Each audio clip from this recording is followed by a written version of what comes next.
Hallo und willkommen zu diesem Deutschkurs. Hello and welcome to this German course for complete beginners. In this course you will learn all the grammar needed for the A1 level, and you will also learn a lot of vocabulary about subjects such as family or food, for example. You will also learn about the German culture, the German food, for example. And we will also have dictations. We will do an intermediate and a final exam together. We will also do the preparation for the A1 course in which you will get the A1 certificate. We will practice writing and reading. And then after each chapter you will get homework as well as quizzes, which you can do in order to practice your German a little bit further. We will also have a look at the German pronunciation and how to introduce yourself, for example. So that is a very complete course and you will learn a lot of things here. And I hope to see you as one of my students in this course. Dann wünsche ich dir viel Spaß beim Deutschlernen. Have a lot of fun with learning German. Und dann sehen wir uns bald. Tschüss!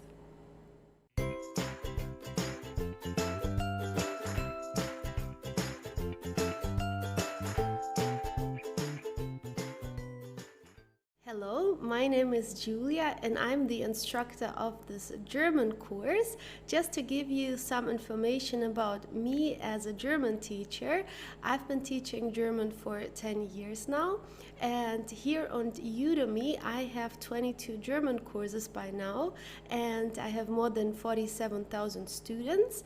And here you can have a look at the courses that I have. As you see, quite good ratings also, and I teach German for the A1, A2, B1 level, and I also have a few other courses like learning German with short stories, and yeah, you can have a look if you like.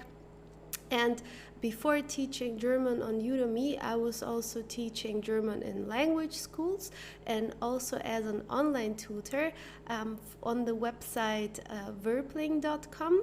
So here, if you like some more information, here's my profile on Verbling, and here, as you see, I had also a 5.0 rating on average and had more than 2,000 lessons there.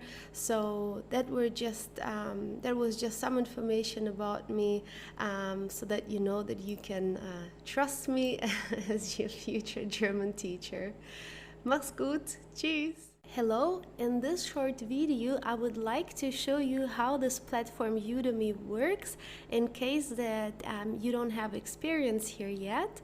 So whenever you are in a lesson like here, for example, you have a couple of options. So first of all, here on the right side you see the lesson and the number, here section 21, for example.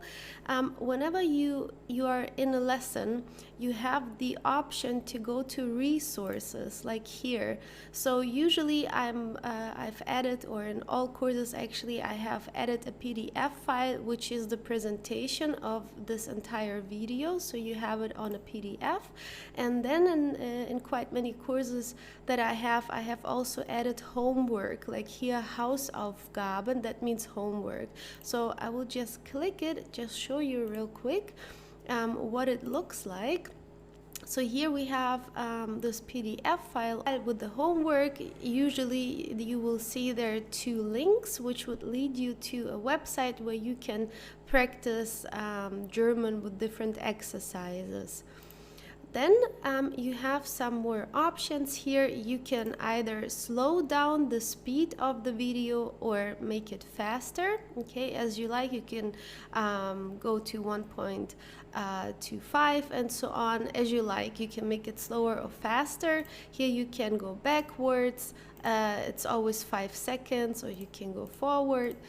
Then The next here we have, of course, the volume. You can turn it up or down. Here you have the transcript if you like, so you will see it also in letters and written what I'm saying in the course.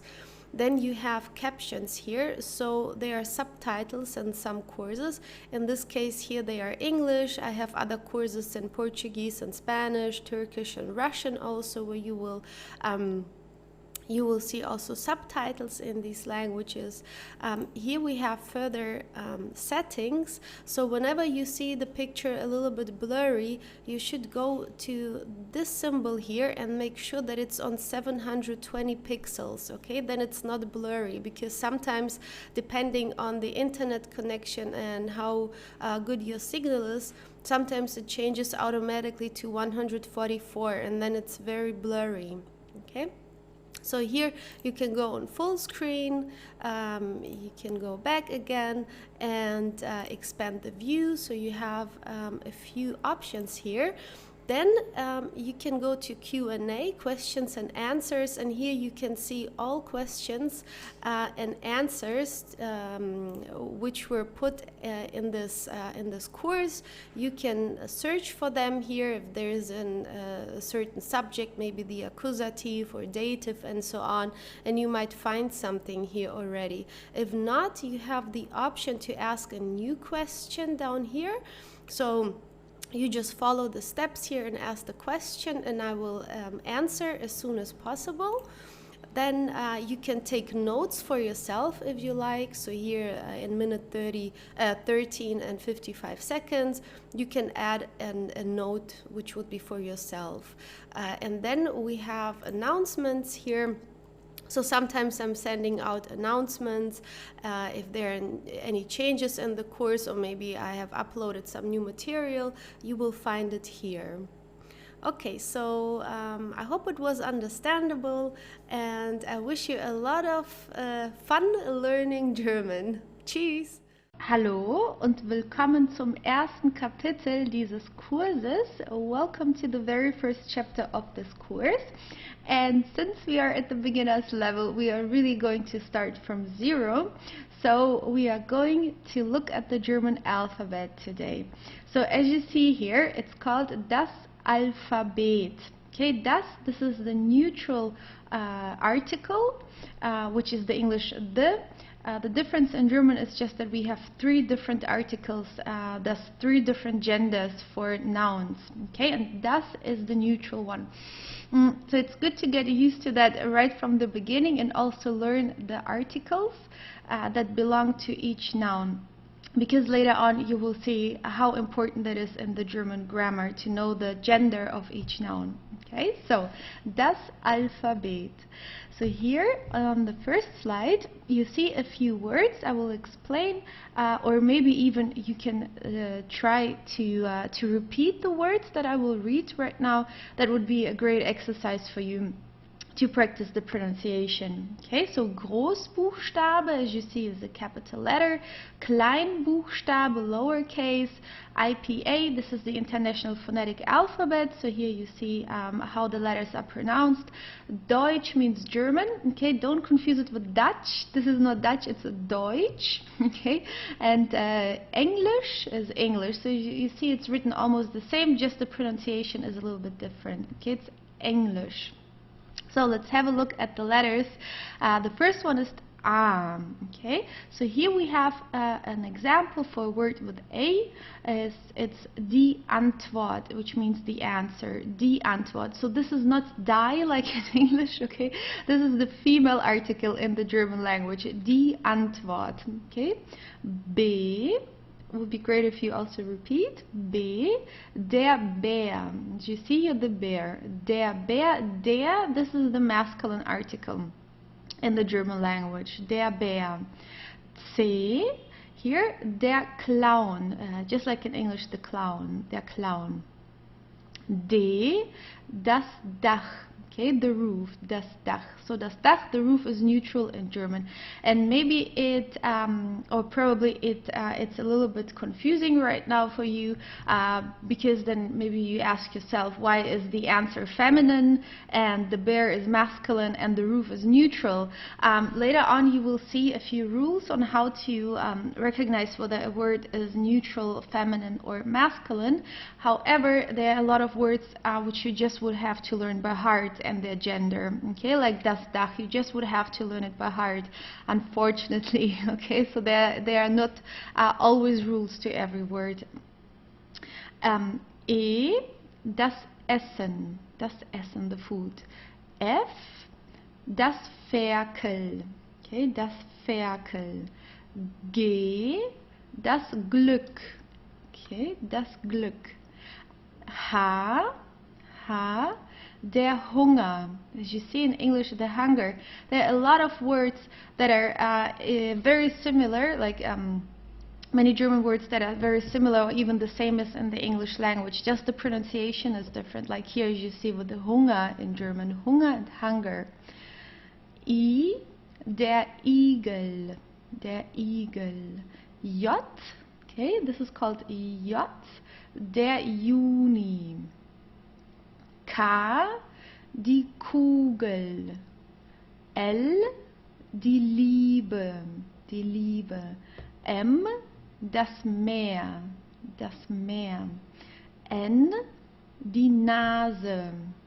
O, der Opa, which is grandpa. We also have another word for grandpa, which is Großvater, but this is rather like grandfather. It's a little bit more formal and more old-fashioned.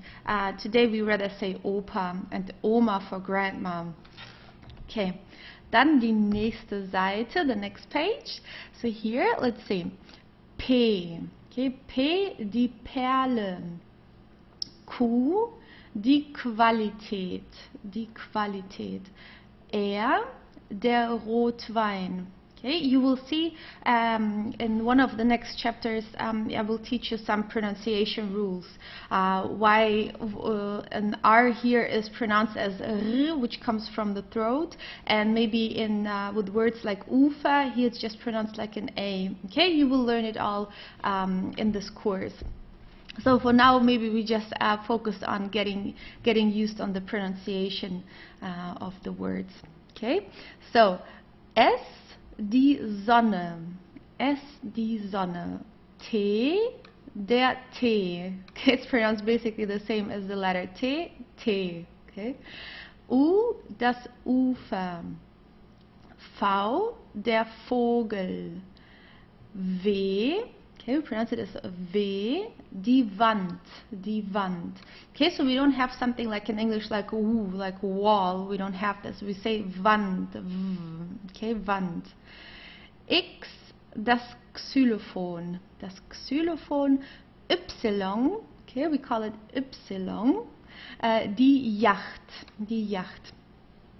Z, now the German Z is very strong, okay, it's very important, okay, Z, der Zahn, der Zahn. And now we have some special letters here, which is E, Ö, Ü, okay, that takes some effort to practice that.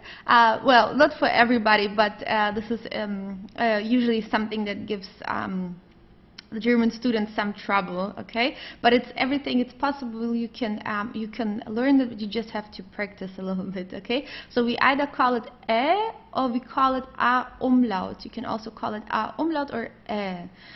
It's like a mix between the German E and A. Okay? Die Äpfel, die Äpfel.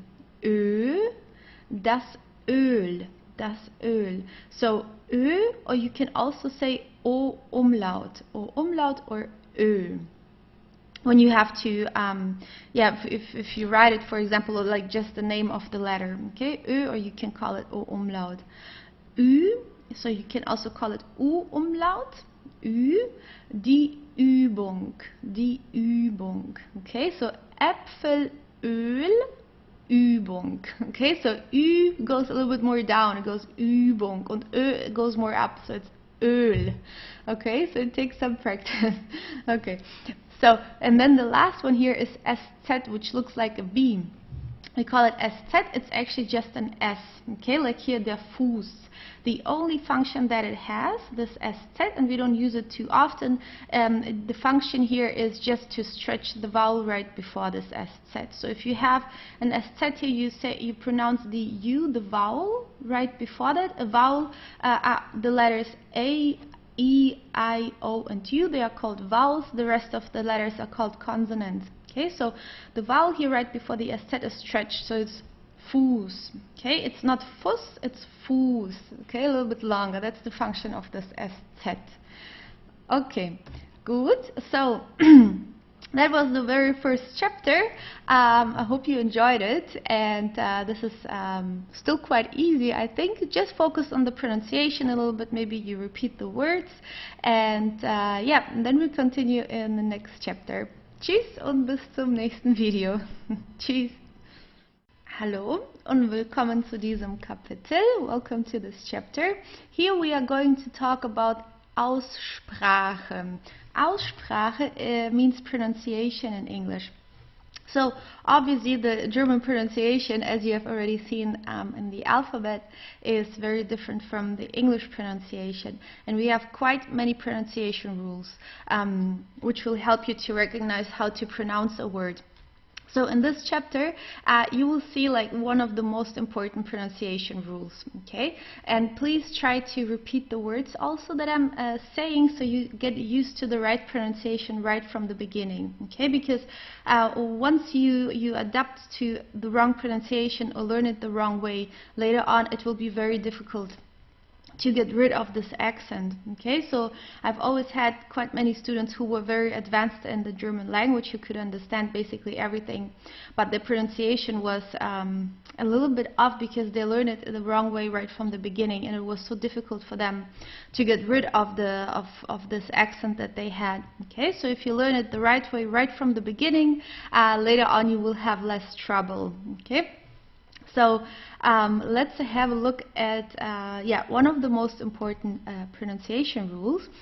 So here we have SP, ST, and SCH, okay? Or SP, ST, SCH in German. So, for example, here we have the word der Sport. So all words that start with an SP are pronounced as sp. Okay, it's Sport. So we don't say sport, we say Sport. Okay, whenever you see it at the beginning of a word, der Sport. If you see it at the end of the word, the SP, then the SP is pronounced normal, like sp. Okay, not sp, but just SP. If it's at the end of a word, sometimes, or like actually very often, what we do in the German language is just combine two or more words together. So we have some words that are very long. So if you put two words together, let's say Spielspaß, Spielspaß, it's like the fun of playing, kind of. This is what it means. It would be just one word. So Spielspaß, we would pronounce the SP of Spaß, of the second word, also as Sp, because there are two separate words actually that are put together. If it was like just one word which happens to have SP in the middle of the word, it would be pronounced as a normal SP, like sp. Okay, but whenever it's a own word and it starts with an SP, then it's pronounced as sp.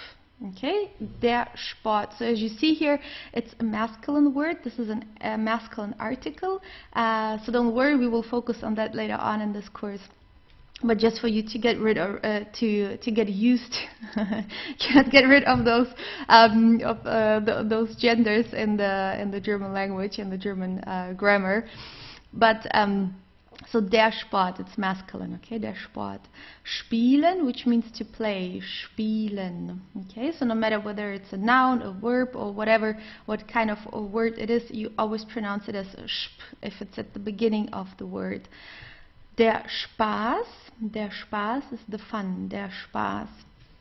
And then whenever you have an ST at the beginning of a word, you also pronounce it as st. Okay, so here it's der Stuhl, also masculine. Okay, der Stuhl. Then we have stehen, to stand. Stehen. Okay, it would be good if you could repeat it also. Stehen. Du hast. So here you see you have an st at the end of the word, so you pronounce it the normal way. Du hast. In southern Germany we have some dialects where you would pronounce it as hast. Okay, like in the Schwabenland, as we call this region. So you would say du hast, but this is just a dialect. Okay, so like the standard German, or let's say clean German, this is what you are learning in this course.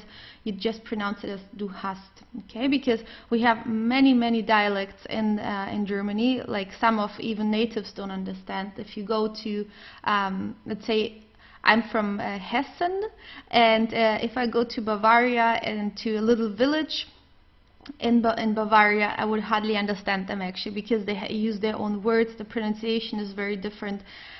It's very difficult to understand if they speak like just this dialect, or even like in Switzerland also. The German there is completely different. It's very difficult to understand. Okay, so the standard German that you're learning here, like this is like which is internationally taught. Okay, the clean German, let's say.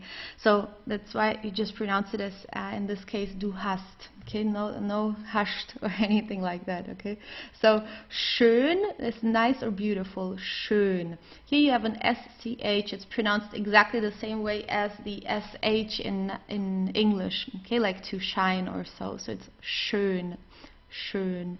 Das Geräusch. Okay, so no matter whether it's at the beginning of a word, in the middle of the word, or at the end of the word, whenever you have this combination sch, you pronounce it as sh. Okay, das Geräusch.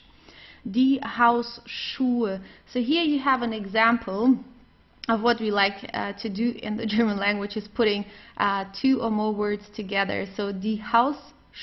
The house is das Haus, and Schuhe means the shoes. Die Hausschuhe is the slippers, or house shoes as we call them. Okay, we like to keep the words or the meaning literal, so it's die Hausschuhe, the house shoes as we say. Then the next one, doppelt Konsonant and doppelt Vokal. Okay, so vokal, vowel, that are the letters A, E, I, O, U, that are vokal, and also the umlauts, the Ö, Ü, the letters with the two dots on top of them, that are called vowels or Vokale in German. Und Konsonant, consonants are the rest. All other letters are called Konsonant. Okay, so here in this chapter, or in this slide, we have double consonants and double vowels. So the rules here, if you have a double consonant, like here die Mutter, what you have to do here is to pronounce the vowel right before that very briefly. So it's just die Mutter. Okay, so it's not Mutter or so, it's Mutter, very short. Okay, die Mutter, the mother. Die Sonne, the same. Here we have a double consonant, so we pronounce the vowel before that, or in front of that, very briefly. Die Sonne, Sonne. Then das Komma, das Komma. Okay, the same. You pronounce the vowel very briefly. Then it's quite the opposite for vowels. If you have a double vowel, then you stretch it. So here it's der Aal. Okay, so it's not al, it's der Aal, long A, Aal. Or here, der Saal. Okay, der Saal, also stretched. Und der Zoo, der Zoo. Please get used right from the beginning to the German Z. Okay, it's very strong. Zoo, der Zoo. Okay, so here a long O also. That's so, but it's basically the same as in English. Here you also say zoo, right? You don't say so or so, so you say zoo. It's the same in German. That's so. Good. Then the next one is I, E, and EI. Those letters together, those combinations, we have to pronounce the following way. So here, for example, we have der Dieb, the thief. So der Dieb, as you see here, I-E, that means that you have to stretch the I. Okay, so it's a long I, der Dieb. So you don't say dip or dip, deep. It's deep. Okay, der Dieb. Kind of like the word deep in English. Yeah, der Dieb. Also the B, it's not pronounced very strong, so it's not Dieb or so, it's deep. Sounds more like a P at the end. Okay, der Dieb. Die Sympathie. Die Sympathie. Here you also have an IE, so it's a long I. Die Sympathie.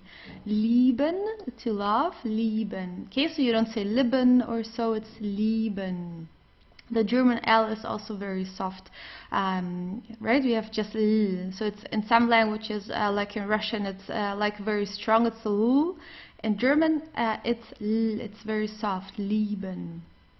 Then we have the combination EI, das I here, the egg, das I. So it's pronounced the same as the English I, like I do this and that, right? It's just das I. This is how we pronounce it. No matter whether it's at the beginning, in the middle, or at the end of a word, just as with IE, we pronounce it as I, leicht. Okay, leicht, that's easy or light, leicht. Und frei. Frei is free. Okay, frei. So it's not frei or so, it's I. Okay, frei. Dann die nächste Seite, the next page. Hier haben wir CK und CH. Okay, this is what we have here. So the CK is just pronounced like a normal K basically. It's der Fleck. Okay, der Fleck. Nicken. Nicken. Der Sack. Okay. Please also, learn all the vocabulary that you're seeing here in the charts. Okay. In order to speak a language, you need the tools for that also, and that are the words, right? Because without words, you cannot speak. So use the opportunity here and learn all the vocabulary that you see, because this is all also A1 vocabulary that you need for the A1 level. Okay. So der Sack. It's just a normal K, der Sack. Das Licht, so CH is okay, this is how we pronounce it. It's basically just the air that you push through your teeth or through your mouth. Okay, Licht, Licht. So it's not H, not the strong H or so, it's Licht. It's very soft, Licht. Die Milch, okay, die Milch. Die Abmachung, die Abmachung. Okay. If there was no C in this case, for example, we would pronounce it as Abmachung. Okay. The H, you would not even hear the H if there was a vowel before that or after that without the C. Okay. It would be just to stretch the vowel. So here we put the C to actually, so you just actually can hear the H. Abmachung. Okay. Then we have CH, so here we pronounce it in different ways. It also depends on the origin of the word. So here, for example, we have das Christentum, so we would pronounce it like a K in this case, Christentum. Okay, so we don't say Christentum, especially if it's at the beginning. Here we would pronounce it as a K, Christentum. Then we have here the word die Chance. In this case, it's a French word, so we pronounce it the French way, die Chance. Okay, we don't say Chance or Kanze or anything like that. We say Chance. Okay, because we just pronounce it the French way. Just as here, der Champagner. Okay, it's also French, so we pronounce it the French way, der Champagner. Then here, that chili, here it's pronounced just as in English as a ch, okay, that chili, or or just the Spanish way also, okay, like chico, but here it's like the chili in this case. Then we have chip. So this is an English word, so we also pronounce it the English word. So whenever we have English words in the German language, which we have quite often, Anglizismen we call them, words that we just take from the English language, then we pronounce it the English way. If it's possible, you know. Some people have sometimes difficulties with that, but actually we just pronounce it in the English way. So like here, that chip. Here it's der Chef. In this case, this is a false friend, as we call him. So it's not like the English word, the chef. Okay, chef in German means the boss, der Chef. Okay, so it's not somebody who is cooking or so. It's just the boss at any kind of industry. Okay, so der Chef. Okay, dann die nächste Seite, the next page. Here we have Vokal plus H plus Vokal. So this is what I've just mentioned earlier. So whenever you have a vowel and then comes an H, and also if there is a vowel right after that, the only function of this H is to stretch the vowel. So here, sehen, okay? So we don't say sechen or sechen or so. We don't pronounce the H at all. It just has the function to stretch the E, okay? Sehen, sehen, okay? Don't pronounce the H, please. It's just sehen. Or here, sehr. We have that very often in the German spelling, that we put this H to stretch the vowel. Sehen, sehr in this case. Ihn, okay? Ihn, ihn. So just a long I and then an N. Ihn. Dann die nächste Seite. So here the German R. So let's see what this German R, how to pronounce it. So first of all, we don't pronounce it like in the English language. We don't say R. Okay, there is nothing like that in the German language. So here, whenever you have an R and then you have a vowel right after that, you pronounce it from the throat. So here it's der Rand. So you feel it here vibrating. Rand. Okay. Rand. If you have trouble with that, please practice that, because yeah, I know in many languages that does not exist, this R from the throat. But yeah, this is something typical German, but it's also not that strong, you know. It's Rand, Rand. It's sometimes just like touching it quickly, Rand. Okay, so also don't make it too hard. So der Rand. Then here, regnen, to rain, regnen, regnen. Das Rätsel, Rätsel. Maybe you can already try to repeat. Okay, Rand, regnen, Rätsel. So it's the strong R, like R, like the rolling R, like here, Rand. We don't have this, just in a few dialects that exists. But as I said, we just learned standard German here, or Hochdeutsch as we call it, High German. So this is dialect free. Okay, so it just would be der Rand. Then der Gruß, der Gruß. Okay, Gruß. You can hardly hear it actually, Gruß. Okay. Die Frage, die Frage. Das Praktikum, das Praktikum. Okay, Praktikum. Der Arbeiter. So here we pronounce the R in a different way, because here we have a vowel right before the R, just here and also here. So in those cases, whenever we have a vowel right before the R, we pronounce the R just like an A. You don't hear it actually at all. It's Arbeiter. As you hear, you don't hear any R or anything like that. It's just an A. You basically can exchange it with an A. Arbeiter. Okay, Arbeiter. Das Zimmer. So you can say, if you want, you can say Zimmer. So at the E or and A at the end, Zimmer. You can just say Zimmer. So it would be just like an A at the end, Zimmer. This is how we would pronounce it. Okay, Zimmer. Der Fehler. Der Fehler. So you see, it's just pronounced like an A. Der Arbeiter, das Zimmer und der Fehler. Okay, some students of mine always try to make it a little bit more difficult, trying to add this R from the throat or anything like that in this case, because often people think it has to be more difficult than it actually is. So it's really just exchanging it with an A. Okay, Zimmer, Fehler, Arbeiter, that's it. Okay, so don't make it too complicated for yourself. Don't try to add an R or R or anything like that. It's just an A here basically.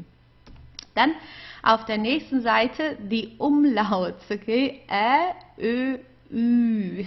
So let's practice that. So here we have die Städte. So it's like an open E. It's a mix of E, a mix between E and A. This die Städte, die Städte. Die Wärme, Wärme. It would be great if you repeat just to practice this a little bit, okay? Die Wärme, Wärme. V, so as you see here, V, Wärme. Die Äpfel, die Äpfel. Das Öl, Öl, okay? Öl. So it goes up, Öl.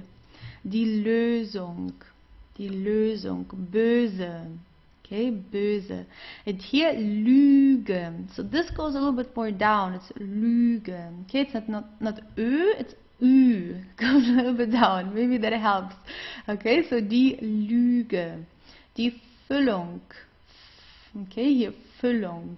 Here we have a double consonant. I hope you remember what the rule here is. If you have a double consonant, you pronounce the vowel right before that very briefly, right? Füllung.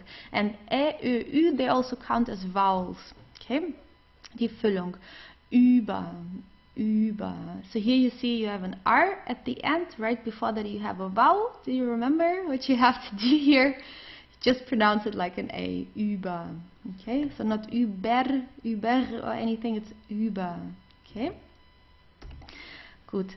Then the next one, Oi, J, Q, U here, Q, U. So first here we have EU, Deutsch. So we very often have this combination of E and U. So it's Oi. Okay, the pronunciation is Oi. Okay, let's try that. Deutsch. Deutsch means German. Okay, Deutsch.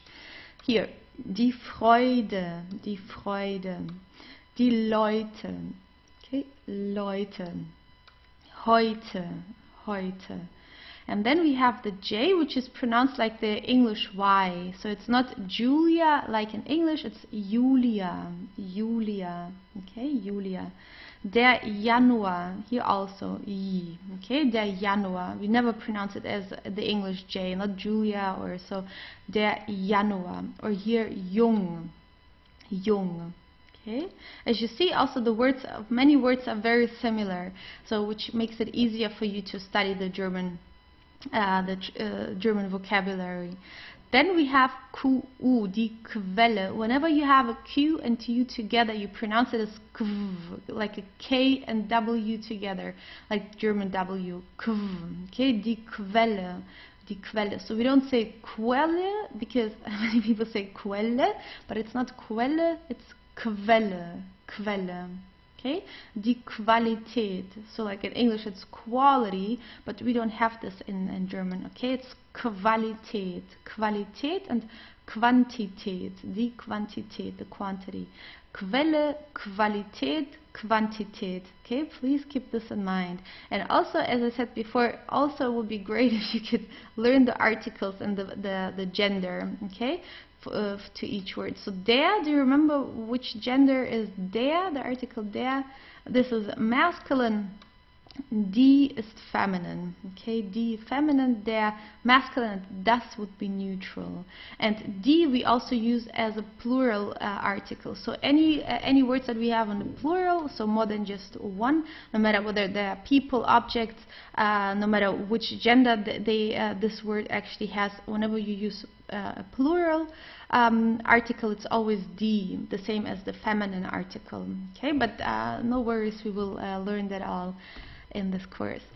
Then we have SZ here. So maybe you remember, like I explained in the last chapter, whenever you have an SZ, all you have to do is to stretch the vowel. Okay, so der Fuß, draußen, grüßen. Okay, very very short. It's not Fuß, it's not draußen, it's not grüßen. Okay, it's Fuß, draußen und grüßen. Okay. Good, so it's just pronounced like an S. Then we have Z and S here. So, as I said, the German Z is very strong. Okay, so der Zahn. Okay, make sure you pronounce it very strong. Der Zahn. Der Arzt. Der Arzt. Here we have a vowel and then comes an R. Okay, so in this case we pronounce the R just like an A. Arzt, a long A. Der Arzt. Der Tanz. Der Tanz. Okay. Okay, please practice that. Then whenever we have an S and then comes a vowel after that, like here, it starts with an S and then comes a vowel, we pronounce the S like in the English Z, so it's der Sand, Sand. Okay, so it's not Sand, it's Sand. Der Sand, süß, die Sache. Okay, süß, here you see also an SZ, so you stretch the U-Umlaut here. Süß und die Sache. Okay, der Sand, süß, die Sache. gut. Then, okay, so that was the chapter about the pronunciation. It would be great if you have the chance to listen to some German. Maybe on on YouTube there are also a lot of videos, but of course maybe the radio and so on. I actually have a chapter here in this course in which you will see many links that will help you to practice more German, so just for you to get used to the pronunciation. Okay, so there are more pronunciation rules, but that are like the most important ones, or the ones that I see with my students that had most trouble with the pronunciation. Okay. So, dann hoffe ich, dass dir das Kapitel gefallen hat. Hope that you like this chapter, und wir sehen uns im nächsten. See you in the next chapter. Tschüss. Sich vorstellen. Die Begrüßung. Hallo. Hi. Guten Morgen. Guten Tag. Guten Abend. Wie geht's? Wie geht es dir? Wie geht es Ihnen? Der Name.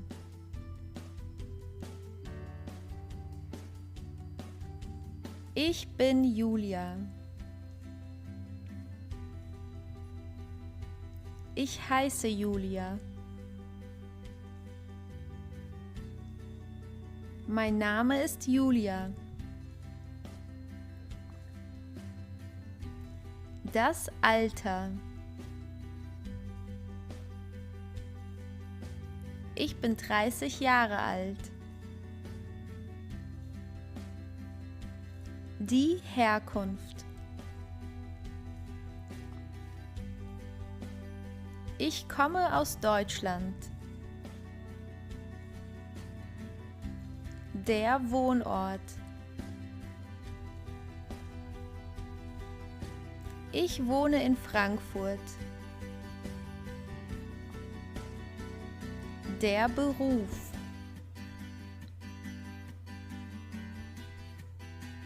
Ich bin Deutschlehrerin von Beruf. Ich arbeite als Lehrerin. Ich bin Deutschlehrerin. Die Sprache. Ich spreche Deutsch, Russisch, Spanisch, Portugiesisch und Englisch. Das Hobby.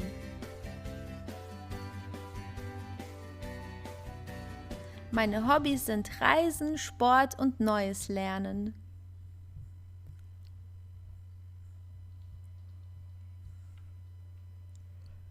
Die Verabschiedung. Tschüss. Ciao. Mach's gut. Auf Wiedersehen. Auf Wiederhören. Bis später. Bis bald.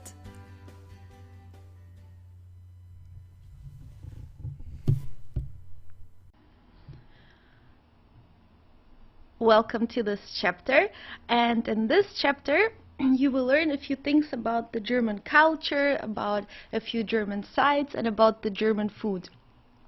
We are just going to look at a few aspects. Of course, there's much more to talk about and much more to explain, but this is just a start. Of course, I will teach you and show you more things about the German culture and the food and the sites also.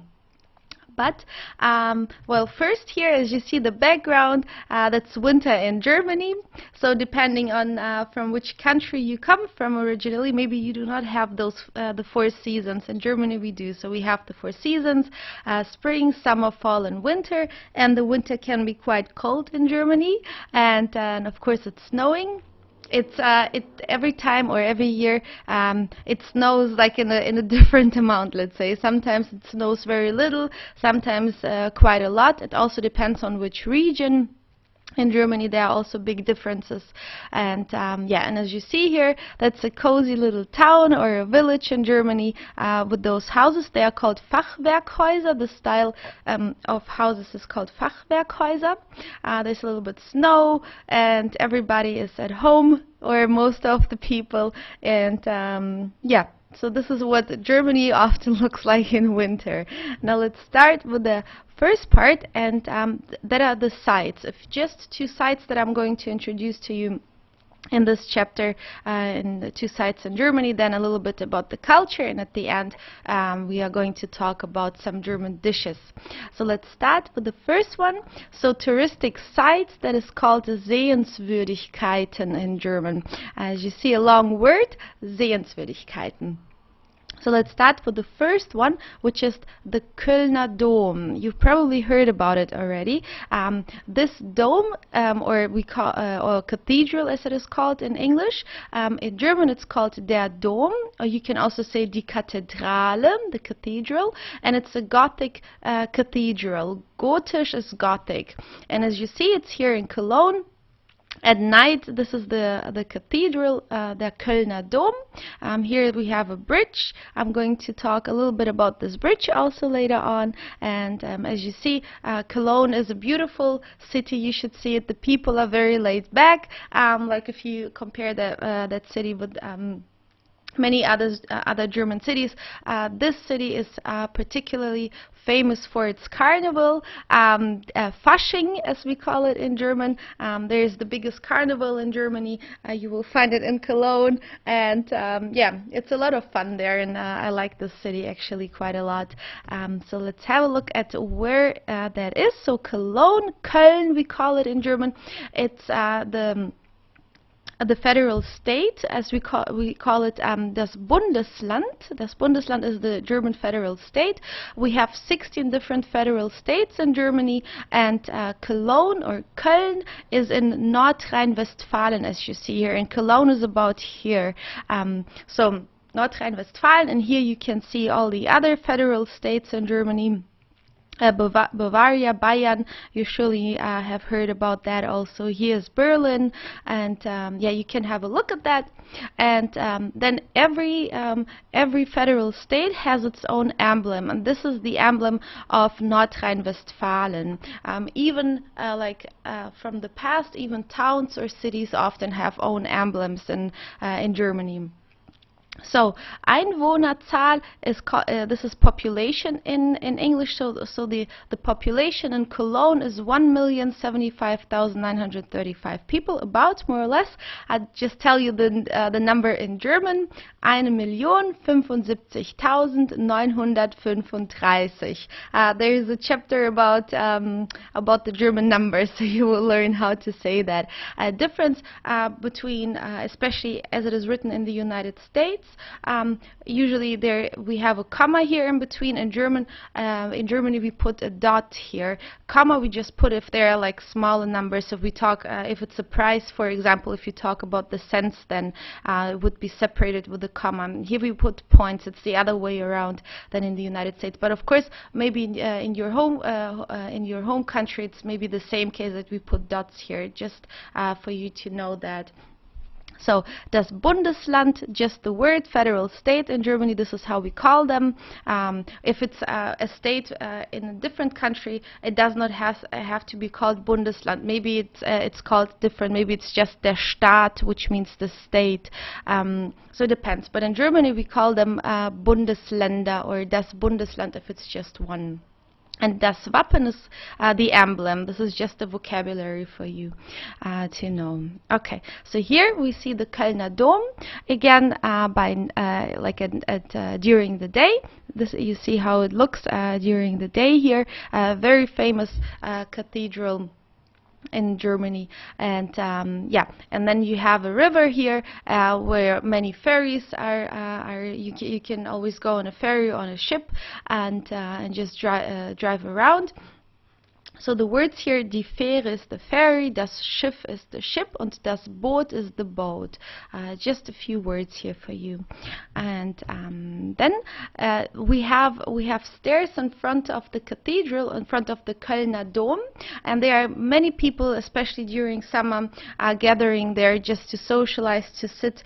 We have a lot of artists also, like in front of those stairs that are performing, the street artists who are singing, dancing, and so on. So during summer it is a very social place with many social gatherings in front of the Kölner Dom. So if you get the chance to go there, especially during the warm seasons, you should go there. In the stairs you will see there are always people sitting, and quite often there are also performances. And so here for you the words, die Treppe is the stairs, die Künstler, the artists, and die Zuschauer are the viewers. That are just a few words. So here you have a lot of viewers, viele Zuschauer, many viewers. Then the next picture here, here you have a picture of what the Kölner Dom looks like from the inside. There's just one picture from the windows, very colorful and beautiful, huge windows inside. The cathedral, the Kölner Dom, is a huge building, a huge cathedral. It's really worth going in there and to see what it looks like from the inside and from the outside. Here just the vocabulary. Das Fenster is the window, and bunt means colorful. So bunte Fenster means colorful windows in German. And then there is a bridge that leads to the Kölner Dom that we have just seen at the beginning, in the first slide. And this bridge, we have many locks hanging there. Almost the whole bridge is full of locks, and a lot of visitors who are coming to Cologne are hanging their locks there. And as you see, there are dates or names also. And very often this is for couples that are very in love, and then they put a lock there, and then it means that their love will last forever. They want to keep their love forever. That's why they put a lock there, or you put it there if you. It can be a symbol for luck, for example. People who get married, for example, put it there with their date. A lot of people, visitors, tourists from all over the world, also hang their locks there, and then in hope to that their love lasts forever. So most of the time it's about love. And so here you have a few words. Das Schloss means the lock, but das Schloss also means castle. It has two meanings. It can mean lock or castle depending on the context. And then we have another word here, das Glück, luck. So they also put it there in order to have luck, for example. And then the last word, die Liebe, means love, die Liebe. Okay, so, and then we have another site in Germany which is called Berchtesgaden. There are a lot of beautiful places in Germany. The nature is amazing in our country. The nature, and then of course we have museums. There's a lot of culture in Germany, a lot of old culture also. But here, this one, what we are going to look at is called Berchtesgaden, which is a village or a very little town. As you see here, Einwohnerzahl is just 7,662, so 7,662. And Berchtesgaden, this little town, is in the very south of Bavaria. It's here on this top over here. And this is the emblem of Bavaria, Freistaat Bayern. So Bayern, this is how we say Bavaria in German. and also a beautiful state with a lot of beautiful nature. I will make sure to publish a few more slides and also chapters about the German culture and nature and so on, so you can get to know the country a little bit more, not just the language, but of course also to get to know the country a little bit better. So now let's have a look at what we have in Berchtesgaden, and here you see this beautiful nature that we have in the south, and you will find places like that in many places in Germany, not just in Bavaria, not just in the south or in this specifically in this town. You will find it in a lot of places in Germany. So here, as you see, the air over there is super clean. A lot of people come there just to breathe. The air is clean, the nature is beautiful. The summers are really great there. You see here we have a boat, so people are swimming there in the boat. So you can of course also go swimming directly in this lake. So here you have some words. Der See is the lake and der Berg is the mountain. So we have a lot of mountains and a lot of lakes there. Der See und der Berg. Okay. Then another picture of the same town. As you see here, this picture is very famous. If you look it up Berchtesgaden on Google, for example, you will typically see this picture. This is very famous for this little town. And here we have a church, and it's called Die Kirche in German. As you see, with beautiful mountains everywhere and little sweet restaurants with typical German food. And it's really worth going there, especially in summer. In winter, of course, you can go skiing or snowboarding. It's also a great place for winter sports. And then here another picture from the mountains there, but basically everywhere in Germany where you have mountains, you will find those little huts like here, little cottages. This is very typical for Germany. We have them quite often. Either they are, for example, hiking clubs that are hiking through the mountains. A lot of people go to the mountains there to hike, and then they stop there, would eat there, or of course maybe somebody owns it, even people who live there, farmers for example, who live in the mountains. We also have that in the Alps quite often with cows and goats and so on. They give really great milk and cheese. It's you cannot compare it with what people usually buy in stores, because it's just fresh from the mountains, and it tastes really great.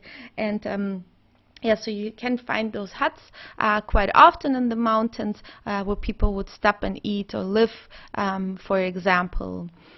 So here you have a few words just to learn. Die Aussicht means the view, so there is a beautiful view from the mountains. Die Aussicht, die Landschaft is the landscape, die Hütte is the hut, und die Natur is nature. So there's a beautiful nature in Germany, which you will see, or maybe you have seen that already. And okay, so that was the part about the sites in Germany. Just to, of course, there are countless sites in Germany, but just to start, there were 2 sites, and let's continue with the next one. A few things about the German culture. We say die Kultur in German. The culture, a female word, die Kultur. And a few things that we have here on the right side, as you see: privacy, punctuality, and work. Now that are like typical stereotypes what people hear from Germans, but actually it's quite true. So it's nothing that somebody has just thought up. It is actually quite true, and that this is part of the German culture.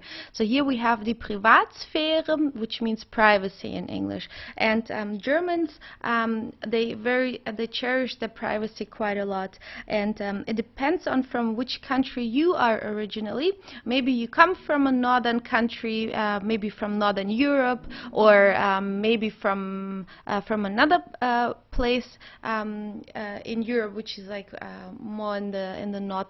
But if you if you are not, then this the German culture can appear a little bit cold to you. As I just said, it depends on where you originally come from. For example, I spent quite a lot of time in Latin America because I partly lived there also, and the cultures are very different. Also, like compared to Asia, Germans, for example, don't like physical, like this touching that you often see in Latin America, for example, that people hug a lot and just touching while speaking, for example. In Germany, we don't really have that, unless it's maybe there is a family member and so on. But just with friends that we just met somewhere, for example, or in general, like touching, for example, we do not have that much. It's not that obvious in Germany. We have a lot of foreigners who live here, of course. That's a different thing than if people, for example, we have a lot of people from Turkey in Germany. That's a completely different thing because the culture is different. But the Germans, let's say, real Germans, they would not. They would not necessarily be that touchy.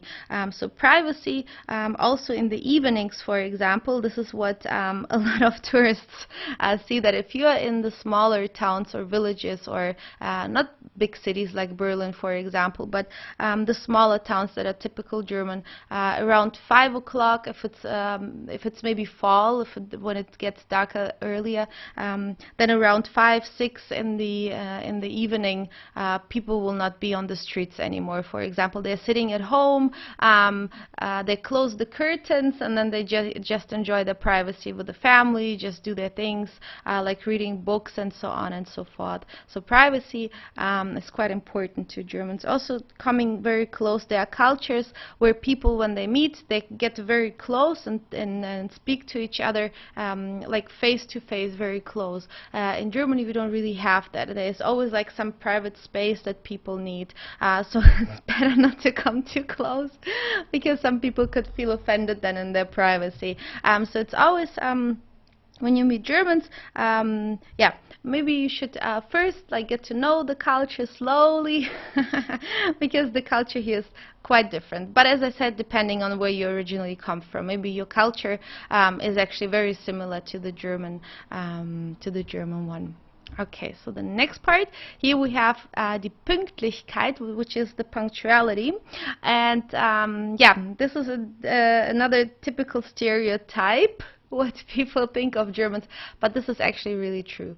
So punctuality is very important for Germans, and to respect their time. This is what they expect from others. So even if you meet your friends, usually like if it's a business appointment at work, their punctuality is a must. There is no question about it. But even if you meet with friends, they expect you to be punctual. If you come 10 minutes too late, often Germans would be already a little bit annoyed about that, or quite annoyed. So it's good to be on time. If you are new in Germany, if you make German friends, it would be good to be on time. You cannot do anything wrong with that, because most of the time they will be punctual also. So Pünktlichkeit, punctuality, is very important in Germany. Then the next one, the Arbeit, work. The German work ethic is very famous, and it's yeah, it's really true. Germans love to work, or a lot of Germans live to work. This is what I always, when I talk to people when I'm abroad who have lived in Germany, this is what they very often say, that Germans, they live to work, and they don't really live that much to enjoy. That are typical stereotypes. Of course, everybody is different. But now, to the places where I've been in other countries, it was obvious that like the work ethic, not in all countries, of course, but in quite a few, that the work ethic was not like in Germany. For Germans, work is very important, and when you meet somebody, within a few minutes or maybe after a few sentences, people will ask you, what do you do for work, what do you do, and how do you make your living, and so on. So this is quite a big part of the identity, but it's probably everywhere. like that people identify themselves with their work. But even if you, for example, in Germany, when you are in the supermarket and you line up to in order to pay, the workers, the cashiers at the in the supermarkets are super fast. So sometimes I really have to get used to that again. So you even like you're not even ready packing all your groceries into your bags and or plastic bags and so on, and they're asking you already to pay because they are done with their work. They do it super fast, a little bit machine-like, and they're super fast. And I know I've experienced it in some other countries. It's absolutely not like that, but Germans take their job quite serious. But as I said, of course, not everybody. Of course, there are also people who do not like their job or who don't take it that serious, but you will see that very often. You will see that quite often in Germany. And then the next part, it's about the German food, Deutsches Essen, German food. Now let's have a look. Of course, we have a lot of dishes in Germany, and like the eating behavior has quite changed in the last years in Germany. The traditional German food is quite heavy, so Germans eat quite a lot of pork, traditionally potatoes, a little bit greasy and heavy. This is the traditional food. However, it has changed a lot. Nowadays, people eat a lot of, we have a lot of vegans or vegetarians in Germany. In big cities like Berlin, for example, you will find many vegan or vegetarian restaurants. People prefer eating light nowadays in Germany. Organic food is very important, and they really watch out for their health and for their nutrition. So here, and this, what I'm going to show you, that are like the typical traditional German dishes. As you see here, appetizer, main dish, and dessert. I have just one example for each of those three parts here. Of course, we have many more, and I will make sure that I show you more than that. But let's just have a look to start. So the Vorspeise is the appetizer. And there are quite a lot of appetizers in Germany, but let's have a look at one, and that is the Kürbissuppe, which is the pumpkin soup, as you see here.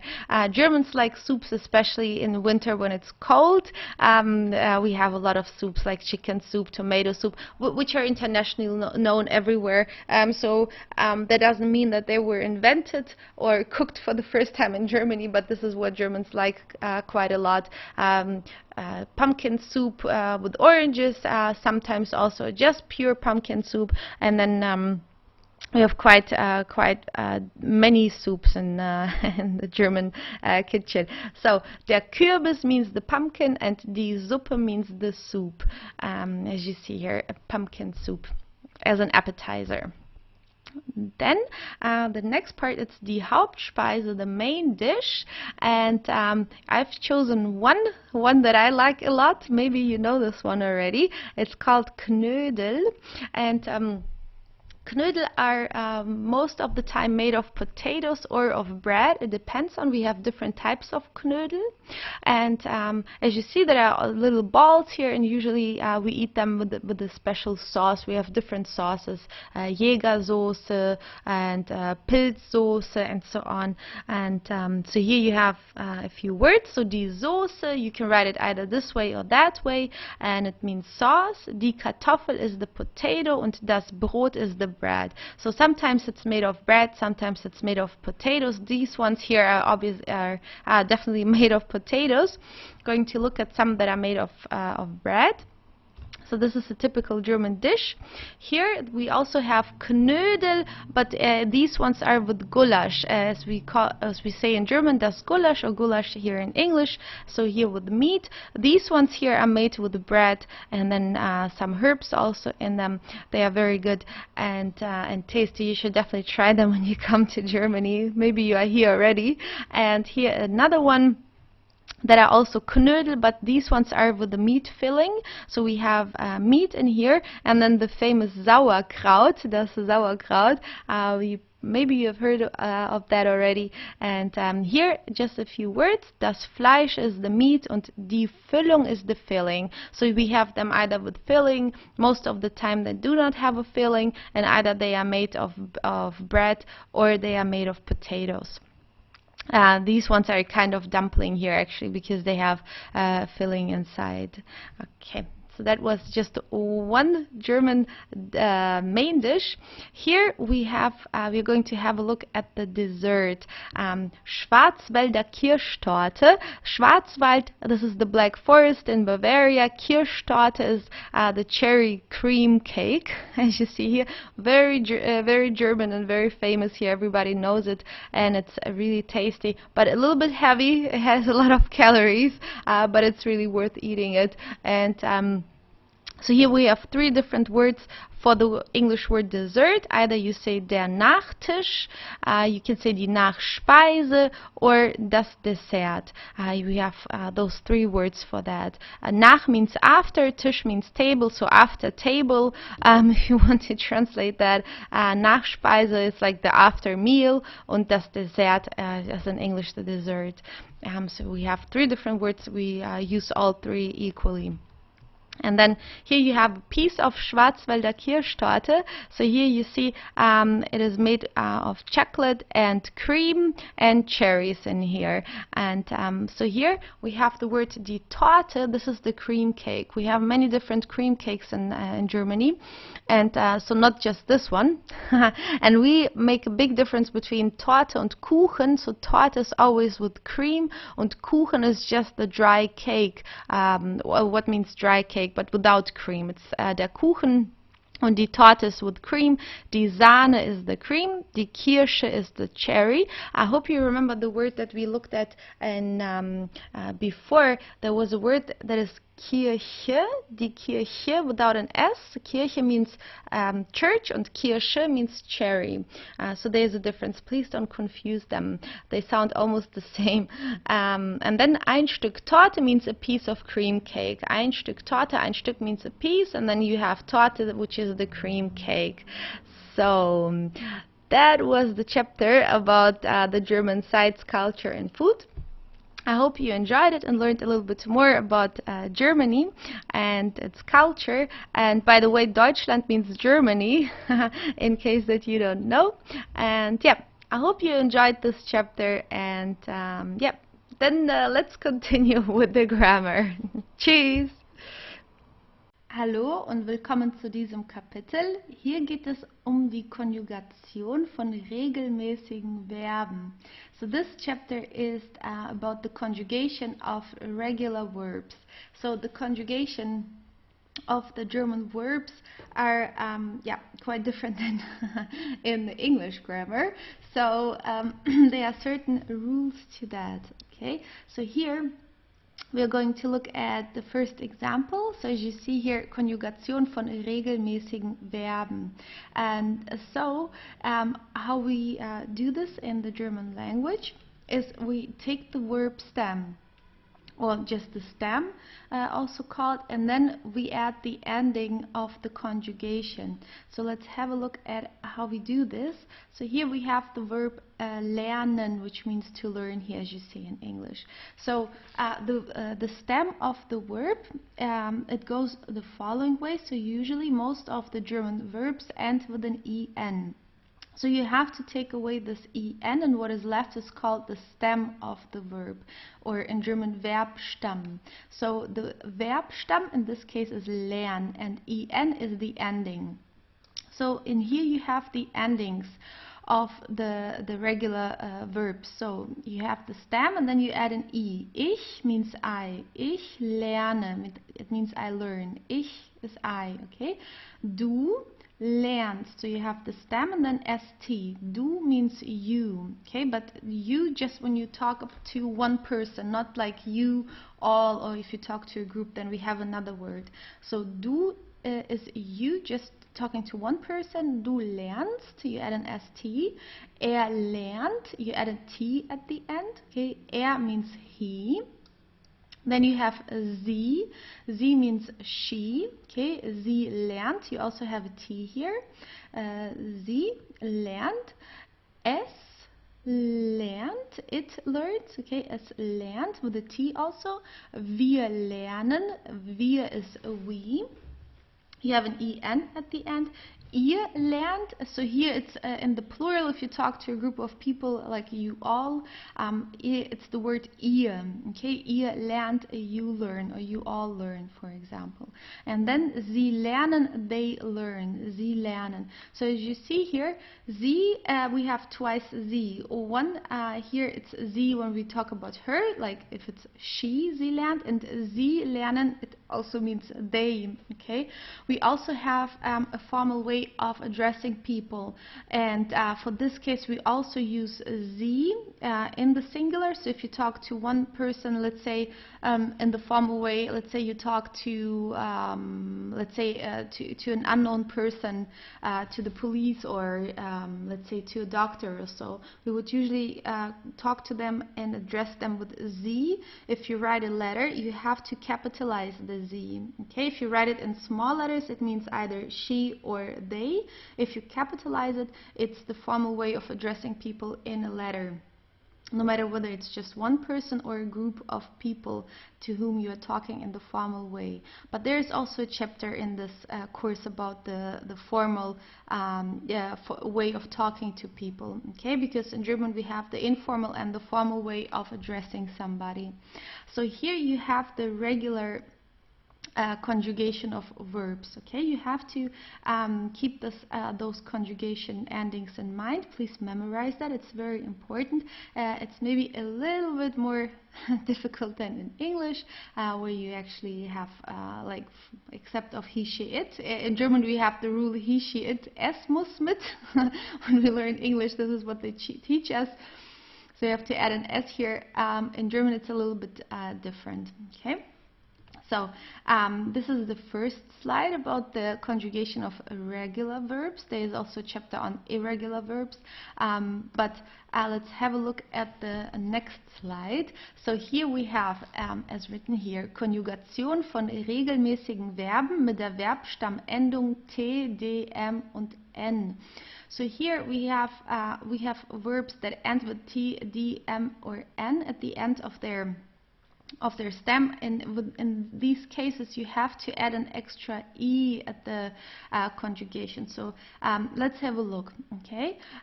You might want to watch this chapter, this video also maybe twice, or maybe you want to take down notes. So here we have the word reden, which means to talk. Here, as you see, at the end of the stem, we have a D. So after taking away the EN, we have a D here. So reden. So in this case here, the conjugation is ich rede, du redest.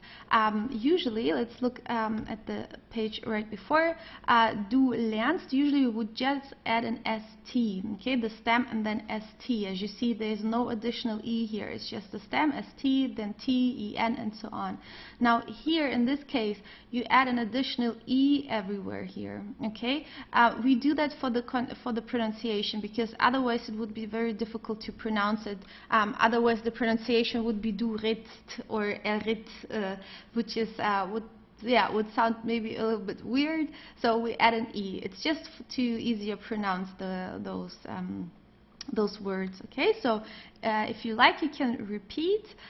Ich rede, du redest, redet, sie redet, es redet, wir reden, ihr redet und sie reden. Okay, here the E is not blue because there would be an E anyways, also for the normal conjugation.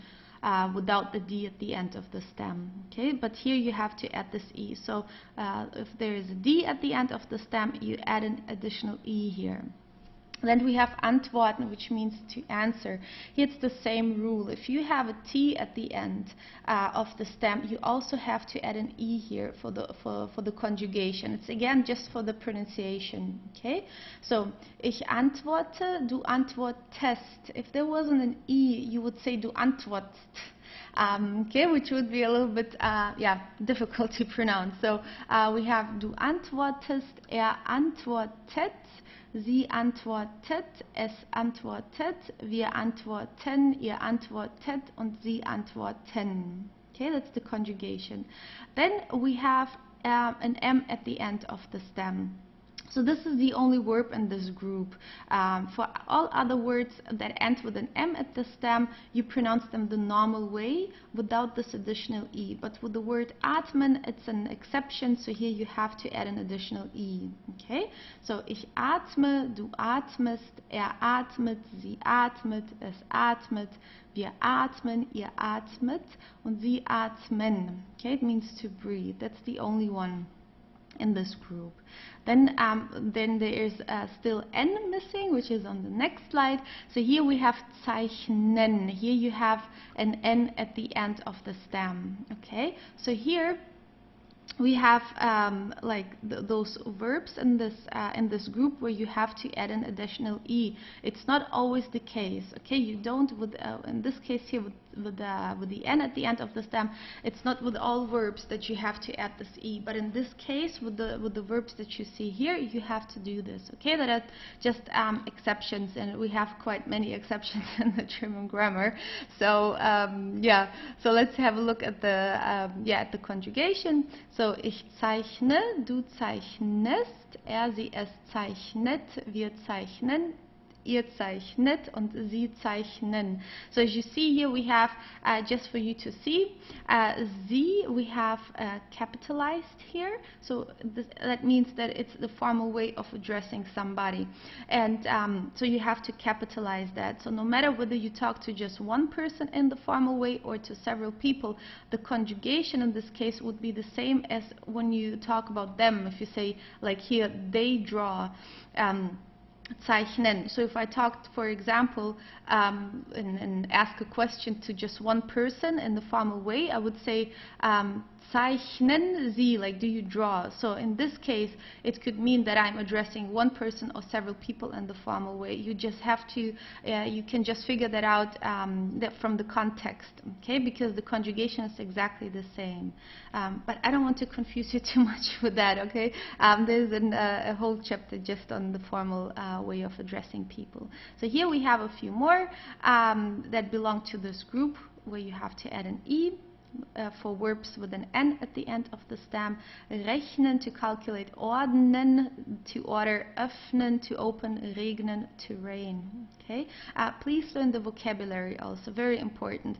Maybe if you have time, maybe you can just write down the conjugation, also practicing that with these verbs and the other ones that you've seen. Okay, just to just to memorize it a little bit better. Dann die nächste Seite, the next page. Here, let's read. Verben mit einem N am Ende ihres Verbstammes oder einem zusätzlichen E in der Konjugation.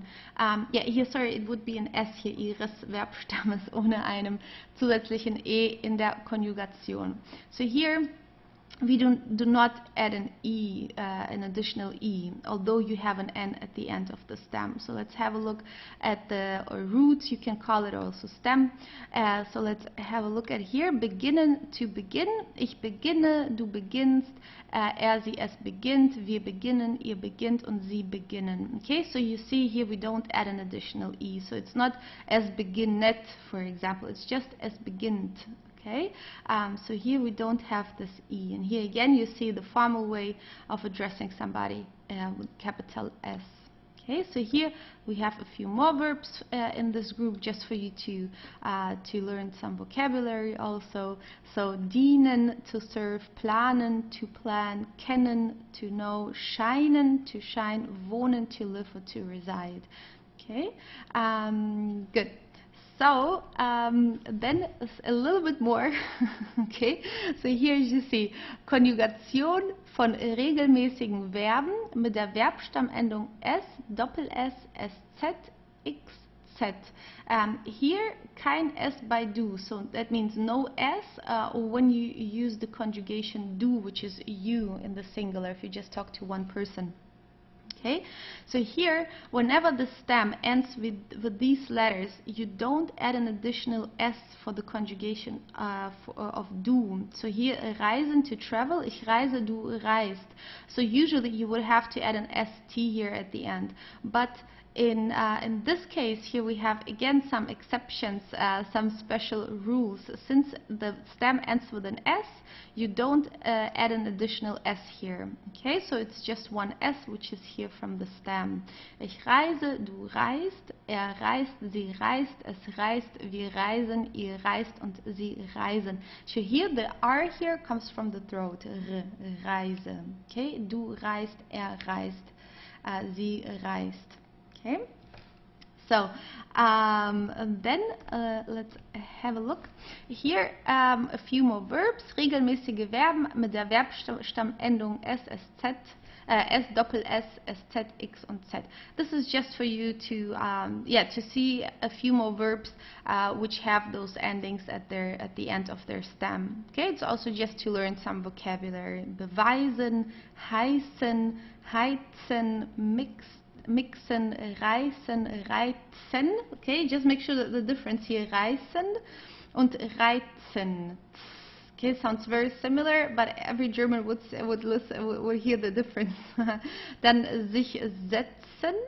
Setzen means to put. Und sich setzen here, this is the reflexive form. You will learn it also. A little bit later, it means, if you say sich setzen, it means to get seated. Without the reflexive form sich, it's just setzen, which just means to put. Okay, sitzen means to sit, und tanzen means to dance. Okay, just some vocabulary also. So that was the chapter about the regular conjugation, and there was quite a lot of information, I think. So which is like a complete chapter. So now you know how the regular conjugation works. Maybe you want to watch that one more time, take down some notes also, which would help you to memorize it a little bit better. And ja, dann sehen wir uns im nächsten Kapitel. See you in the next chapter. Bis später. Hallo, willkommen zu diesem Kapitel. Hier geht es um das Nominativ.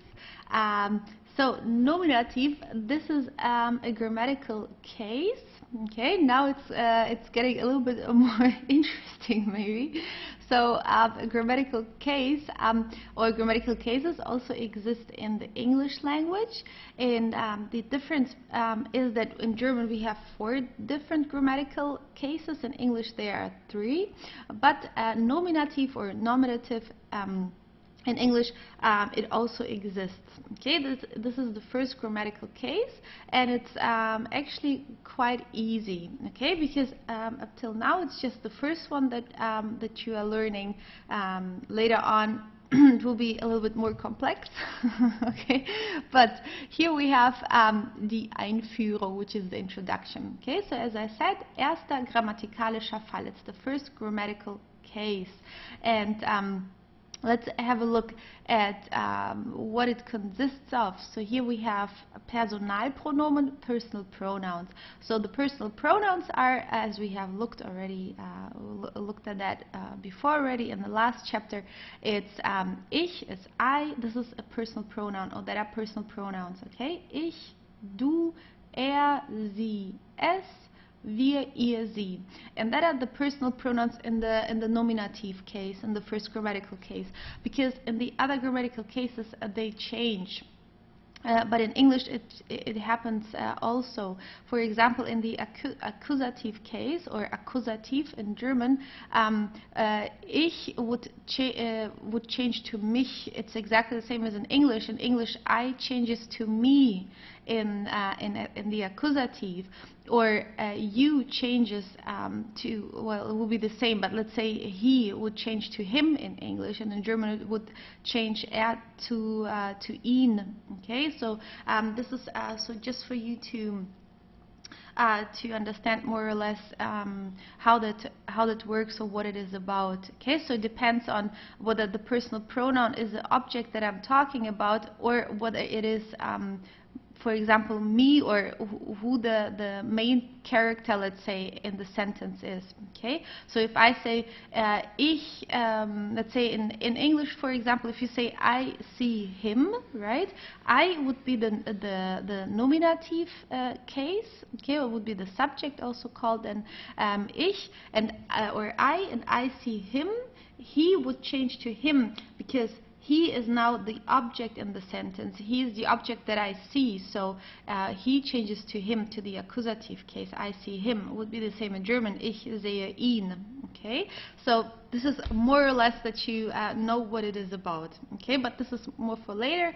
For right now, you have to know the basics, and this is the nominative case. Okay, so that are the personal pronouns in the nominative case. Ich, du, er, sie, es, wir, ihr, sie. Okay, and then here we have articles. So bestimmte Artikel, that are the definite articles. It's the in English. Okay, and in German, as I have mentioned already, we have 3 different genders for the articles, or also nouns. Okay, so der, this is the masculine article. Genus, as you see here, the gender, der. Beispiele means examples. Der Baum ist grün. The tree is green. Der Baum ist grün. Okay, the tree is green. So we're talking about a definite object, a specific object. We don't say trees are green or a tree is green. We say the tree is green. So usually we would be talking about a specific tree. Okay, so it's the same in German. It would be der Baum ist grün. Die here is the feminine article. Die Übung ist leicht. The exercise is easy. So we are again talking about a specific, or let's say a definite object. It's not just any exercise. Okay, we don't say an exercise is easier, so it's the exercise. Let's say maybe it's this one here. Die Übung ist leicht. This is the neutral article. Das Kissen ist weich. The pillow is soft. Okay, das Kissen ist weich. And then we have die also, which is the plural article. Okay, it's exactly the same as the feminine. For the plural we use die, and it doesn't matter whether here, for example, die Teller sind rund. The plates are round. Der Teller is masculine. It's a masculine word, but in the plural, when we have more than one plate, we use the article die. Okay, no matter whether those nouns are actually masculine, feminine, neutral, or maybe mixed, or so on, we would say die always. Okay, die Teller, the plates are round. Then we have here unbestimmte Artikel, which are the indefinite articles. So we don't define exactly which plate it is that we are talking about, for example. Okay, so here it would be the English okay, so ein, this is the masculine indefinite article. Ein Computer ist notwendig. A computer is necessary. So we don't say this computer or the computer or whatever. It's just any computer. We don't define which one. Ein Computer ist notwendig. Eine is the feminine indefinite article. Eine Couch ist nützlich. A couch is useful. Okay, just any couch, not a specific one. Eine Couch ist nützlich. Ein also is the neutral indefinite article, just as the masculine one. It's the same. Ein Haus ist groß. A house is big. Okay, ein Haus ist groß. It's not. We don't talk about a specific house. And it does not exist in the plural. It is the same rule in English, so you cannot say trees are tall or big or green or whatsoever, right? In English it doesn't work either. So Wolken sind weiß. Okay, you cannot say ein Wolken. Here is in the plural, it means clouds are white. Wolken sind weiß. You cannot say clouds are white. Doesn't work in English also. Okay, so in German it's the same rule. You just would say Wolken sind weiß. Unless you want to talk about some specific clouds, then you can say die, as you see here, you can say die Wolken sind weiß, and it would mean the clouds are white. Okay, but here you don't put anything if it's as an indefinite, for example, indefinite object. Okay, and again, these articles for later, just for you to know already, they change depending on the grammatical case.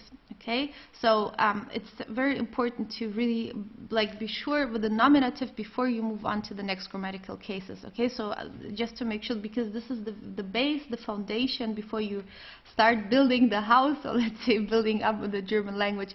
This is the very base that you need to be to memorize and to know how to really use that. Okay, before you move on to the other cases, because otherwise it can get a little bit messy if you don't really memorize each grammatical case and their articles and personal pronouns and so on.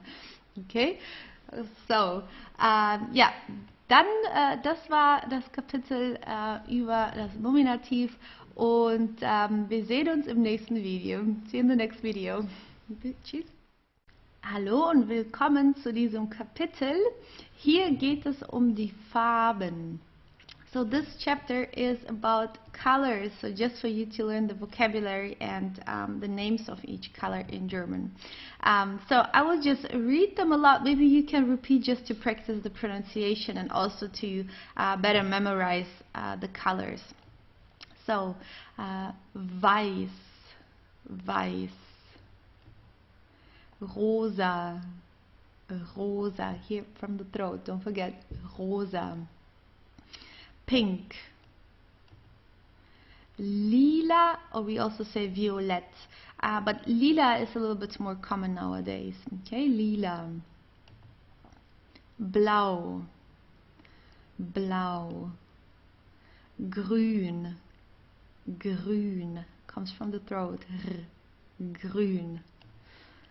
Gelb, okay, gelb. So here the B at the end, it's pronounced more like a P. Okay, gelb, gelb. Orange, orange. Okay, we pronounce it the French way, orange. Rot, braun, braun. Schwarz, schwarz. Grau, grau. And then here we have the words hell, which means light. Okay, it's not like the English word hell. It's that would be Hölle in German. Here this is hell, and it means light. And dunkel means dark. So it's just like in English, if you want to say light blue, you just add hell right before that, hellblau, and you write it together. So we just combine those two words. Hellblau is light blue, hellgrün, light green, hellrot, light red, and you can add it, of course, in front of any color, and just means that it's light. Okay, and dunkel dark, you can also add it to any color. Dunkelblau, dunkelgrün, dunkelrot, for example. Okay, just so you know, hell und dunkel. Okay. Gut, das war das Kapitel zu den Farben, und yeah, I think it was not too difficult. It's more about learning the vocabulary, and yeah, dann sehen wir uns im nächsten Video. Tschüss! Die Familie. Hallo, ich bin der Vater. Guten Tag, ich bin die Mutter. Hi, ich bin die Tochter. Hallöchen, ich bin der Sohn. Du bist der Opa, Großvater. Du bist die Oma, Großmutter. Du bist meine Schwester. Du bist mein Bruder. Das ist mein Onkel. Du bist mein Neffe. Du bist meine Nichte. Das ist meine Tante. Das ist mein Cousin. Das ist meine Cousine. Du bist meine Schwägerin. Du bist mein Schwager. Du bist mein Schwiegersohn. Du bist mein Schwiegervater. Du bist meine Schwiegertochter. Du bist meine Schwiegermutter.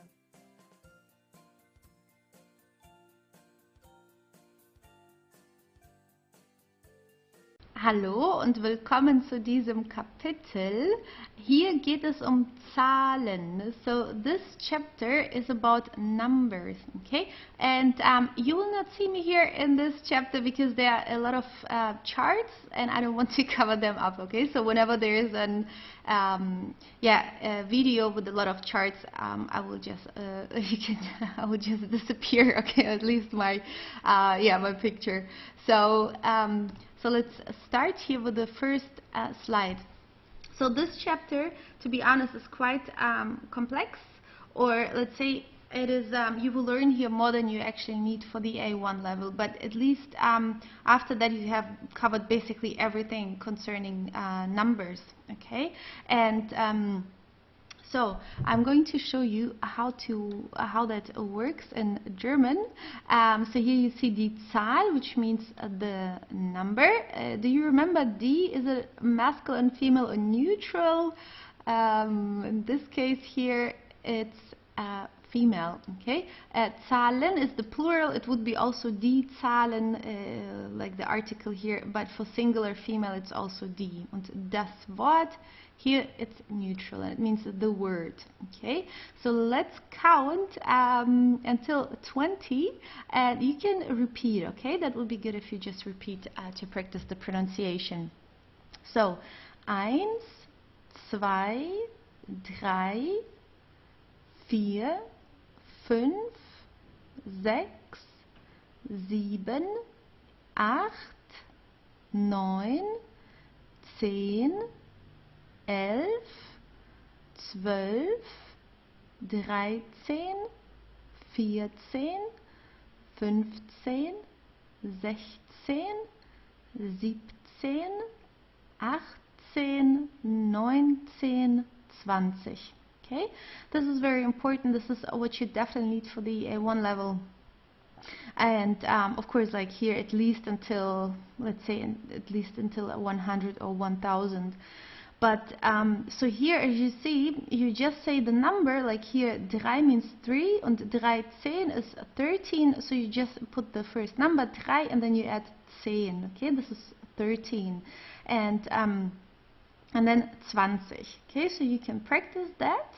And then the next part here, so here we have 20 until 39. So here we have 21, and in German it's 21. So in German it's the other way around. So we say 1 and 20. Okay, we don't say 21, we say 1 and 20. First the small number and then the bigger one. So 21. Und means and. Okay, so we just say 21, 20, and or 1 and 20 translated. Okay, 21, 22, 23, 24, 25, 26, 27, 28, 29, 30. 30 is 30. Okay, so as you see here, 8 and 20, 9 and 20. This is how we do it in German. Okay, and then it basically goes on with all the other tens, or here with the other numbers. Okay, so 31 is 31, 32, 33, 34, 35, 36, 37, 38, 39. Okay, then we have here 40. So you do it the same way with all of them. Okay, like if you have 77, you say 77, or if you have 53, you say 53. Okay, 3 and 50. It's exactly the same way here. You just change like the ending here, which is in this case 40, 50, 60, 70, 80, 90, Okay, and some students ask how to pronounce this G at the end, so we don't say it the hard way, or let's say we don't say 40, we just say 40. It sounds more like a K or sometimes an H, so you can say 40, we also say 40, so it just sounds like a CH at the end, or like a K 40. Okay, both work, but the actual, like here the G, we don't say 40. Okay, 40 or 40 for all of them, it's the same. Then we have 100. Okay, this is 100, 100. So let's see how we do that. So we have here 101, 101. Okay, 101, 102, 103, and so you continue. Then here we have 114. So here we say 114. So here we say first the biggest number and then we continue with the other ones. Okay, so it's not like here, in this case, first the small one, like here 27, 7 and 20, first the small and then the bigger one. Here it starts with the biggest, which is 100, 101, 102. Then we have here 100, here 114. Okay, 14, we say it the same way as you have learned. Here 14 is 14. Okay, 114. Here, for example, 125. I just chose some random numbers, and 125. Okay, 100, and then we say 5 and 20, or well, in English 25, but it goes the other way around in German. Here 136, 36 ist 36, 136, 147, 158, 169, and then just some more simple examples here, 170, 180, 190. Okay, and then let's continue until 2000, so you just have it all complete here. 200, 300, 400. As you see, you just put the like 400, exactly as in English. 200, 300, 400, then 500, 600, 700, 800, 900 and 1000, which is 1000. Okay, 1000. So here, okay, it's gonna get a little bit complicated. I put it this way here so you also practice the pronunciation. Okay, so this is now the hard way. But after this chapter, at least if you practice that thoroughly, you will be good with the numbers, I think, until you the C2 level in German. Okay, until you really advance, because here it's a very complete chapter about the numbers. So let's see here. 1111, it's 1111. Okay, 1111. It's exactly as in English, like the structure here. 1000, 1111, 111. 2222. Okay, so 1000, the biggest one, then 200, 200, and then 22, and then again the smallest, and then the bigger one, 22. 1333. 1444. 1555. 1666. 1777. Okay, so you start with the first two biggest one, then you go back to the smallest, and then in the middle. Okay, 1888. 1999. Okay, so I hope you can repeat that. Also, also reading it out loud. Then let's continue a little bit here. So we have 2000, 3000, 4000. So just as in English, 2000, 3000, 4000, 5000, 6000, 7000, 8000, 9000, 10.000, 11.000, 12.000. Here 23.000, so 23,000. We just in German, as you have learned, first the smaller one here, 3 and 20, right? 23.000, 30.000, and we write them all together. Okay, Germans like long words. we just put them all together. Okay, I just colored them a little bit so you can see the different words that are included here. So here 41.234. Okay, and in German also, to separate here the thousands from the hundreds, we would put a dot here. Okay, it's not a comma like in the United States, for example. We put a dot. A comma we put, like, let's say, yeah, you will see it with the prices. I will show you in the next slides. Okay, let's just focus on the numbers first here, without the dots and commas. So here 56.789.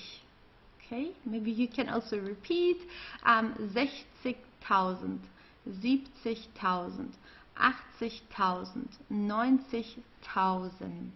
Okay, so here at least it's similar to the English way. Okay, like 60,000, 70,000, and so on. Okay, so get ready for this one. Okay, so here you see the dots that I just mentioned. Okay, we separate that with dots, not with commas as in some other countries maybe. So 100.000, 100.000, 100.000, 101.000, 215.000, 326.123.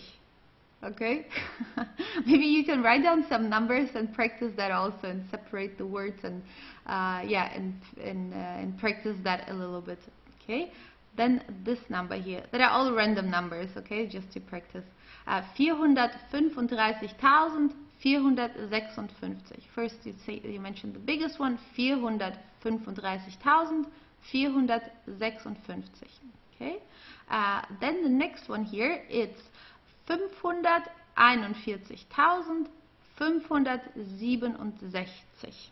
Okay, I just do it with the mouse, so maybe it will be easier for you to keep in mind how to structure those numbers in German. 657.498. Then here 700.000, 800.000, 900.000. Here we have 1 million, here, okay, that's a long number. That's mean actually that I put it here. But well, I just wanted to have a complete chapter on numbers. So 1.123.456. Okay, 1.123.456. 2 Millionen, 2 millions, we would say here in the plural. 1 million, it's single, a Millionen, it's in the plural. It would be 2 Millionen, 3 Millionen, 4 Millionen, and so on.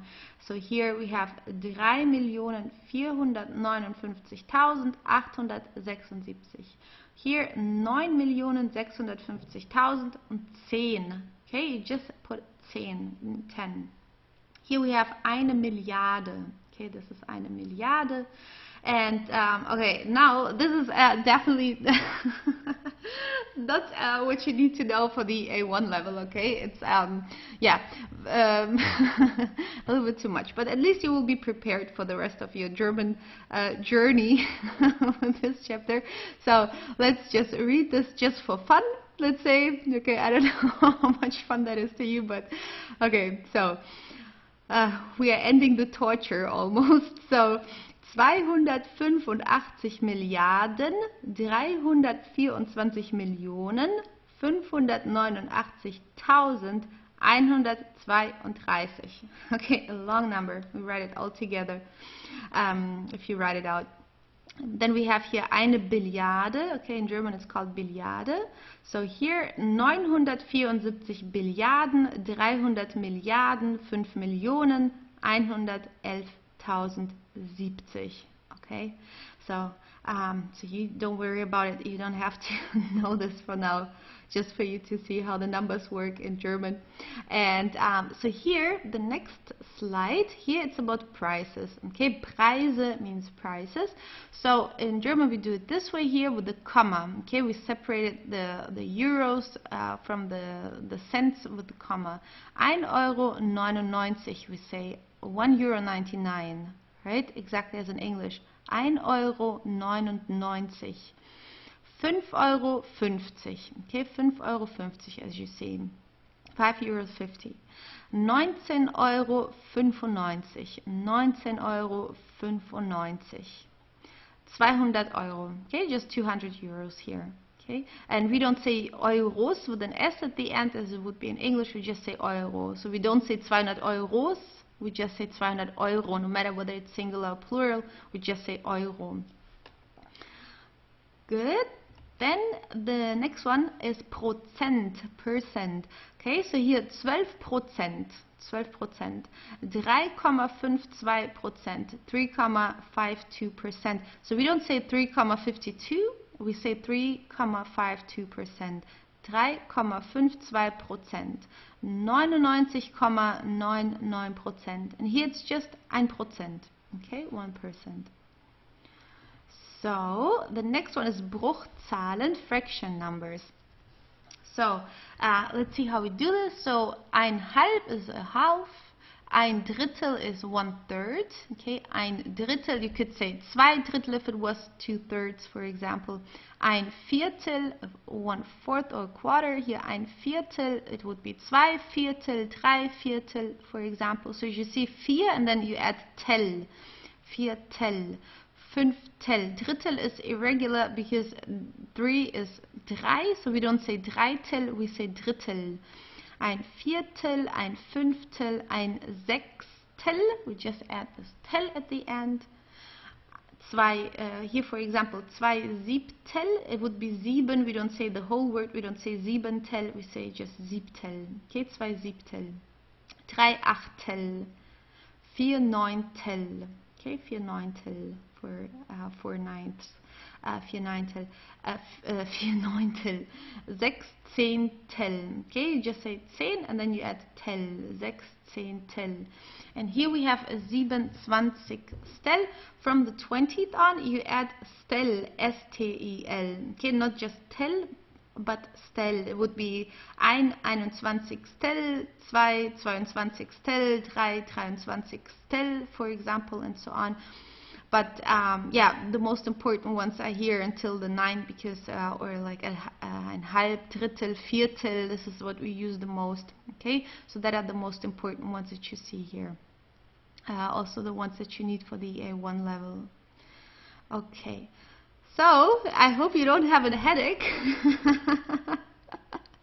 So yeah, I hope you now have a better idea on how the numbers work in German. Und ja, dann viel Erfolg beim Üben. Und ja, dann sehen wir uns oder hören uns im nächsten Kapitel. Tschüss! Hallo und willkommen zu diesem Kapitel. Hier geht es um die formelle Anrede. And formelle Anrede, that means formal salutation. So I have mentioned that briefly previously that we have 2 ways of talking to people. One is in the informal way and the other one is in the formal way. And now we are going to look at here when we are talking to people in a formal way or in which cases. And don't forget, if you write it, let's say in a letter or an email, if you write a letter to somebody who you would address in the formal way, you have to capitalize it, because if you don't do it, it means she or they. That would be then the difference, okay? And if it's capitalized, everybody knows that you're talking to somebody in the formal way. So here, direkte Anrede. So if you talk to somebody directly, you use sie. Okay, but it's also it's not if you talk to about somebody.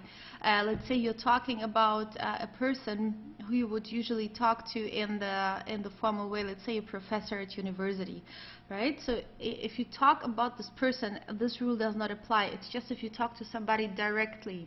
Okay. Because if we talk about somebody, we don't have a specific word to talk about them in the formal way. Okay? Then hier höfliche und formelle Art, eine Person anzusprechen. Okay, polite and formal way to approach a person. So many students ask me, if I travel to Germany, how will I know to whom I'm talking in the formal and in the informal way? So this now depends on where you are. That also makes a difference. Now, if you go to the capital, if you go to Berlin, for example, people are much more laid back there. Okay, there are a lot of young people, and even the people who are older are usually a little bit more, a little bit more laid back. But it depends also. You can kind of tell the people if they look a little bit strict, maybe, and that you should not say do, which is just the informal you to them, especially like the older people who are maybe who are more traditional and still a little bit more formal than like the younger people. Okay. Also, like usually it's always if you talk to professors at university or to teachers, we always talk to them in the formal way. Police, maybe all people who have some kind of authority, we would always address them in the formal way. And also, like if you, for example, if you ask for directions on the street, you just have to see. I mean, if it's somebody who is younger than you or much younger than you, then of course you just say du. The younger generation anyways is much more laid back. They don't take it too serious with the formal approach to others.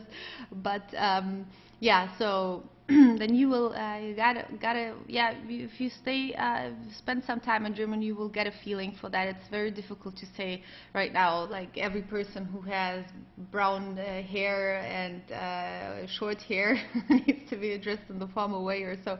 There's no specific rule. You just gotta get a feeling for that. Okay, but usually people with authority are being also in business, for example, like people who you just meet, you would address them in the formal way, but that also depends on the type of company or where the company has its origin. If you work for a company, for example, which is international, maybe let's say it's an US American company or so, it's they don't take it too serious because in English that does not exist, also in England. And but there are certain, I don't know, maybe Russian companies that would take it more serious because there it's they are more formal in this case even than Germans. So yeah, it depends on the situation. So here unknown persons, unbekannte Personen, ältere Personen, older people also. That's more, yeah, they could feel offended if you just say du to them and they are older. Okay. Here authority, as I said, Autorität, and business. Okay. So, but business, as I said, it depends. I used to work in a company which was from England, and it was very easygoing, like because in English it does not exist, so everybody just said du to each other. It was, and also not saying Mr. or Miss, which is very typical German. We just say but by the first name. So it depends on the depends on the company. Okay, good.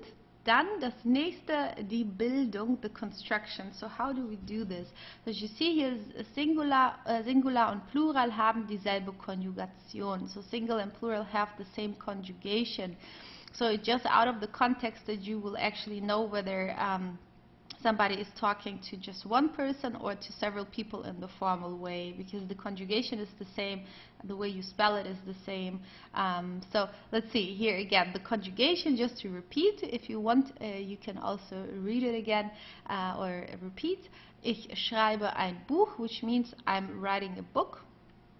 Du schreibst ein Buch, er, sie, es schreibt ein Buch, wir schreiben ein Buch, ihr schreibt ein Buch. And here, sie schreiben ein Buch, which just means they are writing a book.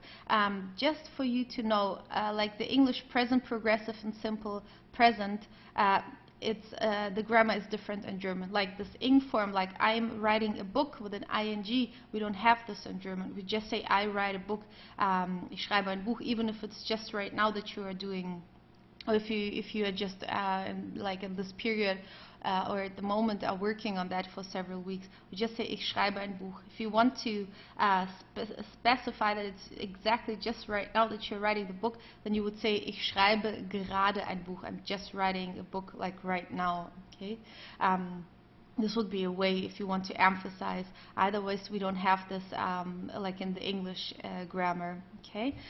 So here, Sie schreiben ein Buch. It can mean either it can mean they are writing a book, or you are writing a book, talking to somebody in the formal way, no matter whether it's one person or several people. Here, Sie is at the beginning of the sentence, so you have to capitalize it. So here, in this case, it would be difficult just by the sentence by itself.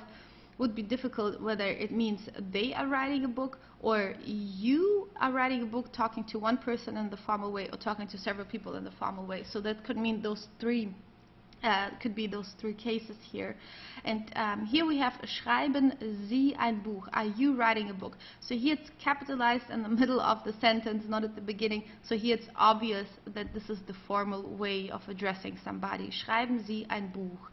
And here it could mean that you are talking to just one person or several people. Okay, it's just it depends on the context that you can actually figure out what that means, whether it's just one person or several people who are being addressed. Okay, schreiben Sie ein Buch. That's the question here. Okay, so then we have a few examples just to practice a little bit. Beispiele means examples, just for you to see how we would use that or in which situations, for example. So here, entschuldigen Sie, wissen Sie, wo das Rathaus ist?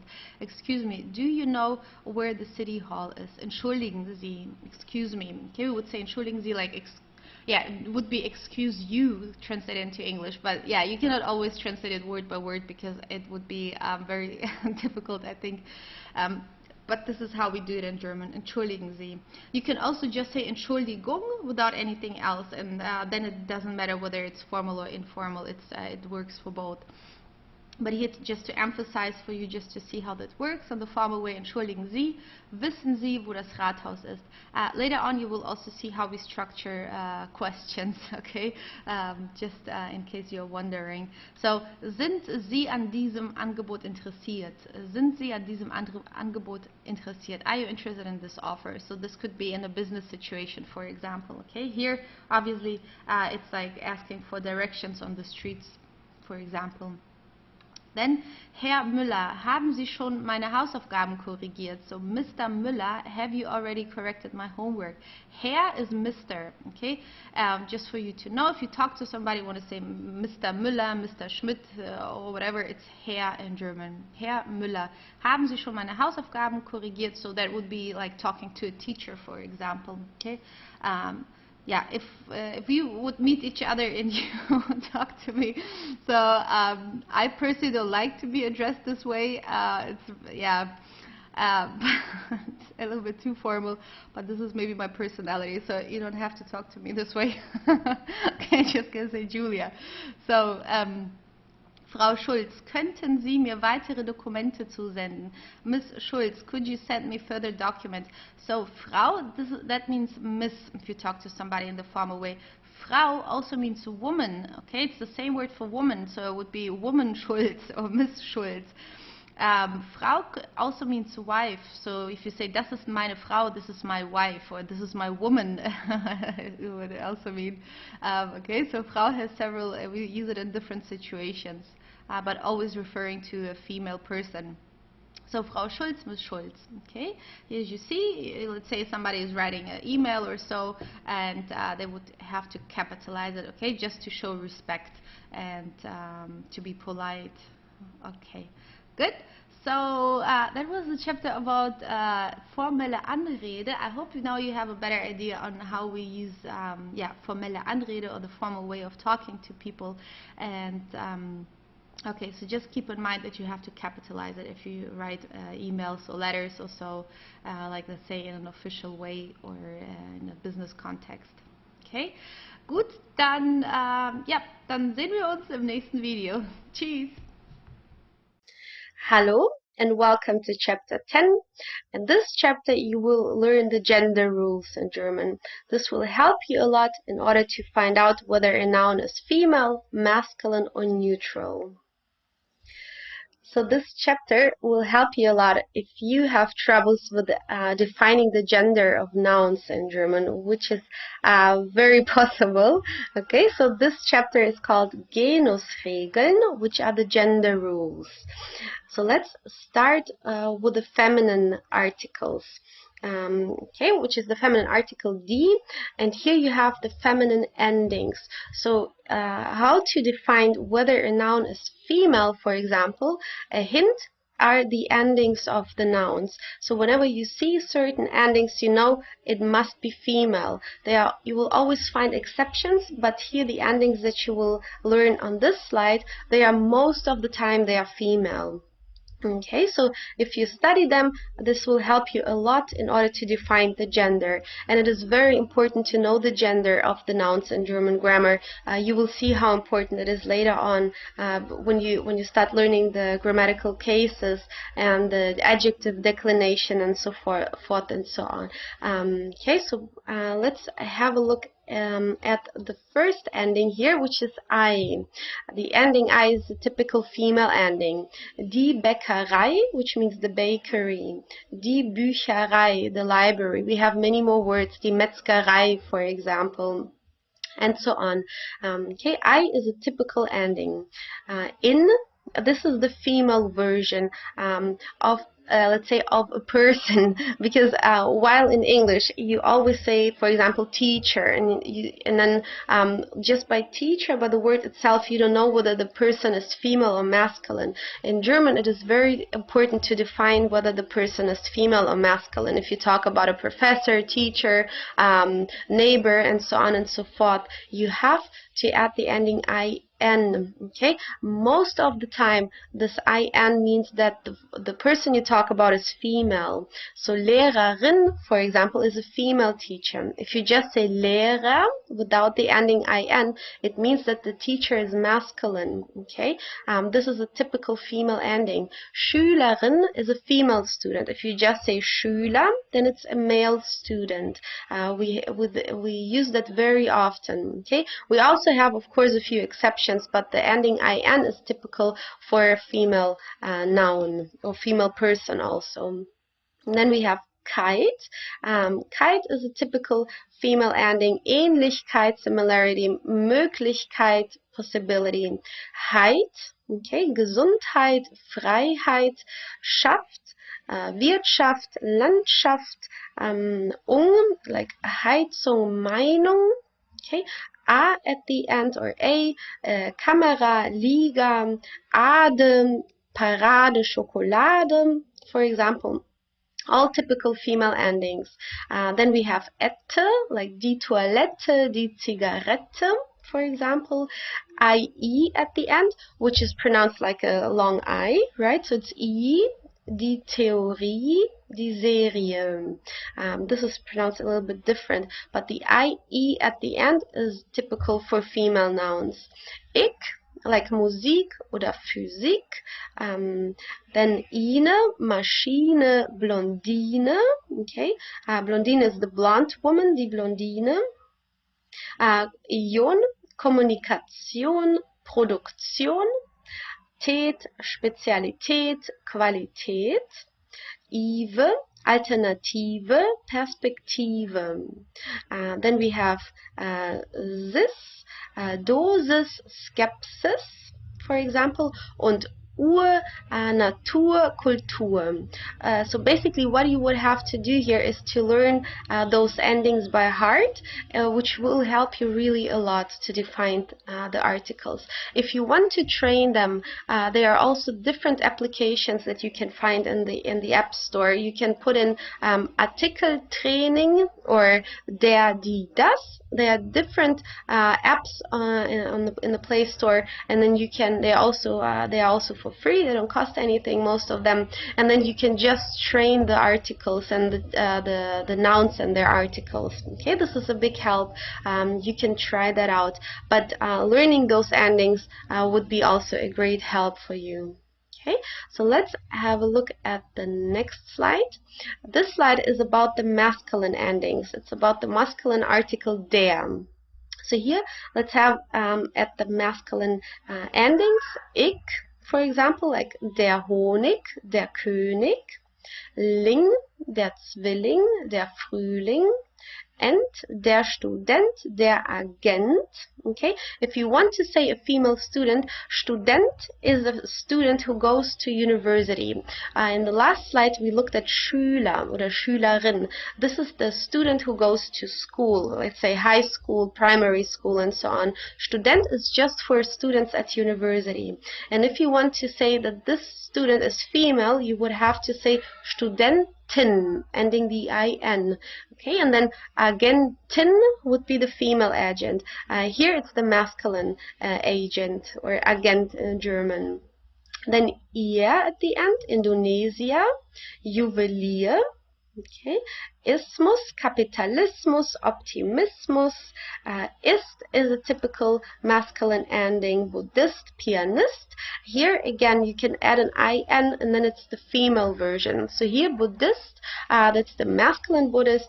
You would have to say Buddhistin if it was a female, or pianistin would be the female pianist. Then here the other endings, or, der Motor, der Chor, Friseur, Likör. Here this is the masculine hairdresser. If it was a female, you would have to say Friseurin. Okay, with the IN at the end. Then we have Romantiker, Chemiker. Again, exactly the same rule. You would have to add an IN in order to say that it's a woman, and it's very important to specify. Like I myself, for example, I cannot say ich bin Lehrer. Lehrer means teacher. If I say ich bin Lehrer, it means that I'm a man. I'm a male teacher. This is what I'm saying if I say ich bin Lehrer. I would have to say ich bin Lehrerin. Okay, to stress out that I'm a female. Very important in German. I know in English, if you're an English native speaker, that doesn't really make a difference. You just say I'm a teacher, I'm a professor, and so on. But in German, you have to distinguish. Okay, very important. Then Ast, Gast, guest. Palast is the palace, and Redakteur, Ingenieur. This is how we pronounce it. Redakteur, Ingenieur. Okay. Let's have a look at the last slide. Here it's about the neutral article das, and neutral nouns. Okay, here we have typical neutral endings. Let's start with the first one here, which is chen. Chen and line at the end of a noun means it's the diminutive form. It means that something is small, maybe sweet. Okay, so here Mädchen, it means girl, and it's das Mädchen. Now it's maybe a little bit confusing for people. Why is the girl neutral in the German language? It's obviously a female. It comes from the old German language where we used to say Magd to woman, and Mädchen, it came from the word Magd, and it actually means a little woman. Okay, so the girl is a little woman. We add the ending chen, which means that the person or the object is small. That's why Mädchen is neutral in German. It's because of the ending here. So think of a little woman, and then you know why it is das Mädchen for the girl instead of die Mädchen, right? Die Mädchen, it exists, but it means the girls. It would be the plural form if you say die Mädchen. Okay, so singular, just one girl, it's das Mädchen. Then we have Fläschchen. Die Flasche means the bottle, aber das Fläschchen, it means the little bottle, or let's say the baby bottle. Fräulein means miss. It's a little bit old-fashioned to say that. Bächlein means a little brook. So this is all small objects or persons, okay? The next ending is tel, hotel, Viertel. Tum, like das Eigentum, das Datum, Benzin und Bewusstsein. Here we have an EI at the end, so we pronounce it as Bewusstsein. EI together is always pronounced as I. Okay, but still the ending here, the last two, is IN, so it's neutral. Now, it can be confusing because actually I just taught you that IN at the end means that it's a female version of a person, let's say, of a being. It's also for animals. For example, we often add an IN in order to specify that the animal is female. Now there are of course always exceptions, okay? So here benzene, it's about gasoline. Now we don't have to distinguish, or we can't, whether the gasoline is female or masculine, right? It's not about gender here. So here it's neutral in this case, just as with Bewusstsein. It's not about whether the person or the being is female or masculine in this case. It's that's why it's neutral. It's das Bewusstsein. Okay, keep that in mind, that not all nouns that have an IN at the end are female. It can be also neutral if it's not about specifying the gender of the object, the person, let's say, or the being. Okay, or radio, auto, then infinitive here.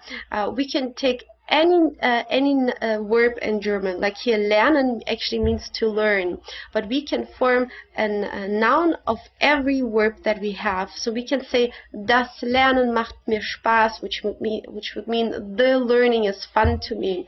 Now of the verb lernen, we have formed an activity, a noun, and then whenever we do this, it's always neutral. Then just make sure that you write it in capitals. Very important in German, all nouns need to be written in capitals, because if you don't do this, the meaning can completely change. Like, for example, the word morgen. Morgen written in small letters means tomorrow. But if you write it in capitals, then it means the morning. Okay, and it happens very often that the meaning changes. So please make sure that you write all nouns in capitals. In German schools, we are drilled to write it the right way. Okay, because it really makes a difference. So whenever you take a verb and you form a noun, it's always neutral. Okay, spielen here, like the playing as an activity, and it would become a noun, so you would have to say das Spielen. Okay, then the next one, ing, das Ding, das Meeting, Zentrum, Museum, Klima, Drama, das Element, das Experiment, das Bett, das Omelette, and whenever you have the beginning game, let's say this prefix ge, most of the time the noun is neutral, but there are also quite a few exceptions, okay? But if you have a word that starts with ge and now you're confused and you have to decide quick whether it's female, masculine, neutral, the chances are very big that it's neutral, okay? So das Geschlecht, the gender, und das Gewitter, the thunderstorm. Okay, so you would have to learn those endings here. There are quite many, but it will help you, okay, to define the gender of the nouns. Later on, you will see how important it is to know the gender of the nouns. And keep in mind, please, to write the nouns always in capital letters. Okay, so please study this chapter, have a look a couple of times and learn the endings. And also to train, you can use the apps on the Play Store. You can put in, as I said, der, die, das, or Artikeltraining. Okay, and then you can train them whenever you have a couple of minutes spare time. Okay, gut. Dann bis zum nächsten Abschnitt. Tschüss. Hallo und willkommen zu diesem Kapitel. In diesem Video werde ich nur auf Deutsch sprechen, damit du dich ein bisschen mehr an die deutsche Sprache gewöhnst. Also in diesem Kapitel geht es um die Genusregeln. Jetzt wirst du lernen, wie du erkennen kannst, ob ein Nomen feminin, maskulin oder neutral ist. Es gibt bestimmte Regeln, mit denen du das dann erkennen kannst. Okay? Also du musst nicht alle Wörter auswendig lernen oder alle Wörter und deren Artikel. Es gibt auch eine Hilfe, okay, um sie zu erkennen. Also zuerst haben wir hier den Artikel die, also feminine Endungen wirst du hier sehen und lernen. Okay, also die ist der feminine Artikel und auch der Pluralartikel in der deutschen Sprache. Und hier haben wir typische feminine Endungen. So kannst du erkennen, dass das Wort feminin ist. Okay, also typische Endungen oder eine typische Endung ist ei am Ende, wie zum Beispiel die Bäckerei oder die Metzgerei. Okay? Das ist eine typische feminine Endung. Das heißt, Wörter, die mit ei enden, sind normalerweise feminin oder in den meisten Fällen, fast immer, sind sie feminin. Okay? Dann in, wie Astrologin oder Beraterin. Also in am Ende steht dafür, in den meisten Fällen, dass es eine feminine Person ist. Okay? Wie Lehrerin, Schülerin, Ingenieurin und so weiter. Also das heißt hier, Astrologin ist eine feminine Person. Dann haben wir Keit, auch eine typisch feminine Endung. Sauberkeit, Herrlichkeit zum Beispiel. Okay, Keit. Dann Heit, dann haben wir Heit, Knappheit, Beliebtheit zum Beispiel. Okay. Dann haben wir Wirtschaft, Gesellschaft. Schaft ist auch eine typisch feminine Endung.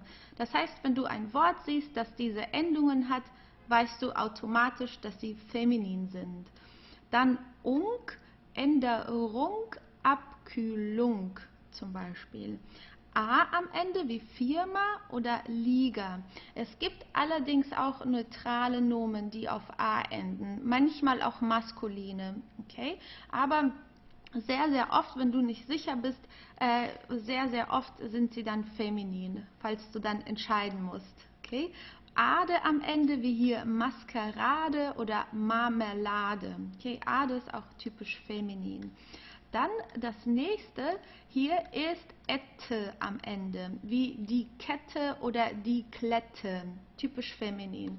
IE, Theorie, Normandie zum Beispiel, typisch feminin. Dann haben wir ik, wie die Mystik, die Ästhetik, die Musik zum Beispiel, okay?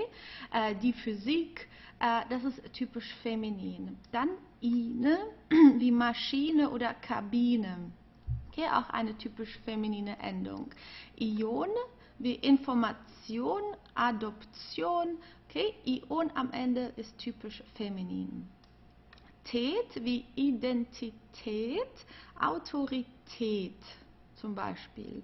Und Ive, Exekutive, Perspektive, Initiative zum Beispiel, das ist eine feminine Endung. Cis am Ende wie Basis, also die Basis oder die Skepsis. Okay, das sind typische feminine Endungen.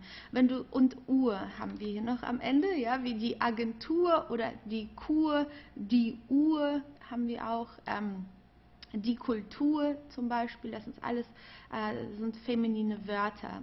Also wenn du diese Endungen lernst, dann wird dir das sehr viel helfen, um in der deutschen Sprache den Genus der Nomen zu erkennen. Okay? Also es gibt eine Hilfe. Du musst das nicht einfach nur auswendig lernen, also jedes Wort. Okay?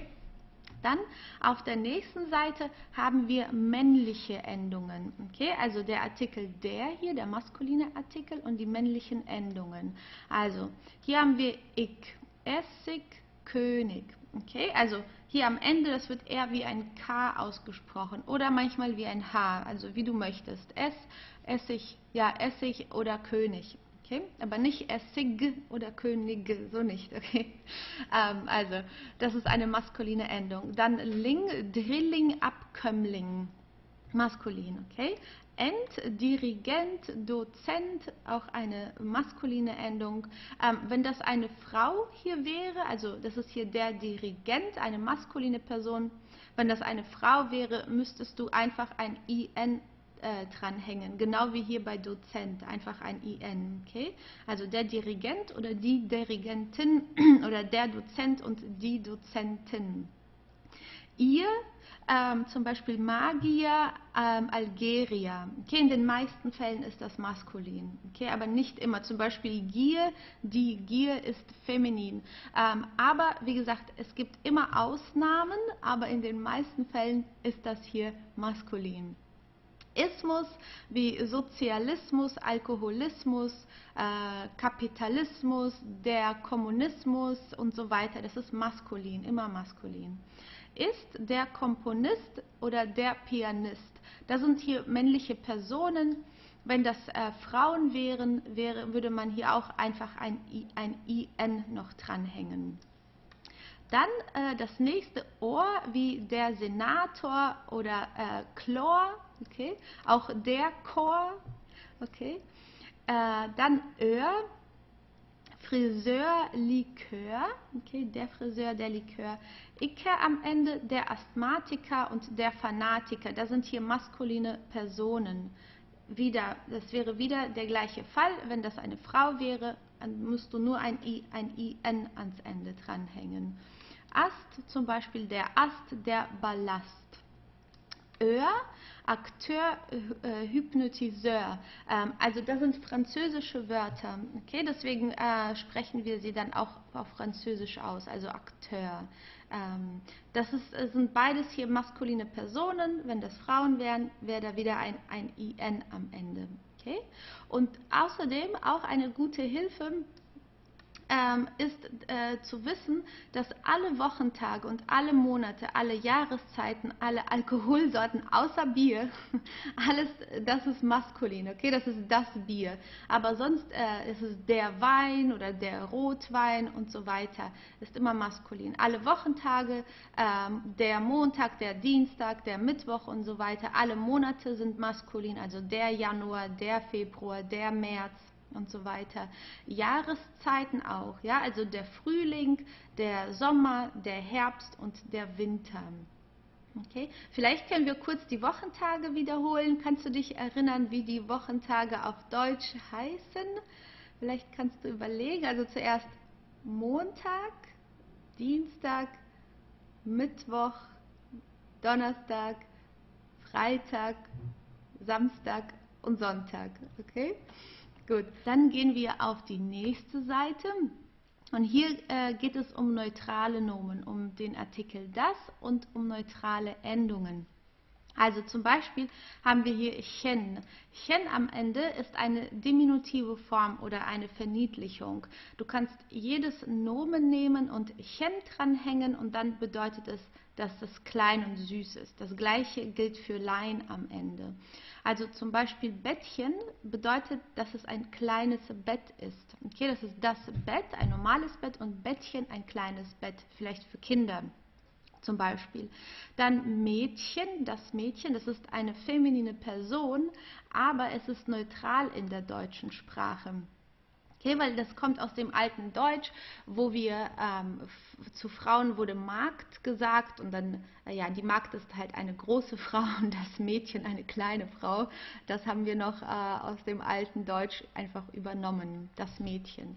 Lein, also hier, das ist das Gleiche, das Fräulein, es ist auch eine feminine Person.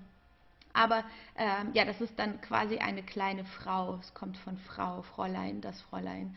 Wir sagen das nicht mehr so oft in der deutschen Sprache. Oft wird das benutzt, wenn die Eltern zum Beispiel wütend auf ihre Tochter sind. Dann sagen sie zum Beispiel, so nicht mein Fräulein. Ja, das ist sehr typisch. Oder Fräulein, so werden auch Mädchen unter 18 genannt, wenn sie zum Beispiel einen offiziellen Brief erhalten, steht da oft Fräulein und dann der Nachname, also Fräulein Schmidt zum Beispiel. Bächlein, das ist hier einfach ein kleiner Bach. Okay, das ist der Bach und das Bächlein. Dann haben wir IN. Also IN ist natürlich, steht dafür, dass es eine feminine Person ist. Allerdings, falls es kein Mensch ist, wie hier Amygdalin oder Aspirin mit IN am Ende, dann ist das neutral. O ist auch sehr oft neutral, also das Studio, das Abo zum Beispiel. Im Infinitiv schwimmen und fahren. Also schwimmen und fahren sind Verben. Also ich schwimme oder ich fahre Auto zum Beispiel. Aber wenn du das als eine Aktivität oder zu einem Nomen machst, dann ist das immer neutral. Du kannst zum Beispiel sagen, das Schwimmen mag ich gerne oder das Fahren ich weiß nicht, das Fahren nach Berlin ist sehr anstrengend zum Beispiel. Okay, das Fahren oder man kann auch sagen die Fahrt nach Berlin. Okay, also immer wenn du ein Verb zu einem Nomen machst, dann ist das immer neutral.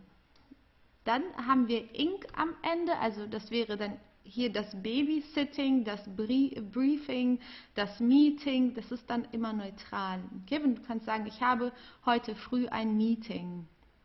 Am Ende das Antibiotikum oder das Aquarium, am Ende ist auch sehr oft neutral oder überwiegend neutral. Ma am Ende, das Aroma, das Asthma zum Beispiel auch neutral.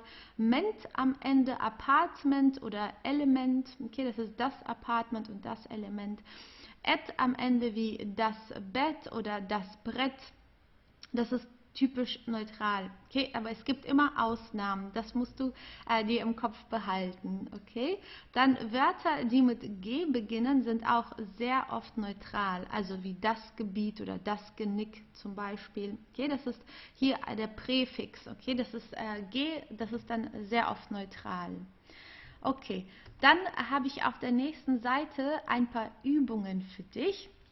Also hier musst du entscheiden, ob diese Nomen maskulin, feminin oder neutral sind. Also hier sind Wörter von verschiedenen Deutschniveaus. Okay? Also manche Wörter sind auch fortgeschrittene Vokabeln. Du musst sie nicht alle lernen. Es geht hier hauptsächlich darum, dass du übst, diese Endungen zu erkennen und auch zu erkennen, ob die Wörter neutral, maskulin oder feminin sind. Okay? Also, du kannst jetzt das Video pausieren und diese Übungen machen und auf der nächsten Seite siehst du die Lösungen. Okay?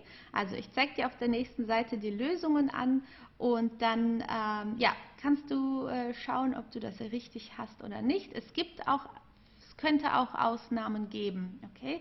Dann kannst du das direkt auch mitlernen. Gut? Dann hier sind die Lösungen. Jetzt kannst du schauen und vergleichen, ob du das richtig hast oder nicht. Und dann hoffe ich, dass dieses Video hilfreich war. Und wir sehen uns im nächsten Kapitel. Tschüss!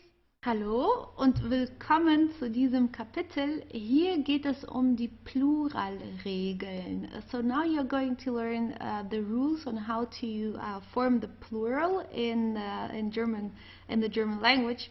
So we have a few rules, and it would be important to learn them. It's a little bit more complicated than in the English grammar as usual. And so let's have a look at how that works in the German language.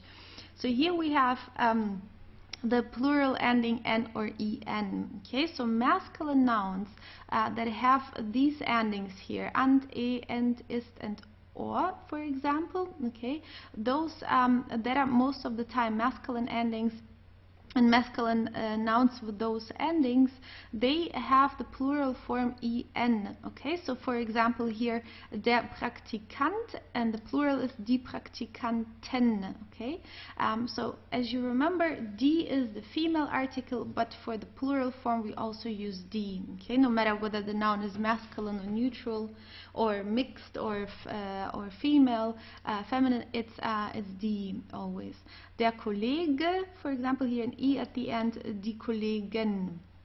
Or der Dirigent, die Dirigentin, die Pianistin, die Direktorin. Okay, so as you see, there are certain rules which you have to study. Okay, so that are the plural.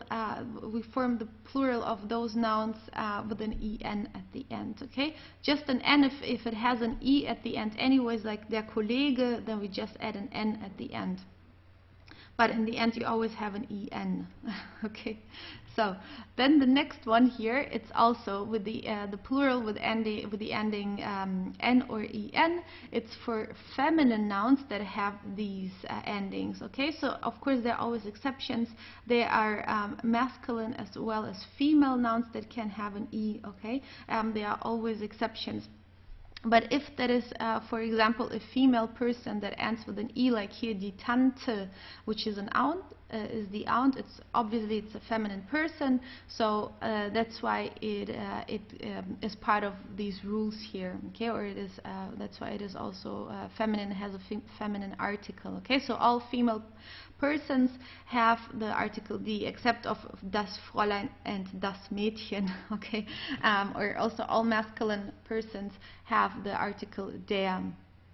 So here the endings e, heit, in, ion, ik, keit, schaft, tät, and unk that are typical female endings.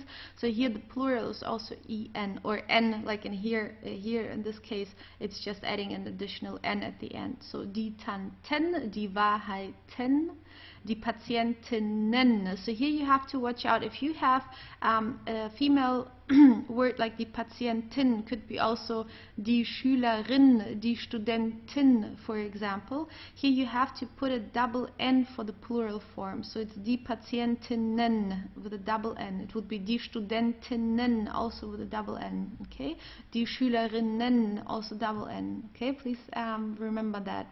Die Regionen, die Grafiken, die Unfähigkeiten, die Schwangerschaften, die Kapazitäten und die Übungen. So it is very good for you also to learn the vocabulary here. Okay, please, learn all the words that you see here, because you need it in order to speak. You need words, no vocabulary. So here we have again like the plural form with n or en at the end. So we have here foreign words that end with ma, and us. So they can be masculine, neutral, could be also feminine, but here it's about the ending. So all nouns that have these endings, no matter which gender they have, they end with n or en. Okay, so das Aroma and die Aromen. Okay, so you take away the a, you just add an en. Das Zentrum, die Zentren. Okay, you take away the um here, you add an en. Der Organismus, die Organismen. Okay, gut. Dann das nächste, Pluralendung mit e. So here you just add an e at the end, no, not an en. Okay, there is not an n at the end for the plural form. So whenever you have masculine nouns that have these endings here, which is like ich, ihr, ich, link, und okay, so don't forget, there are always exceptions. Okay, as I mentioned in the chapter about the gender rules, for example, die Gier, it's feminine, the word, but most of the time there would be masculine, but there are always exceptions. Okay, so der Masseur, die Masseure.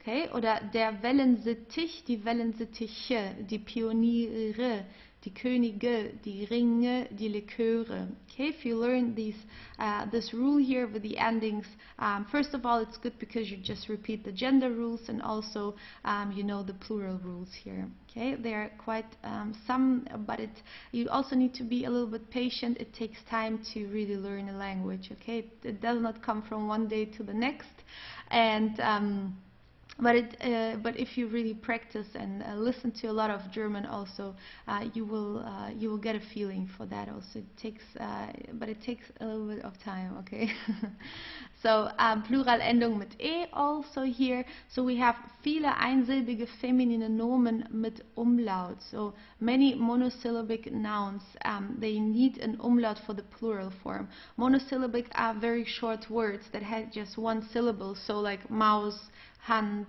Tee. Okay, it's just one syllable. Like two syllables would be an example if you say mother, or the Mutter, it has two syllables. Vater, okay, it's two. And then they can have 3 and 4 depending on how long the word is. Here we are talking about short words that just have one syllable, like for example, die Maus. Okay, it's also for feminine, and in the plural you add an e, and the a changes to an a umlaut, so it's die Mäuse, and die Hand, die Hände. So usually, if you have here in the singular, of course there are always exceptions, but if you have in the singular an a which also has an a umlaut, or an u which has an u umlaut, or an O which also has an O umlaut, then it changes to its according umlaut most of the time. Okay, but I will show you some more examples, and here, for example, that is another rule where you add an E or an ER at the end. Okay, so here you also see many monosyllabic neutral nouns, often with umlaut. So this is similar to the page right before that. Now this is about neutral nouns, not about the feminine ones. So here, das Brot, die Brote. Okay, as I said, often if you have an O in the singular, in the plural you have the according O umlaut, for example. So it's das Dorf, die Dörfer, but it's not always this case. Okay, like Brot has an O, but in the plural we don't say Bröte, it's just Brote. Okay, also very good to study vocabulary if you look at this chart. Okay, das Bein, die Beine. So here neither E nor I has an according umlaut, so it just stays like this. You just add an E here, die Beine. Das Bild, die Bilder. Das Buch, die Bücher. Das Buch, die Bücher. Okay, like U changes to U umlaut. Das Dach, die Dächer. Das Dorf, die Dörfer. As you see, the pronunciation rules, you have a vowel and then comes an R. So I hope you remember that what you have to do here is just to pronounce the R like an A. So it's Dörfer. Okay, it's not Dörfer or Dörfer. Dörfer. Okay. Keep this in mind, please. Glas, das Glas, die Gläser, das Haar, die Haare. Okay, like here you have an A, but we don't change it to an umlaut. Okay, it's not Haare, it's Haare. Das Haus, die Häuser, das Kleid, die Kleider. Here you see Körner, Länder, Lichter, Lieder, Nester. Okay, that are all monosyllabic words here, neutral monosyllabic words. Tuch, Tücher, and so on. Okay, so please study this chart and also learn the vocabulary and keep this, this rule in mind. Then we have plural endung mit S. So this is like in English. In English, most of the time you just add an S at the end for the plural form. We also have this in German, so that are nouns with the ending A, I, O, U, and A, and Y. Also A, I, O, U, Y. Okay. Of course, as always, there are exceptions. Okay, but here this is what we often do. We just add an S at the end. So das Sofa, die Sofas, der Bikini, die Bikinis, and it doesn't matter which gender this noun has. You just add an S at the end. Okay, das Video, die Videos, das Niveau, die Niveaus, und das Baby, die Babys. Now, it is not the same with the plural form. It's not the same rule as in English, because in English, if you have a Y at the end of a singular, you form the plural with an IE. In German, we don't have this. You just leave the Y as it is, and you just add an S here for the plural. Okay, just for you to know that there is a difference. Then we have here nouns that are the same in the singular and in the plural, that they don't change in their plural form. Okay, so we have here masculine nouns with the ending L and er, maskuline Nomen mit der Endung L und er. So for example, der Spanier, which is the Spaniard, the plural form is die Spanier. Okay, unless you want to emphasize that there are just women or female Spaniards, then you would say die Spanierinnen. Okay. But it's here it's masculine. Okay, it's about masculine. If it was mixed women and men, then it would be also die Spanier in this case. Der Büffel, die Büffel, for example. Okay. Then we have those neutral nouns with the ending chen and lein. They are always neutral. The plural form stays the same as in the singular. So das Fläschchen, die Fläschchen, das Fräulein, die Fräulein. Okay. It does not change in the plural. Then the next one here is there are nouns here that just have either just a singular form or just a plural form. So these here, which you will see in this chart, they don't have a plural form, and these ones don't have a singular form. Okay, like die Milch, milk, we don't have this in the plural. We cannot say milks in German. Okay, it's just always in the singular. Der Frieden, peace, also just in the singular. Der Hunger, die Geduld, die Hitze, die Kälte, das Glück, der Ärger und der Lärm. Okay, there is no plural form for these words in German. Okay, so you probably could say in English, I hear there are strange noises. I think it works in plural. In English, it would not work in German. Okay, we just say I hear a noise, for example. It doesn't work in the plural. Then here, words that just work in the plural, there is no singular form. Die Eltern, the parents. In English, you can say one of, he's a parent or something. In the singular, in German it does not work. It's always in the plural, die Eltern. If you want to just talk about a mother or father, then you have to say Mutter oder Vater. You can say also der Elternteil, which would be the same as the English parent, just one person. Okay, but parents, like here, Eltern, just works in the plural. Die Ferien, die Geschwister, die Leute, die Kosten und die Jeans. That just works in the plural. Geschwister, siblings, you cannot say like in English, this is my sibling. In German, that does not work. If you talk about siblings or here Geschwister, in German it always means that this is more than one sibling, that there are always two. Okay, no matter whether they are brothers or sisters, but it's always just in the plural. Okay. Gut, dann war das hier das Video über die Pluralregeln. I know there were quite some rules, but I hope you use the chance and also learn the vocabulary, which is super useful here in this video also. And so just be aware that we have rules for everything. It's also the same in the German culture. We have a lot of rules. But well, yeah, this is our German grammar. Okay, so there are some rules, and please take your time to study them. Und dann sehen wir uns im nächsten Kapitel. Tschüss! Der Körper. Der Mensch. Die Frau. Der Mann.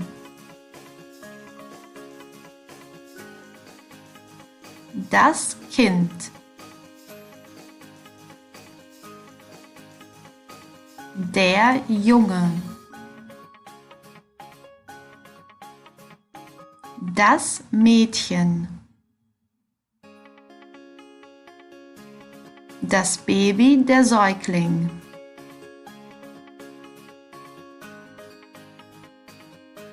Das Haar, die Haare. Der Kopf. Das Ohr. Die Stirn. Das Auge.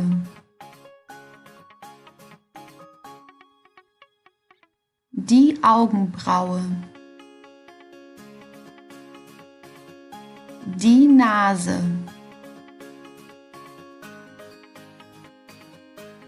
Das Gehirn.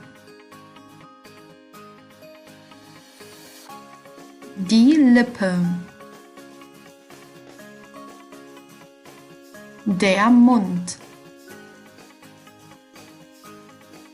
Das Kinn. Der Arm. Der Ellbogen. Die Hand. Die Brust. Die Taille. Der Bauch. Die Hüfte. Der Bauchnabel. Die Schulter. Der Rücken. Der Po. Das Bein. Das Knie. Die Wade. Der Knöchel. Der Fuß. Die Zehen. Die Ferse. Der Zahn. Das Skelett. Der Knochen.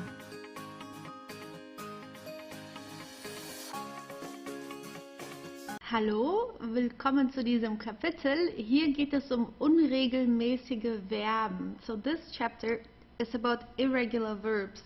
We had one chapter already about the conjugation of regular verbs, and now we are going to look into the irregular verbs. And of course we have some rules, I'm sorry to tell you, but so let's start with the first ones here, with the verbs that are completely irregular. Okay, so they cannot be explained by any rules that you will see in the next slides. So here the typical verbs, or also Hilfsverben as we call them, because we need them for the perfect tense, for example, and so on and so forth. You will see, and they are also very important verbs that we use a lot. So the first one is sein, which is to be. Okay, so as you see, it's completely irregular because it's sein in the infinitive form, and you start conjugating, and it's yeah, it's changing a lot. So ich bin, du bist, sie, es ist, wir sind, ihr seid und sie sind.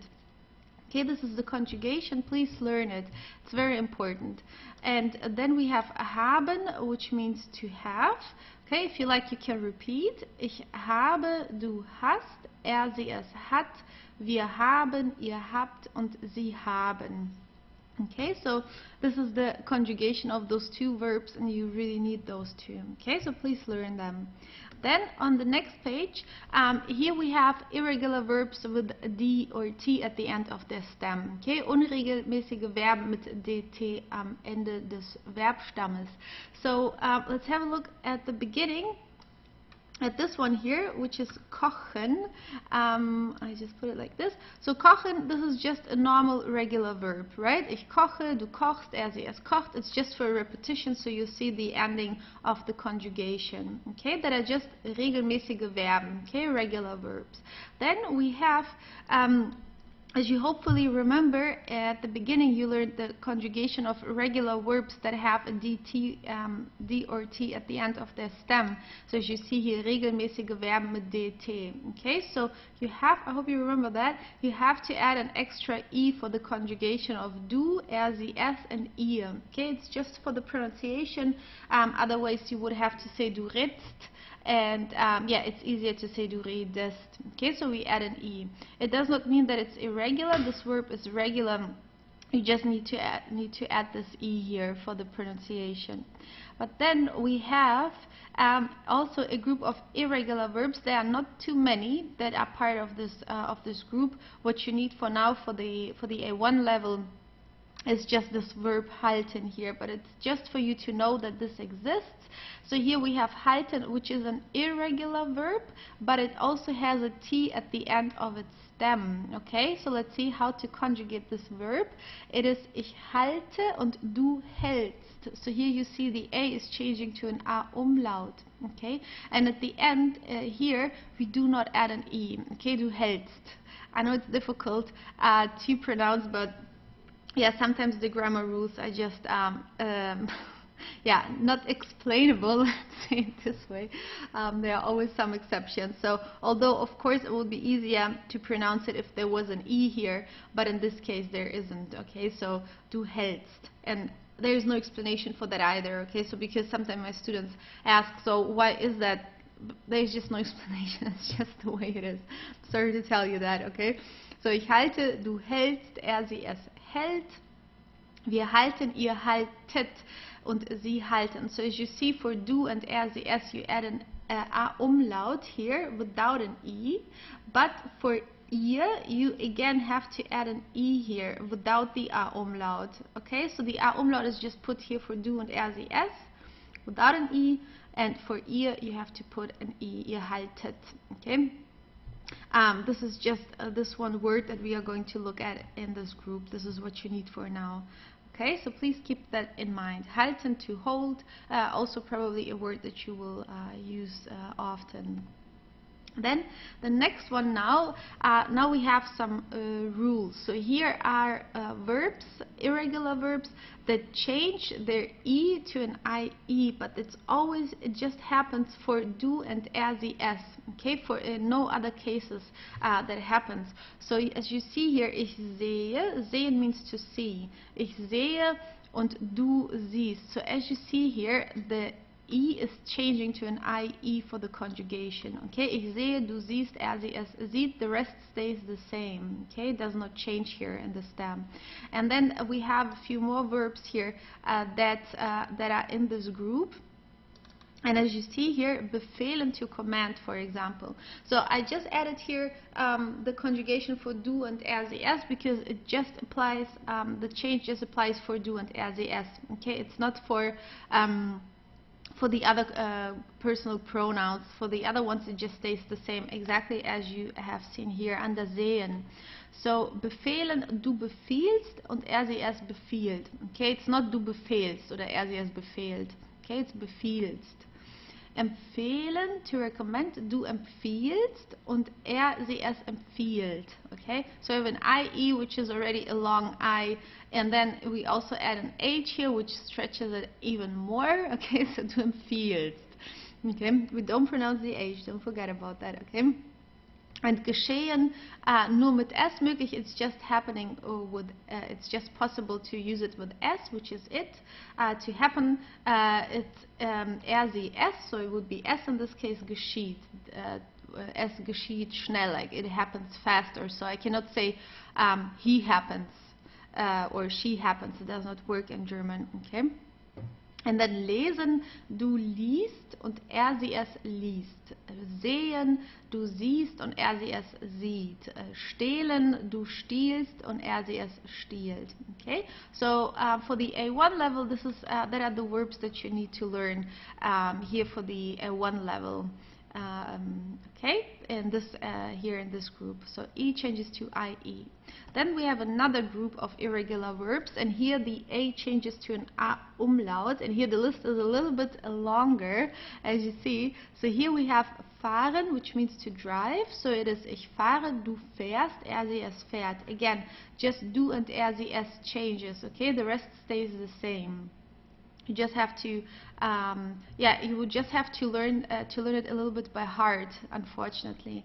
Okay, so here the chart. Let's have a look here. A lot of important verbs. Please study them also. Like backen, to bake. It changes to bakst or bakst. You can use both actually. In this case, I personally rather use du bakst just with the normal A. But both is possible, okay? And then you see all the other verbs like blasen, braten, fallen, fangen, graben, halten, laden, lassen, raten, schlafen, if you like you can repeat, schlagen, tragen, wachsen und waschen, okay? Wachsen, waschen. CHS is pronounced like an X, wachsen, okay? Just for you to know this combination of the three letters, wachsen. Okay, good. So here you have this chart. Please study this group of verbs that are very important verbs you will need anyways, also for the A1 level. So the next one is E changes to an I. Okay, before we had the same like E changing to to different words, but here it just letters. Sorry, here it just changes to an I. Okay, so geben to give. Ich gebe, du gibst. Sie es gibt, wir geben, ihr gebt und sie geben. Okay, this is the conjugation of geben. And here we have also a chart with a lot of verbs. Please study them. So it will be very useful. Like here, ausbrechen, to break out. Du brichst aus. This is a separable verb. You will learn it later on how to conjugate that or how that works, because as you see here, it's separated. But don't worry, you will learn it a little bit later. Okay, so hier brechen, du brichst, sie es bricht. Essen, du isst, sie es isst. Okay, and so on. I will just read those verbs to you so you hear the pronunciation. Maybe you can repeat. Okay, that would be just to practice a little bit and getting used to the pronunciation. It's good to actually, to actually use it, not just looking at it or hearing, but actually saying those words also. So I will read, you can repeat. Fressen, gelten, helfen, messen, nehmen, quellen. Okay, don't forget, Q-U together is pronounced like a Q, okay, quellen. Schmelzen, sprechen, stechen, the CH, okay, very important, the pronunciation, stechen. Sterben, treffen, treten, verderben, vergessen, werfen und zunehmen. Okay, zunehmen. Good. Then the next group is when au changes to oi. Okay, so we have just those two verbs in this group. Okay, so that is hopefully good news. So laufen means to run and to walk. So ich laufe, du läufst, sie es läuft. Okay, so we don't say du laufst oder sie es lauft, it's läufst. Okay, let's try to pronounce it. Du läufst und sie es läuft. Okay, and we have saufen, which is to swig. We also use this word if somebody drinks a lot of alcohol. We say säuft, okay, which means that he drinks a lot of alcohol, or he or she. Okay, so as you see, that are just those two verbs in this group. Okay, so well, that was the chapter about the irregular verbs. Please study the vocabulary as usual, and it would be great if you could practice that a little bit and learn the conjugation really and memorize those rules. Gut, dann viel Erfolg beim Üben und wir sehen uns im nächsten Video. Tschüss! Tipps zum Sprachenlernen. In this video, I will give you some very valuable tips on how to learn German very efficiently. All notes with your hand and write the vocabulary using a pen and paper.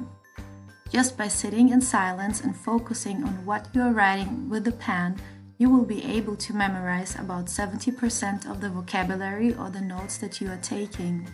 You have to make sure that you are not being distracted by a phone or anything else. Speak without shame. In order to speak a language, you actually really need to speak it. Don't feel ashamed to speak and don't worry to make any mistakes.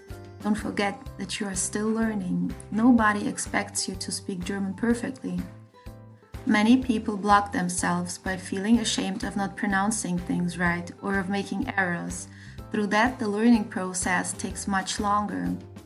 Learn the German pronunciation rules right from the beginning and adapt them as soon as possible. Once you get used to the wrong pronunciation, it will become very difficult later on to unlearn that again. And if the accent is very strong, it can be very difficult for natives to understand a person, even though there may even be no grammatical mistakes. You have to expose yourself as much as possible to the German language. Nowadays, you don't have to be in the country which language you are learning. The more you get in touch with the language, the better. You have to read, hear, write, and speak it. For that, you can listen to German online radio, for example, or you can listen to German podcasts. Watching TV with German subtitles, or even better, all synchronized in German, has a great learning effect. Music helps a lot when it comes to learning a language. First, you learn a lot about the country's culture by listening to its music, and furthermore, translating and learning the lyrics are a great way to study a language. Of course, you should at least like the beat of the song to actually have the motivation to study and translate the lyrics. Every person learns best in a different way. I personally learn languages much faster through music. There are many great German artists, and I would recommend you Xavier Naidoo or Die Söhne Mannheims. They use a very clear German in their songs, which is great when learning a language. Get a language partner and practice speaking German for free. Communication is key when studying a language, and it makes a very big difference whether you learn it by yourself or whether you can actually apply what you have learned with a German speaker. There are great platforms like tandempartner.org on which you can find thousands of other language learners. There you can post an ad in which you are looking for a German speaker who wants to learn your native language. Then you can exchange your numbers, emails, or Skype contacts and teach each other your native language. It is free, you can get to know great people and improve your German. Another great platform for that is italki.com, for example. Meetup.com. A further option, which is not virtual, are language groups on meetup.com. Here you would have to check out whether there are German-English groups, for example, which are meeting up in your town or city. There, German and English learners are meeting once a week or month to practice speaking the language they are just learning. Of course, there are all kinds of language combinations like Spanish, German, French, German, and so on. You can also get an online tutor. That is a very tailored and intensive way to learn a language. The tutor gives you all his or her attention and can explain all the questions you may have, teaching you grammar, pronunciation, or prepare you for your language certificate. A great platform for that is Workbook.com, which is an easy usable platform on which students and teachers can meet. Traveling is another very fun option to study a language and get to know a culture. If you decide traveling to a German-speaking country, I would recommend you to also spend some time in a village or smaller town. There are usually not too many foreigners, and you will be much more forced to actually speak German. Of course, big cities are much more exciting, but it makes just speaking English all the time much easier and more comfortable, so that you might end up just speaking English. There are a lot of foreigners and tourists in cities like Berlin who automatically switch to English. If traveling, then of course it should be either Germany, Switzerland, or Austria. A great way of traveling for free and learning a language at the same time is by using platforms like helpx.net. Here you can travel to any place in the world and help locals with different chores, and in exchange for that you get free accommodation and often also free board. This way you can live with locals and speak their language. You can basically find and learn anything on YouTube. No matter which subject of German grammar you are looking for, you can find that on YouTube. Having a German partner may already be your motivation to study German, but if not, that will surely add to it. Being able to practice the language and later also being able to speak the native language of your partner can take your relationship to another level. There are dozens of language apps with which you can improve the language you are learning. Some are focused on grammar, others on vocabulary, or also both. Drops is a great app to study vocabulary. If you use language apps, make sure that you see the object you are learning, that you hear how it is pronounced and how it is written. Use physical books or print out texts which are written in German. Write the translations of the words you don't know above each word. It truly is a somewhat more time-consuming process than studying vocabulary virtually, but it really makes a difference to actually sit down and make the effort to translate the words. In addition to that, you can also see how the vocabulary is being used and in which context. Study the German nouns always with their article. As you know, there are 3 different genders in German grammar. It is best for you to learn them right from the beginning. Later on, you will see how important it is in the German language when it comes to the grammatical cases, for example. We also decline adjectives and adapt them to the gender of the nouns, but that are just a few examples for when needing to know the gender of each noun. So, viel Erfolg beim Lernen. I wish you lots of success with studying. I hope that you will consider these tips and enjoy learning German with them.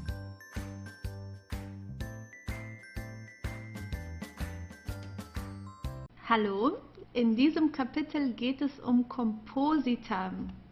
Und zwar heißt das auf Englisch Compound Words.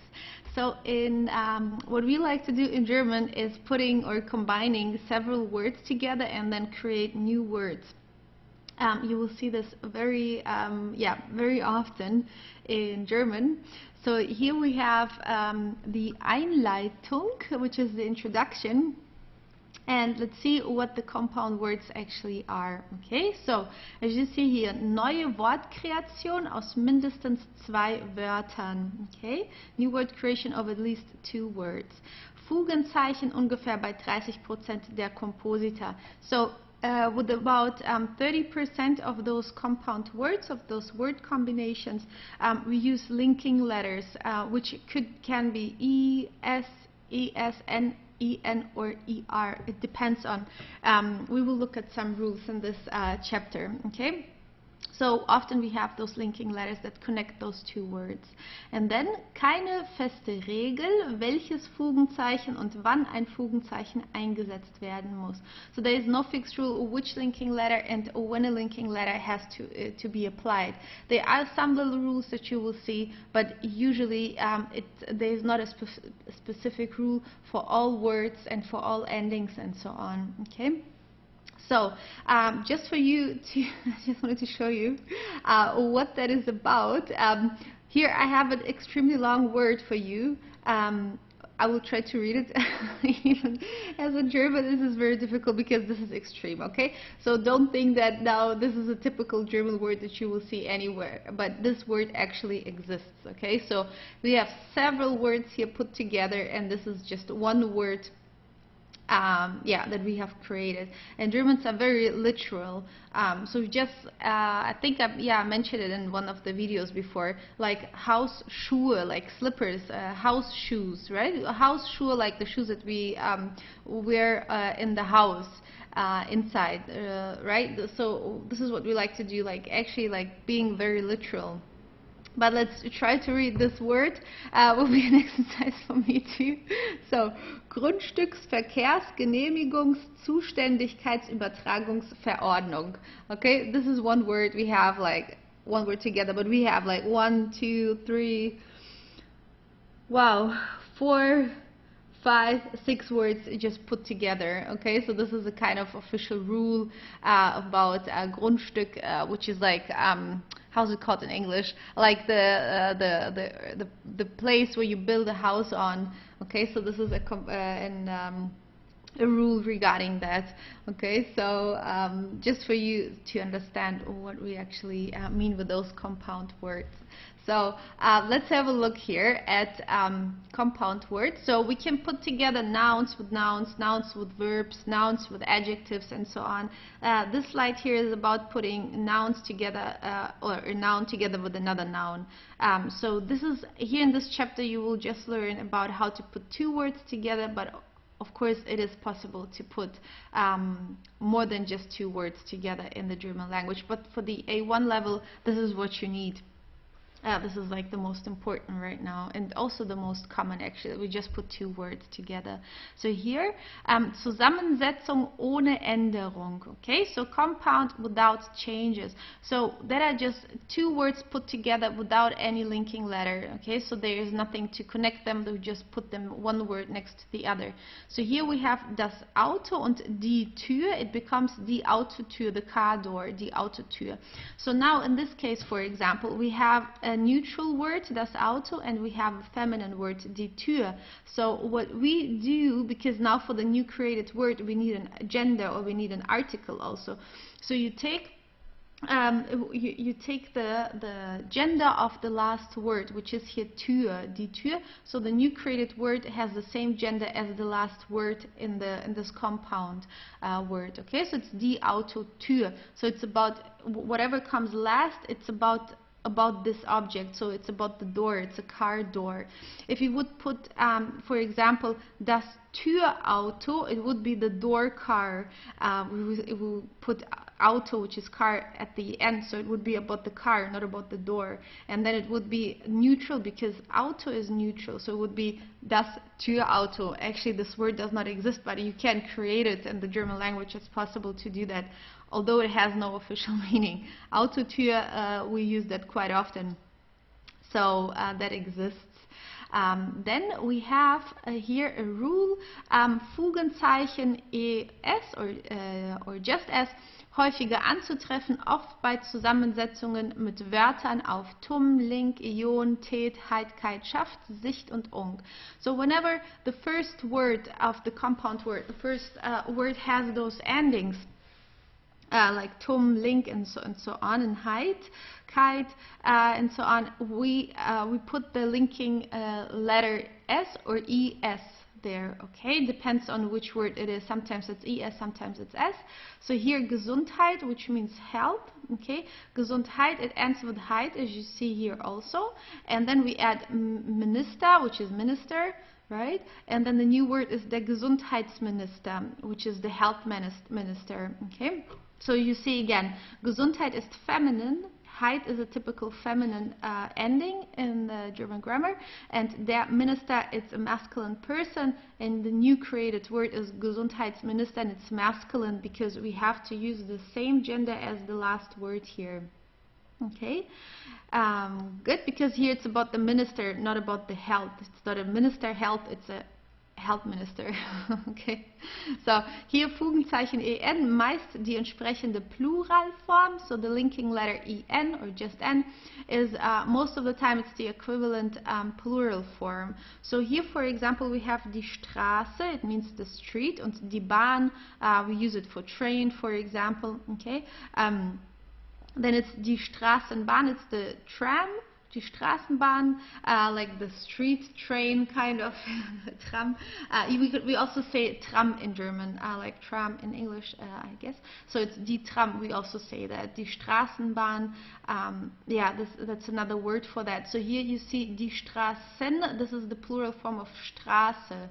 Okay, and this is exactly the same as the plural form with this linking letter n here. Okay. So let's go to the next one. Hier Fugenzeichen er, meist die entsprechende Pluralform. So here it's also the same, Fugenzeichen er, mostly the equivalent plural form. That's why it is yeah, very important to learn those plural rules. Okay, so you actually know what the plural form of each word is. That will help you here. Although of course it's not always the plural. Okay, as you have seen before in this video, sometimes we just put a word together with another one, but there is no specific rule that says all words connected to education need to stay in the singular form without any linking letters. We don't have this rule. Okay, so you would have to learn this a little bit by heart. So here we have das Wort und das Buch. The word and the book, and it becomes das Wörterbuch. Wörter is words, it's the plural form of word, and it means dictionary, so we say the word book. Okay, I told you the German language is very literal. Okay, so das Wörterbuch is the dictionary, and in this case we use the plural form of Wort, which is Wörter. So the next chapter here is verbs together with nouns. Okay, so what you need if you do this, most of the time, and again there are exceptions here and there, but most of the time you just use the stem of the verb and then you add a noun. So suchen and Maschine, it becomes die Suchmaschine. So the stem is after you take away en, what is left is called the stem. So you just add it to the Maschine in this case. Oh, sorry, there's an S missing. Sorry, it's Maschine is written as here. Okay, so it becomes it's the search engine, die Suchmaschine. And since we just have one noun here, you use the same article as the noun that you have here. So here you don't have to decide anything, because there are not two nouns with two different genders, it's just one noun here.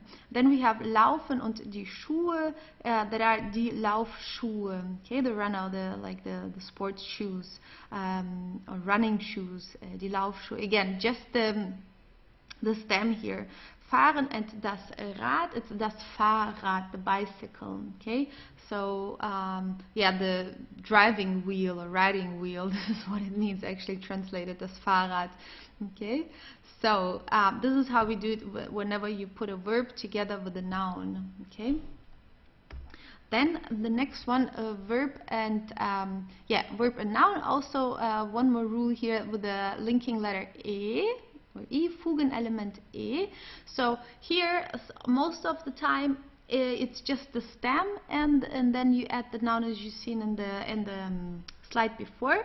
In this case here, this is another rule. You have to use the stem, and then you add an E. Okay, Nachschlag, and then Nachschlagewerk. Okay, it becomes das Nachschlagewerk, the reference work, das Nachschlagewerk. Okay, here you have the linking letter E, or E in German.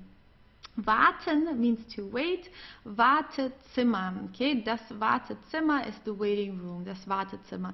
So here you don't just use the stem. It's not Wartezimmer as in the slide before. Here it actually has the linking letter E. Okay, das Wartezimmer.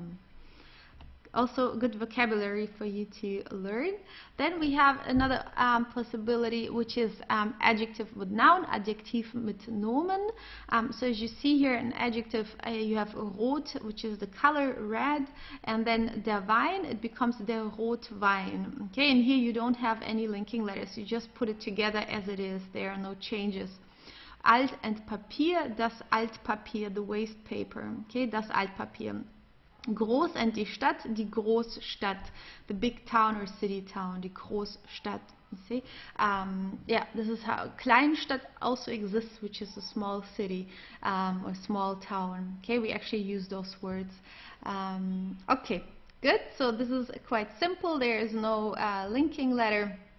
Then we have an adverb and a noun, Adverb und Nomen. So here you have words like sofort, and as you see here, eher selten, it means rather seldom. So this doesn't happen too often that we have an adverb together with a noun. Okay, so here for example, sofort plus die Hilfe, it's die Soforthilfe, immediate aid, die Soforthilfe.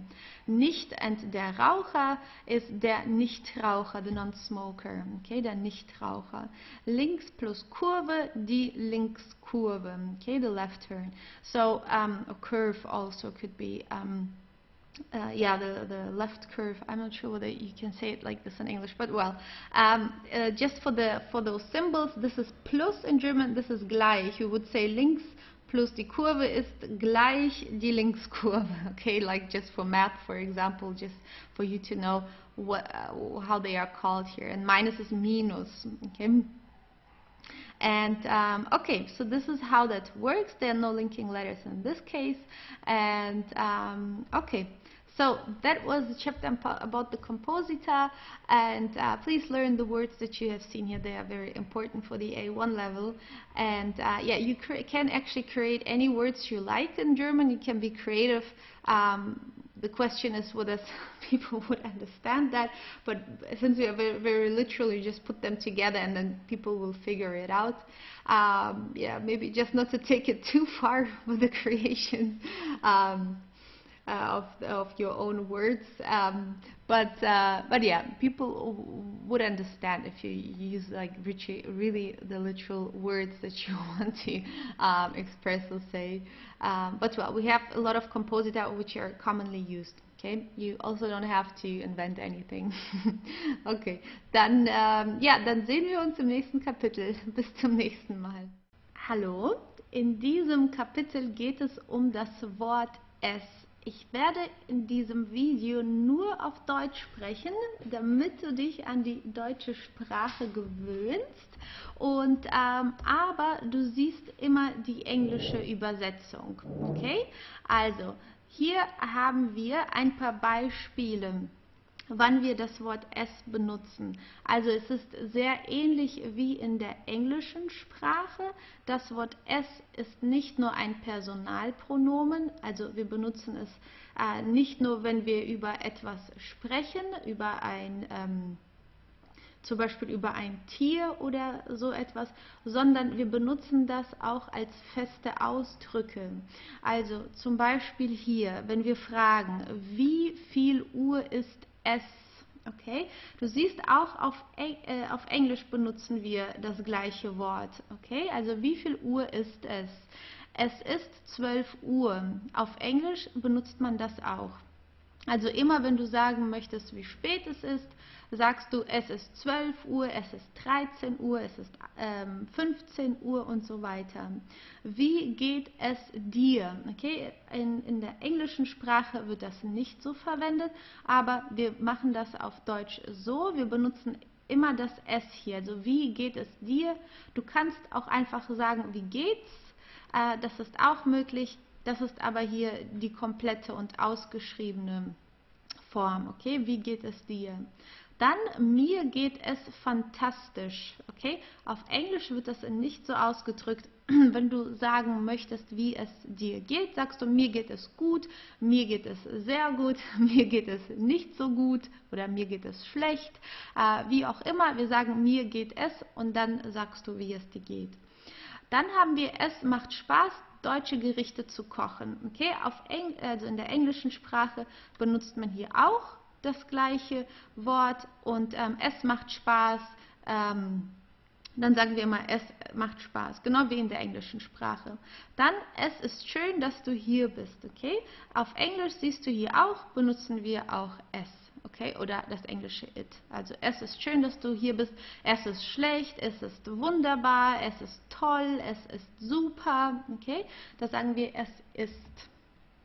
Dann auf der nächsten Seite, wenn du sagen möchtest, wenn du das Wetter beschreiben möchtest, dann sagst du auch es ist heiß, es ist schwül, es ist trocken, es ist kalt. Okay, das ist genau wie im Englischen. Okay, das ist genau das Gleiche. In diesem Film geht es um Kommunismus. Okay, auf Englisch wird das jetzt nicht unbedingt so ausgedrückt. Ich weiß nicht, ob man sagen könnte, in this movie it is about. Okay, so könnte man das auch sagen. Aber es geht um. It is about. Okay, ist immer es geht um oder hier in diesem Film geht es um Kommunismus. Okay. Dann, es gibt ein Theater in dieser Stadt. Das ist sehr typisch. Das wäre gut, wenn du dir das merkst. Also es gibt ist das englische there is. Es gibt keine Milch in diesem Geschäft. Okay, like there is no milk in the store. Es gibt keine Milch oder es gibt Milch in diesem Geschäft. Okay, es gibt ist wird sehr oft benutzt. Okay, es ist gut, wenn du dir das merkst, wenn du beschreiben möchtest, was es irgendwo gibt. Okay? Gut, also das war das Kapitel über das Wort es. Und ich hoffe, es war nicht so schwierig. Wie du gesehen hast, gibt es auch Ähnlichkeiten mit der englischen Sprache. Und dann sehen wir uns im nächsten Kapitel. Tschüss. Die Kleidung. Der Pullover.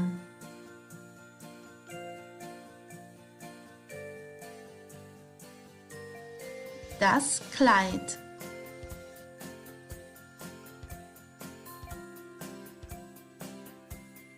Die Jeans.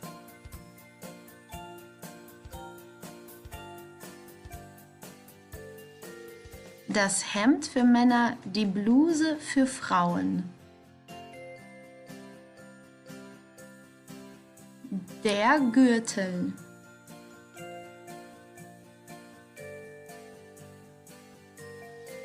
Die Mütze.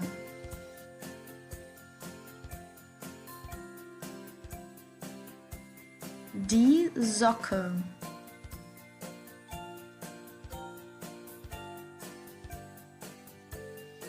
Der Schuh.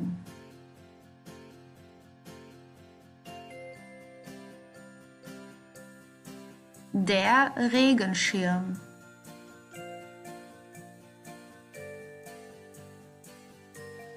Das Höschen, die Unterhose.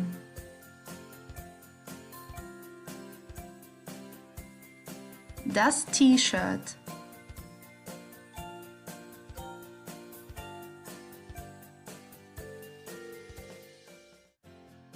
Das Abendkleid.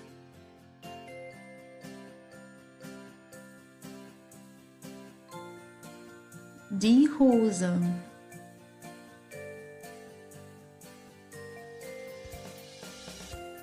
Die kurze Hose, die Shorts.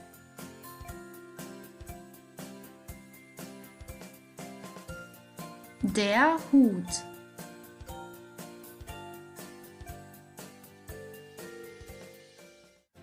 Die Weste.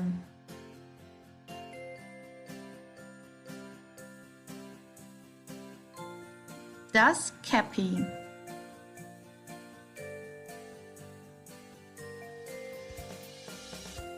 Der Handschuh.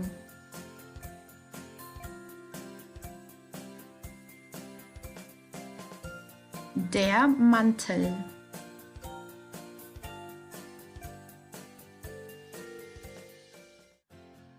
Die Jacke.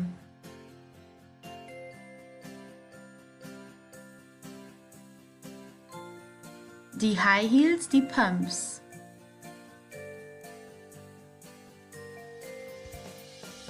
Die Hausschuhe.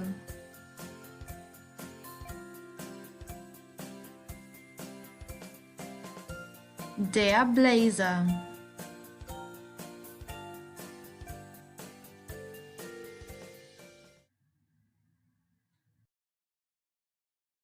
Hallo, willkommen zu diesem Video und hier geht es um die Uhrzeit.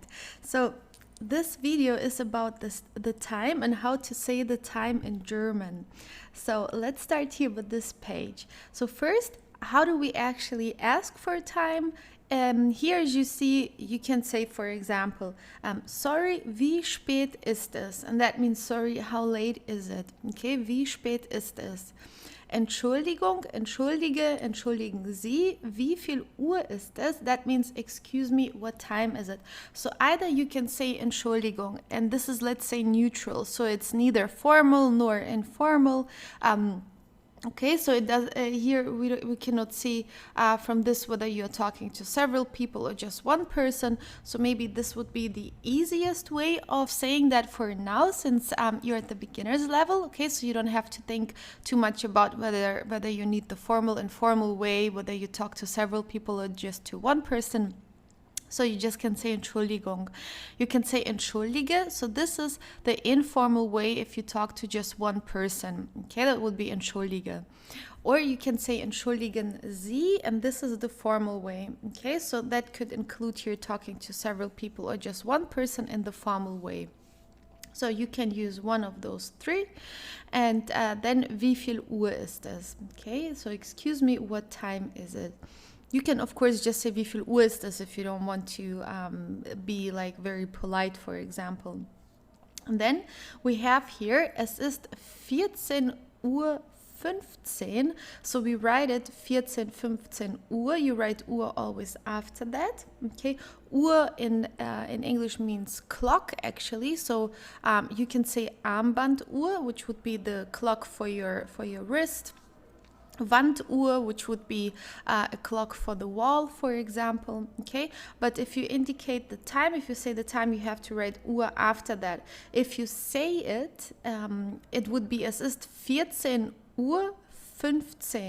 Okay, this is the official way of writing the time. So if you are at the train station, for example, or if there is any kind of schedule, you will always have it this way with the 24-hour clock. Okay, we will talk about it further later on. You can also say es ist Viertel nach zwei. This is more the colloquial way of saying the time. Okay, so this is not the official formal way, but when we speak, we rather use this 12-hour clock, which would be es ist Viertel nach zwei. It is 2:15. Okay, I will explain further. So you see here in English, it is 12:15. This indication as PM or AM, we don't have this in German. Okay, so either if you use the 12-hour clock, as hier es ist Viertel nach zwei, and maybe, or let's say you say Viertel nach sechs, which is 6:15. Now, let's say it could be now in the morning, it could be in the evening, then you just would have to give further information. You can say then 6:15 in the evening or in the morning. So then the person who is listening knows exactly what you mean. Okay, so as you see here, es gibt zwei Arten, die Uhrzeit auf Deutsch zu sagen. Okay, so the two ways. So we have here the 24-hour clock. Okay, 24-Stunden-Uhr. So we can use the 24-hour clock to say the exact hour and minute. Okay, this is like the official way of saying the time. As I said, like if there is a schedule, a bus schedule or a train schedule and so on, you will always see the 24-hour clock. Okay, so the written form is, as I explained, es ist 14:15 if we say it, okay, here. As you see, es ist 14:15. This is how we say it, okay? You always write it like this. You write Uhr after that. When you say it, you say Uhr between the hour and the minute. Or here, for example, as you see here, es ist 7:32 Uhr. This is the written form. If you say it, you say es ist 7:32. Okay, so Uhr always between the hour and the minute. And then the next one, we have the 12-hour clock, 12-Stunden-Uhr. So as I've explained, this is we rather use that when we speak. This is more common when we speak. Okay, like more colloquial, for example. Since we don't have this AM, PM, if there is a train schedule, for example, and you just use the 12-hour clock, then people would get confused. Okay, that's why the 12-hour clock is more for spoken and the official is the 24-hour clock.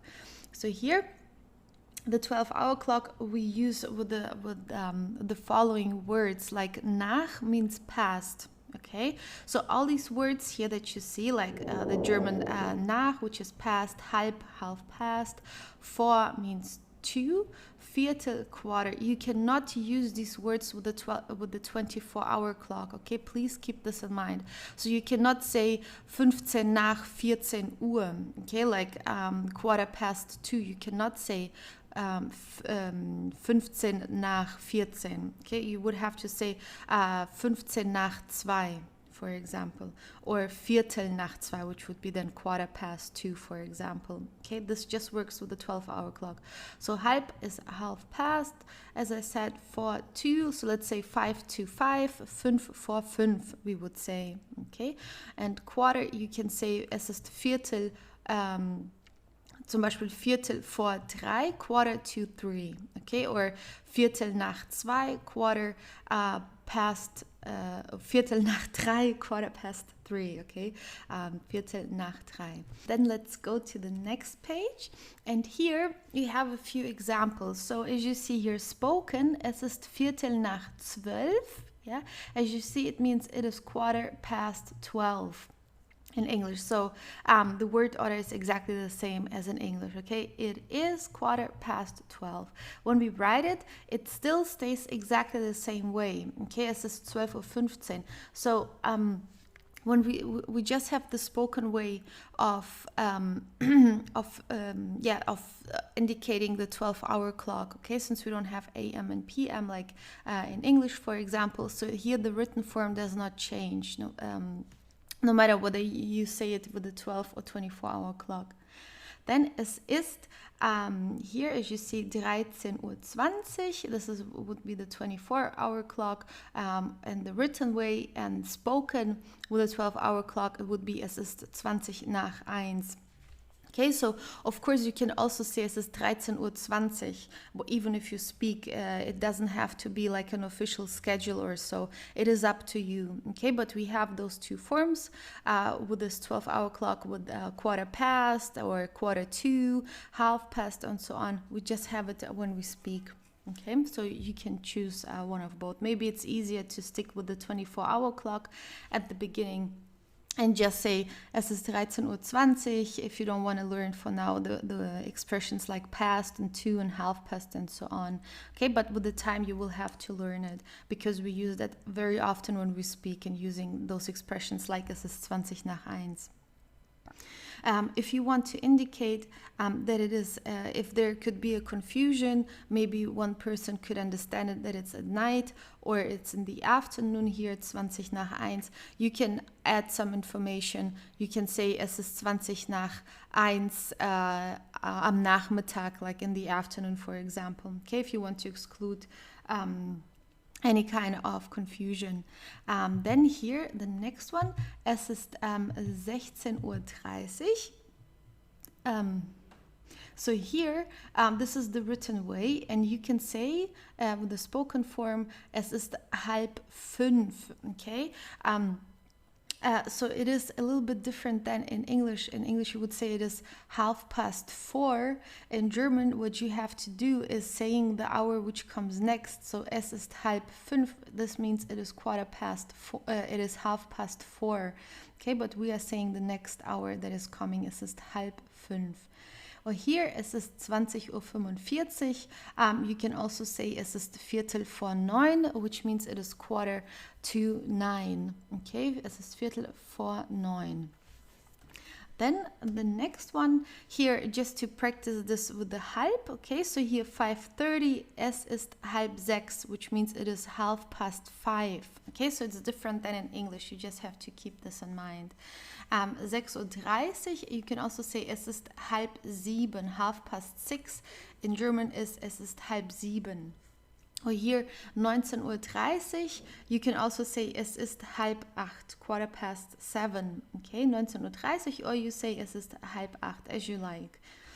Okay, so that was the chapter about the time, and I hope it is understandable as how we do this in German. And yeah, then so please, if you can, maybe you can practice and looking at by looking at the time right now and saying what time it is with the 12 as well as the 24-hour clock. Okay, that would be great. Gut, dann viel Erfolg und wir sehen uns im nächsten Video. Tschüss! Hallo, willkommen zu diesem Kapitel. Hier geht es das Handy. This chapter is about the cell phone. Das Handy means the cell phone. And we also say das Smartphone, okay, just as in English. So let's have a look at the first page. And here you have a few useful sentences connected or regarding the cell phone.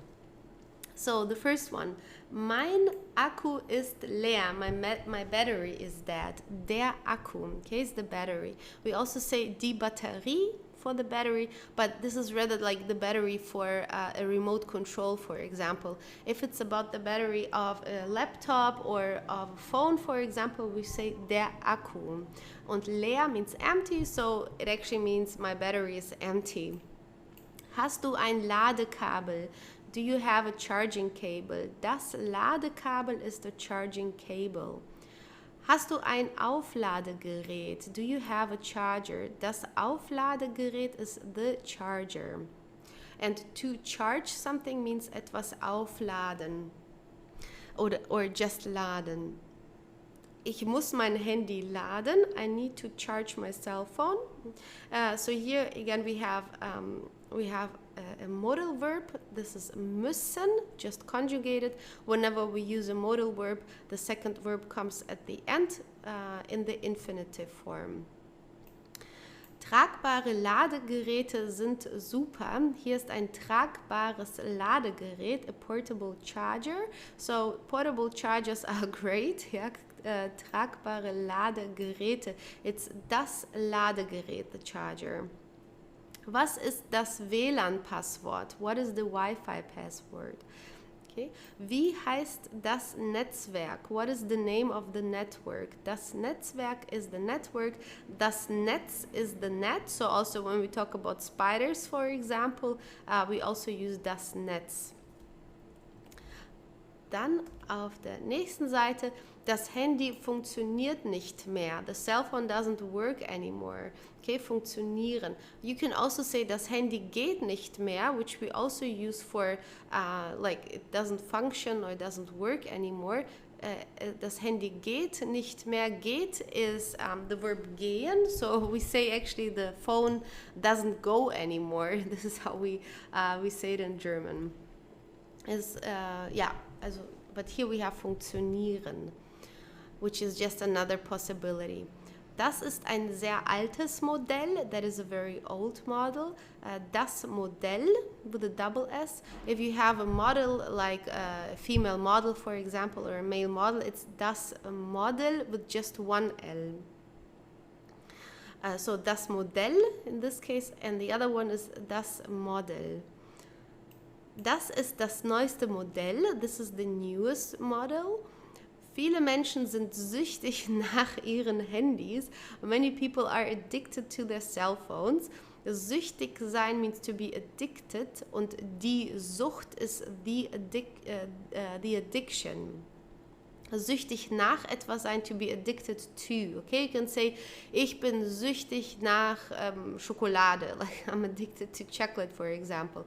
Okay, also süchtig nach. This is the preposition that goes with süchtig. Man sollte den Blaulichtfilter anmachen. You should turn on the blue light filter. Das ist der Blaulichtfilter. Der Filter is the filter. Das Blaulicht is the blue light. Anmachen, to turn on. Anmachen, genau, it's actually a separable verb, but since we have a modal verb here, we have to use the second verb in the infinitive at the end of the sentence. Mit dem Handy kann man immer erreichbar sein. You can always be reached by mobile phone. Mit dem Handy kann man immer erreichbar sein. Erreichbar actually means reachable. So with the phone you can always be reachable. Be reached or to reach somebody means jemanden erreichen. Okay, jemanden erreichen, to reach somebody, und erreichbar ist reachable. Dann haben wir hier noch mehr Sätze. Man kann einen Handyvertrag abschließen. One can conclude a mobile phone contract. Der Handyvertrag. Okay, der Handyvertrag, und abschließen, to conclude, abschließen. Abschließen also means to lock. Okay, you can say, ich schließe meine Tür ab. It's a separable verb, and that would mean I'm locking my door. And here, einen Handyvertrag abschließen means like to sign a contract. Well, to sign specifically means unterschreiben, to sign, okay? But here it means just to conclude a contract. Oft ist es gut, das Handy auf lautlos zu stellen. It is often a good idea to put the cell phone on mute. Lautlos is mute, okay? Mein Handy ist auf lautlos, as we say. It means my phone is on mute. Dual-SIM-Handys sind sehr praktisch. Dual-SIM-Phones are very convenient. Die SIM-Karte ist the SIM-Card.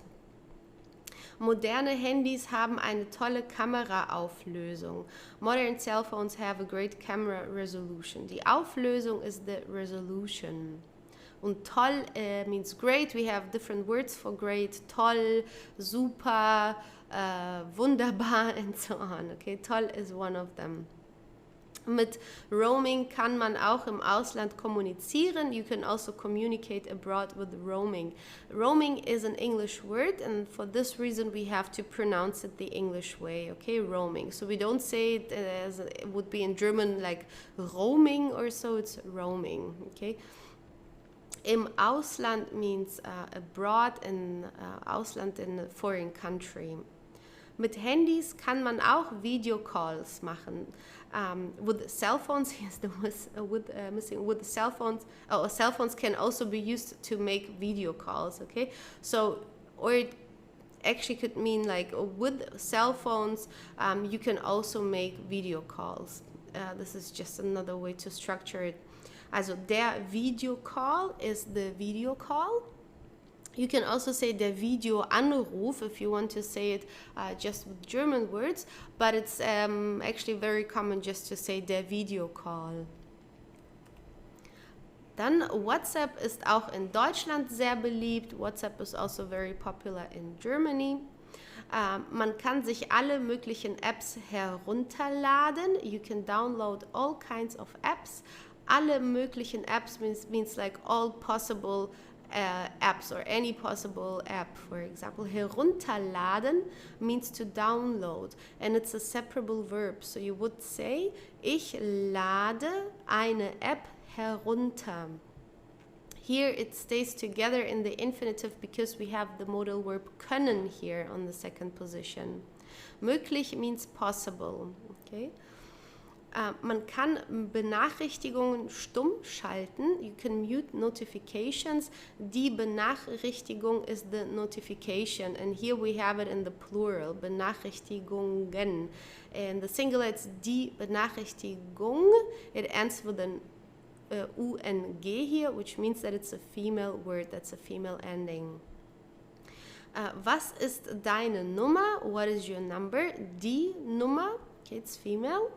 Was ist deine E-Mail-Adresse? What is your email address? It's die E-Mail-Adresse, it's female. Ich schreibe dir eine E-Mail, Nachricht oder SMS. So I'll write you an email message or an SMS. Okay? Die Nachricht ist the message und die SMS we say und die E-Mail. They are all feminine.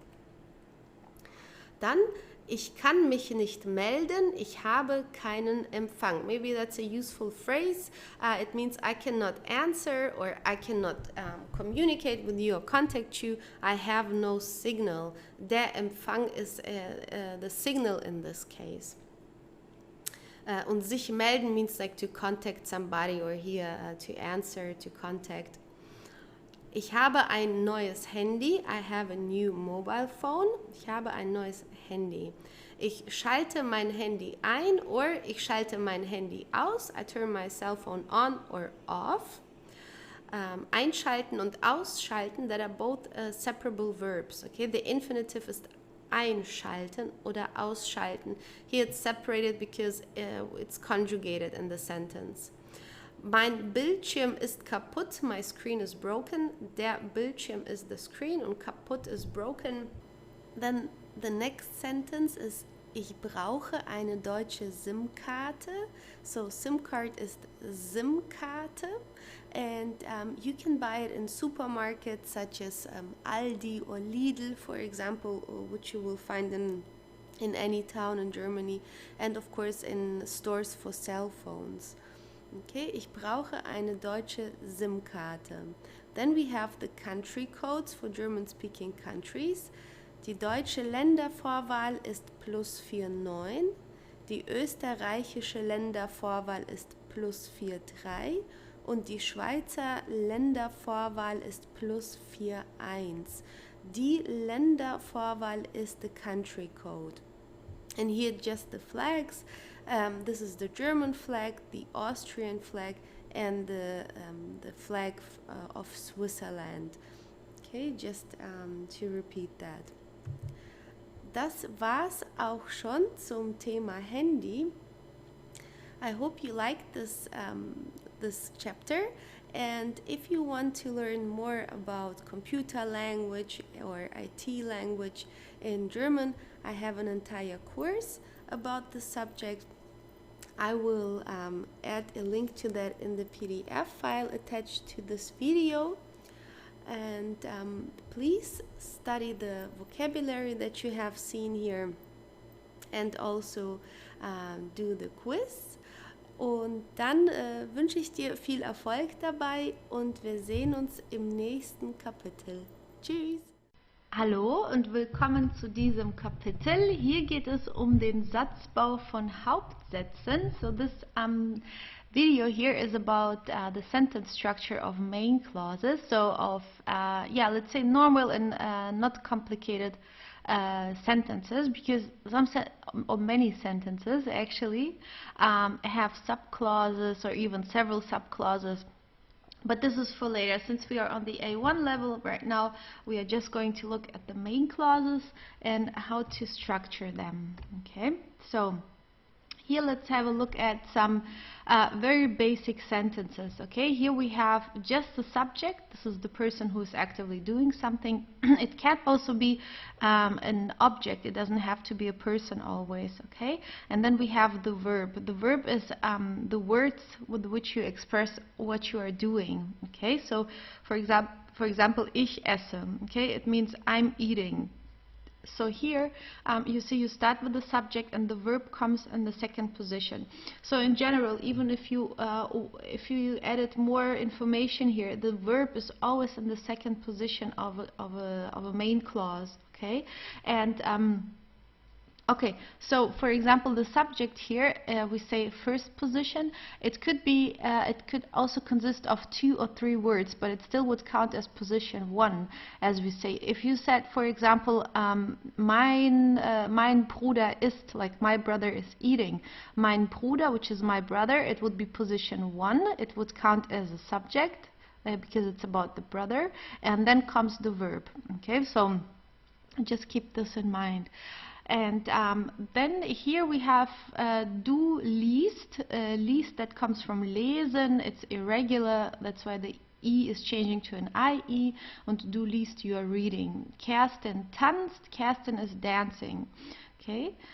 Then we have here a subject, a verb, and an object. In this case here, it's in all cases an accusative object. So ich trinke Tee, I'm drinking tea, for example. So tea here is the accusative object because trinken is an accusative verb, which means whatever I'm drinking or somebody is drinking is the accusative object. So here Tee is the accusative object. Franz isst Spätzle. Isst, it comes from essen, it's irregular. That's why we conjugate it here this way and not that way. Okay, because here it's ich esse, but then it is du isst und sie es isst. Franz is a male name, which is er. That's why it is Franz isst Spätzle. Spätzle is a typical German dish. It comes from the south of Germany. Traditionally, it's very good. A little bit heavy maybe, and but it's typical German. If you have the chance, you should try. Laura sieht das Mädchen. So Laura sees the girl. So as you see, subject first position, second position the verb, and the third position is the object. Here in this case it's the accusative. Okay, then it is possible to start with the accusative object instead of the subject. I would recommend, since you are just starting to learn German, to always start with the subject because it's easier for now. Later on, when you feel more secure with the German language, you can start to experiment and start with the accusative object, or you can start with a place or indication of time, for example. Starting with the subject is the most common way and probably also the easiest just to remember. So you can also say Tee trinke ich. If you really want to emphasize the word tea here or the object tea, you can put it at the beginning. It's you can do this also. Tee trinke ich. We don't use it too often unless you really want to emphasize it. Okay. Then Spätzle ist Franz. Okay, it's grammatically it's correct. You can do this, but we would rather just start with the subject. Das Mädchen sieht Laura. Okay, you can say it also this way if you like, but it's not too common. Okay, I'm just showing you that so you know that in the German grammar this is possible. Then here on this page we have Daniel ist in Heidelberg. So here we have an indication of place, so lokal, which is local. So Daniel ist in Heidelberg, it means Daniel is in Heidelberg, a very beautiful city, by the way. Yeah, in southern Germany also. So you see, you start with the subject, the verb is always in the second position, and then comes the place. If you like, you can start with the place also in Heidelberg as Daniel. If you want to emphasize the place or the location, you can put it at the beginning, but the verb needs to stay in the second place, okay? Julia fährt nach Hause, it means Julia is driving home. Nach Hause, it's a fixed expression here. Nach Hause means that you are going home. If you want to say that I'm at home, let's say I'm at home, we would say ich bin zu Hause, okay? Und ich fahre nach Hause, it means there's a direction involved to your home. Ihr geht in den Park, you're going to the park, okay? So here you see the location in den Park, it is here at the end. Then we have, this is what I just explained. The next one here is Andreas kocht immer in der Küche. So here we have a subject, a verb, an indication of time, an indication of place. So in this case, if you start with the subject, again, the verb is always in the second place, and then comes the time and then the place. Okay, so it would be wrong to say, for example, Andreas kocht in der Küche immer. That would be wrong. Okay, that would sound very odd to a German ear, let's say. Okay, first time and then place. Okay, just keep this in mind. First time, then place. Also Andreas kocht immer in der Küche. It means Andreas is always cooking in the kitchen. Stephanie geht manchmal ins Fitnessstudio, so Stephanie sometimes, manchmal is sometimes, goes to the gym. Das Fitnessstudio is the gym. Okay, so again, first time and then the place. Der Mechaniker repariert täglich in der Werkstatt, so the mechanic repairs daily in the workshop. Okay, täglich in der Werkstatt. If you like, if you want to, now you have, you can play around a little bit here with the construction of the sentence. If you want to emphasize the indication of time, you can put it at the beginning. So you can say, immer kocht Andreas in der Küche. Okay, if you really want to emphasize that it's always that he is cooking in the kitchen. The verb is always in the second place, then comes the subject, and then the indication of place comes at the very end. If you want to emphasize the place, you can also put it in at the beginning. So you say in der Küche, in the kitchen. Okay, it's position 1. It consists here of 3 sentences. Because we need all these 3 words in order to explain the place. So it's in the kitchen, in der Küche, kocht Andreas immer. So here you would put the time at the end and the location at the beginning. The verb is always at the second place, and then comes the subject. Okay, well, like honestly, like at the beginning, if you want to make life complicated, you can do that and start with the time or the place. Like honestly, I would just do it like later on if you, as I said, if you already speak German very well. So then you will maybe not. You will not unnecessarily confuse yourself. Okay, so in any time, anyhow, we usually start the sentences with subjects. This is the most common way to structure a sentence. Okay, so you don't have to worry too much about that. It's just to show you that this is possible, in case that you maybe see this in sentences when you read German or German text. So here we have a subject, a verb, indication of time, and an accusative object. So ich schreibe immer emails. So if you have an indication of time and an accusative object, first comes the time and then the object. Okay. Ich schreibe immer emails means I'm always writing, or I always write emails. Jeder feiert jährlich seinen Geburtstag. So everybody celebrates the birthday every year. Jährlich means every year or yearly. Okay. Die Schülerin liest jede Woche einen Aufsatz. So the female student reads an essay every week. Okay, first time, then accusative. So it would be wrong to say, for example, ich schreibe E-Mails immer. That is a wrong sentence structure. It's the same as if you said in English, emails write I daily. It would sound a little bit odd. Okay, so make sure you keep the right word order. If you want to emphasize the time, you can do that, or the indication of time. So you put immer in this case at the beginning. Immer schreibe ich E-Mails, but you have to stick to the to the word order. Okay, if you want to emphasize the accusative object, if it's very important, for example, you can put it at the beginning. Also, you say then E-Mails schreibe ich immer. Okay, E-Mails schreibe ich immer, and then the time at the end. If you like, for example, just to practice, you can write your own sentence and then just to keep then structuring the sentence as here. Okay, then it would be easier to memorize later. Here we have a subject, a verb, and just an indication of time. So you here, for example, sie lernt jetzt, she's studying now, or die Lehrerin kommt morgen, the female teacher here, because it's an IN at the end and the article die. So the female teacher is coming tomorrow. Die Studenten lesen jeden Tag. The students are reading every day. Studenten are university students. Okay, so that are not students or pupils at school. That are we're just talking about university students in this case. If you want to say students at school, you would say Schüler. Okay, in this case it's Studenten. If you want to emphasize the time again, you can put it at the beginning. So jetzt lernt sie, now she's studying. If you want to emphasize that, just keep in mind the verb is always in the second place. Okay. So here we have a subject, a verb, and a modal. So here is to express how somebody is doing something. Is it fast, slow, good, bad, for example? Okay. So here, wir joggen schnell, we are jogging fast. So again, usually you start with the subject, the verb, and then comes this indication of how you're doing something.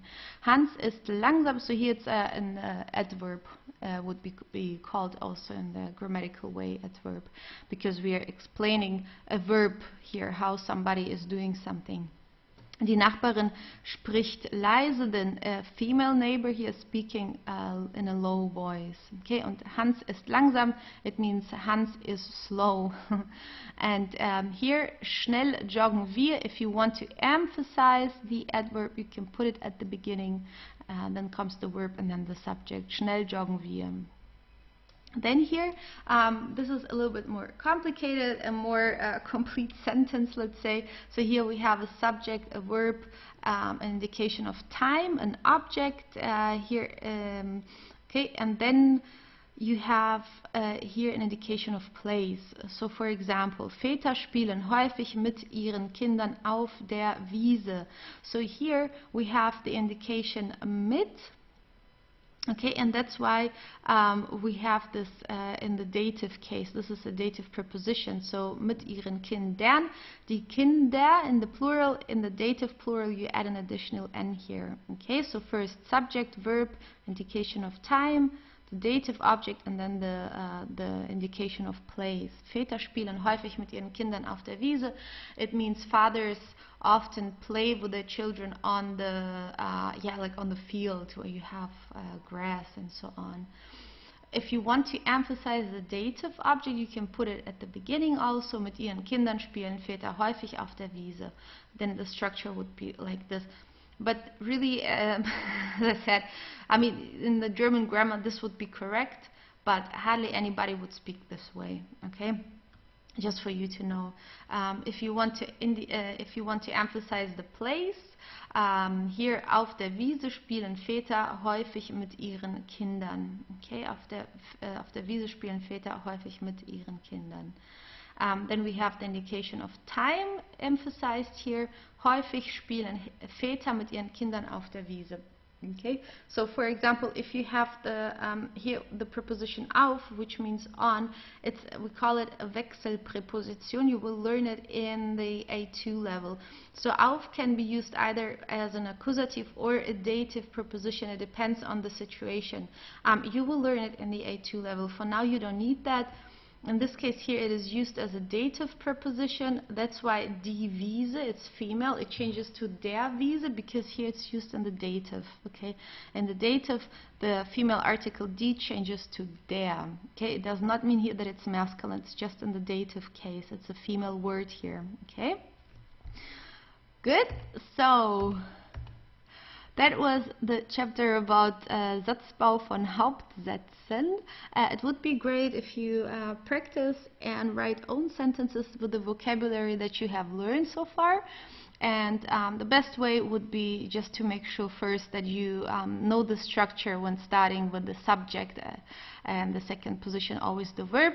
As I said, that's the most common way to structure a sentence in German, and yeah, so that will be very good to practice vocabulary, to actually use it, what you have learned so far, and keep in mind that the structure is very important of the sentences. Otherwise it will just sound a little bit weird and probably even hard to understand. Okay, so have fun writing own sentences, ja, viel Spaß beim Sätze schreiben, und wir sehen uns im nächsten Kapitel. Tschüss! Hallo, willkommen zu diesem Kapitel. Hier geht es um das Akkusativ. Und zwar, Akkusativ existiert auch in der englischen Sprache.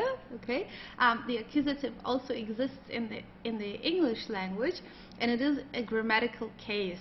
Okay, and it's very similar. Well, we have, of course, more rules in the German language, but it is used in a very similar way. So let's have a look at here the introduction, die Einführung. So officially it is the fourth grammatical case, der vierte grammatikalischer Fall. But we learn this right after the nominative, because this is usually the sequence that you also go through in language schools. So for all grammatical cases, we have case questions, or Fallfragen, as you see here, okay? And the case question, or the grammatical case question for the accusative is wen, was oder wohin, okay? Which is who, what, or where to. So let's have a look here. What is wen? Wen is who, but it is the who. There is in English, there is no difference between the like the whom in the dative and in the accusative. It could be whom for the dative for the other grammatical case, which you will learn, but here it is for the accusative. You will see some examples, okay? Was is what, and wohin is where to. And because in German we have three different wheres. So the where, which is wo, and that is static. Like if I ask where do you work, for example, okay, there is no movement involved to a certain place. It's just where do you work. This is the word wo, which is just W-O, wo, okay. Wohin is where to, if you are moving to a certain place. Like wohin fliegst du, where are you flying to, wohin, okay. Und woher means from where, like woher kommst du, where do you come from, would be wo, then H-E-R, woher, okay. So we have those three different wheres in German. And the wohin, which is where to, with the movement involved, it is used in the accusative case, okay? But you will need that for the A2 level, not for the A1. I've just edited here so you already know what's coming in the next level, so you have it complete here, okay? But we will not focus too much on that. It's rather on wen and was, okay? So let's have a look at the next side. So here we have der bestimmte Artikel, the definite article, okay? So I hope you remember in the nominative clause it's der, die, das, and for the plural it's always die. In the accusative, the masculine article is changing, okay, but just the masculine, okay. This is good news. You will see in the other two grammatical cases that you will learn, there are more articles that they are changing. So der is changing to den, die, das, and die stays exactly the same. So let's have a look at how we use that, because we have also here accusative in the English language. So here we have Heidi sieht den Professor, which means Heidi sees the professor. So sehen, to see, is an accusative verb. At the end of this video, you will see the typical accusative verbs that you need to know, because sehen, which is to see, involves a subject, somebody who sees, and the object that is being seen, okay. And the object that is being seen is the accusative object. In English grammar it is the same. So Heidi is the subject, which is always put in the nominative case, and the object that is being seen is the accusative object. Okay, it's the same in English, just in English it's easier because the article doesn't change. Okay, Heidi sees the professor, it's the same, here the subject, here the accusative object. Okay, so maybe you if you don't know this yet, you also learned something new about the English grammar. Okay, so, and sehen, it's an irregular verb, that's why we have Heidi sieht with an IE here. And den Professor, so it would be der Professor in like the nominative case, but since it is accusative, der changes to den. Then we have ihr habt die Tasche, you have the purse. You talking about a plural, like about several people. You're talking to a group of people, let's say. Okay, ihr habt die Tasche, you have the purse. Haben is also an accusative verb, so there's always a subject, somebody who has something, and then the object that the subject has. Okay, so the subject, the one who has something is ihr, you. And die Tasche is the object, the accusative object that you have, okay? But here the article does not change. Der Hausmeister trägt das Hemd. The janitor wears the shirt. So das Hemd is in the nominative. It's das Hemd. It's neutral, and it stays the same in the accusative case. Okay. Der Hausmeister trägt. Tragen. It's also irregular. Tragen here it changes to trägt with an A umlaut. And then the last one, die Touristin isst die Orangen. Okay, the female tourist is eating the oranges, die Touristin. If it was a man here, it would be without an IN. It would be just der Tourist if it was a man. Here it's die Touristin, it's a woman. Ist comes from essen, which is also an irregular verb, so it changes to ist. Okay, die Touristin isst die Orangen, the oranges. So the accusative object here is in the plural, and it has die. Okay, essen is just as tragen, an accusative object, because there's somebody who wears it in this case, and then the object that one wears, or somebody who eats something and the objects that are being eaten. Okay, so I hope you kind of get an idea of what that is about here with the accusative. Then on the next page we have der unbestimmte Artikel, which is the indefinite article. I hope you remember that from the video about the nominative case. Okay, so the indefinite article, it's we use that if there is an object or a person which is not defined, if it's not a specific person or a specific object. Okay, so in the nominative case, it is the masculine here is ein. In the accusative, it changes to einen. And then female stays the same, neutral stays the same, and the plural does not exist for the indefinite articles. So here, for example, ich kaufe einen Tisch, I'm buying a table, ich kaufe einen Tisch. So here, der Tisch is masculine, and since it's indefinite, we are not talking about a specific table, but just a table, so it is einen now, okay? It's not just ein, but it is einen. Ich kaufe einen Tisch. Then, meine Tante liest eine interessante Zeitung. My aunt is reading an interesting newspaper. So kaufen and lesen, suchen in this case, and haben, that are all accusative verbs. Okay, whatever I buy is the accusative object. Whatever I read is the accusative object. Okay, so eine just stays eine, it does not change. Der Großvater sucht ein Fernglas. The grandfather is looking for binoculars. So it's das Fernglas, it's neutral, and in the nominative as well as in the accusative it's ein. And sucht, the verb is suchen, if not conjugated, suchen, it's also an accusative verb. Inge hat Kinder, Inge has children, so Kinder in this case is the accusative object, but it has no plural form for the indefinite article. Okay, so then let's go to the next page, and here we have the personal pronouns, and they change in the accusative, but it's also the same in English. Okay, so here ich in the nominative changes to mich. For example, if I say you see me, it's the same in English. You don't say you see I, you say you see me, and in German it's the same. It would be du siehst mich, you see me. Okay, du siehst mich. I here I become the object that is being seen by you. That's why I have to put myself in the accusative here. Okay, and then du changes to dich. I could say ich sehe dich, I see you. Ich sehe dich, you are becoming the accusative object because I see you. That's why I have to say ich sehe dich. Okay, I am here in the nominative case because I'm the subject who's actually doing something actively. Er changes to ihn, so he changes to him. Will be the same in English. I see him, and ich sehe ihn in German.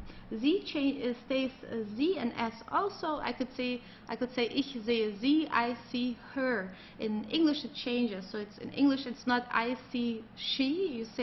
You say I see her, right? So in English it is changing. In German it doesn't. S stays s. Wir changes to uns. I can say du siehst uns, you see us. Okay, it's also in English it's also changing. You don't say you see we, you say you see us. Okay, du siehst uns. Ihr changes to euch, ich sehe euch, I see you, like talking to a group of people, for example. Okay, ich sehe euch. And sie here, the last one, it does not change at all. Okay, like if you talk about them, ich sehe sie, I see them. Okay, in English it changes from they to them. In German it doesn't. Okay, good. Then we have prepositions. We have certain prepositions in the German language which always come with the accusative. So whenever you use those prepositions here, you know that the object that comes right after these prepositions will be or have to be put in the accusative case. Okay, so for example, durch. Durch means through, and Ort means place. Okay, Zeit means time, Grund means reason, and Ziel means like aim or objective, for example. So durch is a preposition for place, für den Ort. Durch die Stadt, for example. I can say ich laufe durch die Stadt, I'm walking through the city.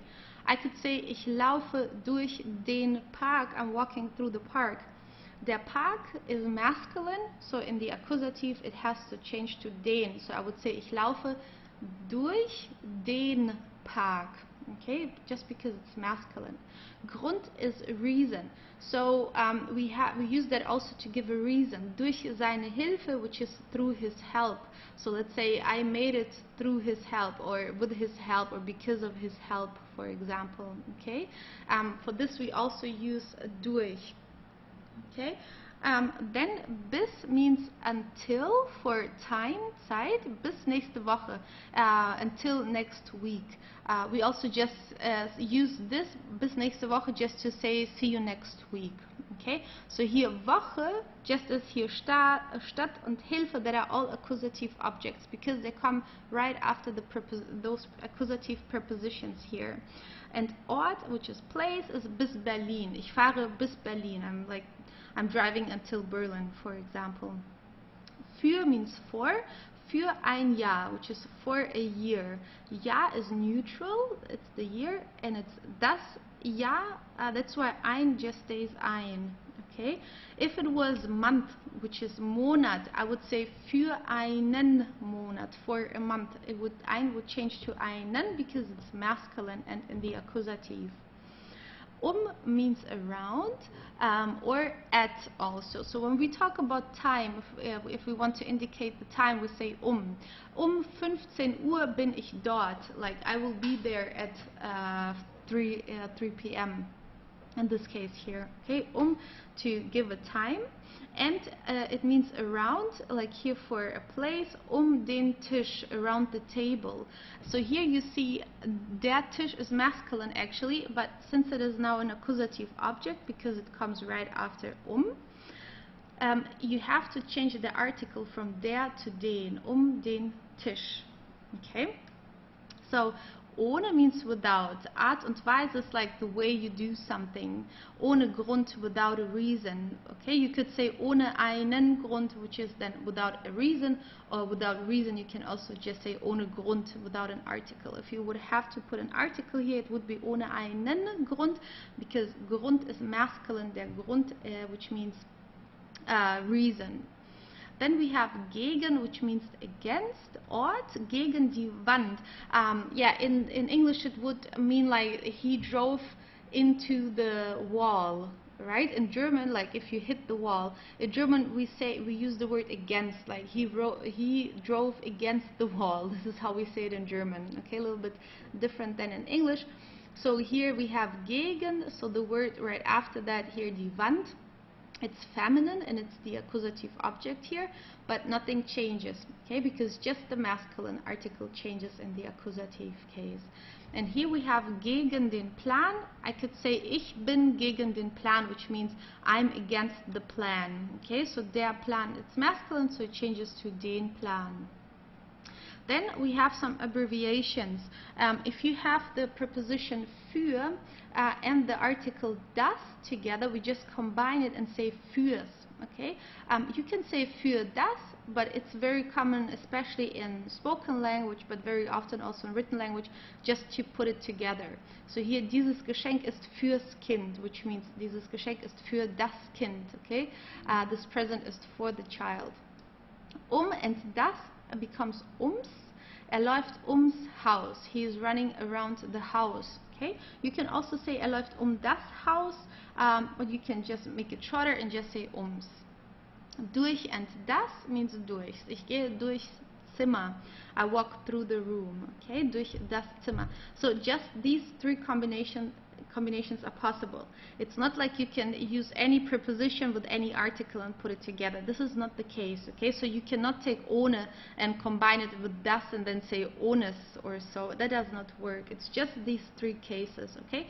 You will probably come across that in the German language, so you know what that actually means. Okay. Good. Then we have the accusative verbs. So as I have mentioned before already, we have certain verbs that we always use with the accusative case.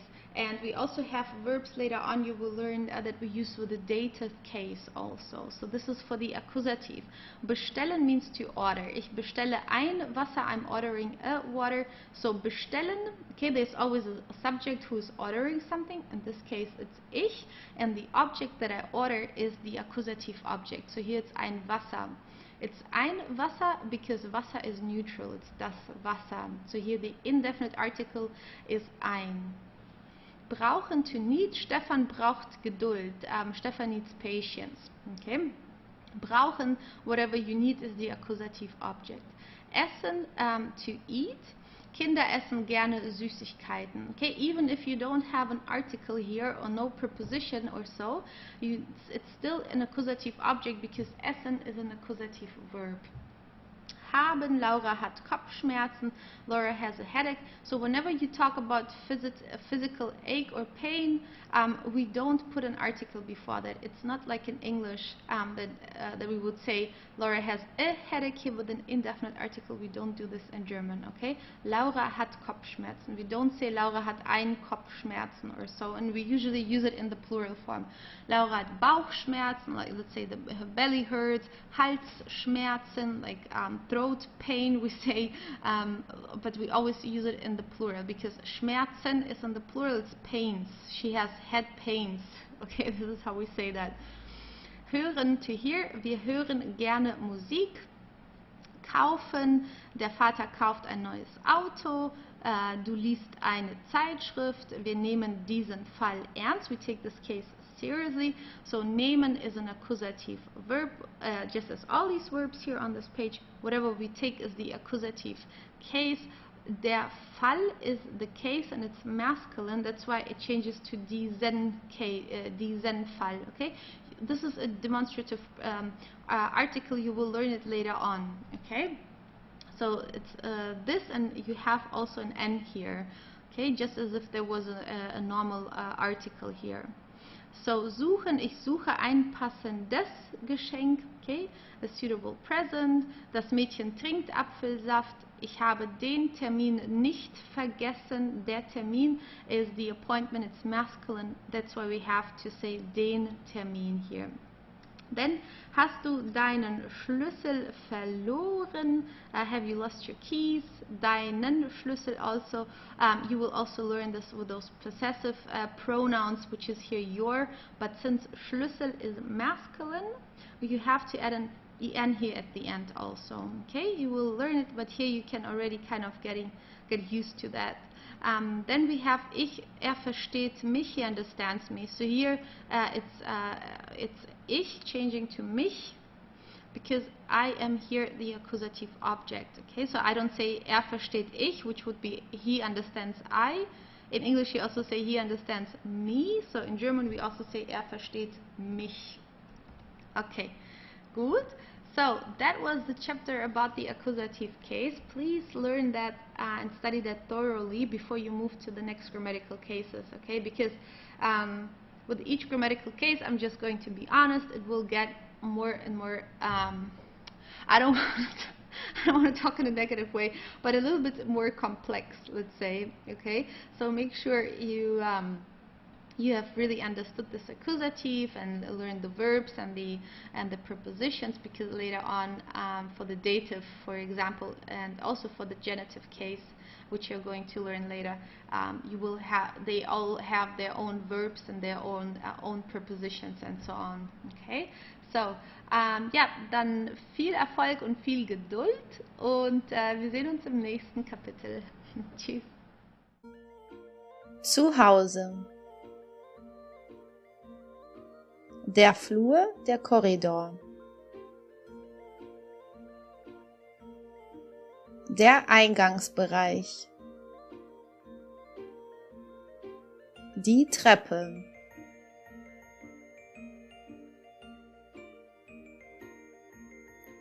Die Kommode. Die Lampe. Die Wand.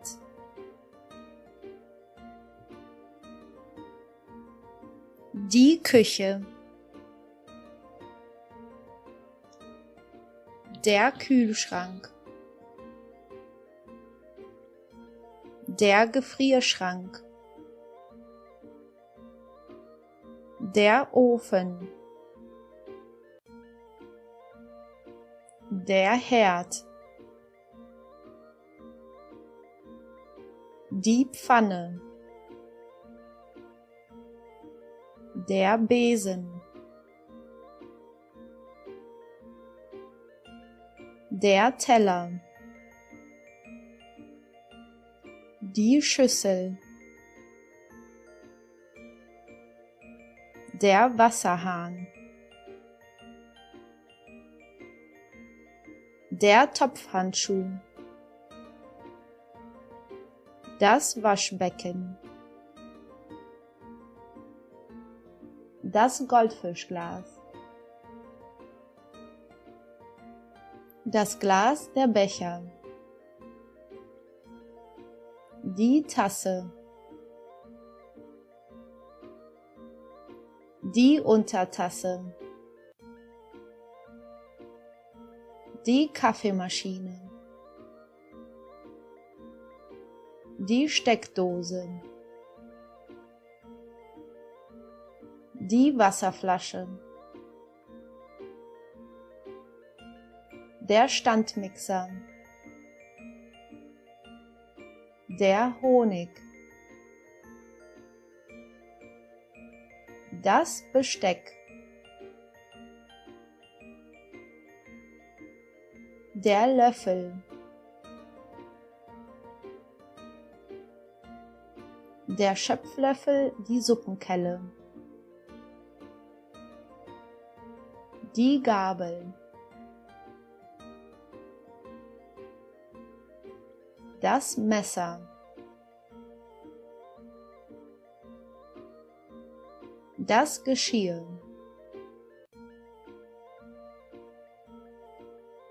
Die Spülmaschine. Der Topf. Die Teekanne. Die Mikrowelle. Das Salz. Der Esstisch. Der Stuhl.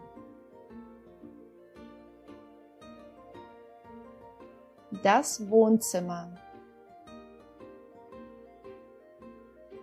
Das Fenster.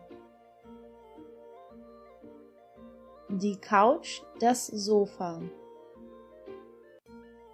Der Teppich. Der Sessel. Das Bild. Die Stehlampe. Der Fernseher. Die Fernbedienung. Das Bücherregal. Die Pflanze. Die Gardine. Das Schlafzimmer. Das Bett.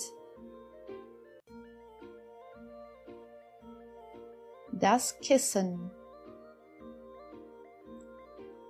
Die Wanduhr. Der Schrank. Die Nachttischlampe. Der Nachttisch. Die Vase. Der Spiegel. Der Wecker. Die Kerze.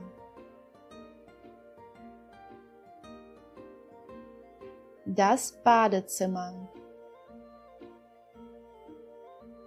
Die Dusche. Die Badewanne. Das Handtuch.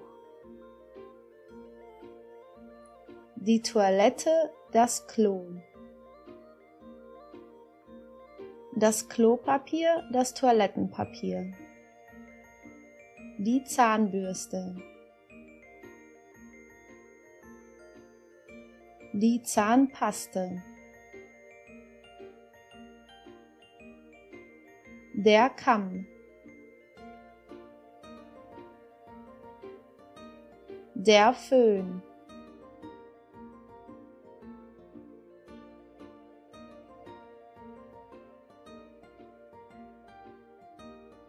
Hallo und willkommen zu diesem sehr interessanten Kapitel. Welcome to this very interesting chapter, which is about trennbare und nicht trennbare Verben. In English, that means separable and inseparable verbs.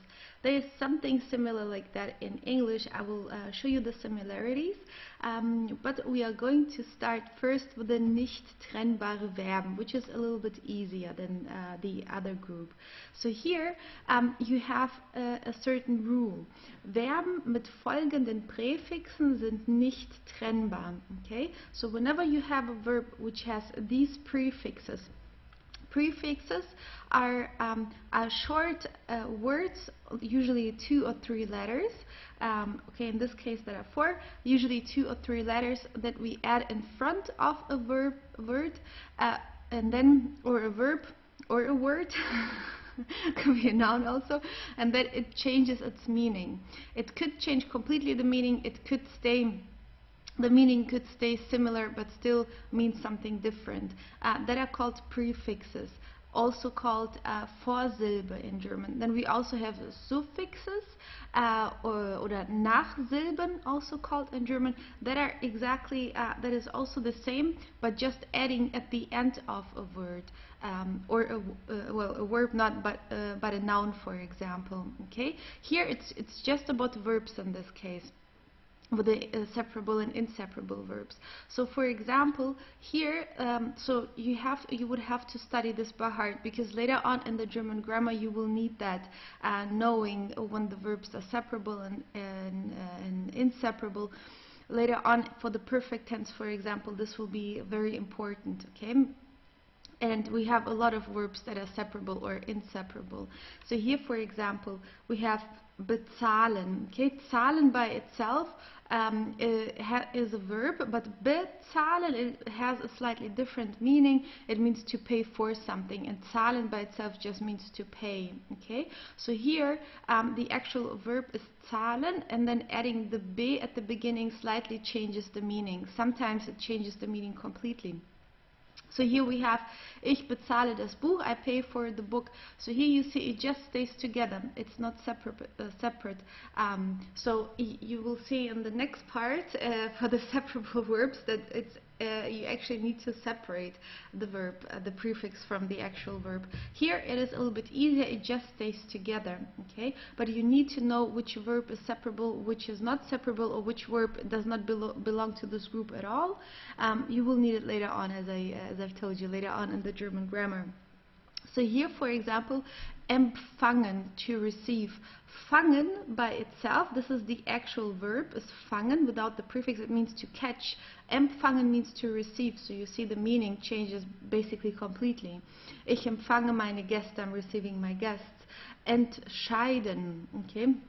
To decide, scheiden is a word by itself, but actually we never use it.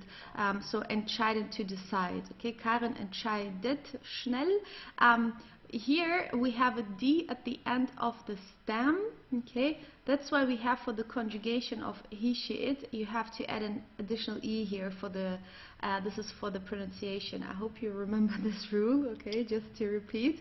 Erzählen, to tell, zählen by itself means to count, und erzählen means to tell, okay. Kevin erzählt eine Geschichte.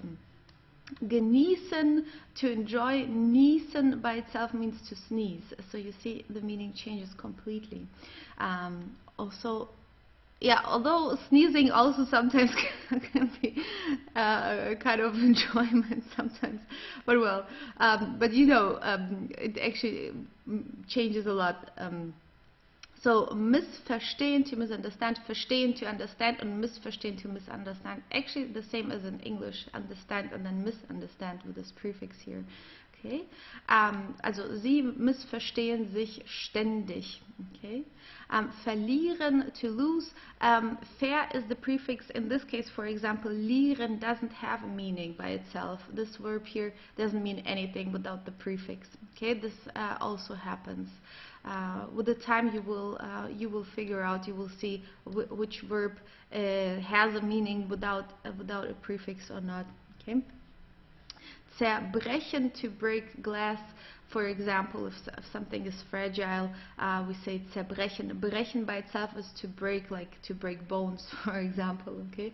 Andrea zerbricht etwas jeden Tag. You see, it's this verb here is irregular because the E is changing to an I in the conjugation of er, sie, es, he, she, it.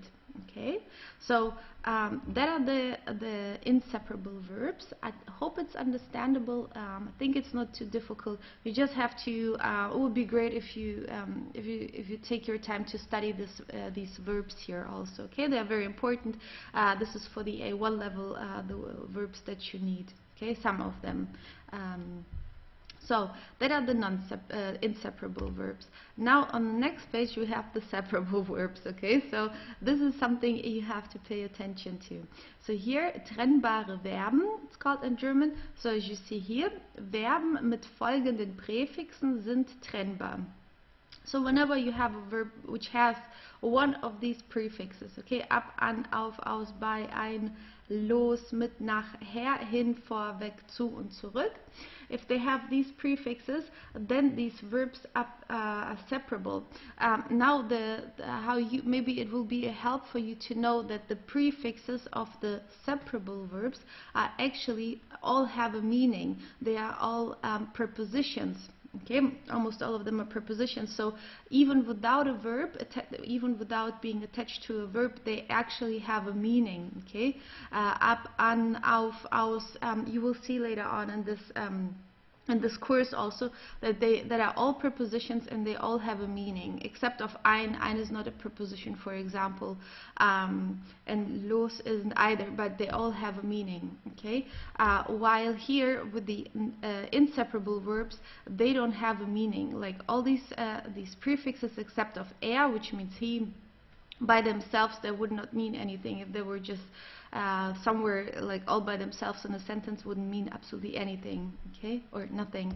And here they all have a meaning. This is probably a help, or it truly is a help for you, okay, as you go along with the with learning German.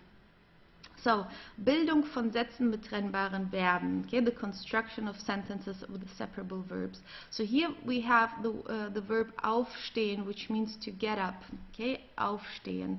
So here, as you see, we have stehen by itself means to stand, and aufstehen to get up. So auf, as you see here, it's one of the prefixes who belong, or which belong to the separable verbs. So here you have to separate it. So what you have to do now for the conjugation, you have to separate the prefix from the verb. You conjugate the verb as usual, exactly as if it was just like here without the prefix. You conjugate it, and then the prefix needs to be put at the very end of the sentence. Okay, it doesn't stay together. Ich stehe 8 Uhr auf. So get up kind of is also in English a separable verb.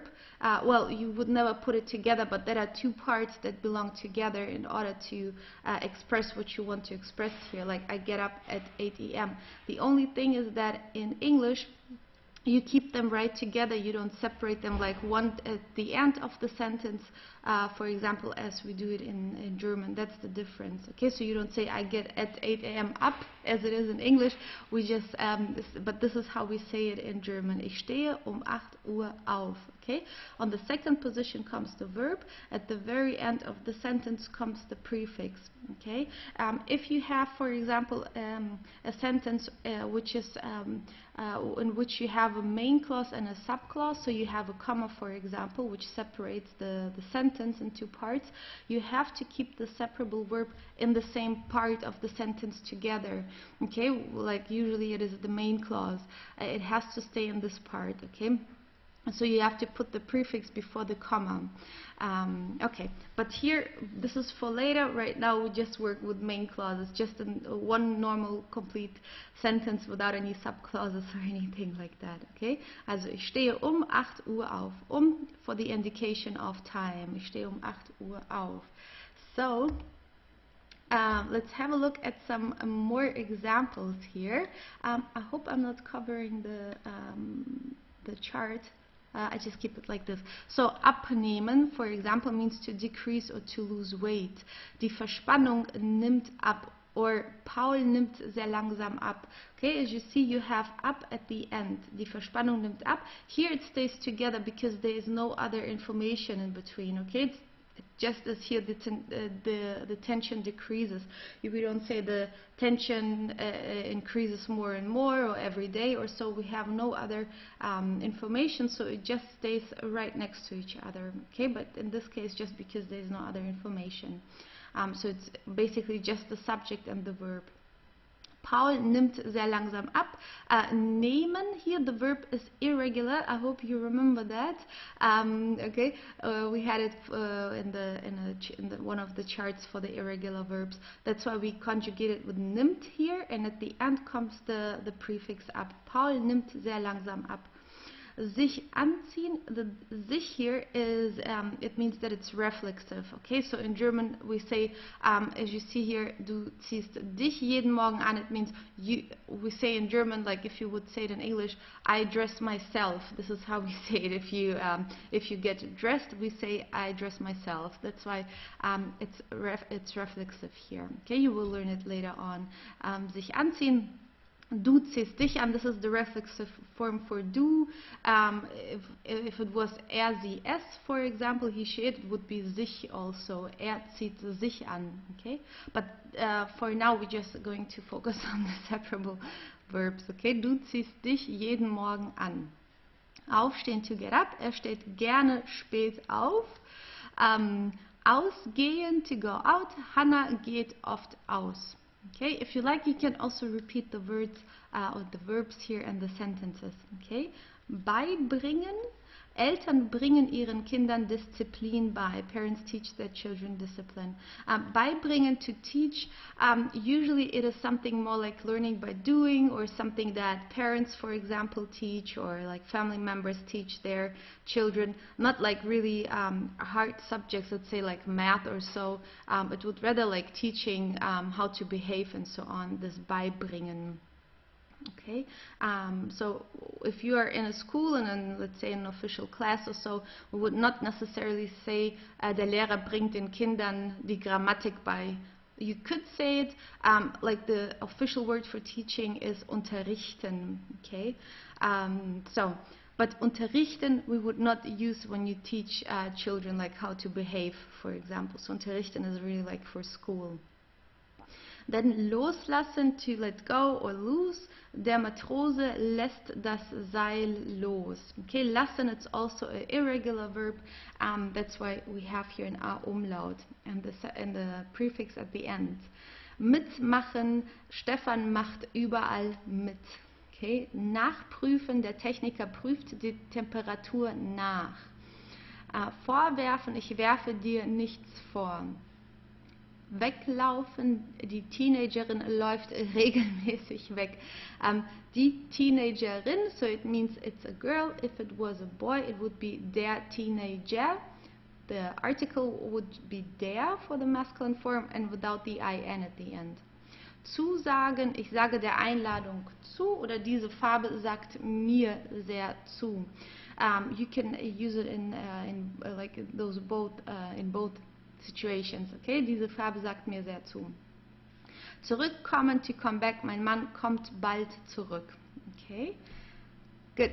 So for the A1 level, it would be great if you at least study these verbs that you see here and practice. Maybe you can write a few own sentences. They don't have to be complicated. It can be just a subject and a verb, like here, die Verspannung nimmt ab. And that's it, just to practice and get used to those separable verbs. Okay, so, also, ich hoffe, es war nicht zu schwer. I hope it wasn't too difficult. And gut, dann sehen wir uns im nächsten Video. Tschüss, bis bald. Hallo, in diesem Video geht es um das deutsche Schulsystem oder deutsches Schulsystem, the declension here, die Adjektivdeklination here, without an article is deutsches Schulsystem. If there was an article before, it would be das deutsche Schulsystem. Okay, just a short review here. So das deutsche Schulsystem, it's the German school system. So here you are going to learn about how the German school system works. Okay, so you can say deutsches Schulsystem or deutsches Bildungssystem, which is the German educational system. So if it's not just about school, because Schule we just consider as school until like high school. We don't include university if we talk about, or college when we talk about school, for example, or Schule in German. Okay, so Bildungssystem is the complete educational system. So in German, it's you will see that right here. Looks maybe a little bit confusing, but I will explain it to you exactly how that works in Germany. So in the German school system, we have different kinds of schools, and it is kind of that every school decides by itself which system it's going to it is taking. So it's not just about a whole Bundesland or a whole state within Germany or a city. Every school decides itself how to do this. Okay, how to structure the school. So we have different possibilities. So first we are going to start here with Grundschule, which is the primary school. And the primary school in Germany is from the first until the 4th grade. So the grade is Klasse, okay? But Klasse is also as the group, like within a grade. You can say, ich gehe in die erste Klasse, I'm going to 1st grade. Or you can say, ich bin in einer großen Klasse, I'm in a big class, or kind of a big group at my school. Okay, so this is what Klasse means. Or as class, if you want to say, diese Person hat viel Klasse, this person has a lot of class, for example, we would also say Klasse. So we don't use Klasse for the word for lesson, because many people say, nach der Klasse mache ich das und dies und das, and then they want to say that after the lesson I do this and that. But the lesson in German is der Unterricht. Okay, sorry, now I'm explaining something somewhat different, but just it's just important because many people use Klasse for lesson, Unterricht. Okay, but Klasse is the grade. Here, especially here. Okay, so first till fourth grade we have die Grundschule, and then if you look at this part here, so after the primary school, the children either go to a Förderstufe, it is called, and it depends. Some schools, when I went to school, for example, our Förderstufe was half a year long, and then we were divided into different groups. Some schools just have 1 year of Förderstufe, other schools have 2 years of Förderstufe, and some schools don't have that at all. Okay, so this is one option how to structure a school. Okay, so after Grundschule it's separated. Now the children have to go to another school. Most of the time it's a separate school, then they're changing the schools, and either they go to the Förderstufe where all children are mixed.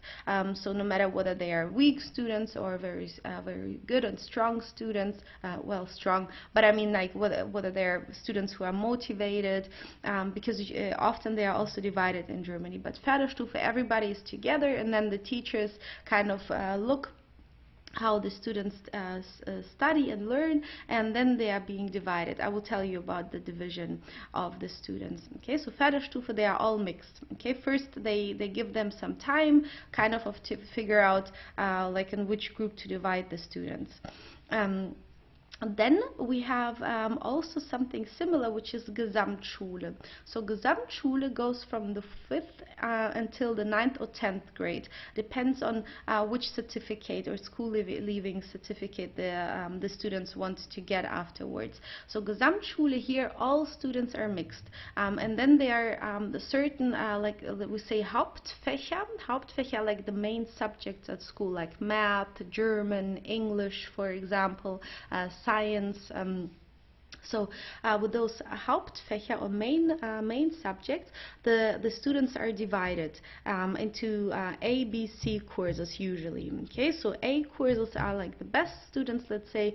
B courses are like medium or average, and C are more the weaker students. Okay, so they are divided, and the rest, all other subjects which are not the main subjects at school, maybe like we have religion, for example, or art, sports, that, for example, would be, then they would be all mixed in the classes. Okay, and then divided with the main subjects, divided into ABC courses.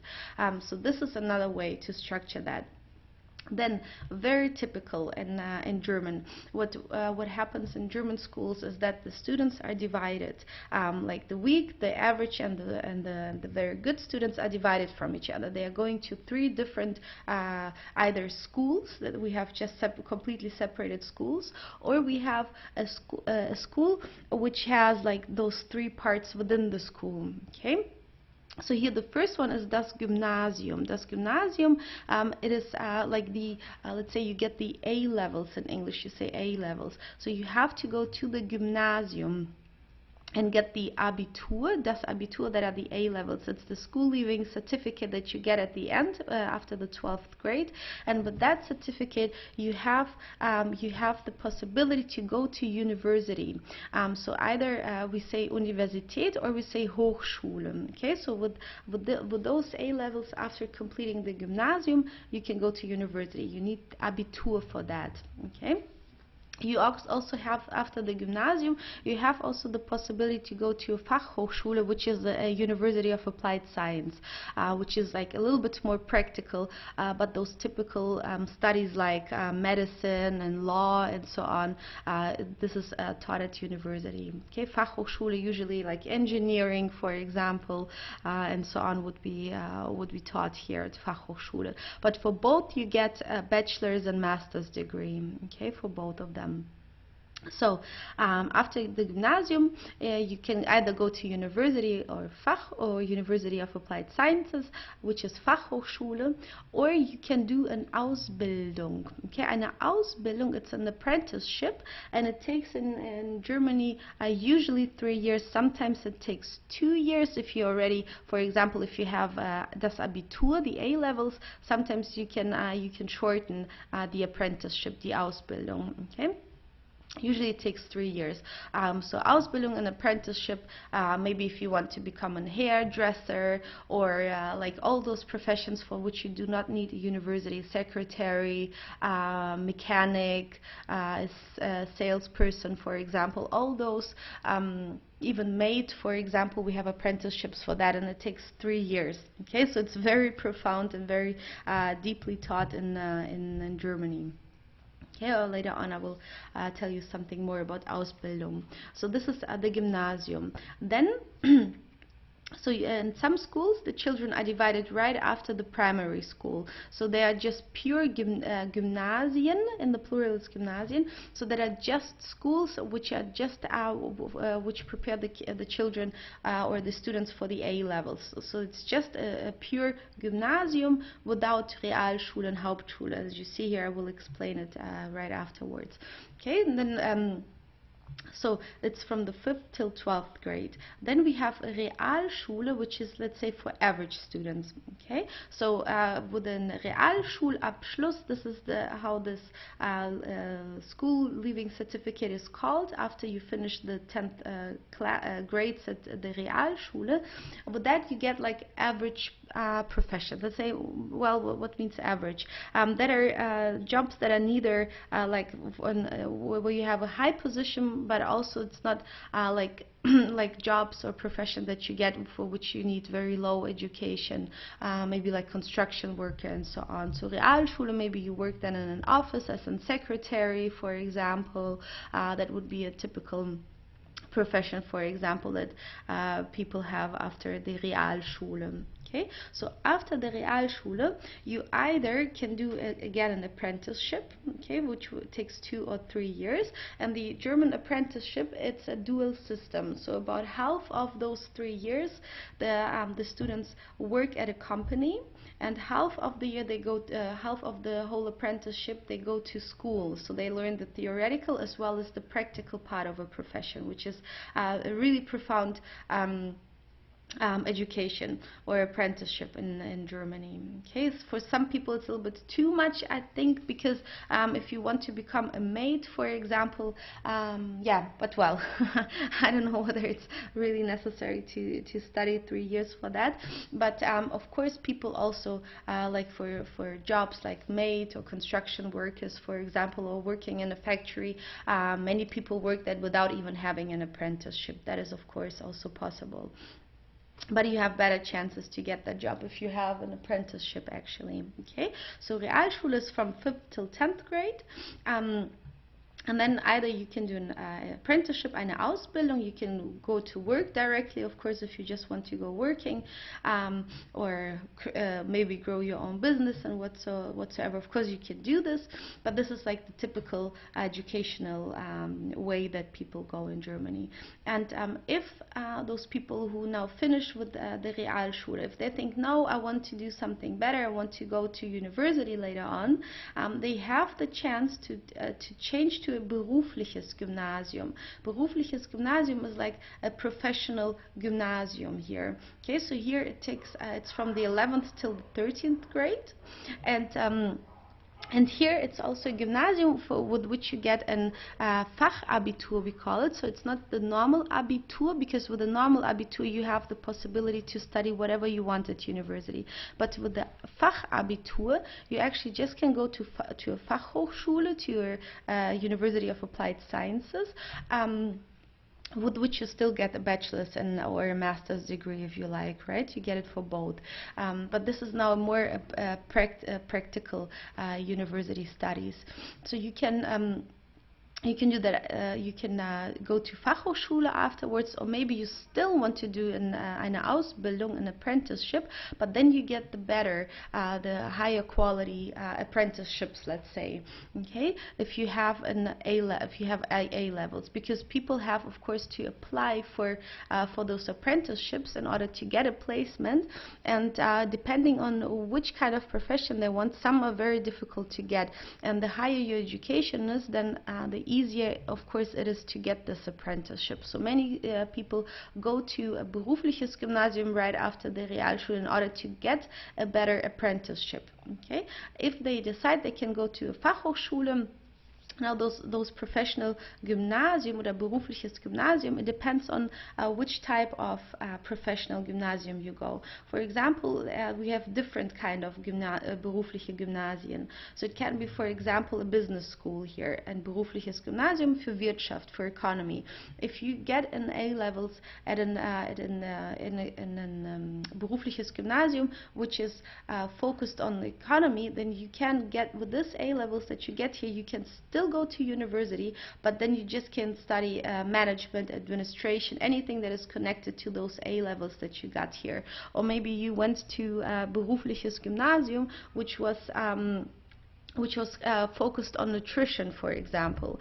Then you also can go to university, but then you have to study something connected to nutrition. Okay, very important. So we have different berufliche Gymnasien, and so then you can go to Fachhochschule. Okay, and then we have here the last one, which is die Hauptschule. Die Hauptschule now is for the weaker students, for students who are maybe not that motivated, or who are not very interested in school, let's say. So they go to Hauptschule, and this is from the 5th till the 9th grade. So after the 9th grade, they get, it's called Hauptschulabschluss. This is the school leaving certificate that they get, and with this Hauptschulabschluss, they can either do an Ausbildung again, or they can go to work, whatever they prefer. Okay, and then the last one here is Sonderschule, or we also call it nowadays Förderschule. So Sonderschule is often for disabled students, for which have maybe physical problems or psychological problems, which are handicapped and so on. So they are sent to Sonderschule. Or they are students who maybe are not handicapped, but who have huge difficulties with learning, and then they are also sent there, often mixed with disabled or handicapped students, or just separated Förderschule just for students who are very, very weak, weaker than the Hauptschule, who have really great difficulties with writing and calculating very basic things, for example, and they are sent to Förderschule or Sonderschule and until the 9th grade.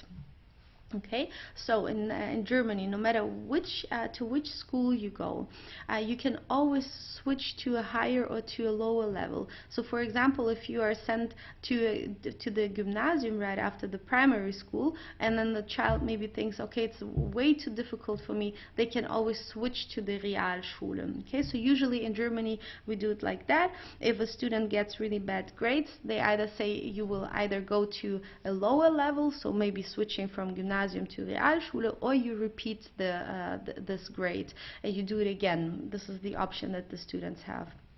On the other side, you also have the option, if you go to Hauptschule and now something completely changes in your mind, you want to go to university, now your object or your aim is to get a university degree, you can do this. So you can finish the 9th grade, you get the Hauptschulabschluss, then you can switch to the Realschule, you can do the 10th grade there, you can get your Realschulabschluss. If you like, you can switch to the gymnasium. Sometimes it's not that easy because some schools are overfilled. I see that quite often, and then you either have to apply for the school very early, maybe 1-2 years before the child is supposed to go to the gymnasium, or to change the school in order to get a place. That happens if there are really good schools, then this can happen. Okay, but the child or the student has the option then to move to the gymnasium, finish the A levels, das Abitur as it is called in German, and then switch, and what means switch, and then go to university. That's all possible in Germany. You can do it in an Abendschule, as we call it, evening school, school, for example, if you start working maybe after getting your degree and then you still want to move up, you can either go and do it in an evening school, in the Abendschule. You can do this. We also have online classes, for example, where you can get those certificates. Maybe the people have a Hauptschulabschluss now, maybe they are 35 and think, okay, I want to go to university, then they can get the higher degrees next to the work in those Abendschulen, or online also. There are some online schools where you can get that. Okay, so this is quite flexible in Germany. There are always possibilities. If you really want to make it, they are all always open for you, let's say it this way.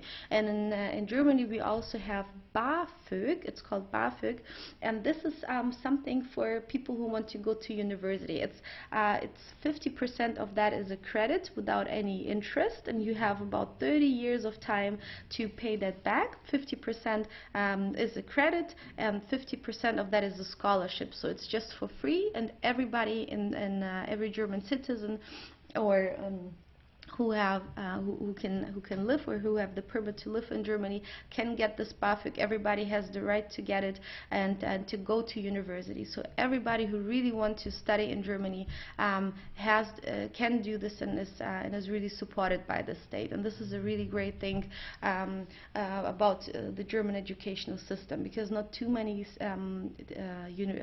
countries have that. All schools in Germany are free. All education is free. Universities are free. Of course, we have also private universities and private schools, but this is not quite common. So we have good schools that are very have high standards, but they are still for free. They don't cost anything. This is one of the reasons why our taxes are so high in Germany. But everything is for free.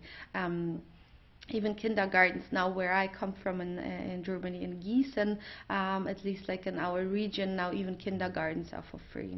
They just have to pay the food, which is like 70 euros maybe per month or so, where they get breakfast and lunch in the kindergarten. And this is really a great thing about Germany. And with this BAföG, that the students can get, or they get if they like. It depends on whether you get it. You have the right to get it, but if your parents, because it always depends on your parents, if they have a certain income and up, you will not receive it. So if your parents are considered as rich by the German law, let's say, then their children of those parents will not have the right to get, or will not receive any BAföG. But on the other hand, the good thing is, the poorer your parents are, let's say, or the lesser the income is, the higher will be your BAföG. Okay, so you will be really supported. If your parents cannot support you financially and help you with your studies, then you get more money from the government, or let's say you get a higher BAföG rate. And I'm not sure what it is about now. The highest rate should be about 800 or 900 euros. When I went to university, it was up to 1,000 and something, because we also receive Kindergeld, so children until the 25th, or children that are not children anymore, so grown-ups, let's say until 25, if they study until they're 25, they also receive Kindergeld. So let's say BAföG and with the Kindergeld together, it's about 1,000 euros that then the people get, or the students get. Okay, and no matter how much money you received at the end from this BAföG, because you can get it for your masters also and for your bachelors, and maybe if you do an apprenticeship, which is fully just a theoretical. I also did this, among others.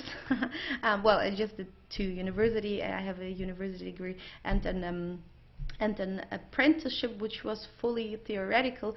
For that you also get Schüler BAföG. So we also have Studenten BAföG for students at university, and Schüler BAföG, which is for students at school, or who do those apprenticeships which are fully theoretical. You also receive money for that from the state. So it's not like welfare, it's just a support for students. So it's totally normal. There's nothing that somebody feels ashamed for. All students take that. If they get it, of course they will, because then they can study calmly without having to rush around and focus on working in order to finance the studies.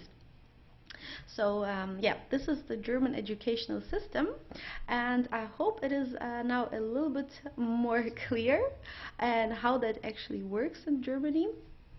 And as I said, it's a very advanced and very good educational system that we have in Germany, and the standards are still, compared to many other countries, is still quite high, luckily. But it's I think the level is also lowering a little bit, I would say, and it really depends on the school, because there are big differences between the schools.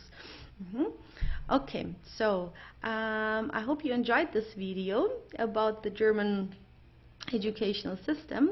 And yeah, oh, one thing that I wanted to mention, Förderstufe. So after this, the students finish the Förderstufe here, where everybody is mixed.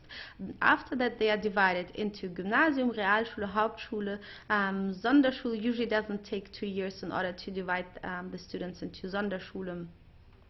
And or they can go to a Gesamtschule, a school where the children are not completely separated, as it is here with Realschule, Gymnasium, and Hauptschule. Good. Then okay. Then you can have a look. Maybe if you have questions, you can write me. And then see you in the next video. Tschüss. Hallo und willkommen zu diesem Video. Hier geht es Modalverben. So this chapter is about modal verbs, a very important subject, just like all subjects in the German grammar. So modal verbs, Modalverben. Let's see what that is. And so here we are going to, I will show you all modal verbs, okay? But first we're going to start with the sentence structure with modal verbs. So Satzbau mit Modalverben. So first of all, we put the subject in the first position, okay? You will see later on that it's possible also to start with the indication of time or place and so on, okay? But since for right now, like, you just have to know that most of the time we start sentences with the subject, with the person who is doing something actively in the sentence. Then we put the modal verb, okay? You have to conjugate the modal verb. Then comes the other information, okay? There is a sentence on structuring sentences in this course, so you will learn what you can put here in the gaps and in which sequence, okay? For now, it's just about the modal verbs, and at the end you put a second verb, because usually a modal verb comes together with another verb. So the second verb comes at the end of the sentence in its infinitive form, which means you don't conjugate it. You leave it just as you usually see it in the neutral form without any conjugation. Okay, when you like the lists, for example, vocabulary lists, there is no conjugation for the verbs. It's just the verb in the neutral form. So let's have a look at a concrete example. So will morgen Fußball spielen. He wants to play soccer tomorrow. So as you see, to want, it's also a modal verb in the English language. Just the construction of the sentence is different in English. Okay, so in German you see you have the subject, the modal verb conjugated. At the end comes the second verb, which is in spielen in this case, which means to play. Okay, this is how we structure that. But in English, it's he wants to play soccer tomorrow. You put them together, the modal verb and the second verb, you put them right together in English. In German, it's just different. Okay. Yeah, and basically everything is different, because here we have morgen, which means tomorrow. It's the indication of time, and then comes here the accusative object, which is Fußball, soccer. In English, you see you have first the accusative object and then the indication of time. Okay, so please make sure to keep in mind that the sentence structure is different in German. Okay, because I often hear my students yeah, structuring the sentences exactly as you would do it in English, and in German that sounds very wrong. Okay, it's the same as if you say it in English, he wants tomorrow soccer. So the sentence is just super, yeah, very difficult to understand. Okay, so you have to stick to the rules on how to structure the sentence. Then here, Jana kann Salsa tanzen. Jana can dance salsa. Okay, so können, this comes from können. This is the infinitive form, which means to can. And then you have at the end, you have the verb tanzen, which is to dance. Okay, so this is the most important thing that you need to know about modal verbs, is how to structure them in a sentence, like how to structure a sentence with modal verbs. Okay, please keep this rule in mind. It would be great if you write a few own sentences with the vocabulary that you have learned so far, okay, using modal verbs. So let's have a look at our modal verbs. So here we have wollen, which means to want. Okay, it's irregular, which is very irregular. So it's not part of the irregular verbs, which have their certain rules, as you have learned before. This is one of the basically completely irregular verbs. Okay, so you see wollen, ich will. If you like, you can repeat. Du willst, sie es will, wir wollen. Make sure the German W, okay, wir wollen, ihr wollt, sie wollen.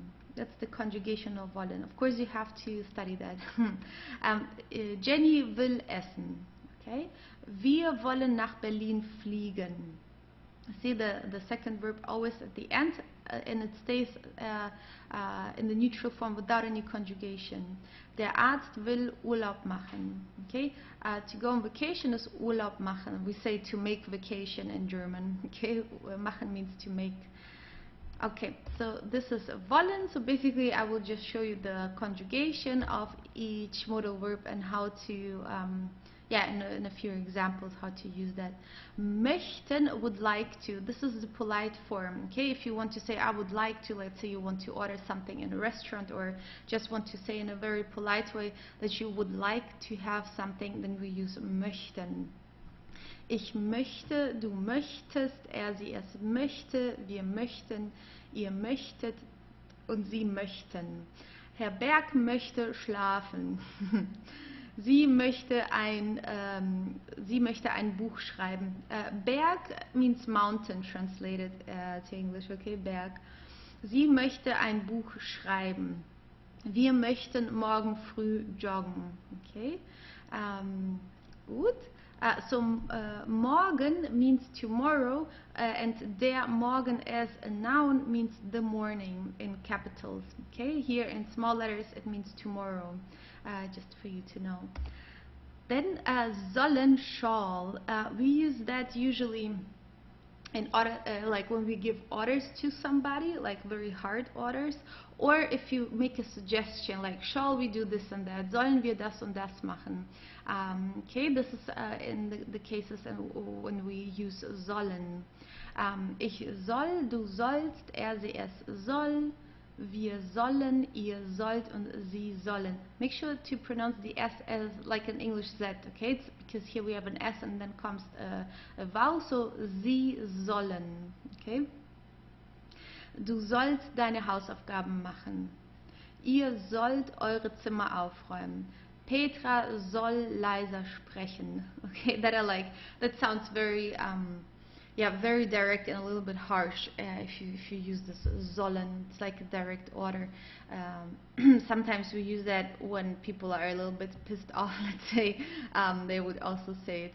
Okay, or you can say sollen wir ins Kino gehen, like shall we go to the movies, for example. Okay, just to make suggestions also, which are just a nice and normal way to ask. Okay, so then dürfen, to be allowed to, or may.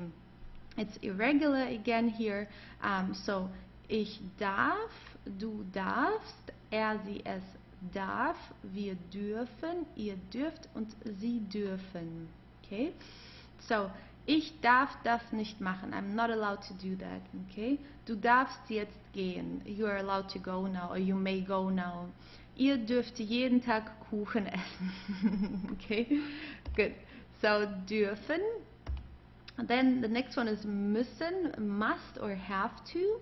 Also irregular here. So ich muss, du musst, sie es muss, wir müssen, ihr müsst und sie müssen. Okay? Hans muss öfter lesen. And as you see, here you see you always put the verb at the end, the second one, okay? Sie müssen besser zuhören. Zuhören is a separable verb. We have zu here and then hören. Hören by itself means to hear, and zuhören means listen to.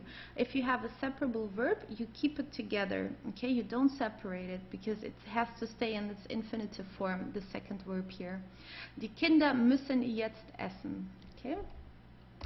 So, and then we have können, which means to can, also irregular. Ich kann, du kannst, sie, es kann, wir können, ihr könnt und sie können. Okay, so that means here is written auch Talente auszudrücken, also to express talent. Okay. Also ich kann Klavier spielen, I can play the piano. Du kannst gut singen. Er kann seine Hausaufgaben machen.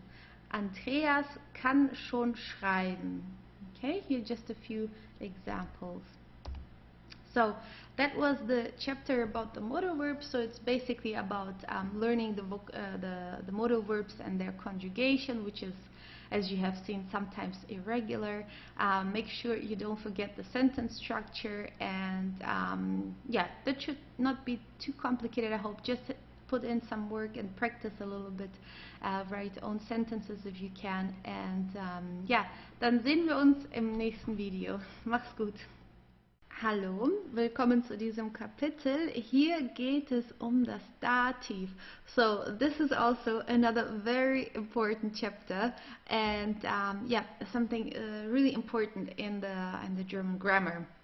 So as you see here, we will have many slides because yeah, you just have to pay attention here a little bit, because the dative is another grammatical case, just like the accusative, but the dative does not exist in the English language. Okay, and yeah, the good thing is you can watch this video as often as you like.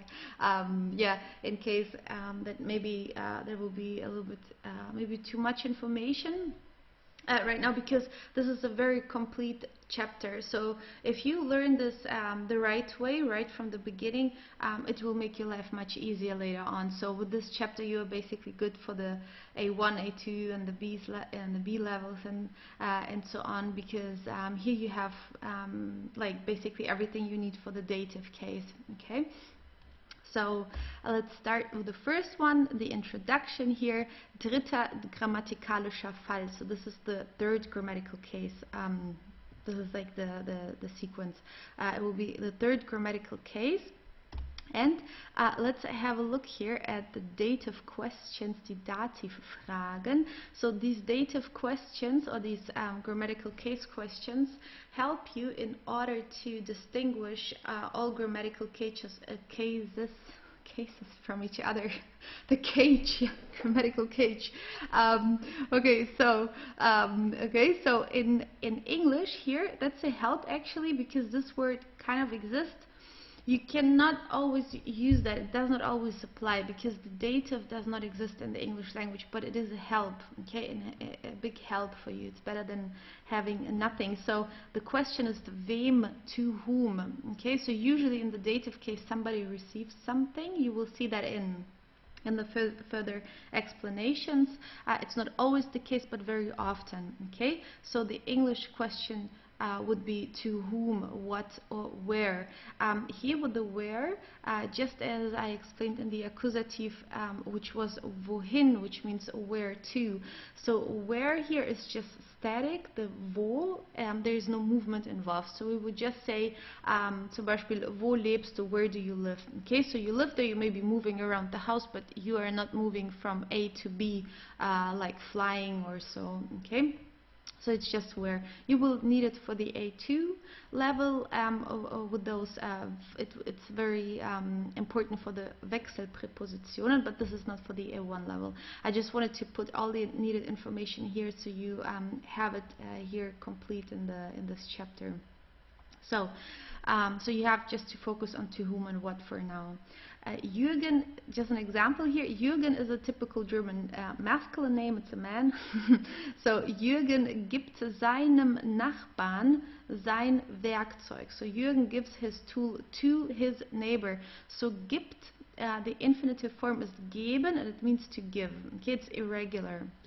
So to give is a dative verb. So whenever we use dative, we know there is a subject and a dative object involved. So Jürgen is the subject because he's the one who is actively doing something, and the one who receives something, the receiver, is the dative object. That's why we have here seinem. You see an M at the end. Later on with the articles you will see there is an M at the end of the articles, for the masculine at least, and the neutral ones. And then the object that is being given is the tool, and this is the accusative object. Okay, so we have a subject, which is also the nominat. In the nominative case, we have the receiver, this is the dative, and then we have the accusative, it's the object that is being given. Okay, and so as you see, Jürgen gives his tool to his neighbor. In the so the dative does not exist in the English language though. Okay, so then we have a question. In order to, now we have, let's say, 3 grammatical cases here. We have nominative, accusative, and dative. And now in order to figure out which object belongs to which grammatical case, we use those case questions, which will help you. Okay, so wem gibt Jürgen sein Werkzeug? To whom is Jürgen giving his tool? To whom? Okay, and the answer to this question is the dative object. So the answer is seinem Nachbarn, which is the dative object. Okay, to his neighbor. If we'd ask wen oder was, wen with an N, wen oder was gibt Jürgen, which would be who or what does Jürgen give? That is the accusative question, and the answer would be his tool. Okay, and this is the accusative then. Okay, but I don't want to confuse you too much. However, you will need to learn to distinguish those grammatical cases one from each other. Okay, it's super important, those grammatical questions in the German grammar. So, but it's still easier because there are some languages that have 6 and 7 grammatical cases. So at least in German we just have 4. Let's focus on the positive.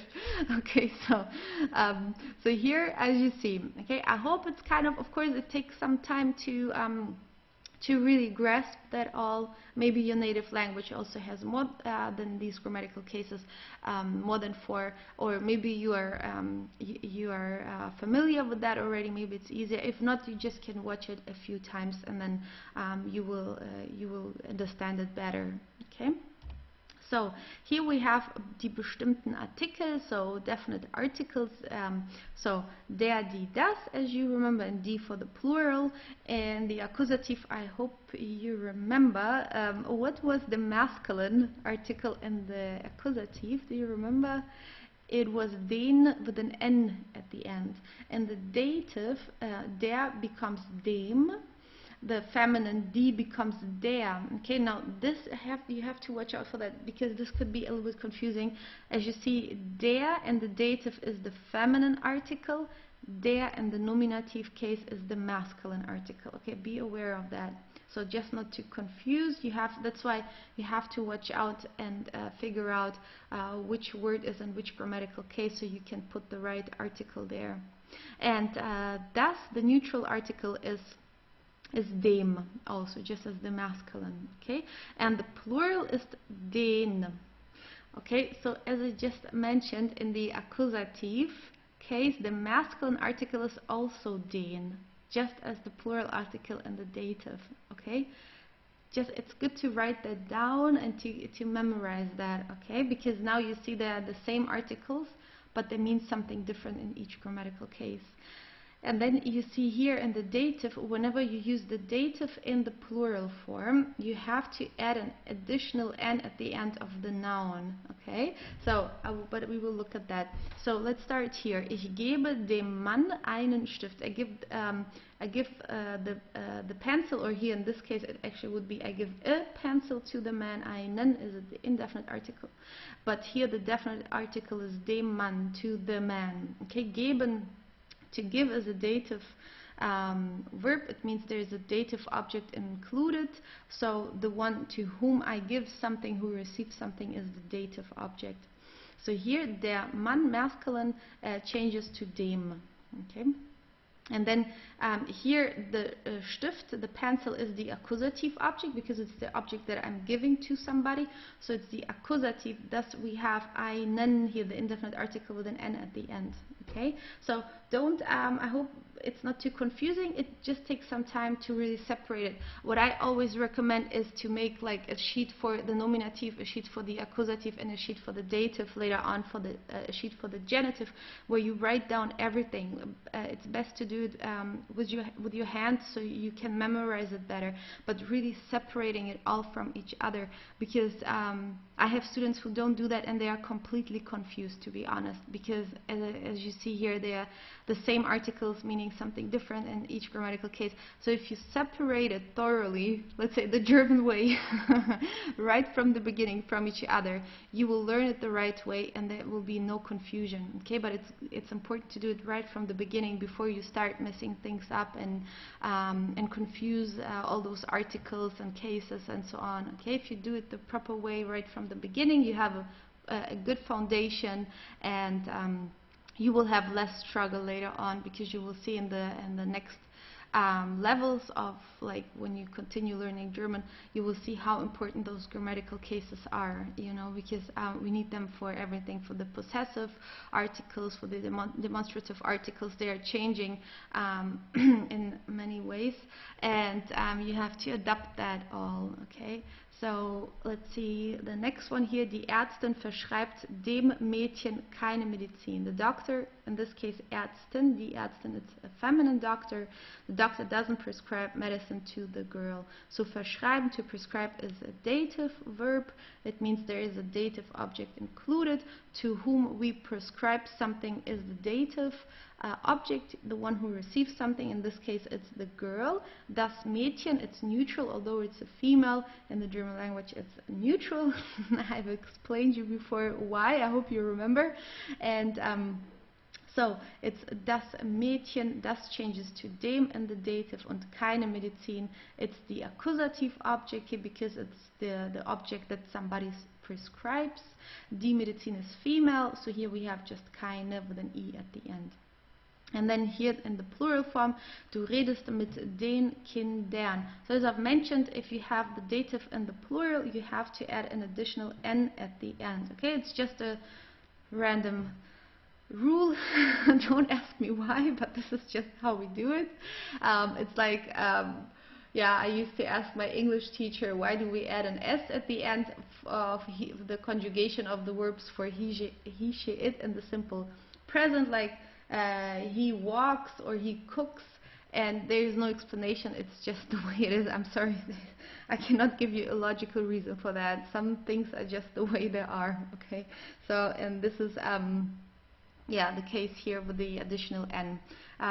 Might, yeah, seems to be a little bit more complicated than necessary, but don't worry about it. With the time you will just get used to that and do it automatically.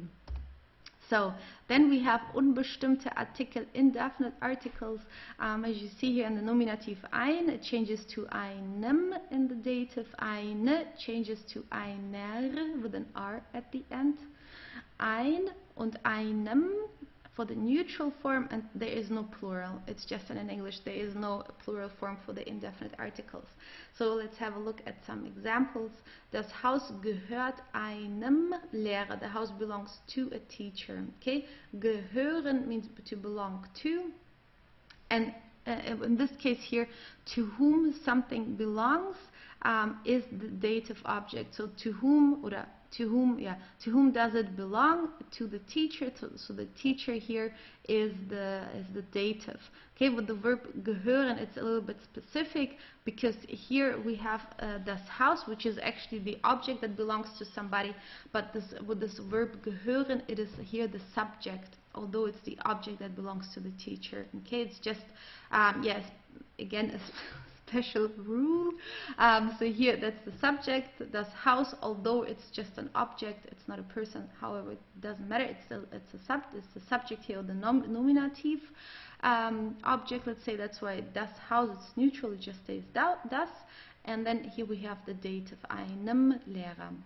Ich wünsche eine Freundin. I'm just exaggerating with the pronunciation. We would just say in German, ich wünsche einer Freundin viel Spaß. I just wanted to make sure that you hear that it's the R at the end. Einer Freundin viel Spaß. Okay? I wish lots of fun to a female friend. Wünschen is a dative verb. To whomever we wish something is the dative object. So here I am the subject, I'm here the nominative case, or the nominative object, the subject, and I wish something to my friend. So meine Freundin oder eine Freundin becomes einer Freundin because she's the dative object, and whatever I wish to somebody is the accusative object. That's why Spaß or fun here is the accusative object. And then einem for the neutral form, wir helfen einem verletzten Tier. Helfen, to help, is a dative verb, so whomever we help is the dative object. So here, das Tier is the animal, and it's einem verletzten Tier. Okay, because it's das. It's neutral, so an M at the end. And then we have uns gefallen Schuhe, we like shoes. Gefallen, it means like to like something, or also to feel attracted to something, for example. And so here, uns gefallen Schuhe, to whomever it is appealing, for example, or whoever likes something, it is in the dative. Okay, this is again a special rule. That's why we have wir or we in the dative. So it's uns gefallen Schuhe, and the object that we like it stays in the nominative case. Okay, it's kind of like here with das Haus gehört einem Lehrer. So the object that we like is the nominative object, and to whom it appeals or who likes that is the dative object. That's why we have uns. You will see the personal pronouns right now. So here we have Personalpronomen, just a repetition here with the nominative in German and in English. So as you remember, ich, du, er, sie, es, wir, ihr, sie. Okay, here in the English form. And then we have them in the dative. Okay, so dative does not exist in English, but I just wrote you the translation, what it is in English, which is the same as the accusative in English. Okay, so mir and me, dir und you, ihm in English would be him, ihr, her, ihm, here for it, uns is us, euch is you all, ihnen, either it's them, okay, like ich glaube ihnen, I believe them. Glauben is a dative verb, so it would be ich glaube ihnen, I believe them. Or if you want to say it in the formal way and you want to say I believe you, and you're talking to a doctor, for example, or so, or a teacher, you would say ich glaube ihnen. Okay, if it's one person, also if there are several people you're talking to in the formal way, it is ihnen in the dative. Okay, very important. If you write a letter, you have to capitalize it. Okay, okay, good. Then the next one here, we have prepositions. So it's just like in the accusative case, we have certain prepositions that always go with the dative case. So whenever you have a dative preposition, the noun that comes right after that is the dative object. Okay, so bei means near, and it also means at. If I say ich bin bei meiner Schwester, it means I'm at my sister's place. So it means I'm at home, at her home, visiting her. Okay, then it would be bei. So here, for example, sie lebt bei Hamburg, oder we would say in der Nähe von Hamburg, like close to Hamburg. Okay, und hier bei meinen Eltern, this is here in the plural dative, ich bin bei meinen Eltern, I'm at my parents' place. So here we have the dative preposition bei. That means that in this case, for example, meinen Eltern is the dative object, so you would have to use the according article, for example. Okay, and bei also here with at, if I say, for example, bei Nacht schläft sie nicht, which means then like at night she doesn't sleep, bei Nacht. Okay. We can also say in der Nacht schläft sie nicht, like it would be also for at night, or by Tag, okay, which would be like at day. You cannot say that during the day, it would be in English. well, you cannot translate everything word by word from English to German. Okay, it's still a different language. So, yeah. So seit means since or for. In English, there is a difference between since and for. You could say she lives here since 2018, or I have been here for 2 years. Right? That you need two different words for that in English, whether there is a point of time like since 2000 or a period of time for 2 years. For example, in German we don't distinguish that. We just have one word for that, and it's seit. Okay, as you see here, seit. Seit einer Woche, which is since for a week. Seit einer Woche. Okay, die Woche is female. That's why you have to add an R at the end. Okay, it's a dative object because it comes right after seit. This is a dative preposition. That's why we have to say eine Woche. In the nominative it would be eine Woche just with an E because it's a female noun, and the dative it's eine Woche with an R at the end. Then we have nach, which means to or after. For example, ich fahre nach Mainz, I'm driving to Mainz. Or ich fliege nach Brasilien, I'm flying to Brazil, for example. Okay, so to, like you're going to a certain place. Then we use it also as after, nach dem Unterricht, which means after the lesson. Unterricht is a masculine, it's der Unterricht. And the dative there becomes dem. That's why we have to say nach dem Unterricht. Let's say, ich esse nach dem Unterricht, I eat after the lesson, for example. Gegenüber, across from. So gegenüber dem Haus oder dem Haus gegenüber, you can put gegenüber before the noun or after that, both work. However, you just have to think about, you cannot forget the article which you have to adapt. Der changes to das. In this case, it's das Haus, it's neutral, but das also changes to dem, just as the masculine article der changes to dem also in the dative. Okay. Okay. Good. Then the second page, Präpositionen 2. So it's just the second slide, or the second part. So here we have aus, which means from. So here we have Ort, which is the place. Ich komme aus, let's say ich komme aus Deutschland, I come from Germany. Okay, so we use that if you talk about where you, or ich komme aus Mainz, that means I originally come from Mainz, which is a city in Germany. So here we are talking about our origin, where we come from. Okay, so you cannot, if you just come from the supermarket, you cannot say ich komme aus dem Supermarkt. That would be quite wrong.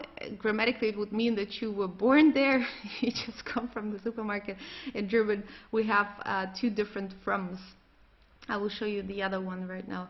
So here, it's when we talk about our origin. Okay, ich komme aus Deutschland, ich komme aus England. Okay, it means that this is your origin. Material here, Holz, if you want to say that something is made of a certain material, then you also use aus. You can say, dieser Tisch ist aus Holz, like this table is made from wood. Holz means wood. Okay, so this is when we use aus. Then mit means with. Instrument, here instrument, for example, mit einer Gabel, could be mit einer Gitarre, with a guitar. So, okay, ich esse mit einer Gabel, I eat with a fork. Gabel means fork, and Gabel is feminine, it's die Gabel. So here in the dative, eine changes to einer with an R at the end. Okay, mit einer Gabel. And then we have here Art und Weise, which is like a way, kind of way doing something, Art und Weise, or how we do something. Mit Glück means with luck. Okay, so here we don't always have to put an article here. It's just with luck. You don't have to say with the luck. Usually, most of the time is whenever you put an article in the English language, you also put an article in the German language. So in English, you would just say, I did that with luck, for example. You don't say I did it with the luck, right? And in German, it's the same. You just say, ich habe das mit Glück geschafft, like accomplished that with luck, for example. Okay? Or you can just say person, mit ihr, ich habe das mit ihr gemacht, I did that with her, and she changes to ihr. In the dative case, Okay, maybe you remember that could be also confusing because in the nominative case, ihr means you. If you in the plural, if you talk to a group of people, ihr means you. Okay, and in the dative it means her, so or she changed in the dative. Okay, so that could be confusing. Sometimes there are the same personal pronouns meaning something different in each grammatical case. Okay, that's why I told you it would be great to separate that in different sheets and then you can compare them so you have an overview. Okay, because some personal pronouns and articles are repeating, but they have different meanings in each grammatical case. So here we have von, which is the other from der Schule. So if you want to say I just come from school, I just come from the supermarket, in this case you use von because it's not about your origin. Okay, ich komme gerade von der Schule, I'm just coming from school, from the school. So here we have Schule, which is female, it's die Schule, the school, so die changes to der. Okay. So in this case, of course, you cannot always, it's like as I just said with Glück here, and most of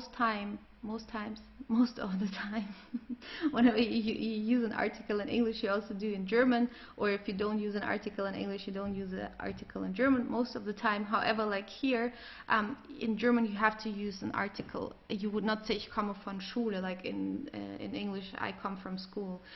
You would have to say I come from this school in German. Okay, without the article that would be wrong in this case. And zu means to. Ich gehe zu meiner Schwester. I go to my sister or to my sister's place, for example. So zu means to. Okay, so if you're going to a certain place. So here, just let me see here. Nach, just to repeat this. Nach we use if you go to a city or a country. It also means to. Okay, like ich fahre nach Mainz, it's a city. Ich fliege nach Brasilien, it's a country. So here we use nach if you say that you're going to a city, a country, a town, or a village.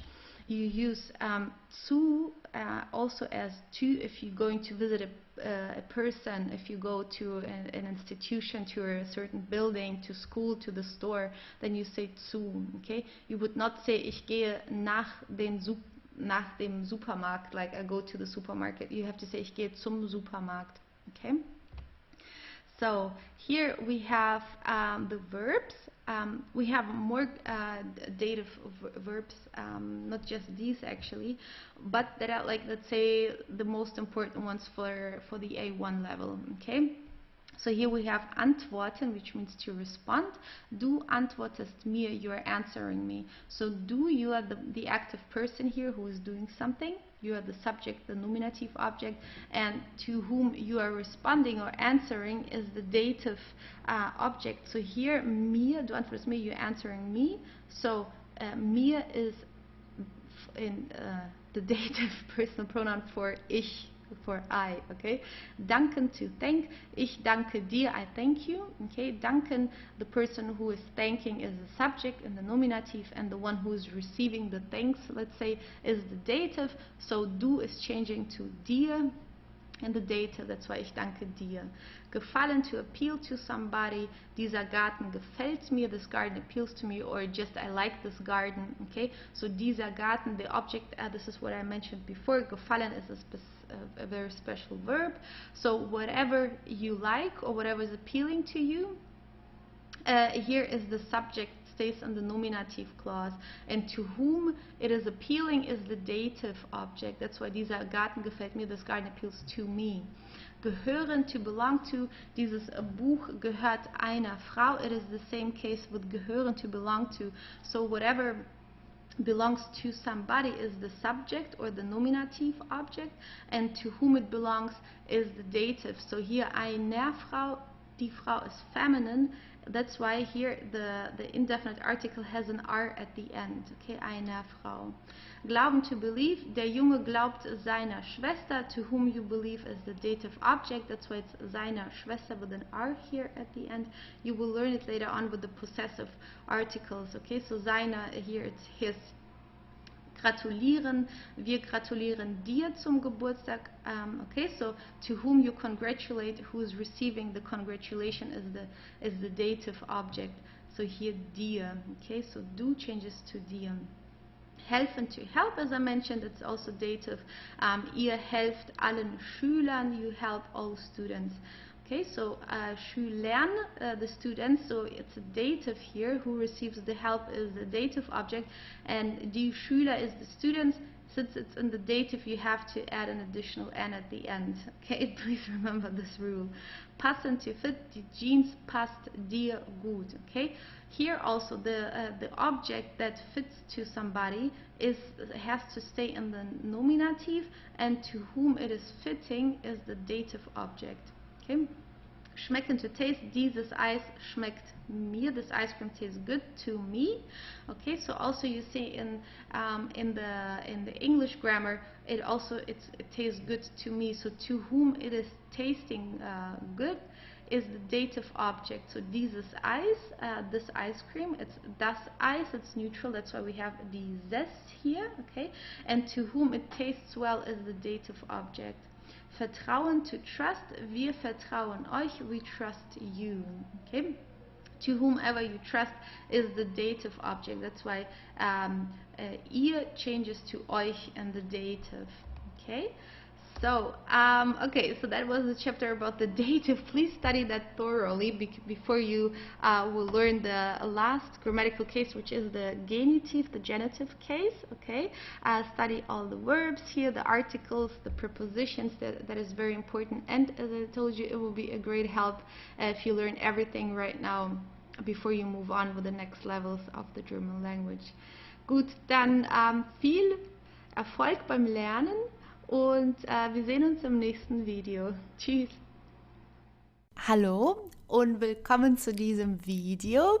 Hier machen wir eine Zwischenprüfung. Now we are going to do an intermediate exam and see, or let's say, check what you have learned so far.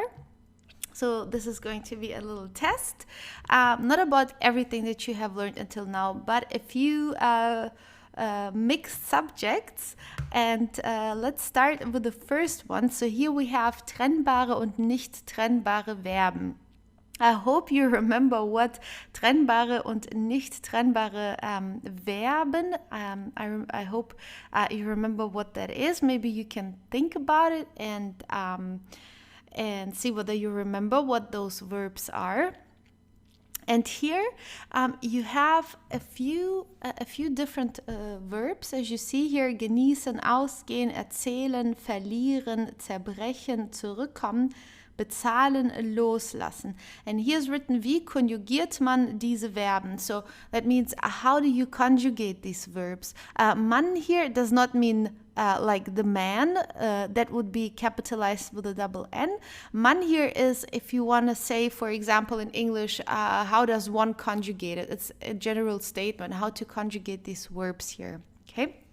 So it's not referring to a specific person here.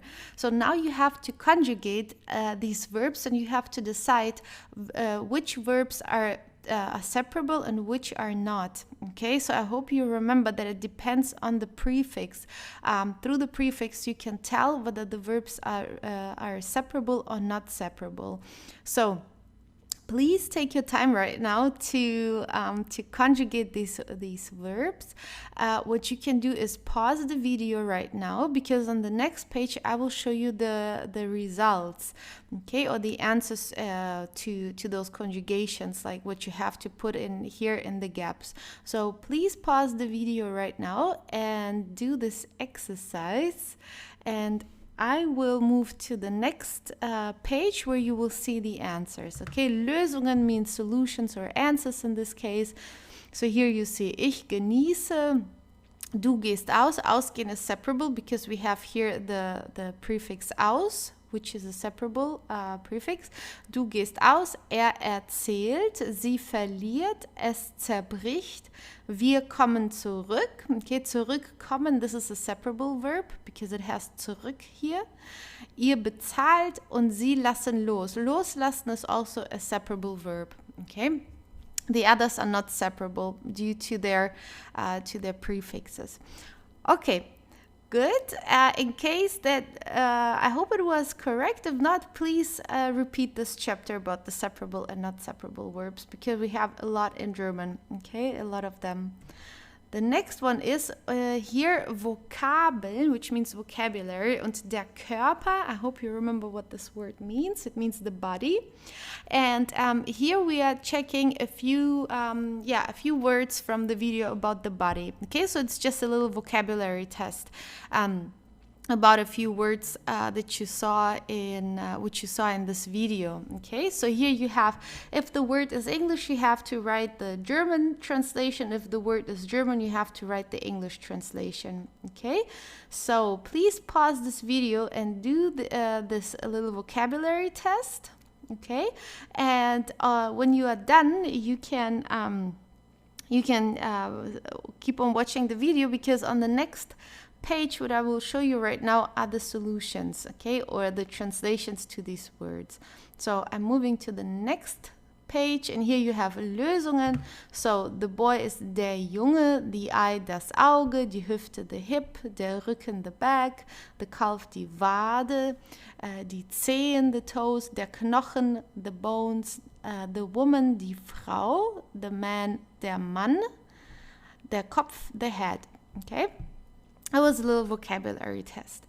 Then on the next page, we have the following. Was ist der passende Artikel? Der, die oder das. So what is the fitting article? Okay, so this is about the Genusregeln, about the gender rules. So here you have to decide which word is masculine, female, or neutral. Okay, I hope you remember there were a few rules depending on the ending of the word that you can tell, like most of the time it's the ending, which word has which gender. Okay, so that are all these words you saw all in the video about the chapter about the Genusregeln. Okay, so Kabine, König, Wirtschaft, and so on. So again, you can pause the video, do this exercise, and decide which word is masculine, female, or neutral. So with the fitting article, and I will go to the next page and show you the answers to this exercise. So here you see die Kabine, der König, die Wirtschaft. Okay, typical endings here, like Schaft, typical female ending, for example. So, if necessary, you can repeat the video again about those Genusregeln, okay? Then on the next page, we have die Zahlen. So here you have different numbers, and now you have to try to say out loud the numbers, or you can write them down. And again, you can pause this video and take your time to do this exercise. And on the next page, I will show you the solutions, okay? How these numbers are called in German. So I will go to the next page, and here you have the numbers. I will just read them just for you to practice the pronunciation also. 5, if you like, you can repeat. 5, 13, 22, 31, 11, 19, 134, 274, 16, 29, 45, 57, 60. Okay? So let's go to the last exercise, and here we have the following. Was ist die Pluralform? So what is the plural form of those words? I hope you remember the video about the rules about the plural and how to form the plural. So here we have a few singular words. Again, all these words were shown in the chapter about the plural forms. Okay, so you can pause this video, the video right now, and do this exercise and write down the plural form, and I will move to the next page already and show you the answers. Okay, so please try at least to do this exercise before you go to the next page, so you can pause it. And okay, if you are done, you can keep on watching. And here are the solutions. So das Buch, die Bücher, das Kleid, die Kleider, das Wort, die Wörter, and so on. Okay, so here die Eltern has no plural form. Okay, and der Spanier und die Spanier, singular and plural are equal. Okay, und das Glück has no plural form. Okay, so die Eltern has no singular und das Glück has no plural. Okay, good. So that was the video about the Zwischenprüfung. Let's say that was the Zwischenprüfung, the intermediate exam. I hope it worked well. If there are any gaps, I would recommend you to repeat those chapters and the videos before you move on. Because as you probably can imagine, it will just get a little bit further or go deeper into the German grammar. So it would be good to have a strong foundation before you move on.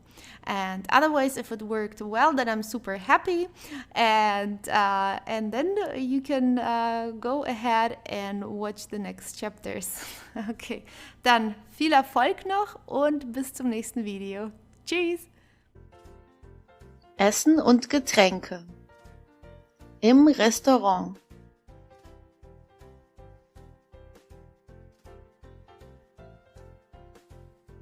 Guten Tag, was darf es für Sie sein?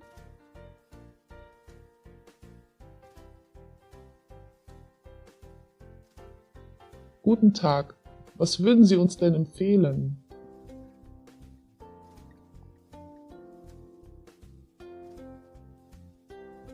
Heute haben wir als Hauptspeise Schnitzel mit Jägersoße und Kartoffelsalat oder Knödel mit Rahmsoße und Tomatensuppe.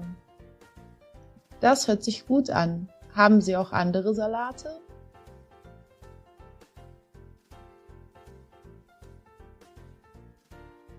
Ja, wir haben auch Nudelsalat.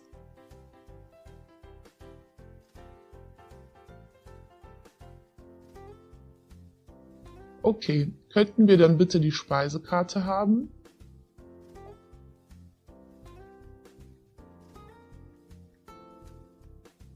Gerne, ich bringe Ihnen gleich 2, aber möchten Sie vielleicht schon mal etwas zum Trinken bestellen? Ich hätte gerne eine große Apfelschorle.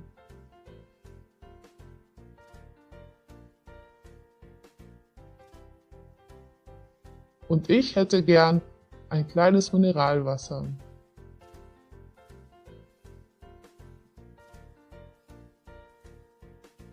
Gerne.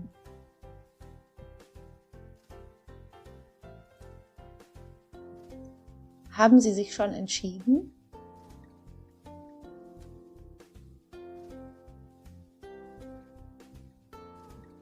Also ich nehme einen gemischten Salat als Vorspeise und Knödel als Hauptgericht.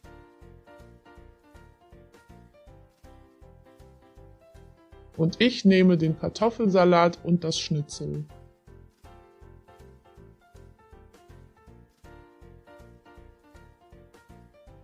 Nach der Hauptspeise.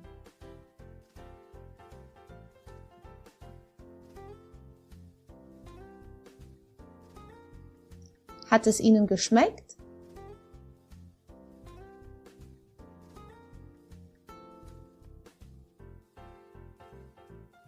Ja, es war sehr lecker. Danke.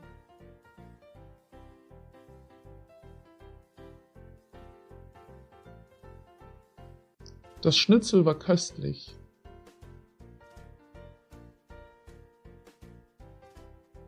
Das freut mich. Möchten Sie noch eine Nachspeise bestellen?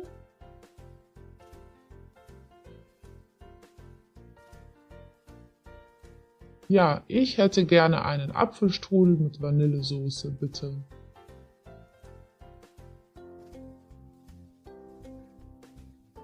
Und ich hätte gerne ein Stück Schwarzwälder Kirschtorte und noch 2 Milchkaffees für uns. Nach dem Essen. Entschuldigung, wir möchten gerne zahlen.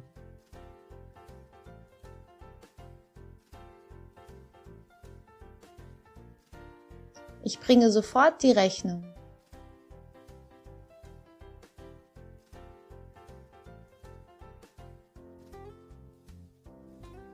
Der Rest ist für Sie. Stimmt so.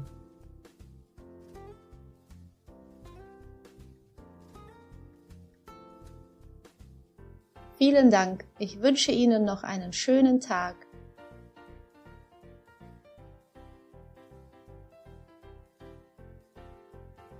Im Supermarkt.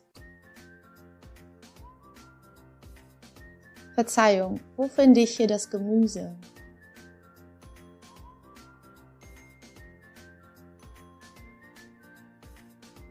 Das befindet sich in der Obst- und Gemüseabteilung. Sie müssen hier geradeaus gehen und am Ende des Ganges nach links. Dort werden Sie es direkt sehen.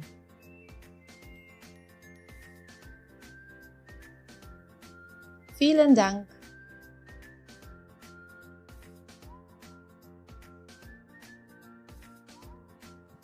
Vokabular. Das Gemüse.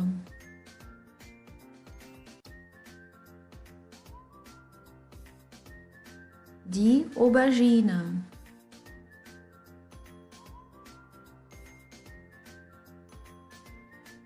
Der Brokkoli.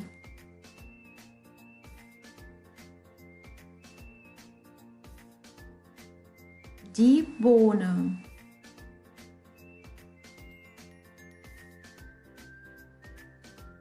Die Erbse.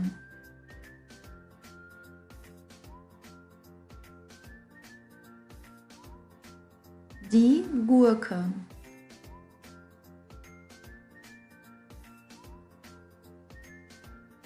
Die Karotte.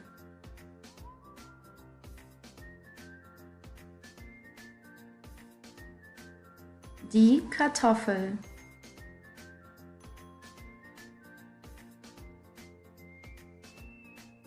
Der Knoblauch.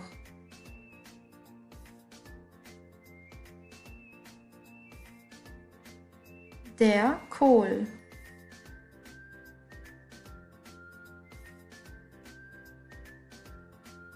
Die Kräuter.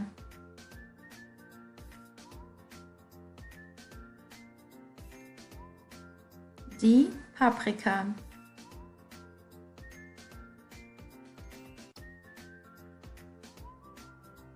Die Lauchzwiebel.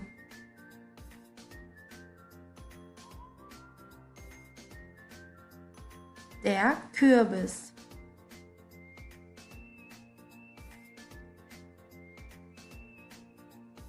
Der Pilz.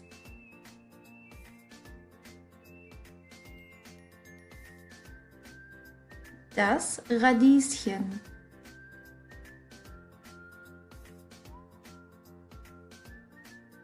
Der Rosenkohl.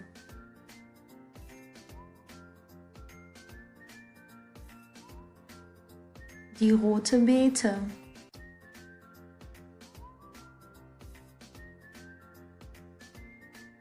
Der Spargel.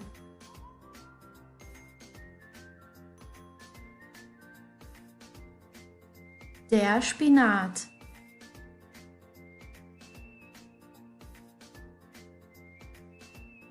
Die Tomate.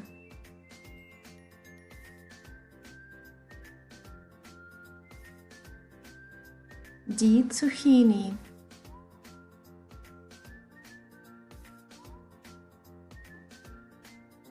Die Zwiebel.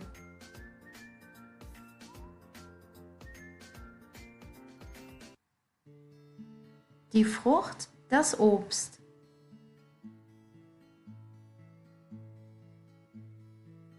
Die Zitrone.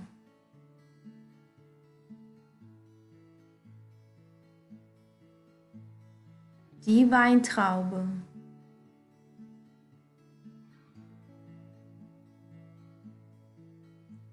Die Wassermelone.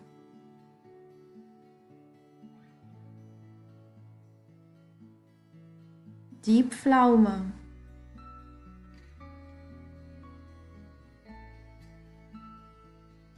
Der Pfirsich.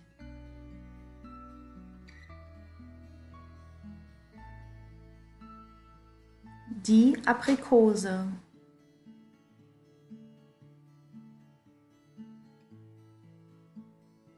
Die Orange.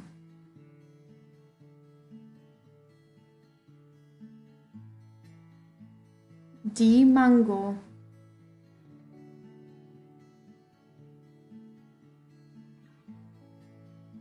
Die Kokosnuss.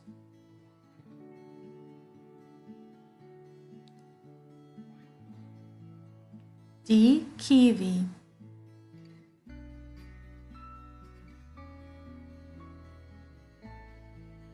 Die Kirsche.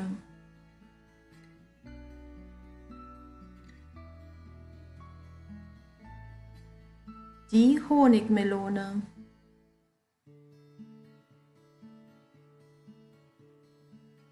Die Himbeere.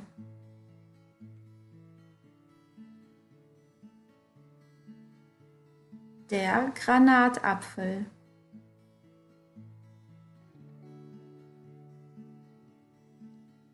Die Erdbeere.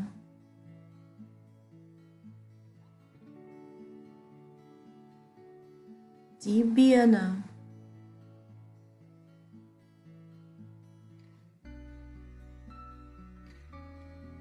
Die Banane.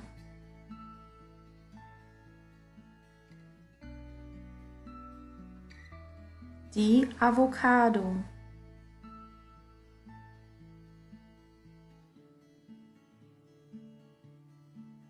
Der Apfel.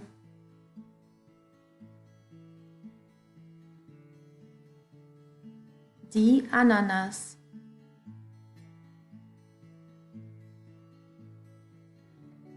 Getränke.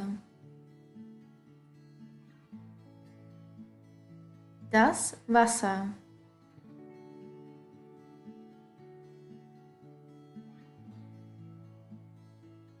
Der Weißwein.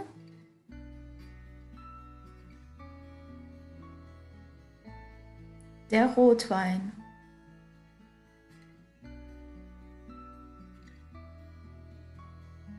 Der Tee.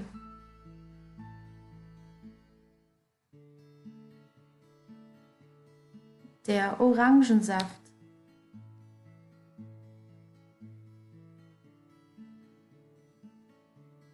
Das Mineralwasser.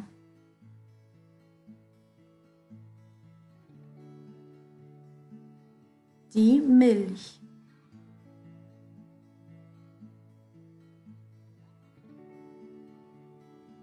Der Latte Macchiato.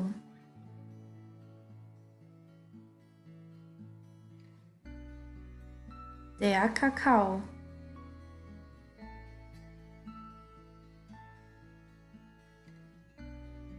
Der Kaffee.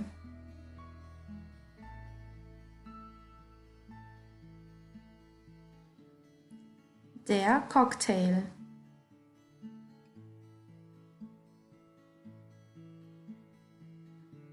Der Cappuccino.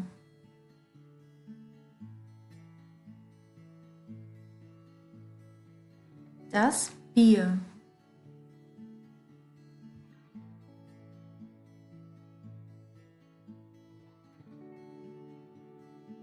Hallo, in diesem Kapitel geht es um die Negation, also auf Englisch ist das negation, and in German we have two different words in order to negate something. We have the word kein and we have the word nicht. Kein, as you will see, I will show you, we usually use in order to negate nouns. Nicht we use in order to negate verbs. Okay, this is the main difference between those two. So let's start with the first one, which is kein. So what you will basically learn here is the sentence structure whenever you use kein or nicht, because there are some rules you have to consider. And so here, let's have a look at the first slide. And we have some examples here. As you see, du hast keine Zeit. You don't have time, or you don't have any time. So Zeit, here we are negating a noun, okay? We are negating the word time. You don't have time, you don't have any time, okay? And in this case, we have to use kein because we are negating a noun, okay? It's the time that somebody doesn't have. So what you need to know, and I will show you also later on, you have to adapt the word nein to the gender and to the grammatical case of the noun here. Okay, so du hast keine Zeit, it's die Zeit, it's the time, it's a female word in the German language. That's why we have to add an E here at the end. Okay, and also it is here in the accusative case because we are using the word haben, which means to have. Whatever we have is always the accusative object in the sentence. Okay, and accusative feminine has an E here at the end. Okay, du hast keine Zeit. So you see, you first put the subject here, it's du. Then you put the verb, it's hast, conjugated, okay, it comes from haben. Kein, then comes the negation, and then, but you have to, as we call it, deklinieren, decline it, so you have to adapt it to the gender and the grammatical case it is in, as I've just explained. And then comes the object. Okay, du hast keine Zeit. So it can be an accusative, it can also be a dative object depending on the verb that you're using, or the preposition, for example, as you have learned in the video about the dative. I hope you still remember what the dative is. If not, you might want to repeat it. Then another example here, wir haben keine Ahnung, we have no clue, or we don't have any clue. Okay, wir haben keine Ahnung. This is actually a sentence we often use in German. Ich habe keine Ahnung, I have no clue, or I don't know, ich habe keine Ahnung. Okay, so wir haben keine Ahnung, here die Ahnung, it's again a female word. You can recognize it here. Maybe you remember the gender rules. There are certain endings which are showing that a word is female, masculine, or neutral. In this word here, Zeit, for example, it does not apply, but here the ending is very female, okay? Ung is a typical female ending. Whenever you see this, you know it's female. Die Übung, die Lösung, die Ahnung, for example, we have a lot of words that end with ung. So in this case, again, you have to add an E at the end, okay? And it's again here the word haben, which is an accusative verb, okay? Or here, ich habe kein Ticket. I don't have a ticket. So das Ticket, it's neutral, okay? And in this case, it just stays as kein, okay? We don't add anything here for the neutral nouns, okay? Ich habe kein Ticket. So what you need to keep in mind here is the sentence structure, okay? Which is different than in English, kind of, okay? So let's have a look at the next sentence. So this is a basic sentence here, okay? So here we have for you the declination of kein, okay? Deklination von kein. As you see, Deklination wie bei den unbestimmten Artikeln. So we decline it exactly the same way as the indefinite article. I hope you remember what an indefinite article is. It's the word ein in German, okay? Like the English, if you say this is a tree, this is a table, and so on, okay? Which is the word ein in German. So as you see, it has exactly the same endings as the indefinite articles. We decline it the same way, okay? So you always have to figure out, is it in the nominative, accusative, or dative? Okay, and then we have here masculine, feminine, neutral, and plural. As you see here, Deklination genau wie bei Possessivartikeln und unbestimmten Artikeln. Later on, you will learn what Possessivartikeln are, okay?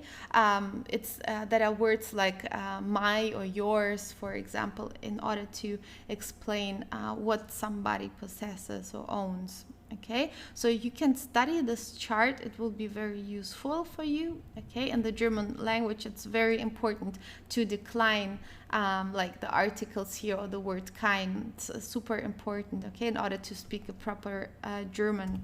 So let's have a look on the next page, and let's see or look at some examples.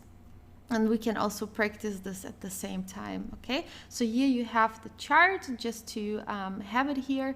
And let's start with the first sentence, which is, das ist kein Stuhl, okay? So in this case, I will explain you the sentences here. Das ist kein Stuhl, that means that is no chair, or that isn't a chair, okay? Das ist kein Stuhl. So here we just have the verb ist, which comes from sein, which is to be. So whenever we have a sentence in which we have sein, so here das ist kein Stuhl, it's just a nominative clause, okay? We just have a subject here, or a nominative object, which is Stuhl, the chair.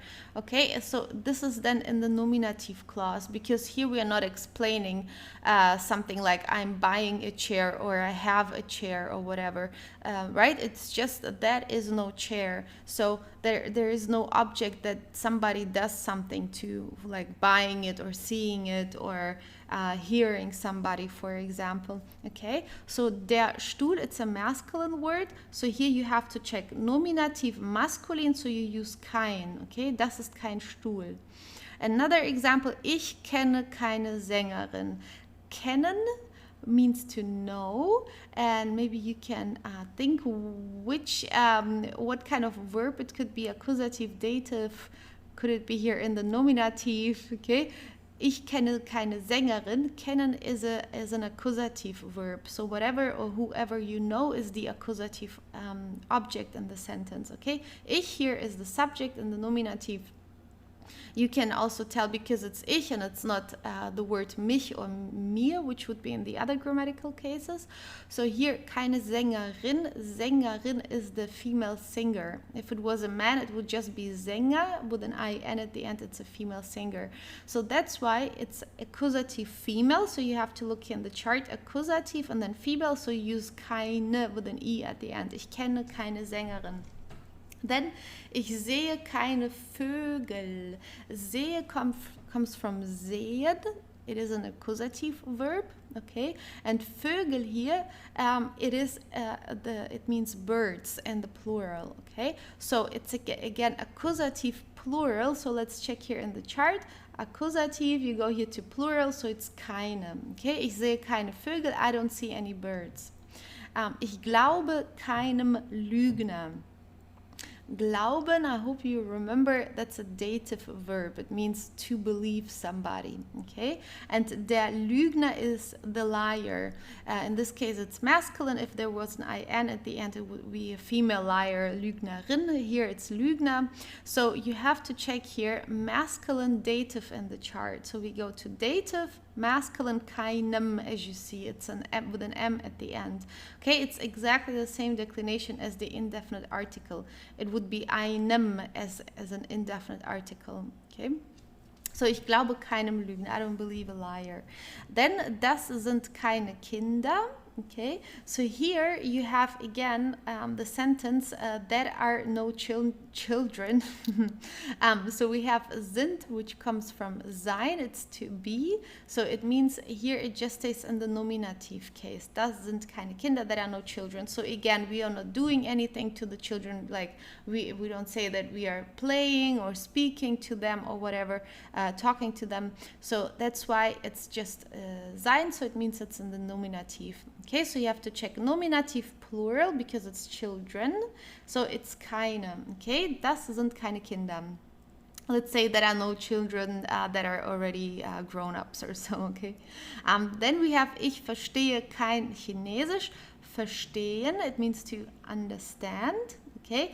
And this is an accusative verb. Whoever or whatever we understand is the accusative object in the sentence, okay? And Chinesisch means Chinese, and usually we would say das Chinesisch, it's neutral, or das English, das Deutsch, if you would have to put an article there, which we usually don't do.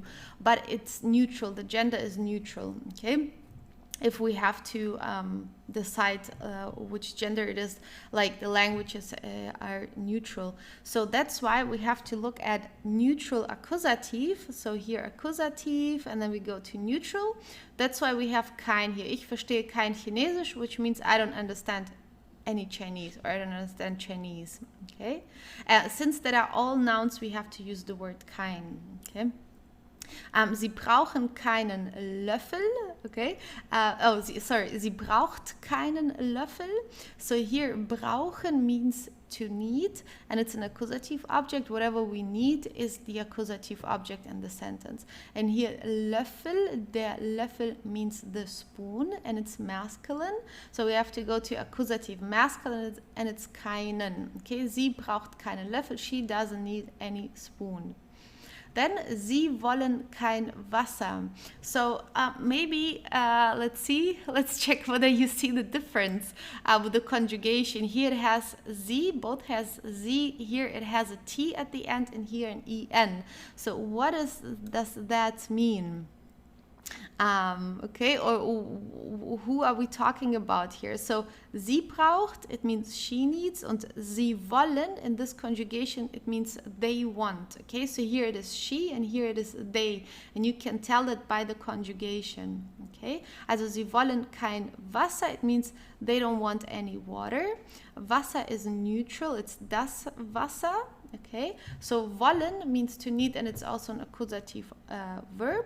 So we have to go to neutral and accusative again, so it's kein, okay? Sie wollen kein Wasser. And then the last one, das ist keine Spinne. Die Spinne, it's the spider, okay? Die Spinne, it's female in German. And then again, it's just a basic sentence in the nominative. Das ist keine Spinne. We have again sein here, so feminine in the nominative, it's keine with an E at the end, okay? Das ist keine Spinne. Okay, I hope it is clear more or less. Of course, you need to practice. Maybe you can write some own sentences. Okay, and yeah, I hope you could understand this explanation and how that works. Okay, so you just have to learn this chart here. I hope you have studied the chart with the indefinite articles, because basically it's exactly the same. It just has a K here in the front. Okay, so if you have studied thoroughly the chapters before, you will have less difficulties later on, okay, because it's all building up and you will see it again and again, okay, the same rules, slightly just like with different words, but the same endings, for example, okay, you will see later on. So now let's go to the word nicht. Nicht is the other negation in German, and with that we are negating verbs. So as you see, nicht mit Verben and nicht with verbs, okay? So let's see the sentence structure here. So it is subject first, then comes the verb, then comes nicht, and then comes the rest of the sentence. So let's have a look here at those examples. Ich gehe nicht ins Kino. I don't go to the movies. Okay, so this nicht is like the English don't or doesn't, kind of, okay? Ich gehe nicht ins Kino, I don't go to the movie. So you see first the subject, then comes the verb, conjugated, of course, then comes nicht, and then comes the other information. Ich gehe nicht ins Kino. Jenny liest nicht. Jenny doesn't read. Okay, Jenny liest nicht. Er schreibt nicht. He doesn't write. Okay, so that are just basic sentences here with the word nicht. Of course, we have some more rules we are going to look at. So here we have nicht nach Objekt, nicht after an object. So here, let's have a look at what we mean with that. So here we have, ich kaufe diese Wohnung nicht, which means I'm not buying this apartment. So in this case, you have first the subject, then the verb, then comes the object, and then comes nicht. Okay, so here you have an accusative object. Just to show you here, before we have ich gehe nicht ins Kino, here it is an indication of place. It's not necessarily an object like something that I have, for example. It's an indication of place. Okay, that's why here we have the word Kino then in the end. Here it's about objects, like you have verbs like kaufen, to buy, it's an accusative object. Haben, it's an accusative verb, excuse me, kaufen, an accusative verb. Haben, an accusative verb. Mag comes from mögen, I hope you remember that, okay, to like, and it's also an accusative verb, okay, so that's why here in green we have all accusative objects. So first we put the subject, then the verb, then the object, and then comes the negation nicht. Ich kaufe diese Wohnung nicht, I don't buy this apartment. Ich habe das Buch nicht, I don't have the book. Okay, ich mag dein Bett nicht, I don't like your bed, for example. Okay, so here you see the sentence structure if you have an object in the sentence. Okay, then the next one, here we have mit zwei Verben im Satz, okay, with two verbs in a sentence. So please study these rules thoroughly because of course we have, I'm always so sorry to say that, we have so many rules in the German grammar, but of course like if you really put time in that and practice, you will learn that, okay, it's not something that you cannot achieve. Okay, maybe it could be that it seems a little bit complicated, but you need to have some patience, okay? And of course, you really need to immerse yourself into the German language and listen to it, and maybe watch videos, musical, it could be like music videos, or listening to podcasts for beginners. I've uploaded here a video in this course with a lot of great links which will help you to learn German, okay, to be more exposed to the language, and you really need to do that in order to get also a kind of feeling for the language, also for the pronunciation. Okay, so here we have two verbs in the sentence.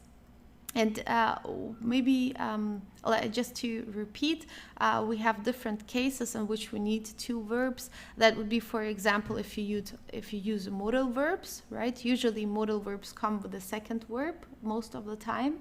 And when we need two verbs, for example, is in the perfect tense. This is what you have learned so far, okay? In this case, we have two verbs, and whenever you have a sentence with two verbs, you again start with the subject, then comes the finitus verb, means the conjugated verb, okay?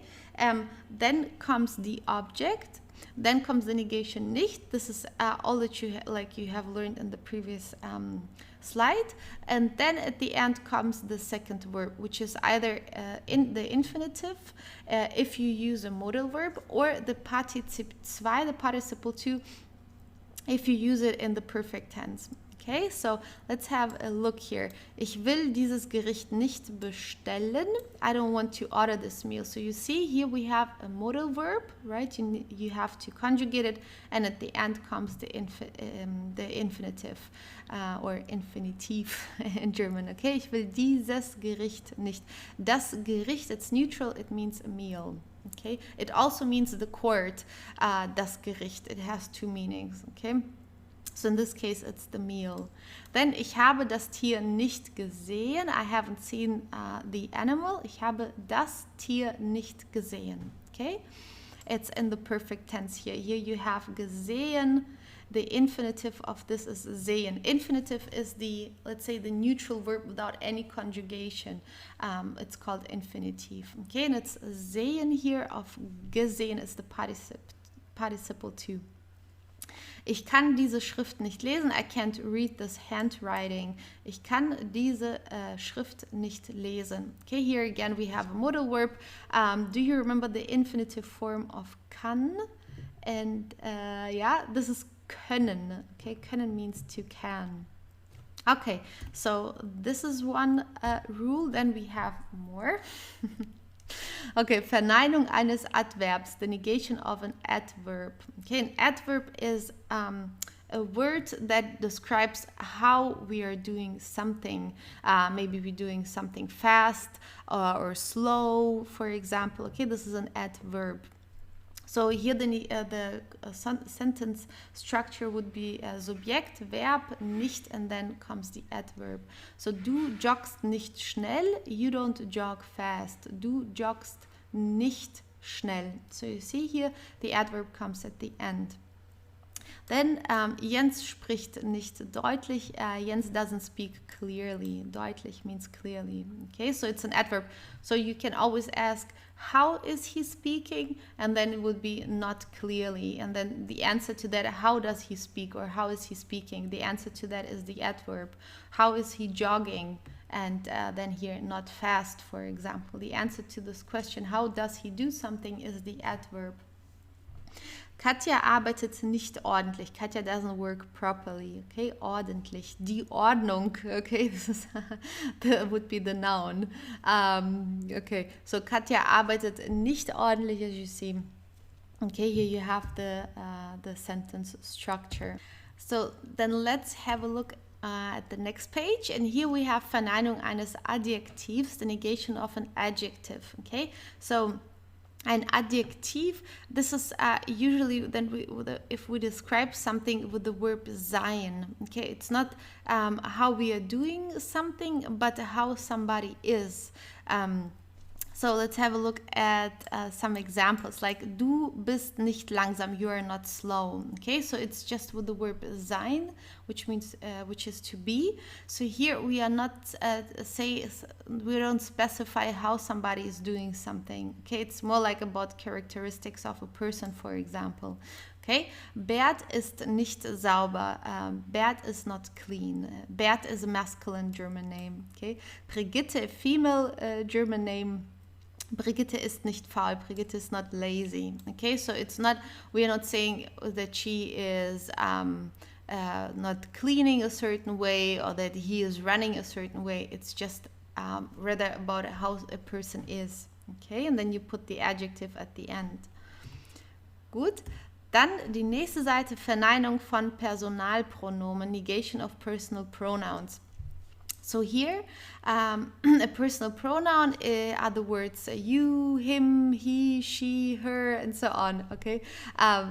So Subjekt, Verb, Personalpronomen, and then comes nicht, okay? Ich sehe dich nicht, I don't see you, okay? Dich here is a personal pronoun, just as ich, as I, but here we're negating you in this case, like ich sehe dich nicht, I don't see you.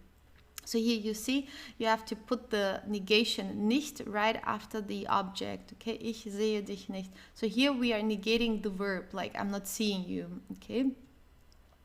Then versteht sie nicht, he doesn't understand her, okay? So here also we are negating like the verb verstehen, versteht sie nicht, okay? We are not negating the person, we are negating the verb verstehen, like ich verstehe dich nicht, I don't understand her.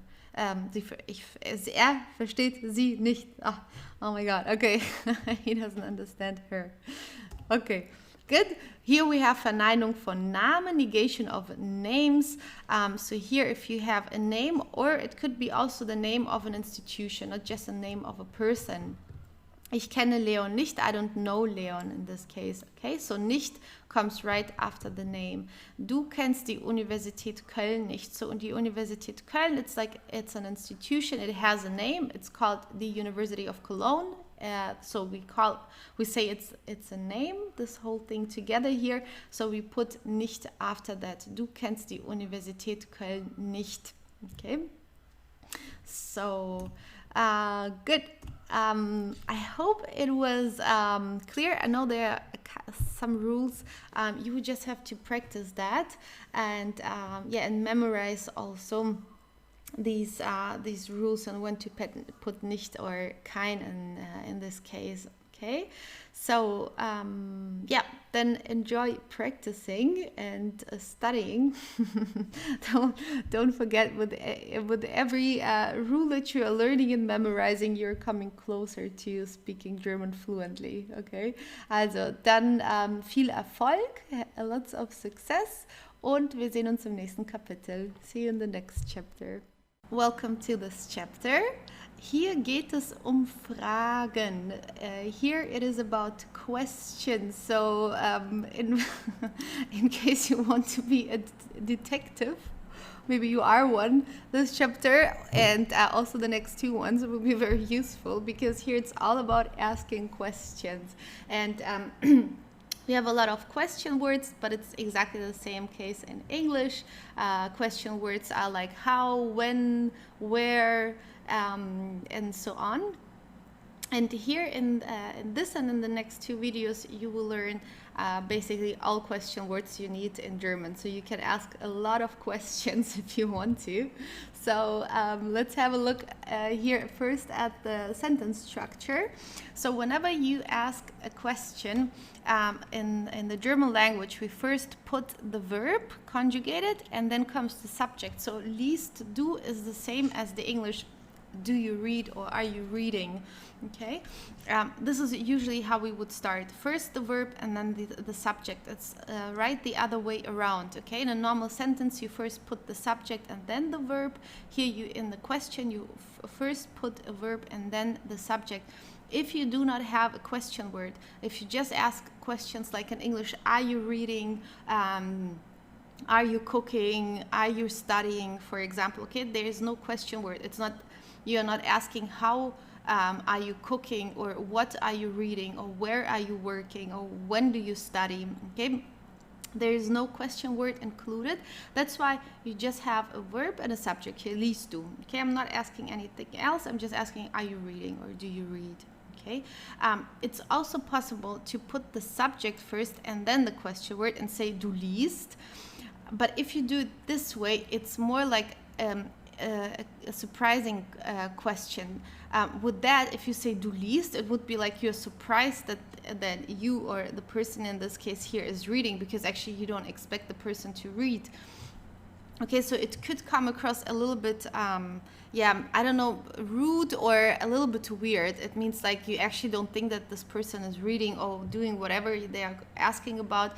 And then if you ask in this case du liest, it's more like I'm surprised that you are reading. I did not think or didn't know that you are reading. Okay, so if you just want to ask a neutral question without any additional weird flavor or so, okay, so you just first put the verb and then the subject, liest du, okay?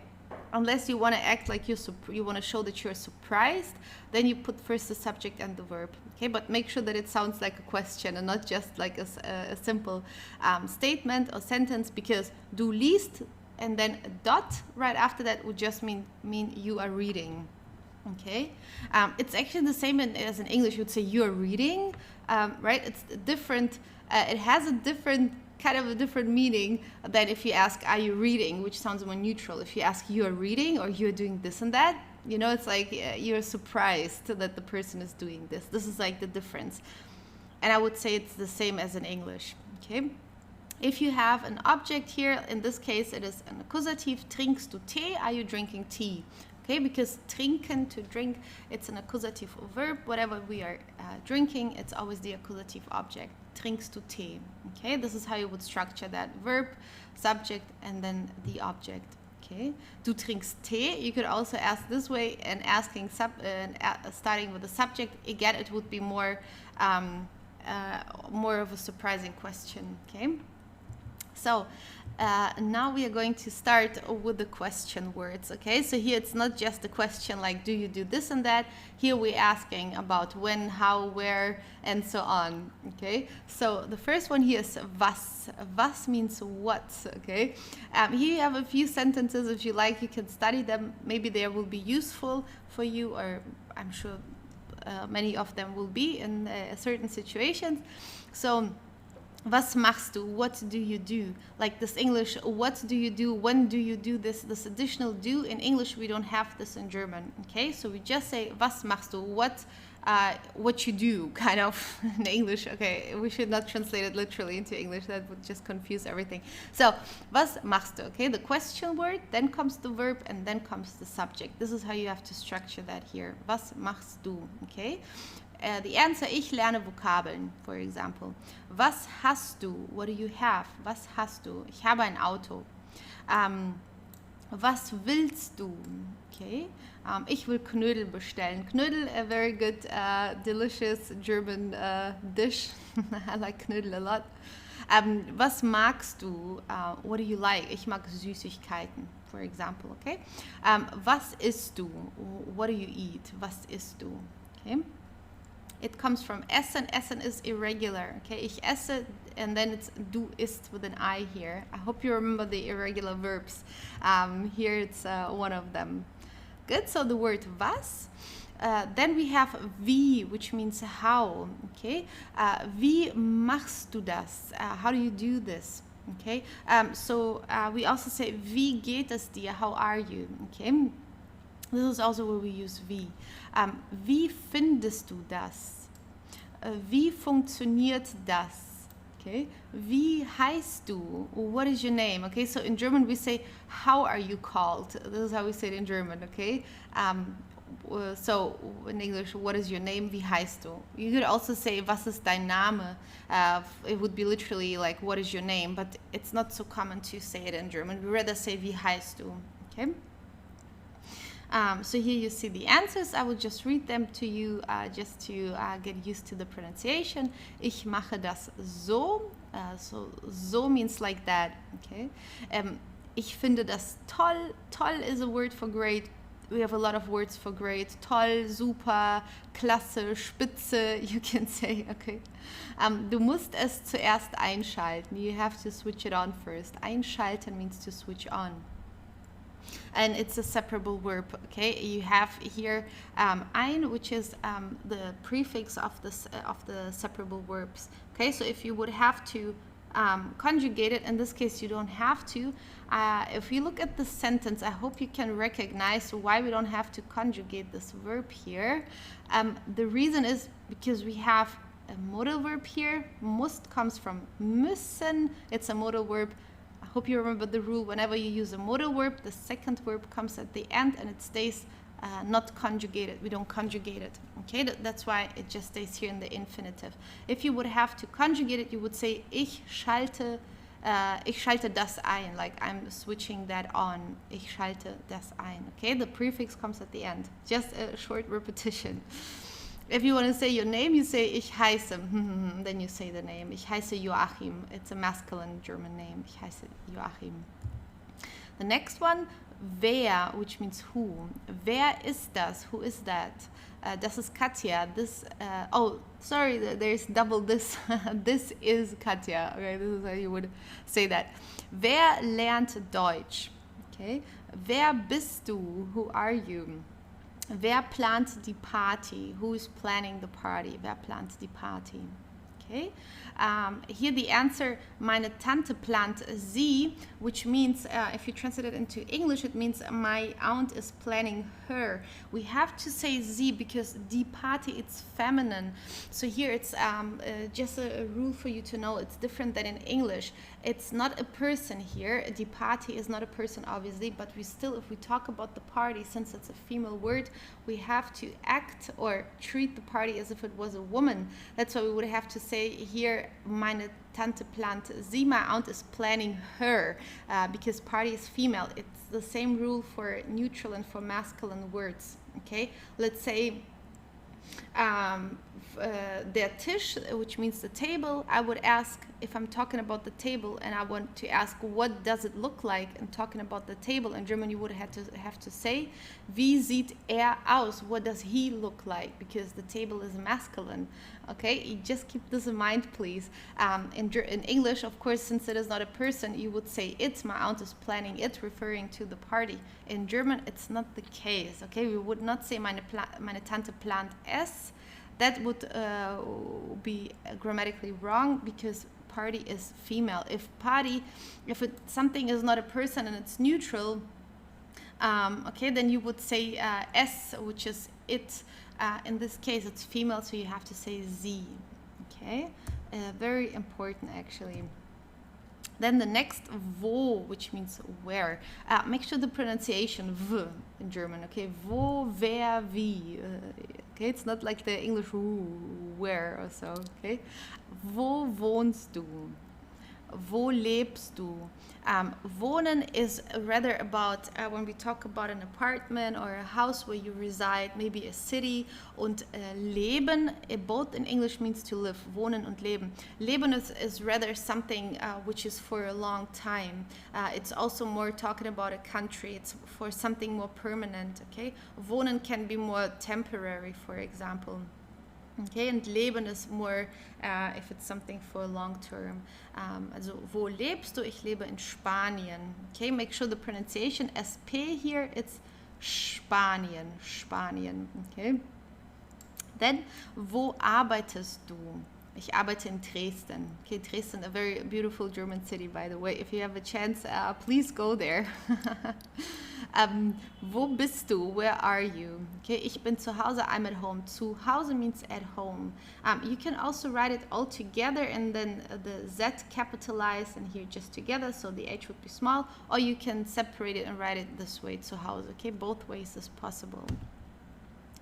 Then the next one, wohin, which is where to. So I have mentioned that already, that we have 3 different wheres in German. So here, here, wo, where, it's like static. There is no movement involved. So you're not coming from somewhere. You're not going to a certain place. It's just where, like where do you work, where do you live, where do you study, and so on. Okay, I'm not asking where you're going or from or where you're coming from. This is just like there's no movement towards a certain direction. In this case here, it's wohin, which means where to. So here we are moving from one place to the next. So here, wohin gehst du? Where are you going to? Wohin gehst du? It is possible to separate this word wohin. You can say wo gehst du hin and then putting the hin at the end, kind of like the separate verbs. It's possible to do that. Maybe you will see that, then you know what it means. You can keep it. You can just keep it together, or you can separate it. Ich gehe zu meiner Schwester. I hope you remember this preposition zu, which means to. And do you remember in which grammatical case it is? It is in the dative. Okay, ich gehe zu meiner Schwester. Die Schwester is female. Since it is in the dative, you have to put the R here at the end. Zu meiner Schwester. Okay, hope you remember this. If not, please repeat the dative chapter. It will be super important later on. Okay, wohin fliegt Sandra? Where is Sandra flying to? I just added the to so you really see the, like, just to emphasize that, okay, that it's like we have those different wheres in German. Sie fliegt nach Stuttgart. So nach we use for countries and cities. It also means to, just like zu in English. Both means to.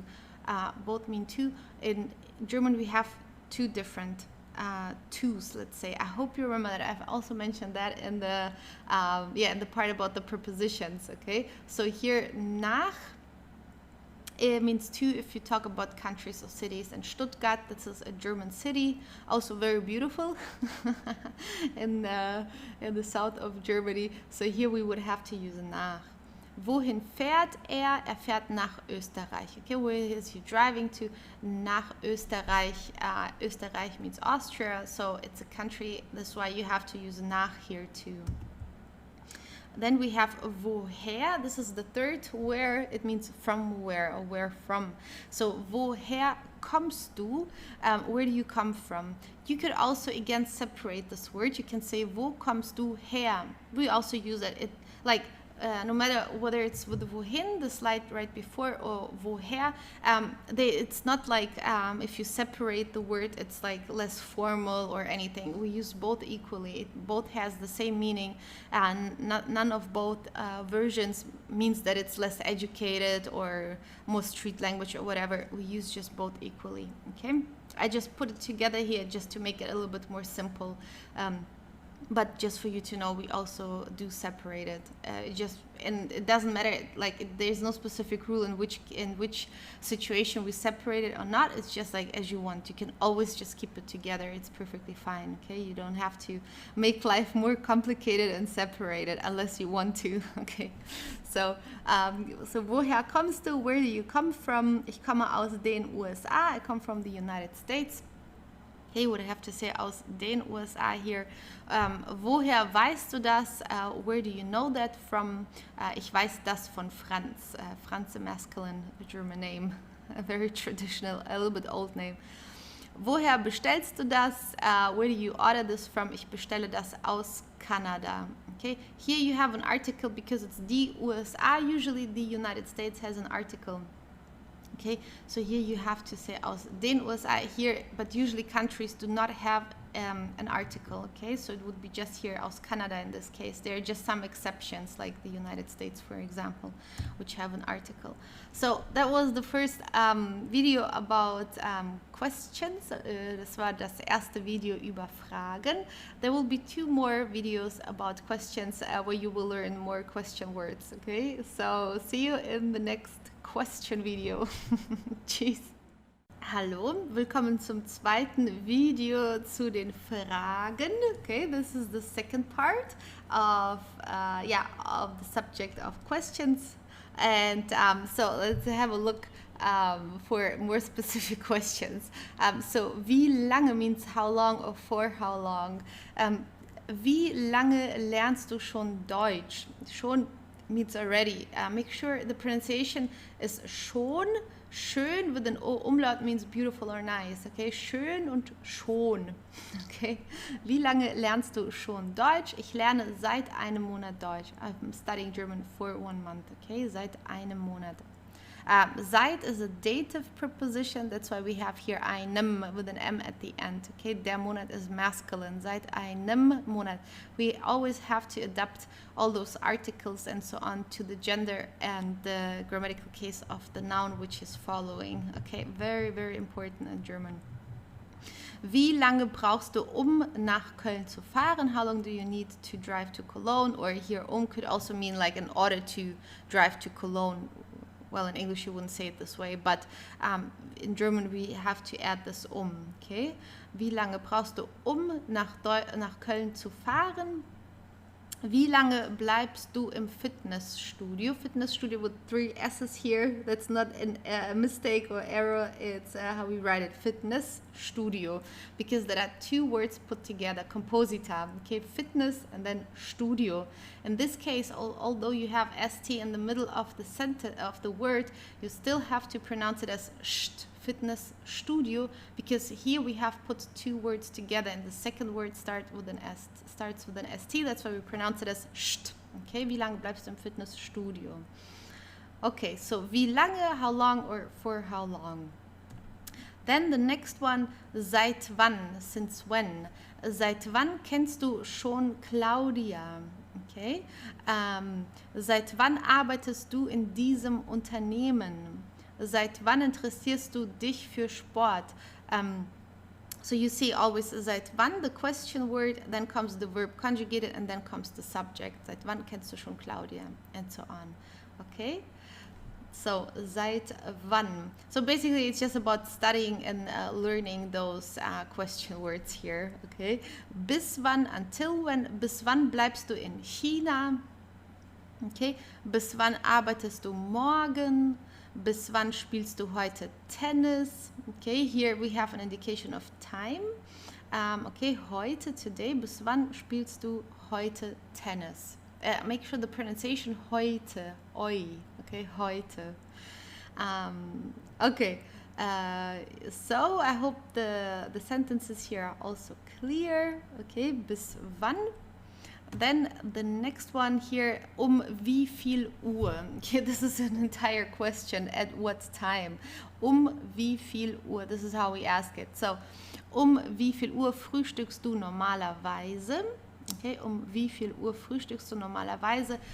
This is useful with the breakfast and Frühstück.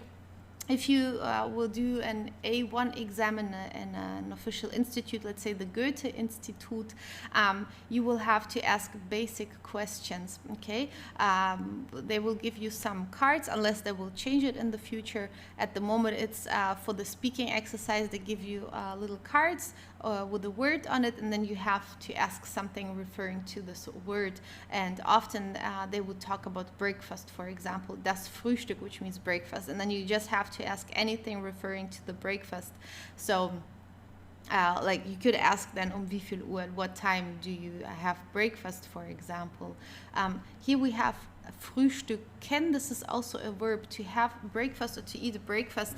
We have it as a verb also, Frühstücken. Und das Frühstück as a noun means the breakfast. Okay. Wie viel Uhr beginnt dein Unterricht? Okay. Und wie viel Uhr kommt deine Freundin?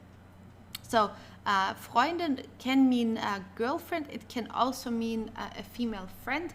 Usually we say, das ist meine Freundin, this is my female friend.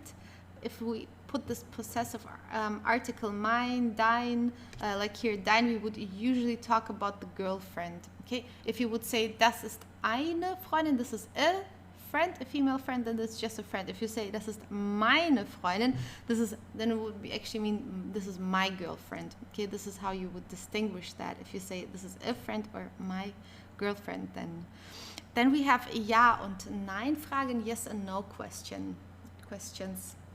So here you can just answer with yes or no. Okay, so you cannot answer with at 5 o'clock or in Japan or something, right? You just can't answer with a yes or no.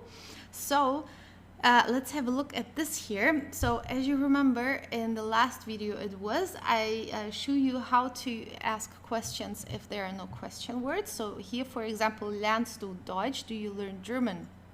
There is no question word like where, when, how, and so on. Okay, so first the verb, then the subject. Lernst du Deutsch? Ja, ich lerne Deutsch. So you answer with ja, which means yes. Then you can add ich lerne Deutsch. This is just a normal sentence. I learn German or I study German. Ich lerne Deutsch. Sprichst du Japanisch? Do you speak Japanese? Don't forget the German J is pronounced as like the English Y, so sprichst du Japanisch? Okay, it's not Japanisch or something, it's Japanisch. So then we have here a negative answer, nein, ich spreche nicht Japanisch. I don't speak Japanese. Okay, so the verb and then negating the verb. It would be also possible to say, ich spreche kein Japanisch. Sometimes we can use nicht as well as kein, okay, in some situations. Like in this case, you could negate like the fact that you're speaking the language, so negating the verb. But you could also negate the language itself because you don't speak it. Okay, in this case, for example, both would be possible. You can say, ich spreche nicht Japanisch. You could also say, ich spreche kein Japanisch, kein to negate a noun.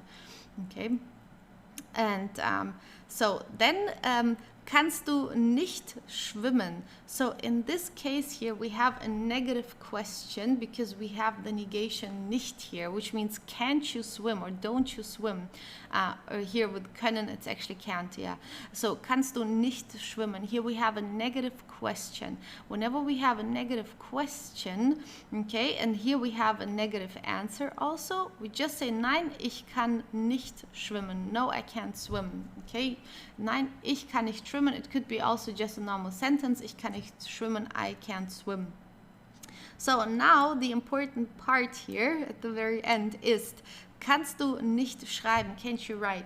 We have a negative question, okay, because we have a negation here. If you have a negative question, but you want to answer in a positive way or an affirming way, let's say in this case, can't you write? You want to say, yes, I do write, or yes, I can write, or I know how to write. Like, why do you think that I can't, kind of, okay? So you have a negative question.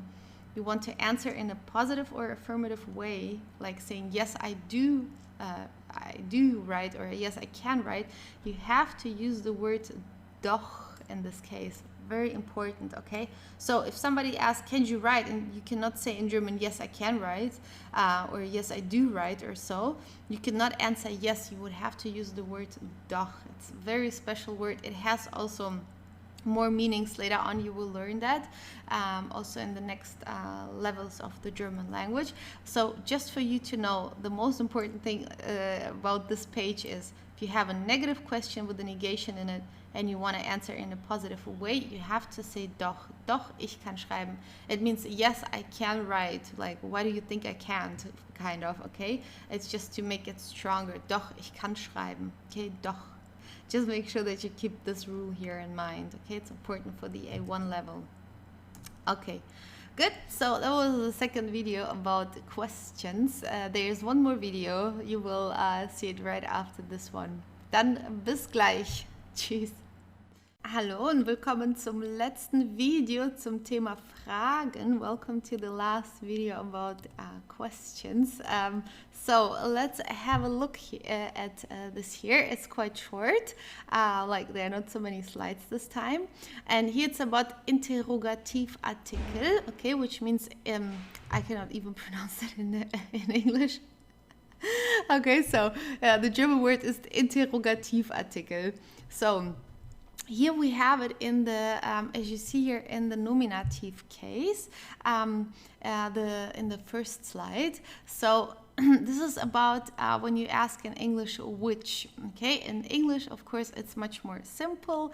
It's just the word which. In German, we have to adapt this word which to the gender and to the grammatical case, okay? So this is, yeah, what you basically always have to do in the German language. So the first one here is masculine. It would be welcher. Welcher Schüler hat gespickt? Which student cheated? Spicken, okay? Here it's hat gespickt, which means it's in the perfect tense. Haben and then the participle too. Welcher Schüler? Which student? It would be masculine, or if it was mixed, we would also use it in the masculine form, okay? I mean mixed if there were girls and boys, for example, okay? And Schüler is the student at school, Schüler, okay? Not the student at university, that would be Student. In this case, it's Schüler, which comes from Schule, and it means school, or let's say high school, okay? Welche for feminine, welche Hose ist billig, which pants are cheap? Okay, die Hose, it's feminine in German, that's why welche Hose ist billig. Then the neutral form, welches Kind ist am jüngsten, which child is the youngest, welches Kind ist am jüngsten. Das Kind is neutral, that's why welches. Then in the plural, welche Tiere sind am besten, which animals are the best. Welche is in the plural, okay, welche Tiere sind am besten. Good. This is the nominative case. Then we have it in the accusative also.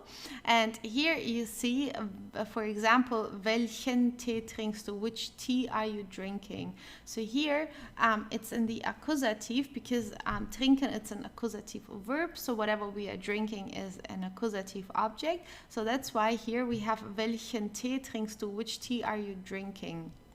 Okay, so du in this case is the subject because you are the one who is doing something, you are drinking the tea.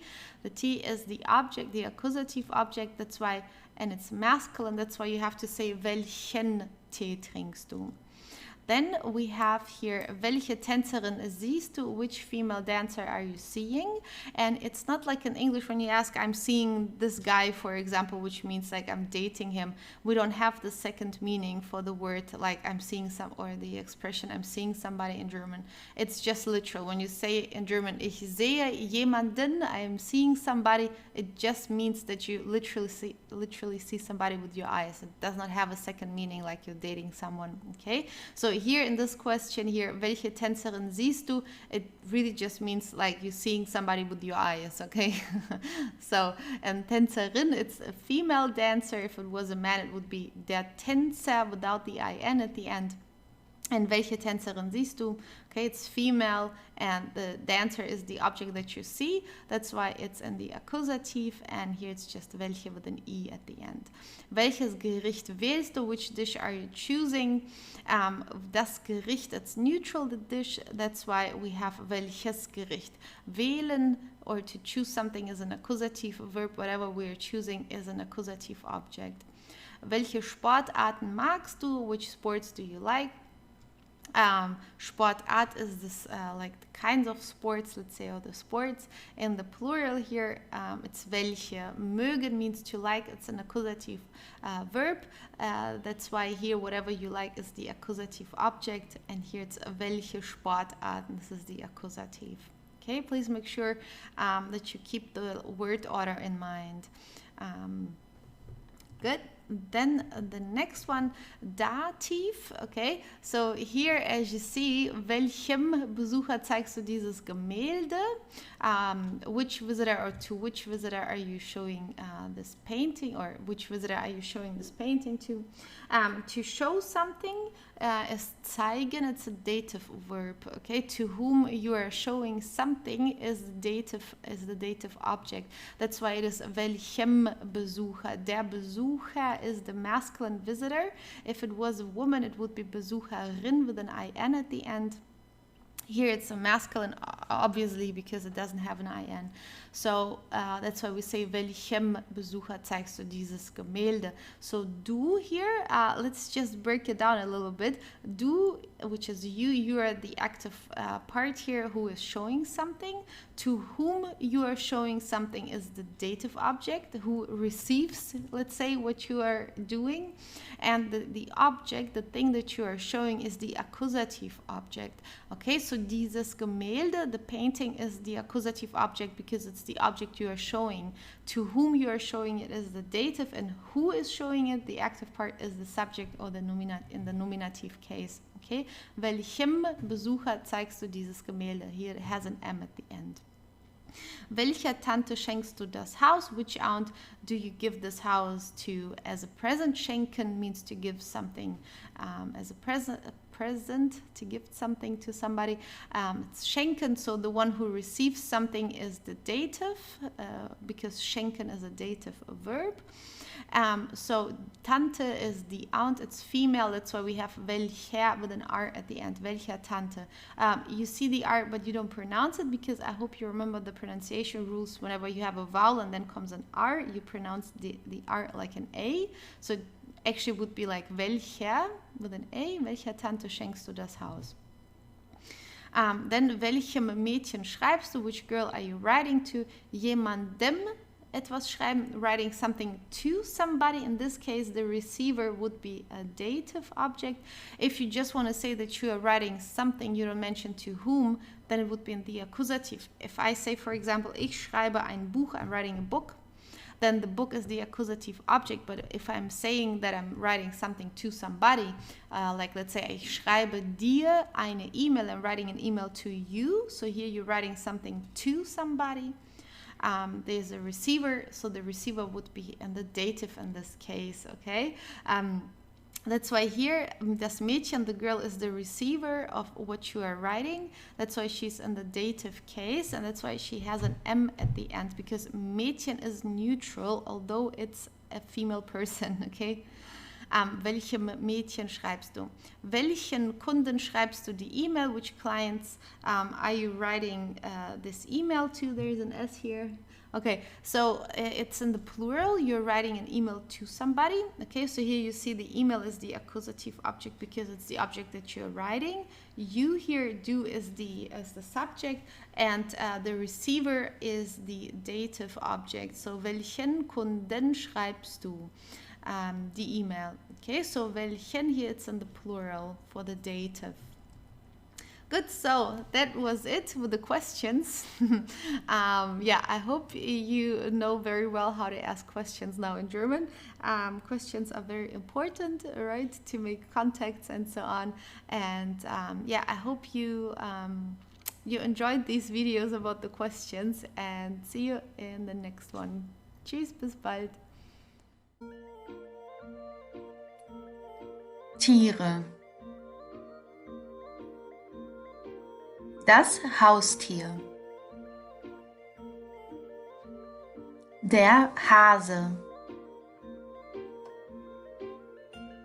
Das Kaninchen.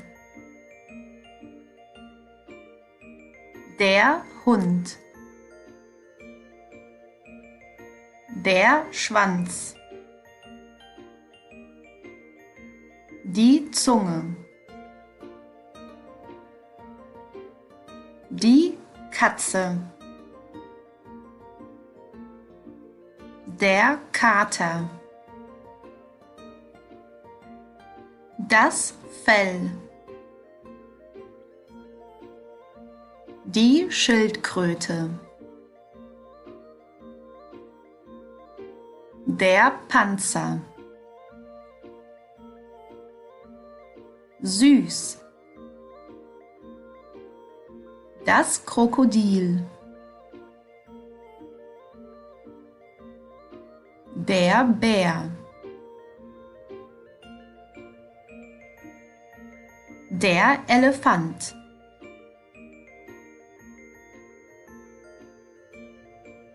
Der Rüssel. Die Kuh. Das Huhn. Der Hahn. Das Eichhörnchen. Der Fuchs. Das Schaf. Das Schwein. Das Ferkel. Der Panda. Der Elch.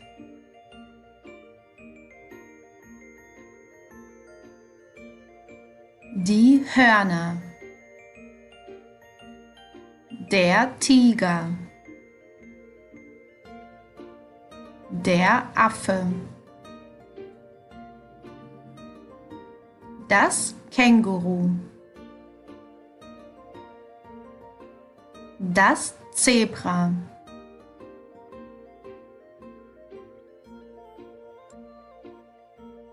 Hallo und willkommen zu diesem Kapitel. Hier geht es Konjunktionen. So this chapter is about conjunctions, and there are words that are connecting the main clause with the subclause. So this is a kind of easy part of the conjunctions, because later on you will learn some more complicated ones with the sentence structure changes with each conjunctions, or we have several groups of conjunctions. But this is for later, so just for you to know, you can enjoy now this chapter, because this is kind of the easy part of the German grammar when talking about conjunctions. Okay, this is what you need to know for the A1 level. So let's start with the word doch, which means however. Doch has also other meanings. So for example, if you ask a negative question, or a question which has a negation in it, like if you ask, don't you study German, and if you want to answer in a positive way or an affirmative way, you would have to use doch. It's kind of to reverse the negative question. So if you would ask, if somebody asks you, don't you speak German, and you want to say, yes, I do speak German, or I do learn German, for example, then you would need to use the doch. Okay, like, lernst du Deutsch? Do you study German? And you would, I would ask, sorry, if I'd ask, lernst du nicht Deutsch? Like, don't you study German? You want to say, yes, I do. You say, doch, ich lerne Deutsch. Okay, you just have to use this doch. It's very important. It would sound weird to a German if you would just say, ja, ich lerne Deutsch, which is then just, yes, I study German. Okay, then you need the doch. Here on this slide, doch has the meaning however. So let's have a look here.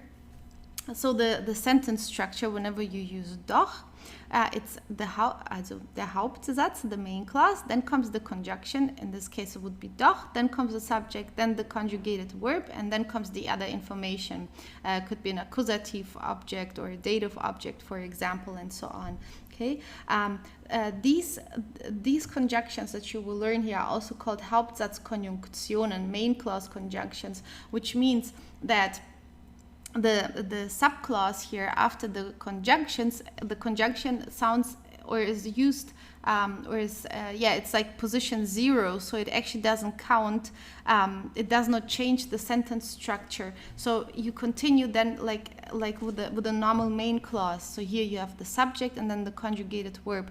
Later on you will learn more conjunctions where the word order completely changes, where it is a subclause which doesn't make any sense without the main clause attached. Okay, in this case the subclause is actually also a main clause. It has the same structure like a main clause. Okay, but if you would have to decide, and you would have, like, let's say you get an exercise and you have to say where is the main clause, where is the subclause, like with these conjunctions here for the A1 level, the subclause is the part of the sentence which is introduced with the conjunction. Okay, so this is the main clause here because there is no conjunction in it.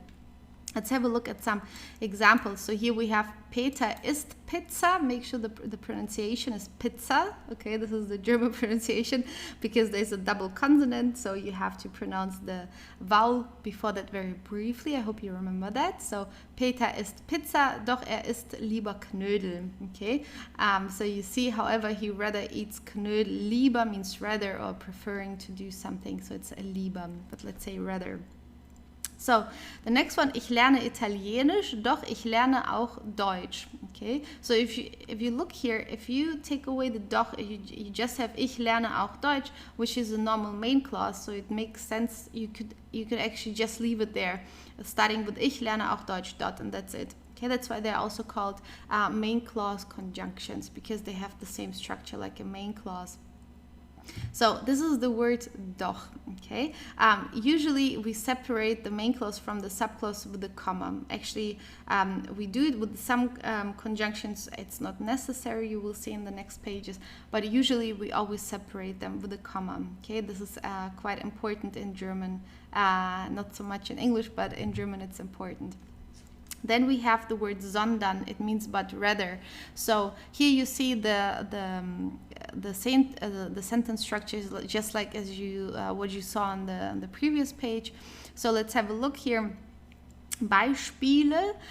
It is, ich möchte nicht Tennis spielen, sondern ich möchte Fußball spielen. So here we use sondern as but rather. It could also be used as but in English, which means here ich möchte nicht Tennis spielen, I don't want, or I would not like to play tennis, but I would rather play soccer. Okay, sondern ich möchte lieber Fußball spielen. This is the complete sentence. We would, in German, when we speak, let's say among each other, we would keep it short. We would simply say, ich möchte nicht Tennis spielen, sondern Fußball. Okay, which just means I don't want to play tennis, but rather soccer. So in English, you would also rather say it the short way instead of saying the complete sentence again, or like repeating the subject and the verb. Or like here, ich möchte nicht Tennis spielen, sondern ich möchte Fußball spielen. It's just for you to see, but it's much more practical to say it just this way, sondern Fußball, and that's it, okay? But just for you to know, to see the grammar here. But with this word sondern, we just keep it short usually, okay? So here another example, Katrin tanzt nicht Salsa, sondern sie tanzt Ballett. This is like the whole sentence. Let's say when we speak, we would actually rather say Katrin tanzt nicht Salsa, sondern Ballett, okay? So she does not do this, but that. So it means the main clause, whenever you use sondern, or in order to use sondern, the main clause needs to be formulated in a negative way. So there need to be a negation in it. Like here, ich möchte nicht Tennis spielen. I don't want to do this, but that. And like as you see here, Katrin tanzt nicht Salsa. Here there is a negation in it. It needs to be provided. Okay, you need a negation here in the main clause in order to be able to use sondern. Otherwise, it just sounds weird. Okay, but it's the same in English. You wouldn't say either like Katrin is dancing salsa, but she's dancing ballet. So it would sound a little bit weird, right? You wouldn't say it this way either in German. But for this but rather, we have the special word sondern, okay? So the next one is denn, which means because. Later on you will learn we have another word for because, which is weil, and we use it much more often than denn. Okay, but then for now is easier because the sentence structure is the same as in a main clause. With weil, the sentence structure changes, but you will learn it later on. For now, let's just stay with denn. Okay. So here, for example, ich trinke Wasser, denn ich bin durstig. Okay, I drink water because I am thirsty. Okay, denn ich bin durstig. Daniel trägt eine Jacke, denn es regnet draußen. Okay, so Daniel wears a jacket because it is raining outside.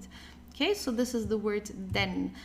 It's mainly that you just keep the sentence structure in mind, but it's always the same with all those conjunctions. Okay, it's just the same sentence structure like in a normal main clause. So the conjunction always always works like position 0 in grammar. You will see this as position 0, like it does not count, and then you continue after the conjunction with a normal main clause, with a normal word order of a main clause.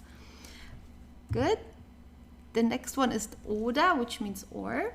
So here again, the same sentence structure. Finites verb is just another way of saying conjugated verb. Okay, finites verb, or you can say conjugates verb. Conjugates verb, we use it more often, but just for you to know that you have, I just wanted you to see this. So if you come across that, then you know what that means. So here we have, ich fliege nach München oder ich fliege nach Berlin. Okay, I fly to Munich or I fly to Berlin. You can repeat that if you want, like repeating the subject again or the verb. It's not necessary. However, you can just say, ich fliege nach München oder Berlin. Okay, this would be more common to just to keep it short, but it's the same as in English. You would also rather say I fly to Munich or Berlin instead of saying I fly to Munich or I fly to Berlin. You can do this if you like. You can just keep it short. Then wir lernen Deutsch oder wir lernen Englisch. Okay, so we study German or we study English. Of course, you just can say wir lernen Deutsch oder Englisch. Okay, just so you see that. So it's basically about the vocabulary mainly here. Okay, just make sure you study all the vocabulary that you see here. Okay, that you have the translation. Und means and, exactly the same word order again. For example here, ihr wollt in die Alpen fahren und ihr plant nach Graz zu reisen. So here you see the comma. You can use it with und, but you can also leave it out. It's up to you. Like whenever you use und, you can just keep the comma away. Yeah, so okay, as you see here, you want to drive to the Alps and you are planning to travel to Graz. I don't know what it's called in English. Graz. So, sie trinken Apfelsaft und sie trinken Mineralwasser. Okay, they drink apple juice and they drink sparkling water. Mineralwasser, by the way, we drink a lot in Germany. I love sparkling water. It's not so easy to find it everywhere, but if you travel outside of Germany, but there we have it very cheap in every supermarket. You can buy a lot of bottles of sparkling water. Then hier, die Kinder spielen Fußball und sie spielen Fangen. Okay, so this is just the word und. Then the next one, aber. Aber means but not the but that you have seen before, like the but rather, which is sondern. This is just a normal but where you don't need a negation in the main clause. Okay, so here, heute bleibe ich zu Hause, aber du gehst ins Kino. Okay, today I'm staying at home, but you are going to the cinema. You could also say here, ich bleibe heute zu Hause, and starting with the subject. Okay, let's say here we wanted to emphasize the indication of time, so we started with heute. This is also possible. Okay, I hope you remember this from the chapter about the main clauses and how to structure them. Du spielst Gitarre, aber du spielst kein Klavier. Okay, you play the guitar, but you don't play the piano. So in English, you use the article, but in German, we don't do this. Okay, please keep this in mind. I've always had a lot of students, like from English-speaking countries, and they would always say, ich spiele, du spielst die Gitarre, aber du spielst, yeah, okay, in this case, you cannot add an article because the negation kein acts or is used like an article actually, but we do not use an article. Okay, we just say du spielst Gitarre oder ich spiele Gitarre. Okay, we don't say ich spiele die Gitarre. We don't put this article there. Just for you to know, for all musical instruments. Okay, good. So that was the chapter about the conjunctions. I hope it was not too difficult. And yeah, dann bitte lerne alle Konjunktionen. Please study all conjunctions. Und dann sehen wir uns im nächsten Kapitel. Tschüss. Emotionen und Adjektive. Sarah ist fröhlich. Es geht ihr gut. Sie ist glücklich. Sie hat gute Laune. Sarah ist traurig. Sarah ist müde. Sie ist erschöpft. Sarah ist schockiert. Sie hat sich erschreckt. Sie ist enttäuscht. Sarah ist nachdenklich. Sie ist durcheinander, verwirrt. Sarah ist wütend. Sarah ist zornig. Sie ist sauer. Sarah ist beschäftigt. Sie ist fleißig. Sarah ist krank. Sie hat eine Grippe. Sie hat Fieber. Sarah ist verliebt. Sarah ist reich. Sie ist wohlhabend. Sarah ist arm. Sie ist pleite, umgangssprachlich.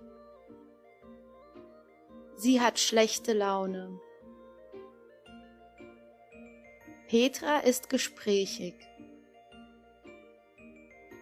Sie ist kommunikativ. Sie ist sehr offen. Petra ist laut. Petra ist frustriert. Sie ist wütend. Petra ist einfallsreich. Sie hat eine gute Idee. Petra ist ängstlich. Sie hat Angst.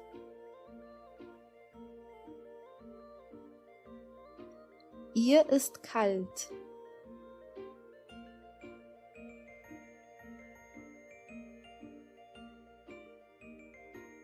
Petra friert.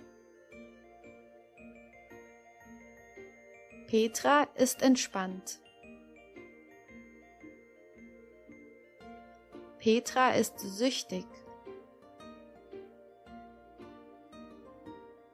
Sie raucht eine Zigarette.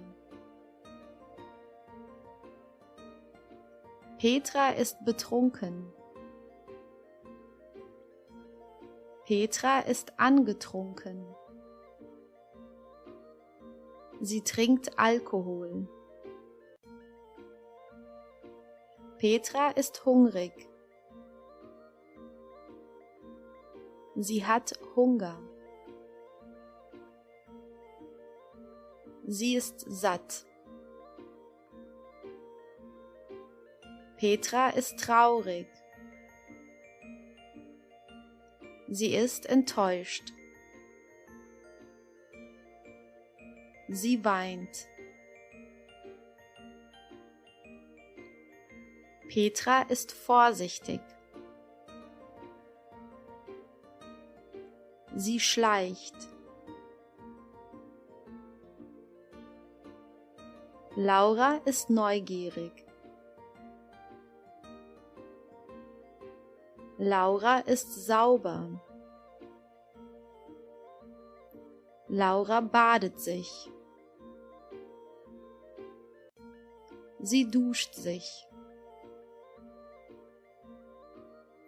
Laura ist stolz. Sie ist jung. Sie ist klein. Patrick ist freundlich. Er ist höflich. Patrick ist zufrieden. Patrick ist schnell. Er fliegt.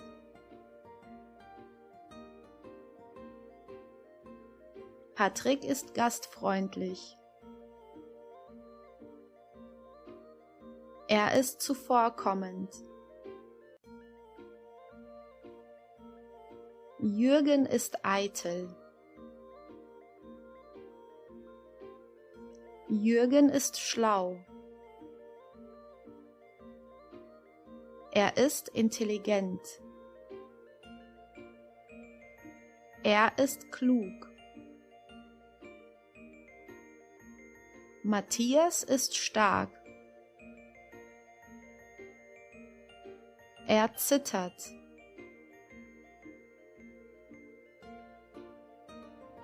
Matthias ist gut aussehend. Er ist attraktiv.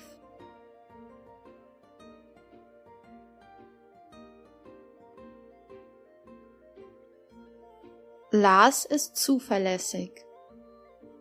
Er ist genau, akkurat. Jessica ist fürsorglich. Sie ist liebevoll. Jessica ist geduldig. Leon ist sportlich. Er ist aktiv. Er ist gesund. Stefanie ist ordentlich. Sie saugt Staub.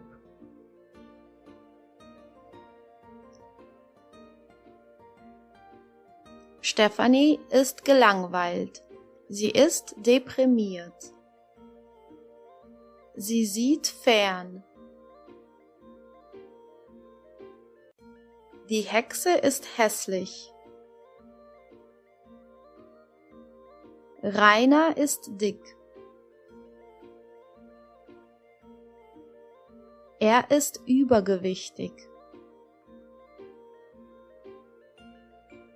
Die Großmutter ist alt. Sie ist streng. Die Oma ist taub. Oma hört schlecht. Die Oma ist langsam.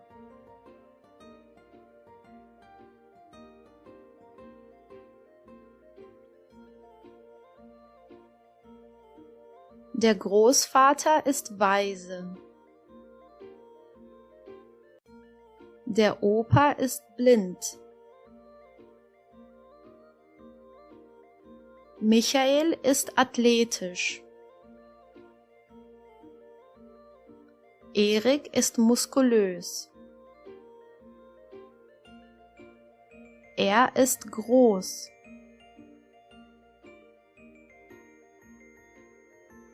Er freut sich. Petra ist nervös.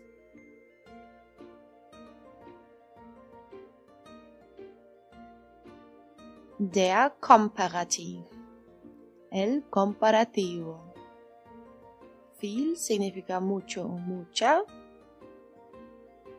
Viele significa muchos y muchas. Mehr significa más. Hier gibt es viele Bücher, aber in der Bibliothek gibt es mehr. Aquí hay muchos libros, pero en la biblioteca hay más. Kerstin hat mehr Hosen als Jens. Kerstin tiene más pantalones que Jens. Gut significa bueno o bien y besser significa mejor. Erik spielt besser Fußball als Leon. Erik juega mejor fútbol que Leon.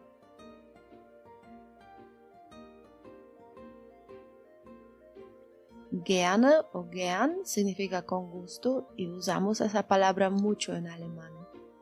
Lieber significa más o mejor o de preferir algo. Ich esse gerne Kuchen. Como pastel con gusto. ¿Möchtest du Saft trinken? Ja, gerne. ¿Querías beber jugo? Sí, con gusto.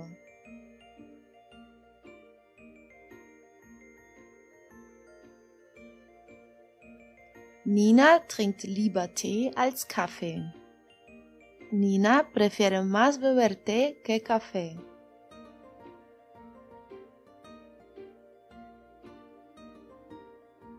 Jens ist genauso intelligent wie Jonas. Jens es tan inteligente como Jonas.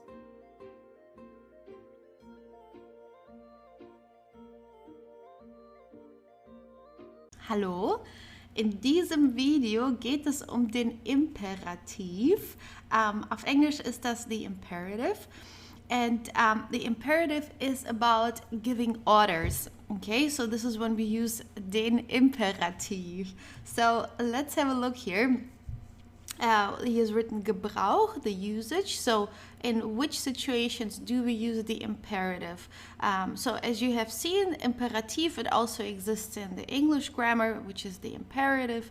And so let's have a look. Die Aufforderung, demand, okay? If you demand something from somebody. Der Befehl, it's the order.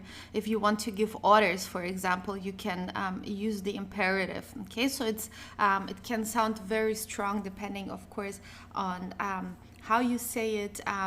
But yeah, we use the imperative in order to give orders.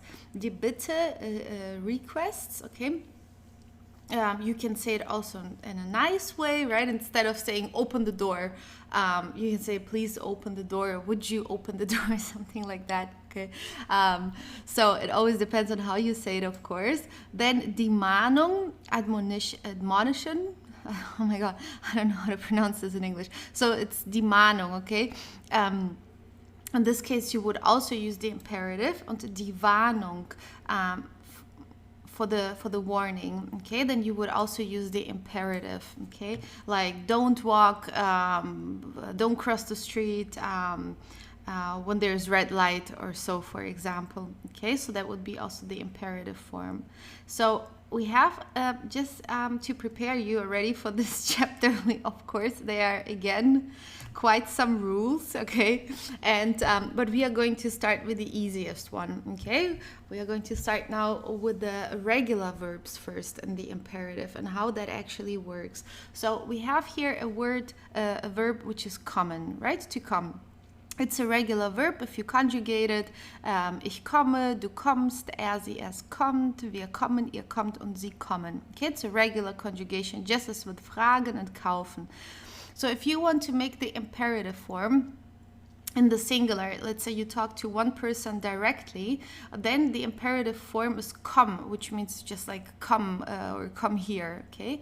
So come. So as you see for the singular form, all you gotta do is you keep the stem and you just take away the en. So come, and this is the imperative form, okay? This is how you have to do it for the singular form if you talk to one person directly.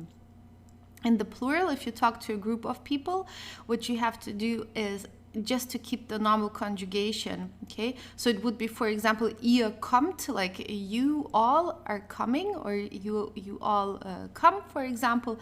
So it's exactly the same conjugation, okay? Kommt, you would just say kommt, like you all come here, for example. And then singular und plural formell. So if you talk in the polite or the formal way to somebody, you would have to say kommen Sie. Okay, so here you have it capitalized, which shows that it's the formal way of talking to somebody, like, or addressing somebody, and the conjugation is exactly the same. It would be Sie kommen, like they are coming or you are coming if you are talking to somebody in the formal way. Okay, so it does not change. The only thing that changes here with the conjugation is if you talk to one person directly, because it would be usually du kommst, like you are coming, but in the imperative form, it's just the stem that you use. So this is how you would do it. Then we have fragen, to ask. So here, as you see, frag, like ask, right? If you give an order to somebody, to one person, it's again the same. You just use the stem, the en stays away, okay? You just take it away. Then fragt, if you talk to a group of people, the same conjugation. It would be ihr fragt, like you all are asking, and the imperative form has exactly the same conjugation, fragt. And in the singular form, in the formal way, no matter whether it's just in the singular or plural, which means if you just talk to one person or several people in the formal way, it would be fragen Sie, okay? If you just say Sie fragen, it would be just the conjugation, but here fragen Sie, okay? First you put the verb and then the personal pronoun if you use the imperative here in the formal way. Kaufen, kauf, as you see again, just the stem without any ending or conjugation. Kauft with a T und kaufen Sie, here the formal way, okay? So just keep in mind, basically, you just, for the singular, you just need the stem without any ending. The rest stays exactly the same, the conjugation. Okay, I hope that is clear, okay? So that is for the regular verbs. Then on the next page we have irregular verbs, okay? Of course, we are not going to stop there just with the regular ones.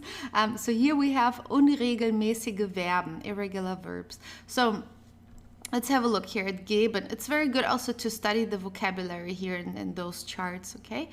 So geben, to give, it is for the singular, it's gib, okay? So maybe you remember the conjugation of geben. It's an irregular verb. The conjugation would be ich gebe, du gibst, sie, es gibt, wir geben, ihr gebt, und sie geben, okay? The irregular verbs, the normal irregular verbs, not the completely irregular verbs like sein, for example. So the typical irregular verb just changes for the conjugation of du and sie, es, okay? So here you see, if you conjugate it in the normal way, it would be du gibst. So here singular, we are talking to one person directly. It would be, the conjugation would be du gibst with an st at the end. But here for the imperative, for when you talk to one person directly, you just use the stem. You don't use the ending, okay? Would be du gibst with the st at the end, but here you take it away. You just keep the stem, which is changing here because it's irregular. Okay, I hope it's understandable. So gib means give, okay? Or gib mir etwas, like give me something or so. Okay, would be gib, as you see with an I. And the plural, if you talk to several people in the informal way, it would be gebt. So it's exactly the same as the normal conjugation. It would be ihr gebt. Okay, here it's again an E because the stem just changes for du and sie, es. Okay, And then the formal way, no matter whether it's singular or plural, would be geben Sie. Okay, it's the same conjugation here as like in the normal conjugation. Nothing changes. You just put first the verb and then the personal pronoun Sie here, capitalized if you write it. Then we have the helfen. It's also an irregular verb. It would be ich helfe and then du hilfst und sie es hilft. So it's exactly the same again.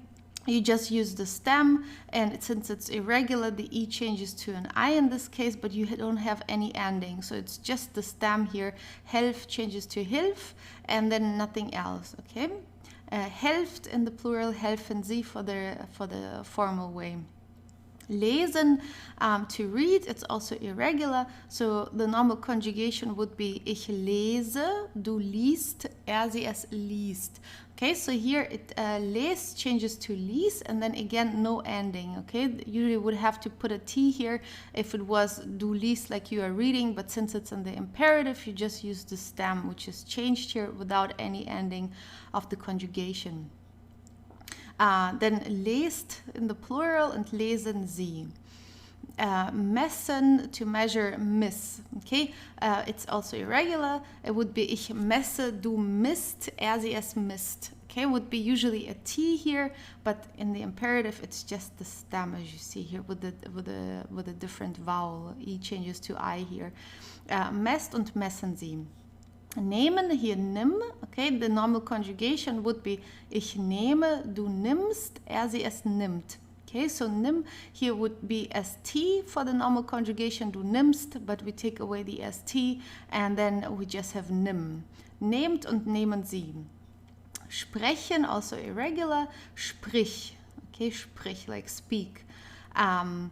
Sprecht und sprechen Sie, sehen Sie. It's always exactly the same structure, right? Without the ending, you just use the stem. Sehen here changes, or se changes to Sie.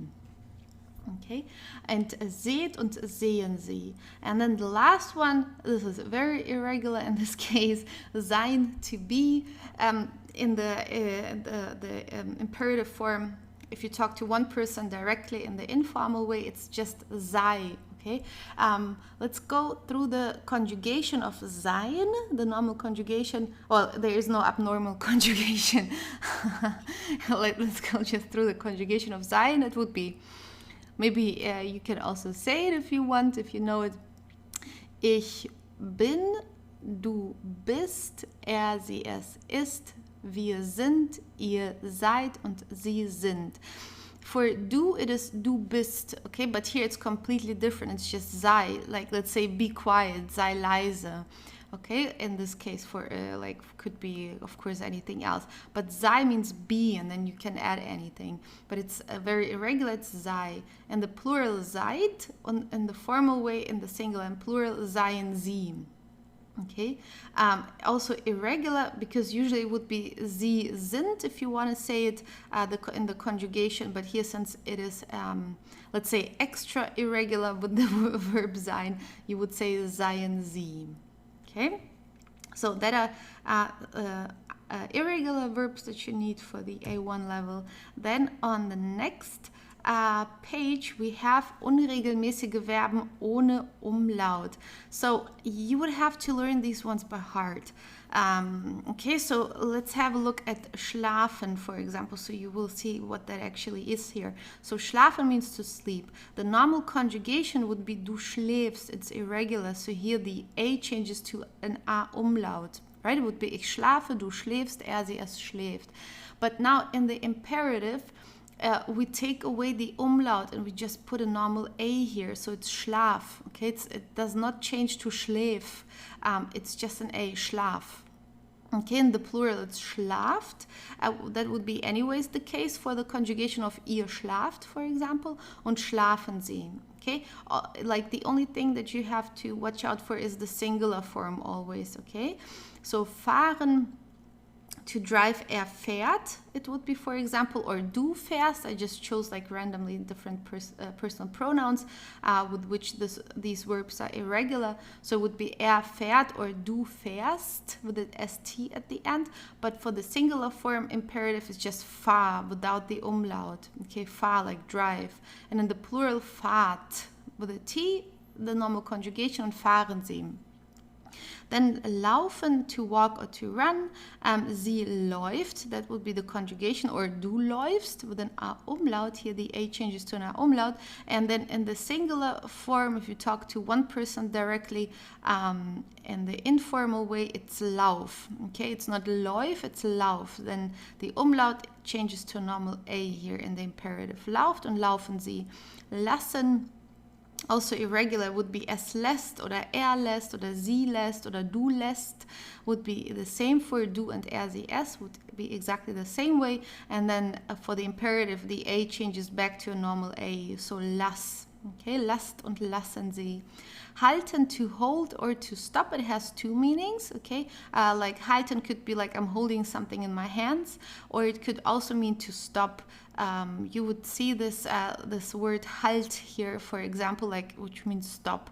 So often we also, like in traffic, we just write stop. You will see a red sign. Halt means the same. Okay, so it's irregular. It would be du hältst, but in the imperative, it's just halt. Okay, the a umlaut changes to normal a again, and then we have no ending here for the conjugation. It's just halt changes to halt. Haltet, you have to add this e here for ihr, for if you speak to several people in the informal way, because it has a t at the end of the stem. I hope you remember this rule. If there is a t or a d at the end of the stem, you would have, like in this case, for example, you would add an additional e for the conjugation, and the rule stays the same for the imperative. Okay, so basically here nothing changes with the conjugation as well as here. We just use the same conjugation for the imperative as for like a typical conjugation. It's again just the singular form here. If you talk to somebody in the informal way, which is it's always a little bit troublesome. There's always something with this. Okay. Good. So let's have a look at the next page. So, okay, I'll explain this, okay. There's a lot of, many things to read. So let's go. Let's start from the beginning. So, das Endungs-E bei Verbstämmen auf ig. Okay, the ending E with the stems ending with ig. So, let's read this here. Verben mit der Stammendung ig haben in der Regel im Imperativ Singular ein Endungs-E. Okay, so verbs with the stem ending ig, we will go through that now, have as a rule or usually an E at the end of the singular imperative form. So let's have a look at here. Beleidigen, to insult somebody. So as you see, at the end of the stem, we have an ig. After taking away the en, what is left is the stem, and we have at the end an ig, or ig in German. So in this case now, this rule is applying, which means you have to add an e here at the end. So the singular form imperative would be beleidige. Okay, so not beleidig, sondern beleidige. Okay, you can actually add this e to basically all imperative forms, not just in this case. If you add an e, it sounds a little bit less harsh. So, for example, if you say laufe instead of lauf, it can be used in order to say this order in a little bit nicer way. Okay. But it does not work quite in all cases. Like lasse, you could say this, or halte, it is also okay to say that. Okay, it sounds a little bit nicer than this very strong order or imperative form. Okay, so in case that you will come across that somewhere where somebody adds an e here in the singular form, this is something we also do. Maybe for now at the beginning you just keep it the way you learn it in those charts, because you kind of need a feeling for the language in order to know when to add an e. It depends on the situation and so on.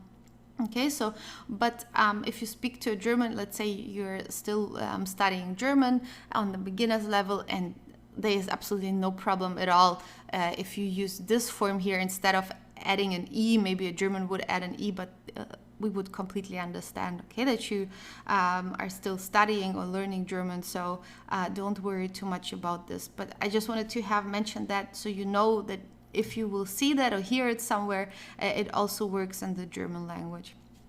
But here you have to add this E, okay? Because if you just say beleidigt, that would sound weird to a German because we would just add an E here, beleidigen, okay?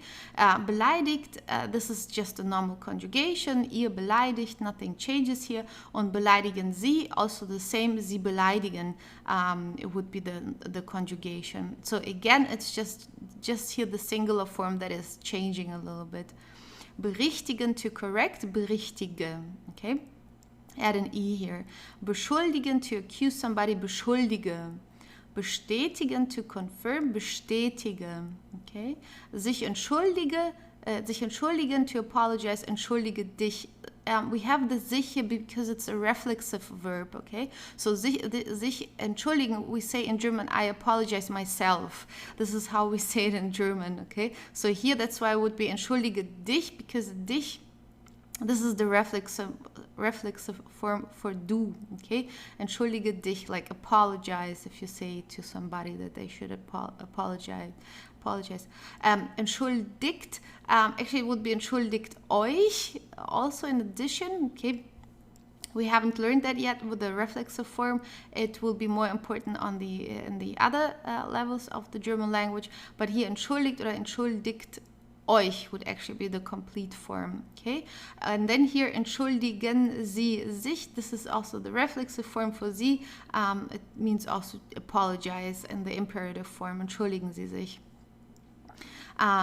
Sich erkundigen means to get information, to gather information. Erkundige dich, as you see, it's also reflexive, so you would have to say erkundige dich. And here, erkundigt euch, so this is the euch that I was talking about here, would be exactly the same. Entschuldigt euch, erkundigt euch, erkundigen Sie sich. Okay, so the reflexive form here comes at the end.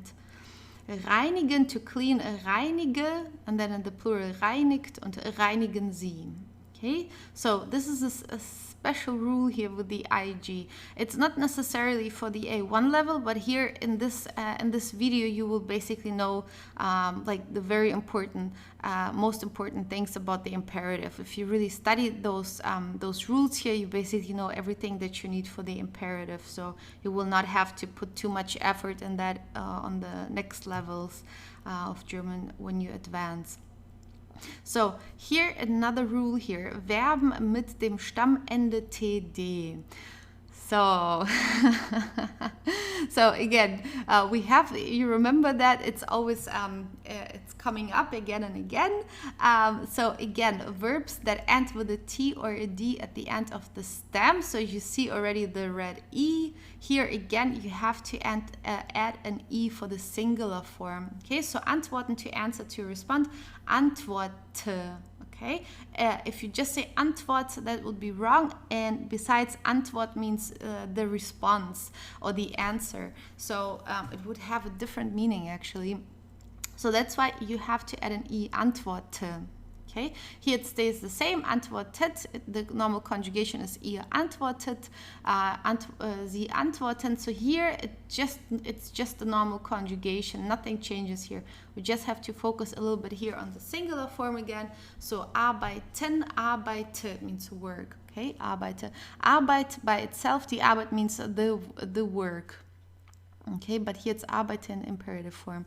Beobachten, to observe, beobachte. Okay, you see you have a T, a D, T, and T at the end of the stem. Okay, that's why you have to add an additional E here. Beten, to pray, bete. Bilden, bilde. Okay, you have to add this E here. Das Bild is just the picture by itself without the E. Okay, so you see how much the meaning actually changes. Okay, so bildet means form something is in the imperative form. Bild by itself means the image or the picture. finden, finde, okay, but it's not like all of these words without the E have a meaning. Some of them, like find, for example, does not mean anything. Gründen, Gründe, heiraten, heirate, mieten, miete. Die Miete also means the rent. And Miete here in the imperative form means like rent. Okay, like when you give an order to one person. Reden, Rede und warten, warte. Okay, so please study those imperative forms. I think we actually, like warte, wait, you know, we would use that quite often, for example. So, okay, good. Then we have here the next one. Another beautiful chart. So we have here Verben auf ern oder ellen. So almost all verbs in German end with an en, as you have learned before, right? It would be an e and then an n at the end. But we have two other groups of verbs that end with ern and eln. Okay, so with those groups here of verbs, the E is we add an optional E at the end. I will show you here. So E optional, it's exactly the same way written in English, E optional. So let's have a look at these verbs. Please study them also, okay? It's really good to study all the vocabulary that you are seeing here. So for example, erobern, to conquer. So as you see here, again, it's just a singular form with the red E's. Here, these two forms are staying exactly the same as in the normal conjugation. So let's have a look at conquer, erobern, erobere. So this E here, the black bold E underlined, is optional. You can add it, you can leave it out. So either you can say erobere or you just can say erobre. Okay, both grammatically you can use both. I have to say I prefer this form here more because, yeah, just for the pronunciation, it sounds better to say erobere. It's also easier to pronounce than erobre. Okay, but it's up to you. I prefer this. I always use that actually. So fordern, to demand, fordere or fordre. Okay, so maybe you hear it's easier to pronounce. Maybe you can try to repeat fordere and fordre. Okay, so I would also recommend to use this form here. It's just easier. Handeln, to act, handele or handle. Handele or handle. To be honest, like it's more common to use, in this case here, it's more common to use this handle than handele. Okay, it just it's just a thing. It's just for natives, you know. You just need with the time to get the feeling for the language. Then you will see which forms we use more often. There is now not a specific reason why we rather use this, but it's more common to say handle instead of handele. But this is grammatically also correct, okay, if you want. But we would hear this more often when we speak handle. Lächele or lächle. Okay, lächele or lächle. Meckere or meckre. Okay, meckern, to bleed, to nag, also meckern.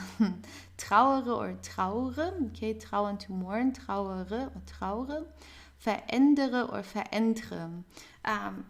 This is, I don't hear this too often, to be honest. Verändere, verändere, also easier to pronounce. Verbessern, to improve, verbessere or verbessere. I would also rather use this here. Verhindern, to prevent, verhindere or verhindere. Okay, I would also, again, rather use this here. Verhandeln, to negotiate, verhandele or verhandle. Actually, both sound quite good. Verhandele or verhandle, okay? But I think we would rather use this more often, okay? But as I told you, you can use both. Verwechseln, to mix up, verwechsele or verwechsle. Also both work very well. Wandern, to hike, wandere or wandre. I would rather use this one here. Zweifeln, to doubt, zweifele or zweifle. Okay, zweifle here is more common, like we would hear this more often, zweifle, zweifle and zweifle. Again, it also depends on the region where you are, because there we have so many dialects in Germany. And in some regions, we use expressions or words that we don't use in other regions. So it could also be like what I've just said to you, what I would rather use or what I hear more. It can also depend on the region that I live in, which is in Hessen. So it could be like, because I have not quite lived in any other place, just in Berlin for like 2 years, but maybe in Eastern German, because I was just spending there a few days, or in the south of Germany. So I did not hear it often enough in order to really tell you right now whether in Bavaria it would be exactly the same as in the region where I live. Okay, but this is also what I've told you. But in this case here, it's about this E. So with all those forms here, people will definitely understand you, okay, no matter where you are in Germany. Okay, good. So here, that was the video about the imperative. Das war das Video über den Imperativ. Okay, so please learn all the vocabulary that you have seen here. Very useful and important. And ja, dann sehen wir uns im nächsten Kapitel. Tschüss. Länder und Nationalitäten. Die Erde.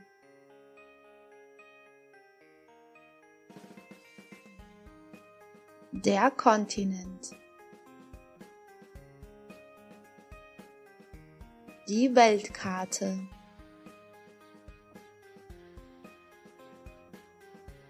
Asien.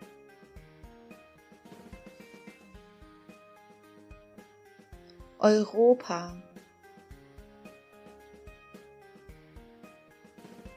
Afrika.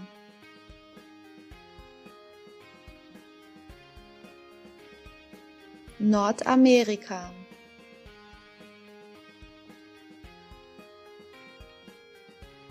Mittelamerika.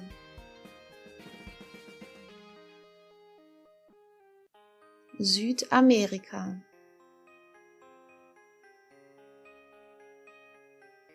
Australien.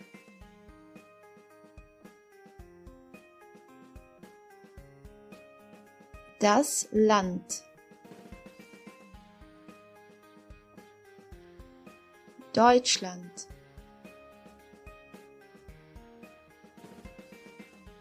Die Deutschen.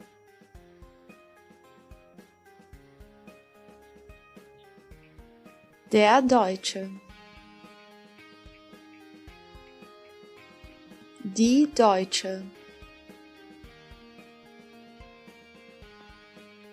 Deutsch. Frankreich.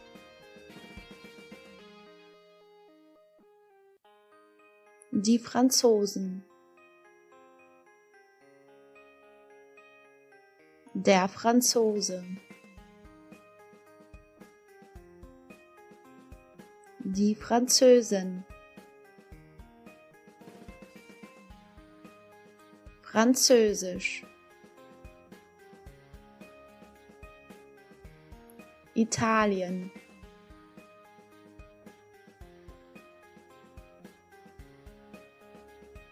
Die Italiener.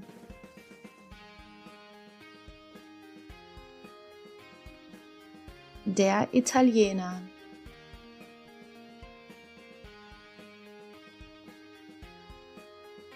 Die Italienerin.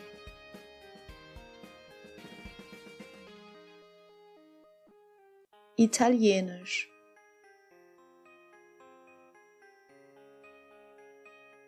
Spanien.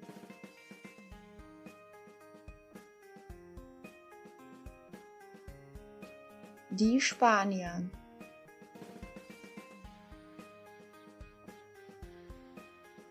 Der Spanier.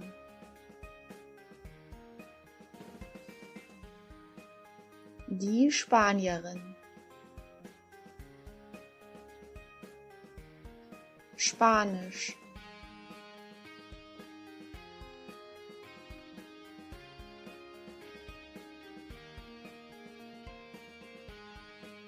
Die Niederlande. Die Niederländer.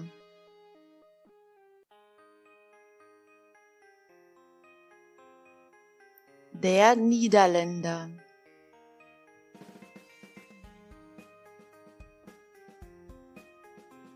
Die Niederländerin.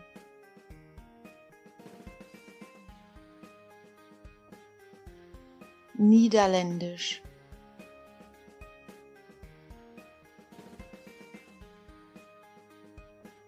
Die USA, die Vereinigten Staaten von Amerika. Die US-Amerikaner.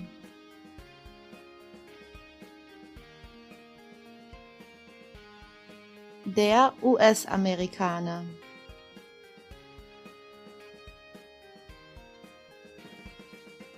Die US-Amerikanerin.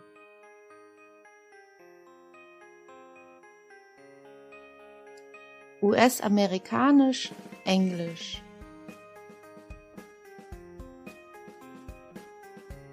China.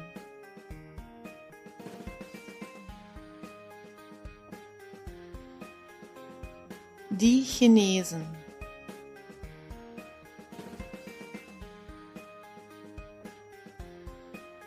Der Chinese.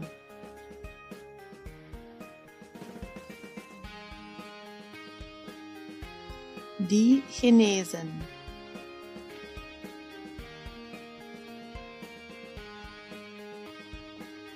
Chinesisch.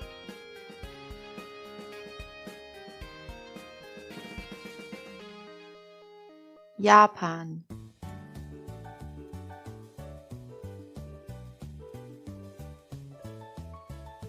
Die Japaner.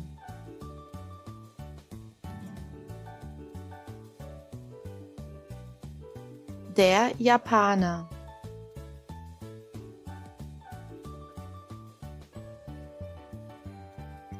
Die Japanerin.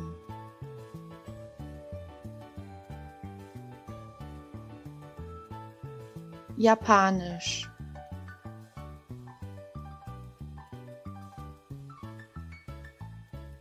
Großbritannien.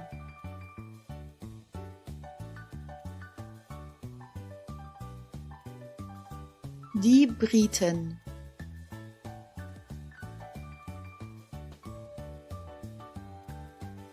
Der Brite.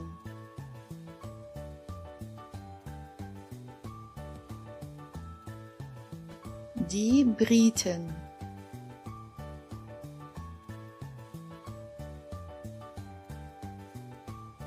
Englisch, Britisch.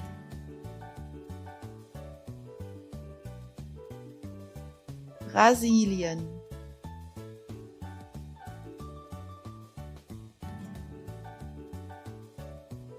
Die Brasilianer.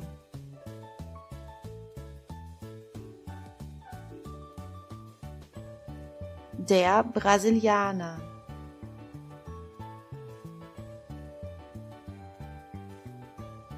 Die Brasilianerin.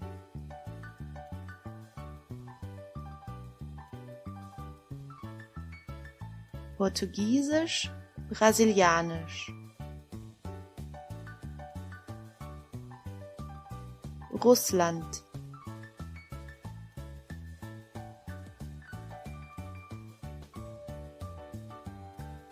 Die Russen.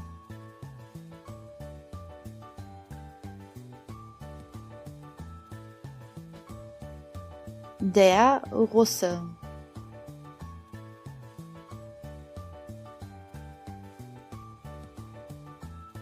Die Russen.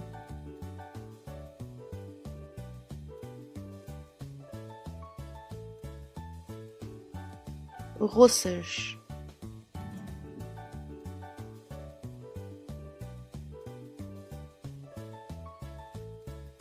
Indien.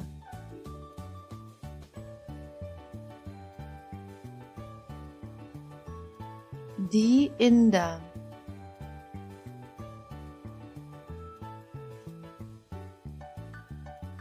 Der Inder.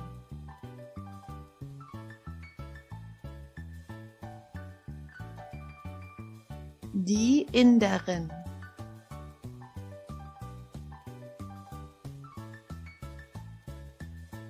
Indisch,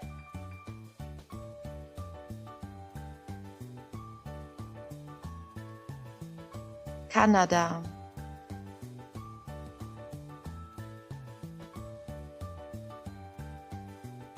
die Kanadier,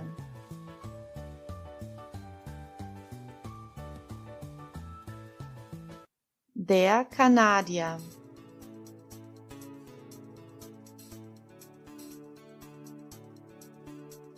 die Kanadierin,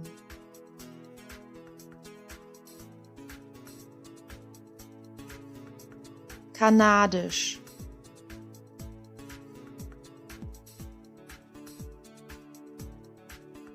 Südkorea,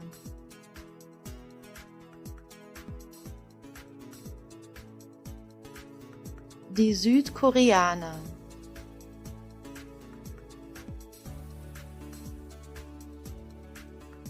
der Südkoreaner,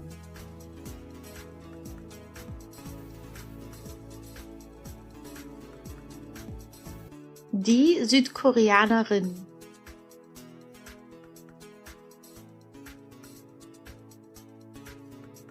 koreanisch, südkoreanisch,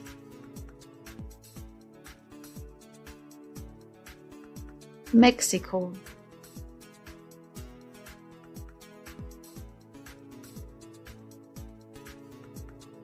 die Mexikaner,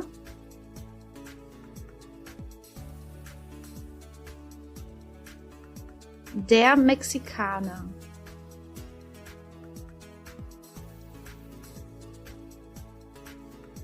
die Mexikanerin,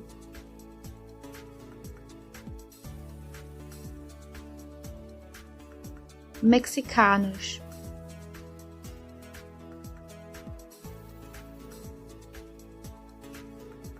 Polen,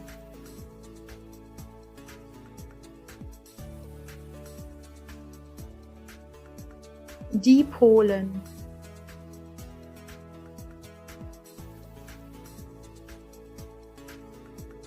der Pole,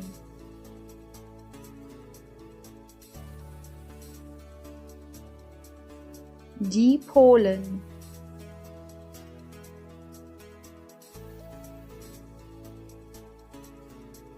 Polnisch,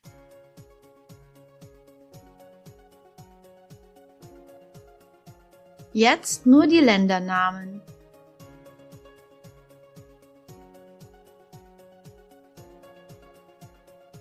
Die Türkei, die Schweiz, Saudi-Arabien, Argentinien, Österreich, Weißrussland, Belgien,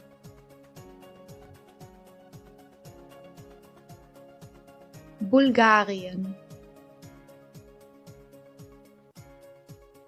Kuba,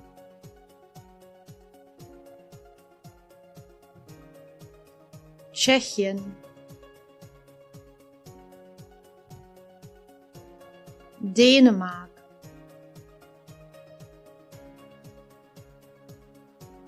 Finnland,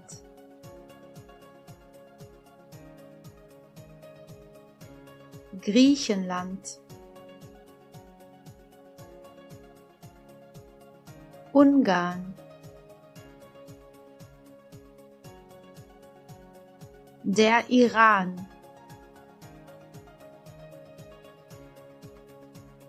Jamaika,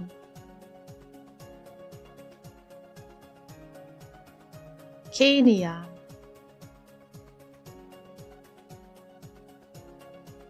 Neuseeland, Nordkorea, Norwegen, Rumänien,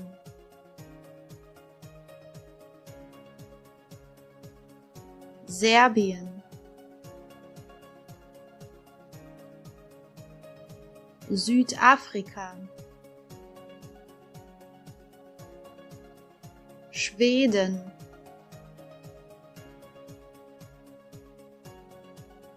die Ukraine,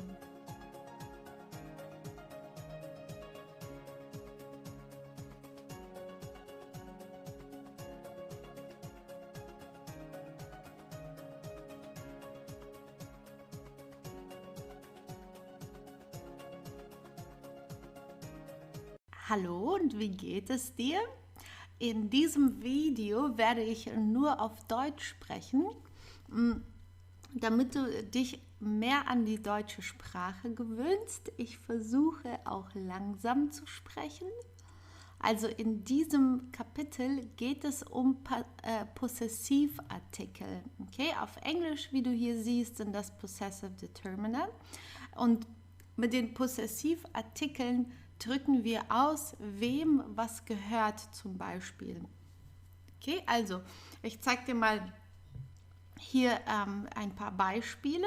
Also hier hast du die Personalpronomen und hier hast du die maskulinen Possessivartikel im Nominativ. Okay, in jedem grammatikalischen Fall ändern sie sich.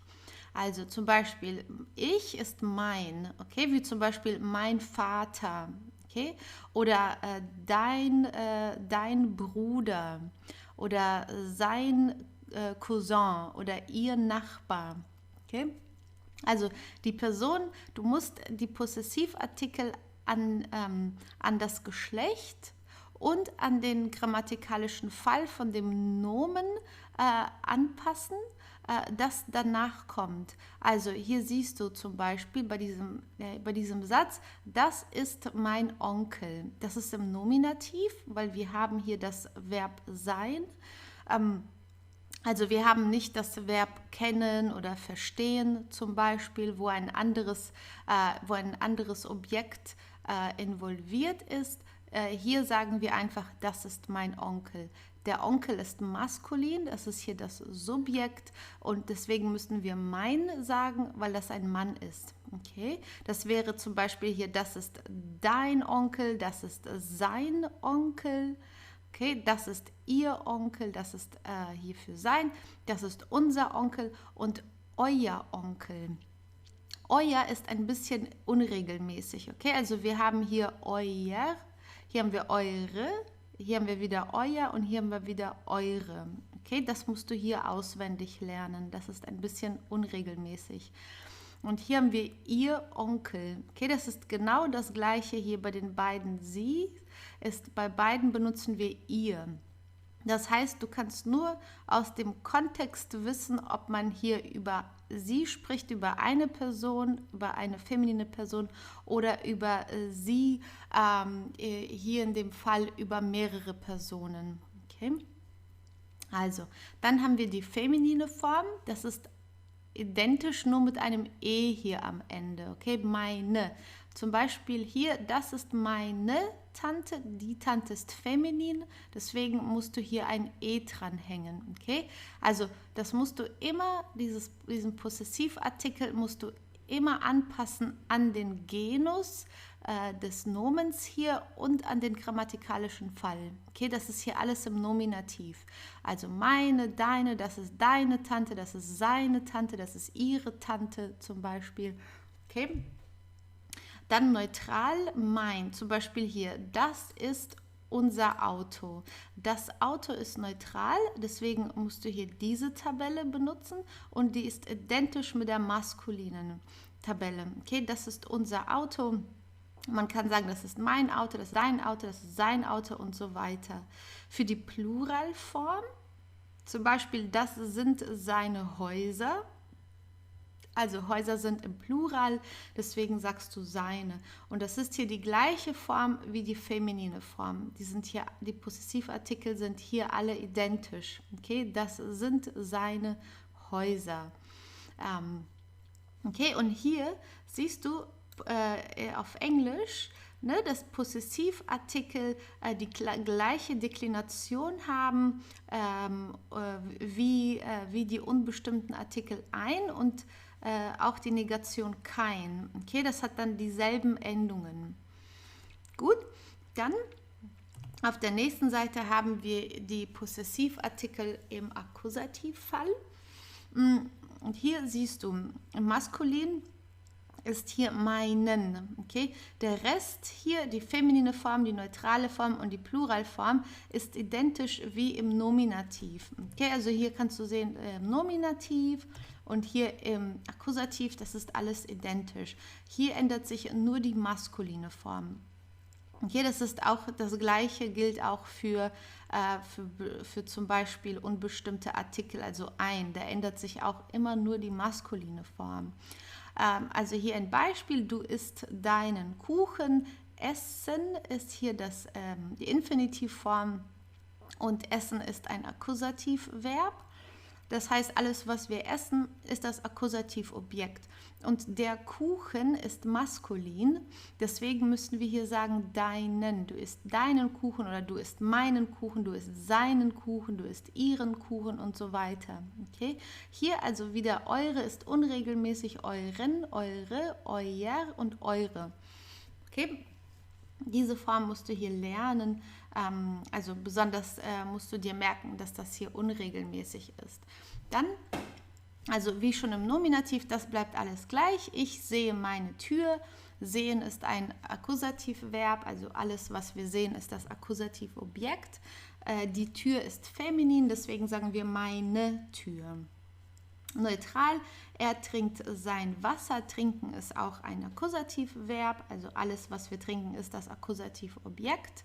Das Wasser ist neutral, deswegen sagen wir, er trinkt sein Wasser. Okay, er trinkt dein Wasser, mein Wasser und so weiter. Dann haben wir die Pluralform, sie kauft Häuser.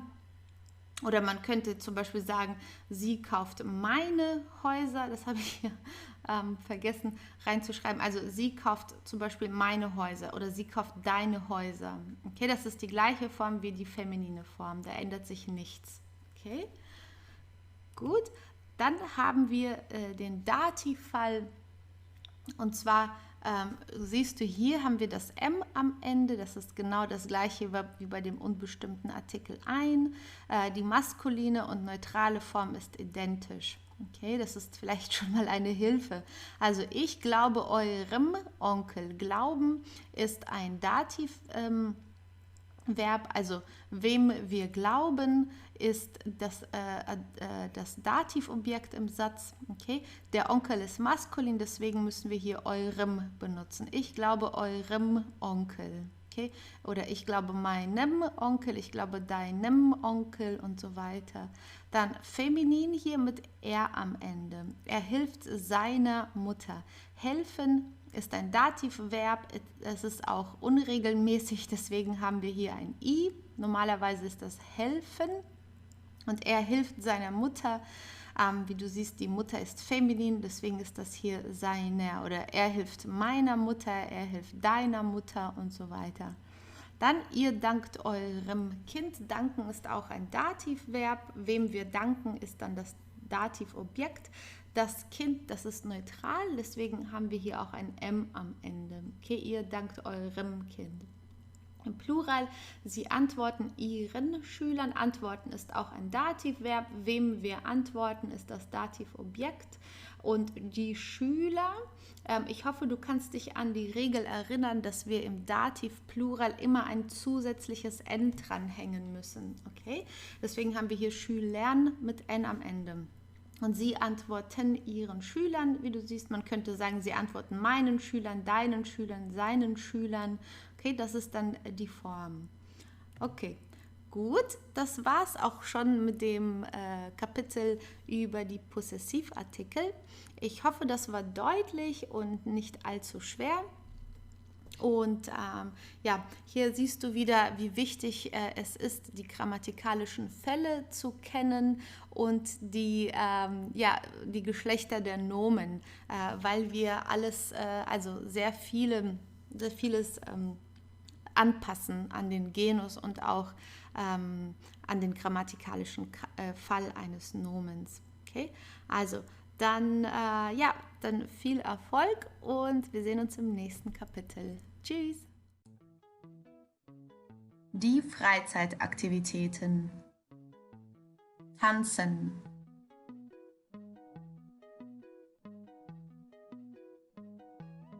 Lesen. Malen.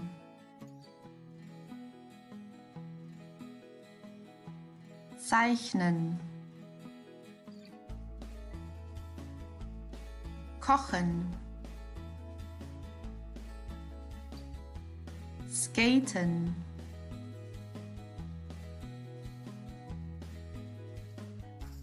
Fernsehen. Ins Kino gehen. Wandern.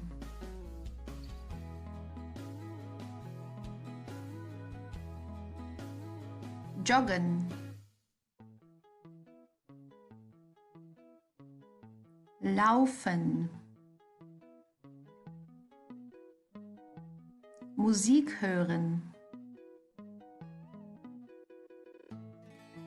Schreiben.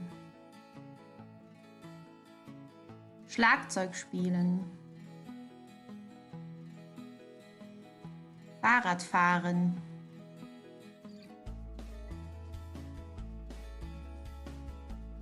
Fußball spielen.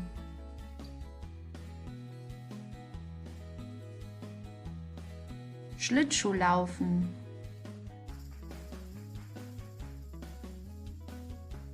Gitarre spielen. Reisen. Relaxen. Chillen. Sich entspannen. Meditieren. Shoppen. Stricken. Volleyball spielen. Baseball spielen. Videospiele spielen. Einkaufen gehen.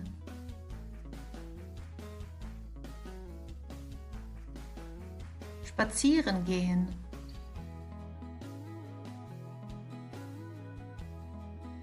Telefonieren.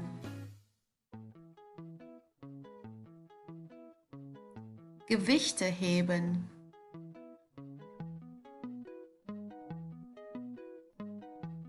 Ins Fitnessstudio gehen.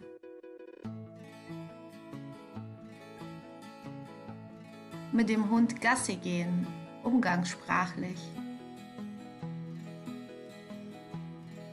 Sich schminken. Badminton spielen. Golf spielen. Handball spielen.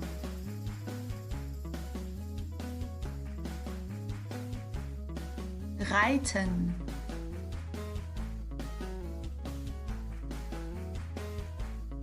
Tennis spielen. Tischtennis spielen. Boxen.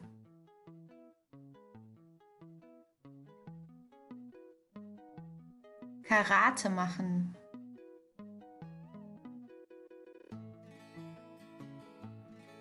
Schwimmen.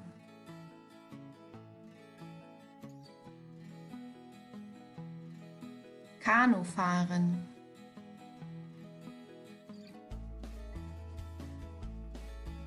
Skifahren.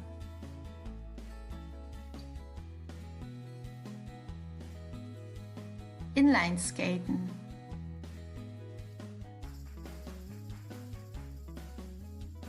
Motorrad fahren.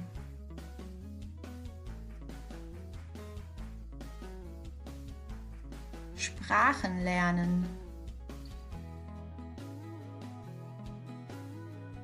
Deutsch lernen. Hallo, willkommen zu diesem Kapitel. Hier geht es um Demonstrativpronomen und ich werde in diesem Video nur auf Deutsch sprechen. Okay, also schauen wir mal, was Demonstrativpronomen sind.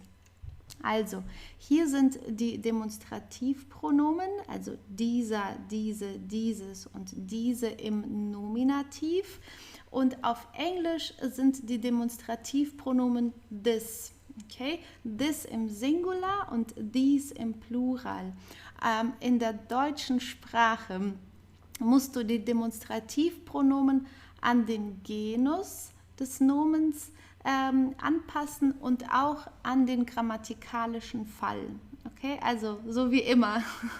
Okay, also hier ist alles im Nominativ. Okay, in dieser Tabelle. Hier ist ein Beispiel. Dieser Lehrer ist klug. Das ist einfach im Nominativ, weil wir benutzen hier keine Verben wie sehen oder hören zum Beispiel. Hier gibt es kein Objekt. Okay, das geht hier nur um das Subjekt und das ist der Lehrer und deswegen benutzen wir das hier im Nominativ. Nominativ maskulin ist dieser. Okay, dieser Lehrer ist klug. Hier haben wir genau, klug. Man könnte auch schlau sagen, intelligent zum Beispiel. Da gibt es verschiedene Wörter. Dann haben wir hier die feminine Form und das ist diese. Also hier, diese Köchin kocht gut. Okay? Köchin, das ist eine Frau, weil wir hier ein IN haben. Wenn das ein Mann wäre, wäre es der Koch. Okay?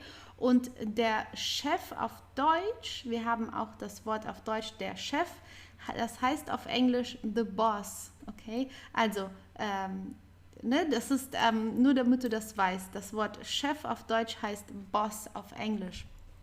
Dann haben wir hier das neutrale Demonstrativpronomen im Nominativ.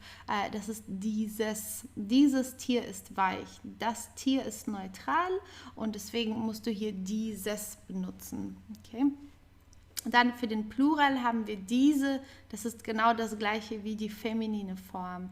Diese Bonbons sind süß. Okay, diese Bonbons im Plural.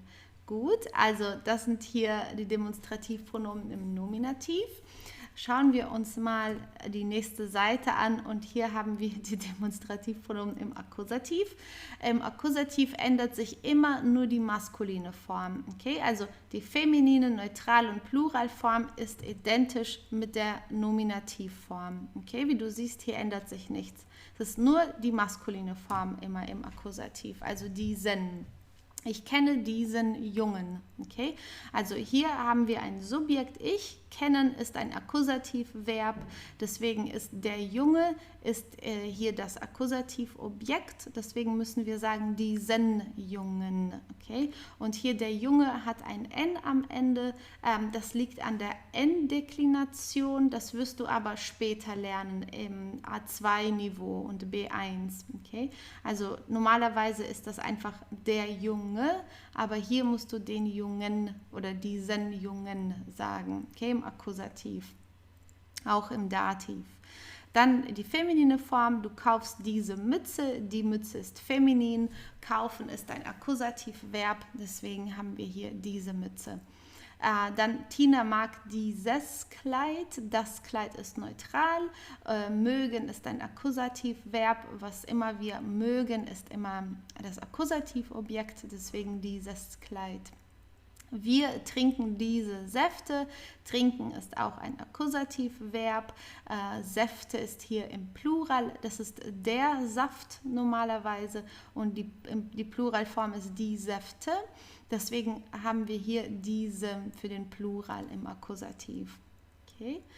Dann haben wir die letzte Seite und hier geht es um hier die Dativform. Okay, hier ändert sich vieles. Okay, also wir haben hier diesem für die maskuline Form im Dativ. Ich glaube, diesem Journalisten nicht. Okay, das ist hier die Negation.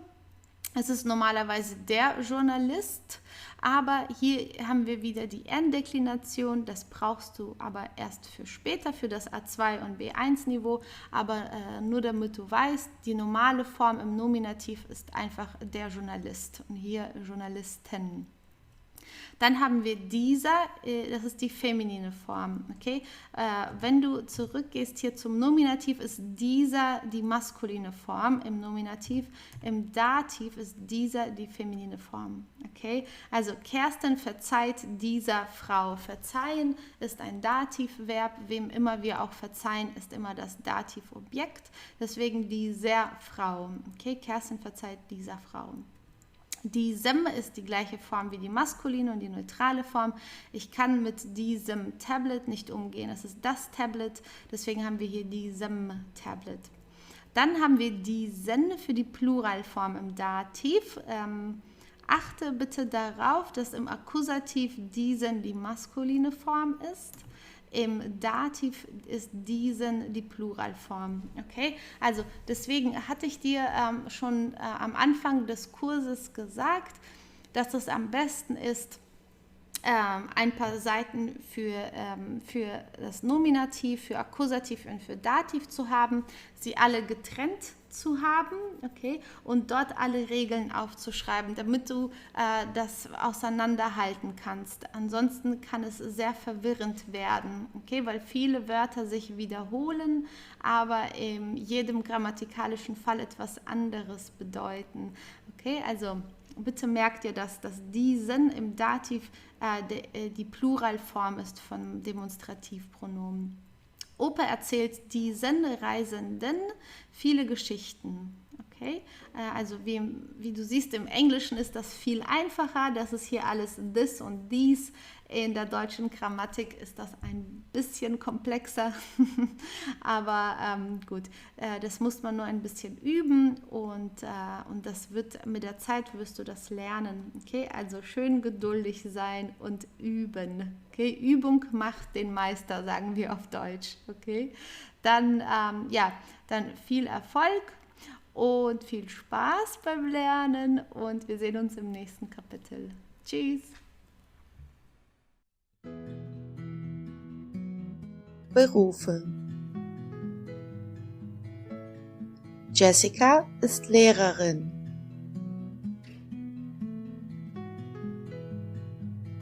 Sebastian ist Ingenieur.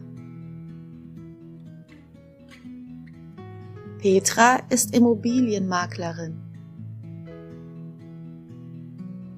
Peter ist Manager.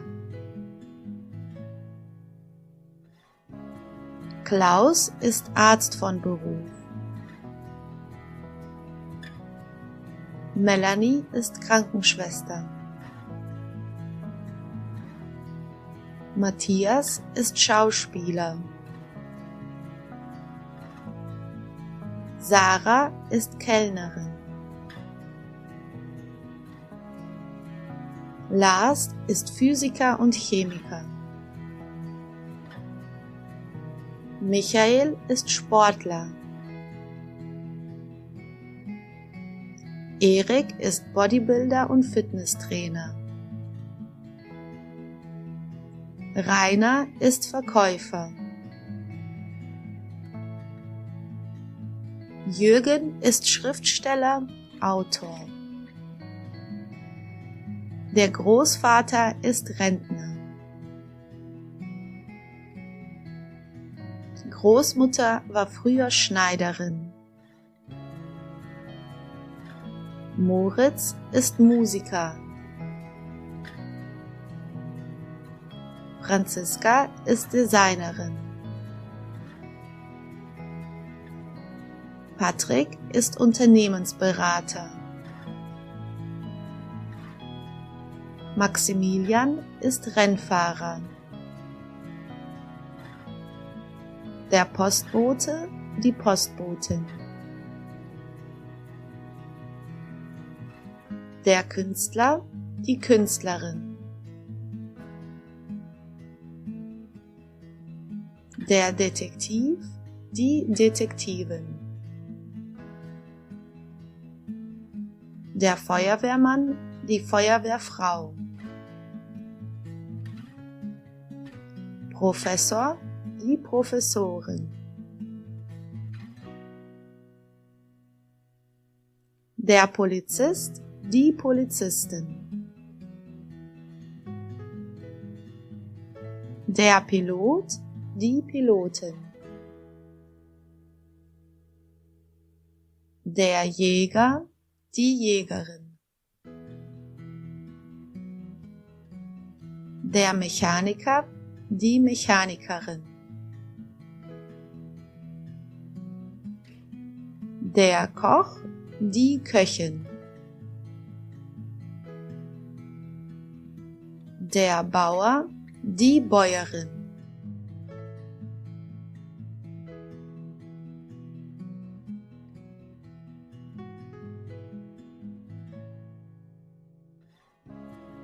Hallo, in diesem Video geht es um das Datum. So in this chapter we are going to learn how to say the date in German. Okay, so let's have a look at the first page. So here we have das heutige Datum. That means today's date, or the today's date. Okay, so first of all, how you can ask what date is today? You can ask Entschuldigung, was ist das heutige Datum? Okay, Entschuldigung, this is like the neutral version. Let's say you can say it to somebody to whom you would speak in the informal, also in the formal way. It doesn't matter whether you're talking to just one or several people. Okay, Entschuldigung is like a universal word, let's say, that you can use. And was ist das heutige Datum? You can also say, welches Datum haben wir heute? Okay, what date do we have today? This is how we would say it, like translated literally to English. Okay, and then if you answer and you say the date, you say heute ist der, and then you say the date. Heute ist der, which means today is this is how we say it, and then you say the date. So I will show you here. For example, you would say in this case, heute ist der 3.11.2019. So first we have the day, then the month, and then the year. Okay, this is the sequence in German. Day, month, year. Okay, so not like in some countries where you start with the month and then the day and then the year. We have day from the smallest to the biggest. Okay, day, month, year. So this is how you would say it, okay? Here you have the Ordinalzahlen, which are the ordinal numbers. So what you need to know here is that we add t or st at the end, okay? Until 19 we add t at the end, from 20 and the rest. So here it's just until the 31st because it's about the date, but also if you use ordinal numbers for other occasions where you have to go beyond 31, it would be always st at the end. Okay, it's like the English th, like if you say the 5th or the 7th or so. Okay, the German version is here t or st at the end. So I will read those ordinal numbers and maybe you can repeat. Okay. So erste, this is irregular, okay, because it's eins, but we don't say einste, we say erste, okay, it's irregular, but it's the same thing in English because you have one and then the ordinal number is first, so it's also irregular there. Then we have zweite, okay, zwei, you see you have zwei, the number zwei, and then you add t at the end. Dritte, this is also irregular because 3 is drei, but the ordinal number is dritte. But also in English, it's also irregular, right? You have 3 and then you say third. So here you have vierte, okay, you say vier and then you add t. Fünfte, sechste, you see you have the numbers and you just add t at the end. Siebte, achte, acht, for example, the number ends with a T, so you don't make a double T here, okay? You just add the E, you just need the TE at the end. 9., 10., 11., 12., 13., 14., 15., 16., 17. Okay, here you don't say 17, you just say 17. Okay, this is here a little bit irregular. Okay, also 16, we don't have an S here, it's just 16. 18, 19. Okay, that are here until the 19th.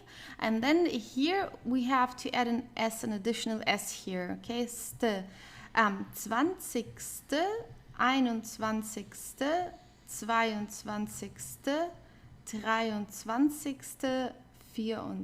23., 24., 25., 26., 27.,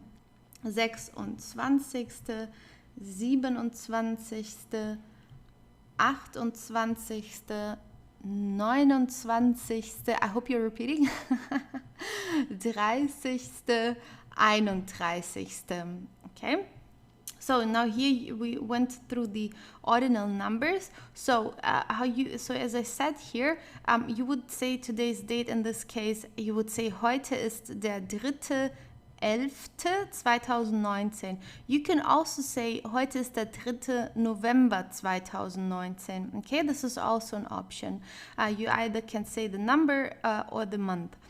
In this case, what would you say here? Maybe you can think.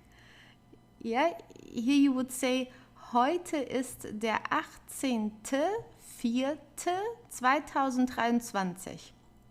In this case, what do we have here? Maybe you can think. Okay, so here it would be heute ist der 22.06.2024. Here, heute ist der 1.12.2020. And here, heute ist der 31.10.2025. And here, heute ist der 26.09.2021. Okay, so this is how you say today's date. Okay, please study these ordinal numbers and memorize how we form them. Okay, with the t and st and also the irregular forms, please. Then the next page, here we have dates in the future and past, Datum in der Zukunft und Vergangenheit. So when we talk about the past or the future, it changes a little bit. Okay, so you have the ordinal numbers, but here you add 10 and sten at the end instead of t and st. Okay, we add t and st for the today's date. If you talk about the future or the past, you add 10 and sten. Okay, so you have the additional n here at the end. And if you talk about a future or a past date, you say am, which is the English in or on. Okay, like if you talk about the year, like in 2010, this and that happened. Or if you talk about the future, you say on the 5th of May 2060 or something. Okay, so we have for those two cases we use am in German. So here you would say, this is here the past, so you would say am 8.7.1998. Okay, so we would say here 1998. Okay, we don't say just 1998. Like you could say it in English, but in German you cannot say 1998. Okay, you would have to say 1998. Okay, you have to add the 100 there. You can also say 1998, but we hardly would ever say that. Actually, until the year 2000, we would also always say 1998 or 1255 or so. Okay, this is how we would say it. Here you have the number 1998. Okay, just as a repetition. Here in this case, am 16.05.1875. Okay. So as you see here, am 1. on the 1st, am 1. am 2. am 3. am 4. Okay, it's actually all the same as you have seen it in the previous page. You just have an N here. Oh, sorry, here's a double N. It's just one N that you need here. Am 10. here an additional N. Okay, and then 11, 12, 13, 14, and so on. Okay, and here you have sten, so it's basically the same. Just here the additional S and N, sten. Okay, so let's practice these numbers here. So how would you say this? Let's think. Ja, am 20.03.2030, am 9.01.2029. Okay, from the year 2000 you say 2030, so 2030. Okay, so we don't say 2030 or so, we just say 2030, 2030. Am 30.12.3932. Am 10.02.2005. Okay, so this is how you would say the date in the future or in the past. Okay, so here we have here im Jahr 2015, for example, which means in the year 2015. Here we have a few examples. So, for example, 2013 oder ja, gab es viele Besucher in diesem Museum. So you can either say it this way, 2013, just the year, or you can say im Jahr 2013 gab es viele Besucher in diesem Museum. Okay, so it means 2013 there were a lot of visitors in this museum. Okay, and there were just a few examples here. Okay, with the years, so im Jahr, or you can also just say the number as you see here. Here we have in January und im Januar. So for month we use im. Okay, im Januar ist es sehr kalt in Deutschland. That means it is very cold in January in Germany. Or as in English, on Saturday, in German we say am Samstag. Okay, so am Samstag feiern wir deinen Geburtstag. Okay, so on Saturday we celebrate your birthday. Okay, so for days we use am, for month we use im. Just to practice this real quick, could you think about what is this number called in German? Maybe you have practiced the numbers. What is this number called in German? It's 2013. Okay, and here, what is this one? How is this one called? 2070. And this one here, what is that? 2052. Okay, this is how those numbers are called, or those years in this case. Okay, so I hope it is clear now how to say the date in German. Und ja, wir sehen uns dann im nächsten Video. Tschüss! Hallo, in diesem Kapitel geht es um Indefinite-Pronomen. Auf Englisch sind das die Indefinite Pronouns. Und da haben wir hier eine Tabelle. So here we have a chart with some very important indefinite pronouns. So let's have a look at them. The first one is alle. Alle means all or everybody. Okay, so let's have a look at the examples. So alle Pflanzen sind grün. All plants are green. Okay, in this case it means all in English. Alle also means everybody. So it depends on the case or the situation how you're using this word. So alle haben der Einladung zugesagt. Everybody has accepted the invitation. Okay, alle haben der Einladung zugesagt. Jemandem oder etwas zusagen, that's a dative verb. That's why die Einladung, although it's female because it has an ung at the end. Ung is a typical female ending. The article is der. Okay, it would be die usually, but since it's in the dative, you have to put the article der there. It's the feminine article in the dative. Okay, alle haben der Einladung zugesagt. Alles with an S at the end means everything. Okay, so alles ist toll, everything is great. Okay, alles. Okay, just make sure here you don't have an S and here you have an S, and it has a different meaning. Etwas means something or somewhat. It has two meanings, depending again on the situation. So you can say, sie ist etwas launisch, which means she's somewhat moody. Sie ist etwas launisch.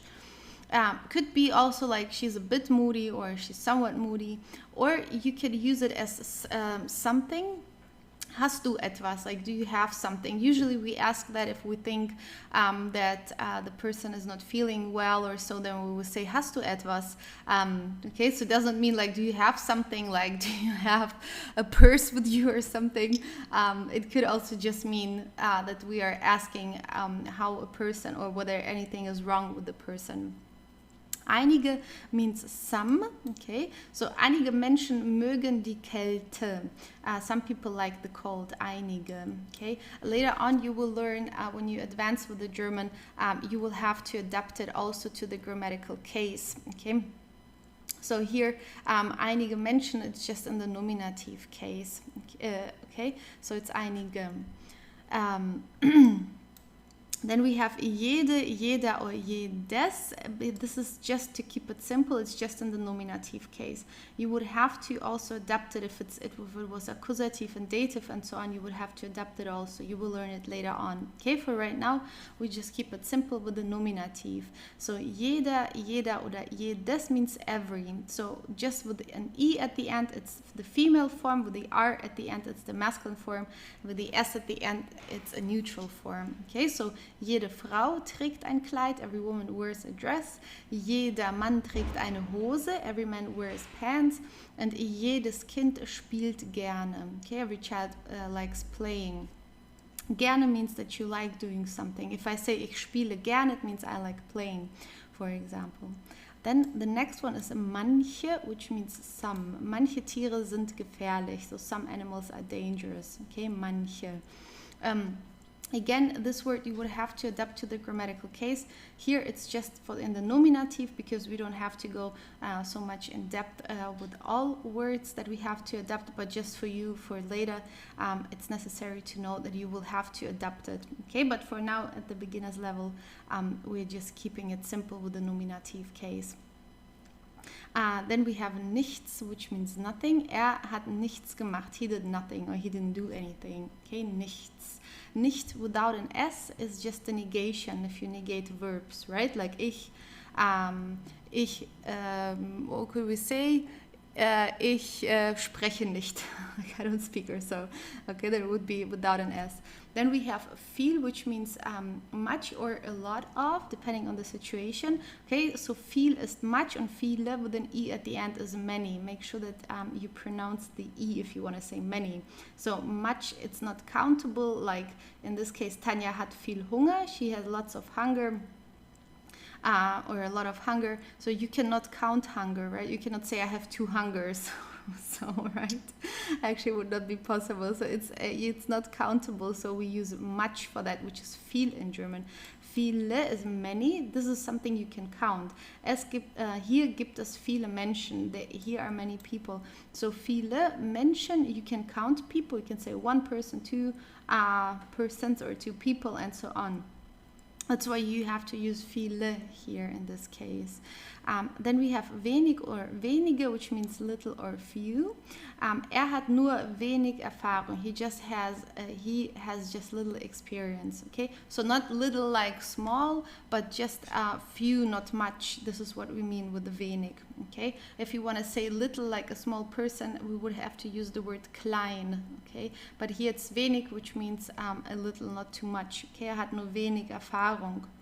Nur wenige Menschen haben Interesse an diesem Produkt. Okay, just few people have interest in this product.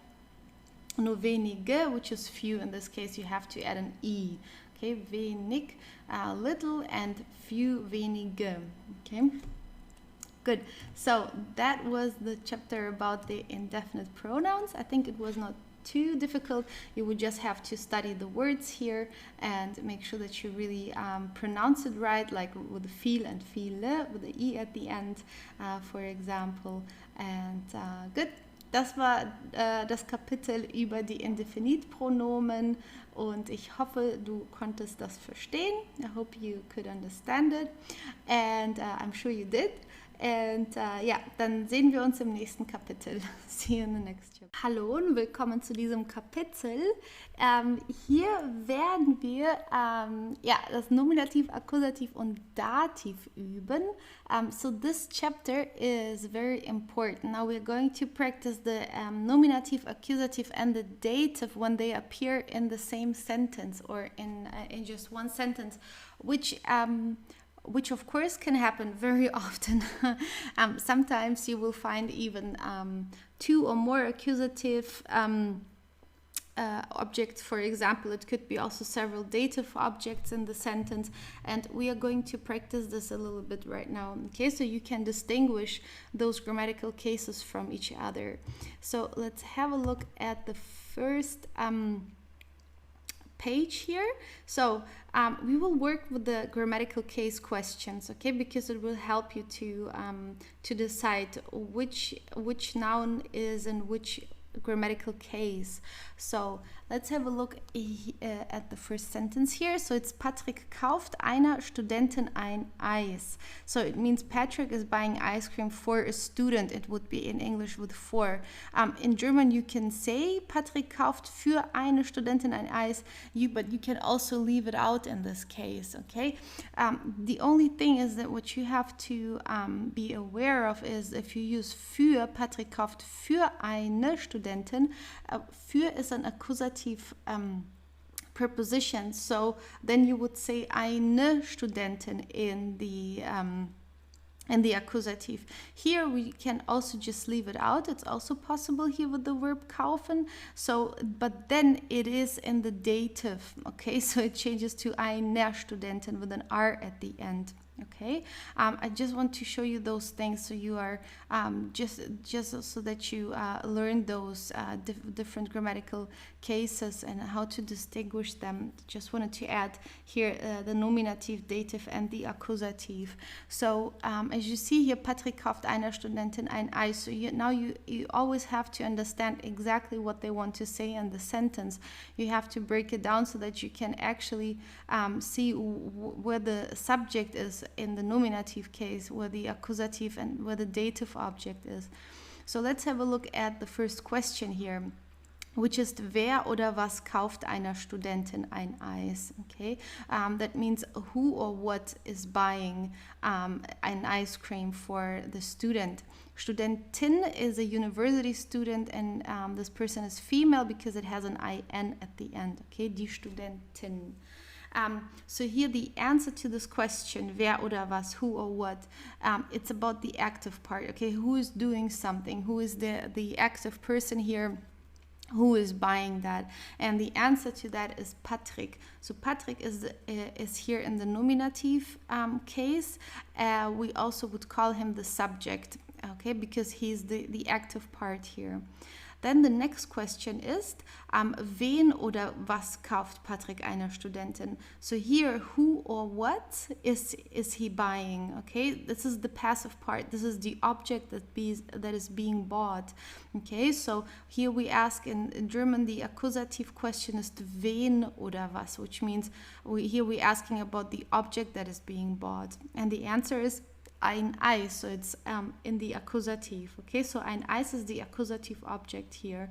It's das Eis, it's neutral, and the accusative, this indefinite article, is ein. And then we have here the last question, wem oder was kauft Patrick ein Eis? So whom or what is he buying that, or to whom? Okay, who is the receiver of this ice cream? Okay, so it would be like to whom. You could also say whom. Okay, and the answer is einer Studentin. The one who receives what somebody is buying is the dative, and the object that is being bought is the accusative object. Okay, so here einer Studentin, die Studentin ist female. In the dative, the feminine indefinite article ends with an R, einer Studentin. Okay, so I hope it is a little bit more clear how we do this. So now we are going to the next page and see another example. Here we have Frau Bergmann kauft ein Geschenk für ihren Mann. Okay, so which means Ms. Bergman is buying a gift for her husband. So let's start with the easiest question, asking about here the subject. Wer oder was kauft ein Geschenk für ihren Mann? So who or what is buying the gift or a gift for her husband? Which is about the active part, okay? We're asking who is doing that actually. And the answer is Frau Bergmann, okay? Frau means miss, it also means woman, it also means wife, okay? Depending on the situation. So you see Frau Bergmann here is the subject, she's in the nominative case. Then we have wen oder was kauft Frau Bergmann für ihren Mann. Here we're asking about the object that is being bought. So who or what does Frau Bergmann or Miss Bergmann buy for her husband? This is the passive part. This is the object that is being bought. And the answer is ein Geschenk, which is a gift. Right? And it's in the accusative. It's the object that is being bought. And then we have the last one, für wen kauft Frau Bergmann das Geschenk? So for whom, for whom is she buying that? Since it is the receiver of the gift, as you have learned before, it would be the dative and the norm like usually it would be the dative because it is the receiver. However, we are using here the preposition für ihren Mann. Whenever you use the preposition für, we have to use the accusative case. So whatever comes after für is the accusative object. That's why we have two accusative objects in this sentence. Okay, and that can happen in the German language.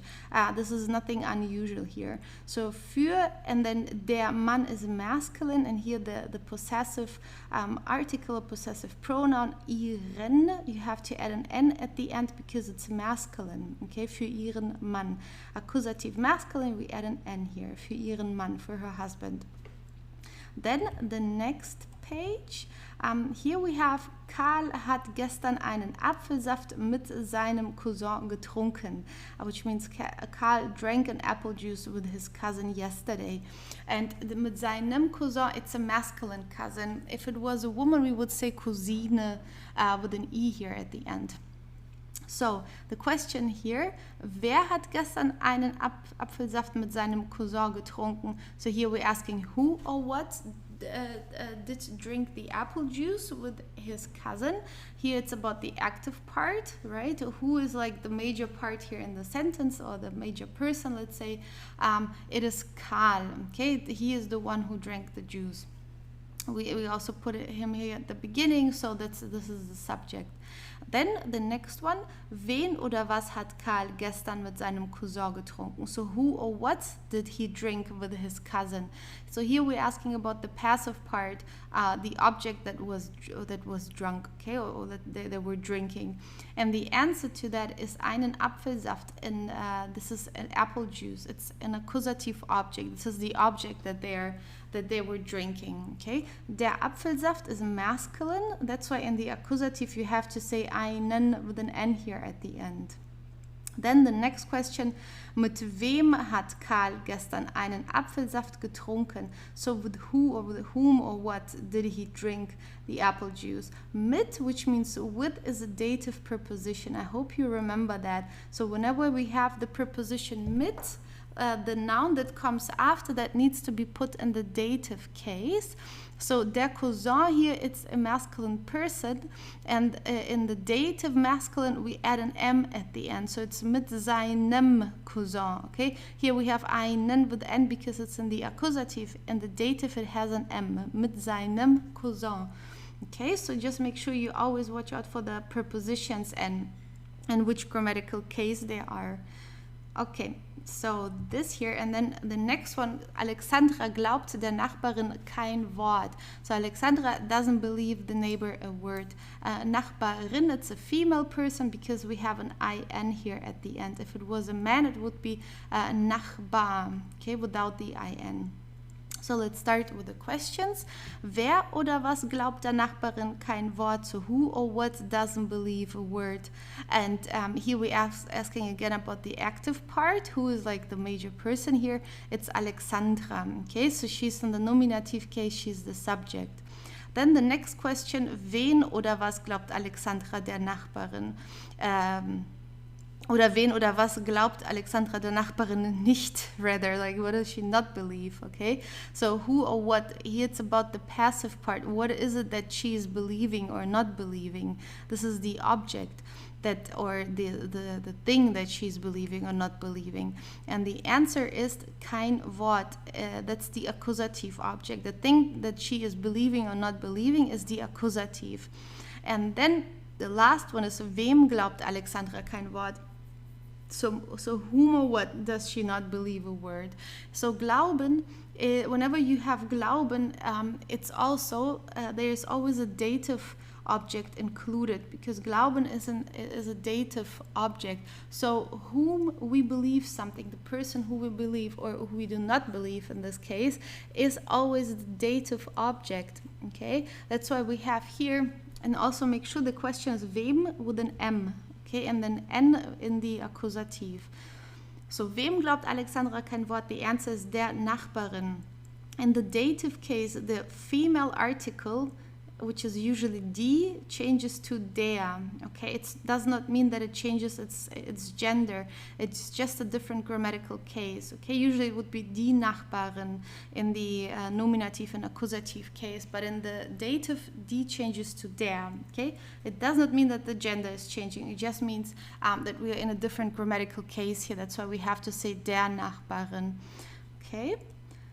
Dann auf der nächsten Seite, ich spreche bei meinen Eltern über dich. I speak about you at my parents' place. So by means at somebody's place. Okay. It could also mean near, but most of the time, like when we're talking about people, like here parents or Eltern, it means at somebody's place, at somebody's home, let's say. Okay. So let's look at the questions. Wer oder was spricht über dich? So here it's about the active part. Who or what is speaking at my parents' place? The answer is ich.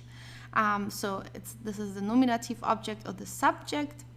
And then the next question, über wen oder was spreche ich? So über, which means about, is also an accusative preposition. So whatever comes after über needs to be put in the accusative case. And du, which means you in the singular, changes to dich in the accusative in German. Okay, so du changes to dich. This is here in the accusative form. So über wen oder was spreche ich? Ich spreche über dich. Who or what am I talking about? This is the passive part here, the person we are speaking about in this case, and it's dich. Okay, so you here is the accusative object. Then the next question, bei wem spreche ich über dich? At whose place, or like let's say where? This by there's not a literal translation in English for this preposition. Okay, it just means at somebody's place or home, let's say. So bei wem, bei is a dative preposition. Okay, whatever comes after bei needs to be put in the dative case. Okay, that's why we have to ask bei wem. You cannot ask bei wen because that would be accusative. This is a dative preposition. I hope you remember that we did that in the chapter about the dative. So here the answer is bei meinen Eltern.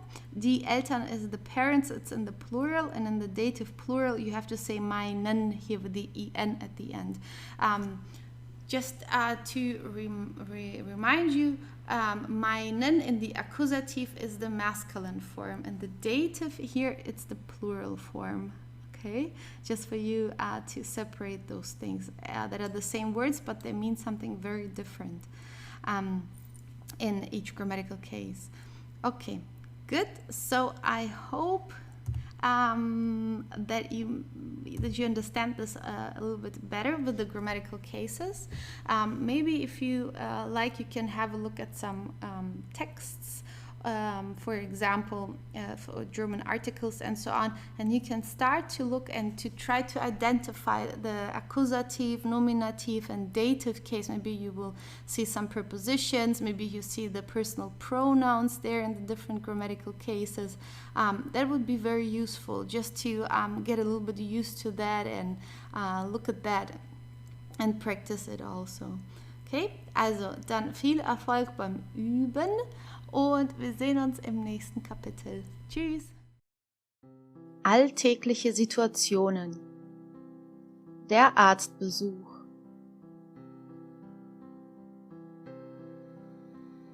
Guten Morgen, Herr Schulz. Wie kann ich Ihnen helfen? Guten Morgen, Dr. Neuhaus. Ich habe seit gestern eine Erkältung. Haben Sie denn auch Fieber?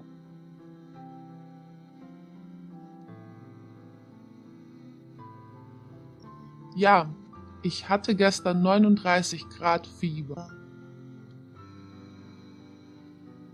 Das hört sich nach einer Grippe an. Ich werde Ihnen ein leichtes Medikament verschreiben.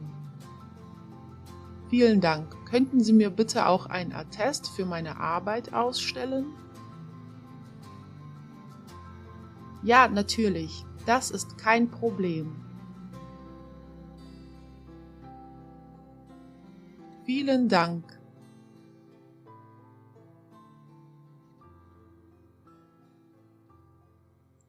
Termine. Hallo Sarah, hier ist Moritz. Ich wollte dich nur fragen, ob du morgen Zeit hast. Oh, hallo Moritz. Wie geht es dir denn?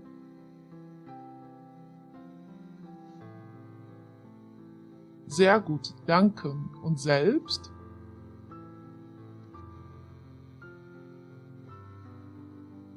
Ich bin ein bisschen gestresst, aber ansonsten ganz gut. Was ist denn los? Ich habe morgen eine wichtige Prüfung. Was hast du denn morgen vor? Ach so, okay. Ich habe morgen einen Auftritt und wollte dich einladen.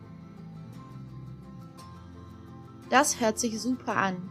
Um wie viel Uhr wäre das? Gegen 20 Uhr im Jakes Café.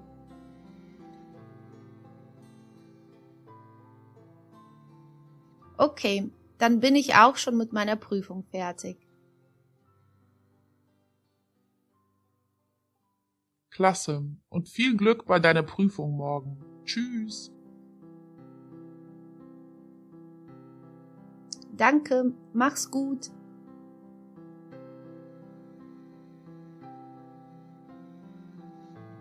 Öffentliche Verkehrsmittel. Im Bahnhof. Guten Tag, wie kann ich Ihnen behilflich sein? Hallo, ich möchte ein Fahrticket nach Hamburg kaufen. Für wann wäre es denn? Ich würde gerne den nächsten Zug nehmen. Der nächste Zug nach Hamburg fährt in 20 Minuten ab, um 12:35 Uhr. Genau den möchte ich nehmen.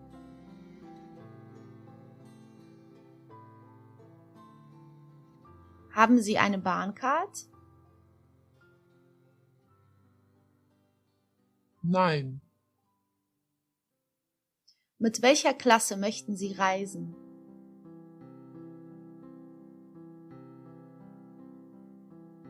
mit der zweiten. Klasse.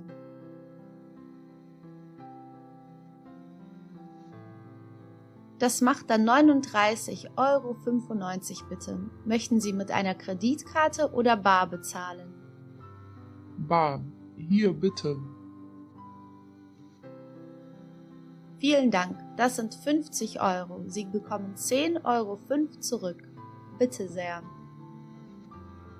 Vielen Dank. Der Zug befindet sich auf Gleis 3. Ich wünsche Ihnen eine angenehme Reise. Danke. Auf Wiedersehen.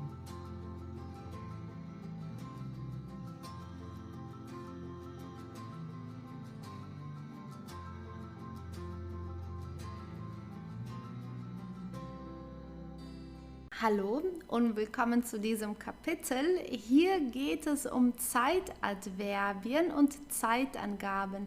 So this chapter here is about temporal adverbs and indications of time. So here what you will learn is mainly vocabulary in order to indicate the time of when something happened. Okay, talking about the past, about the present, about the future, and the vocabulary that you need for that. So let's start with the first one, and here we have the words in German and here the English translation. So maybe if you like, you can repeat the words that I will read right now just for the pronunciation. So vorgestern, gestern, heute, morgen, übermorgen. Okay, that are the words here as you see the translation in English.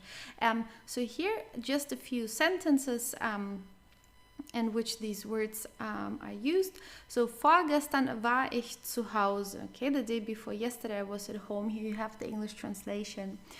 Ich hatte gestern keine Zeit. So as you see, you can put the indication of time in the first position or you put it on the third position right after the verb. Okay, the verb is always in the second place. So you could also say here, Ich war vorgestern zu Hause. You can also say vorgestern war ich zu Hause. Both work. Okay. If you specifically want to emphasize the indication of time, you can put it at the beginning. Okay. Both sound very well in German. You could also hear the same, just like as with all other words here. You can also put this at the beginning. So you can say gestern hatte ich keine Zeit, or you say ich hatte gestern keine Zeit. Heute lese ich eine Zeitschrift.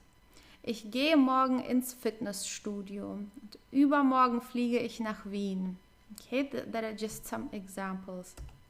And here are the first chart here you see die Wochentage, the days of the week. I will read them and you can repeat, okay? Then it's easier for you to memorize them. All days of the week in German, they are all masculine, okay? I just have added the masculine article here so that you can keep this in mind, that all days of the week and all months are masculine in German. Also capitalized because they are nouns.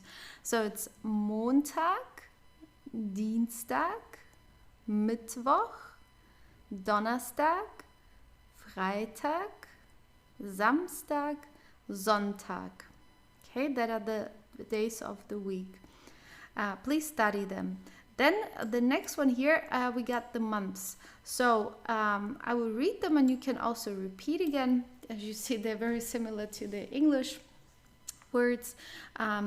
So Januar, Februar, März, April, Mai, Juni, Juli, August, September, Oktober, November, December. Okay, that are the months.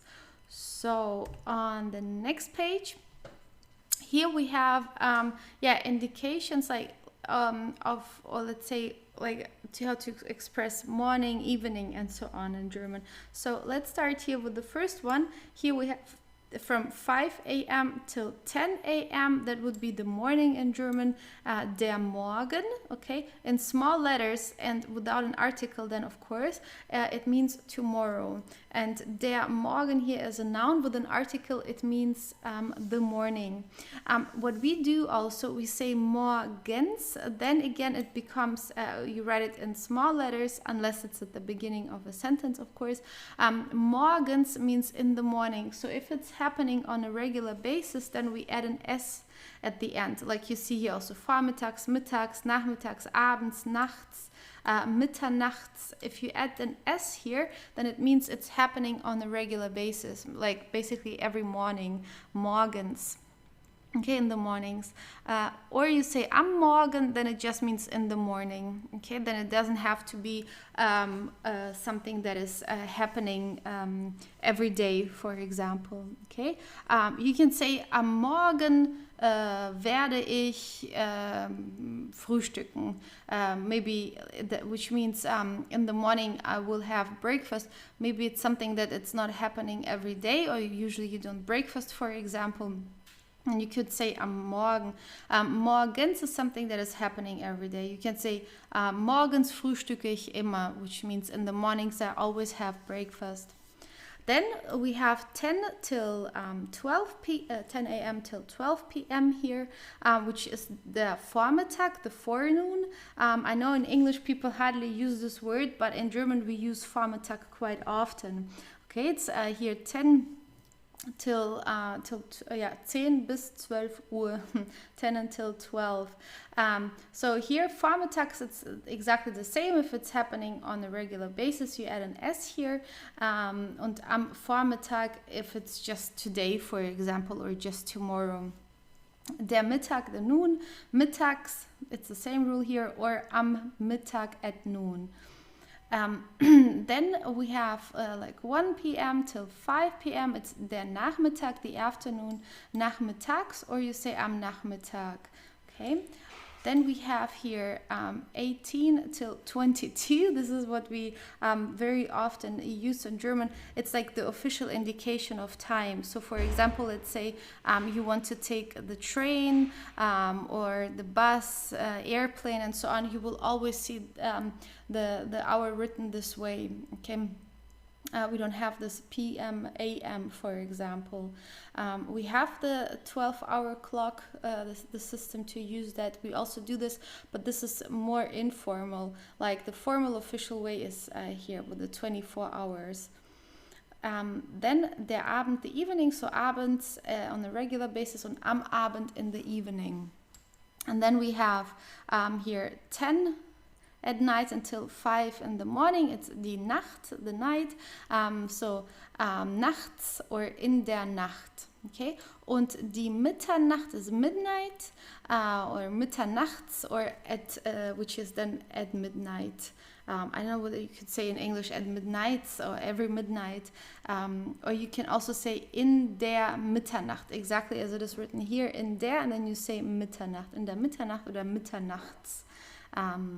Okay, good. So please study these words, very important. Then here, now we have the temporal adverbs here. So that are words in order to explain how frequently something is happening. And this is also very useful here. Okay, so let's start with the first one. So it's either nie or niemals. Niemals, you can use both. It does not mean that one is more often used or less, or more formal or less formal than the other. So both mean never. Sie nimmt nie ein Taxi. Okay, so it's here in the third position.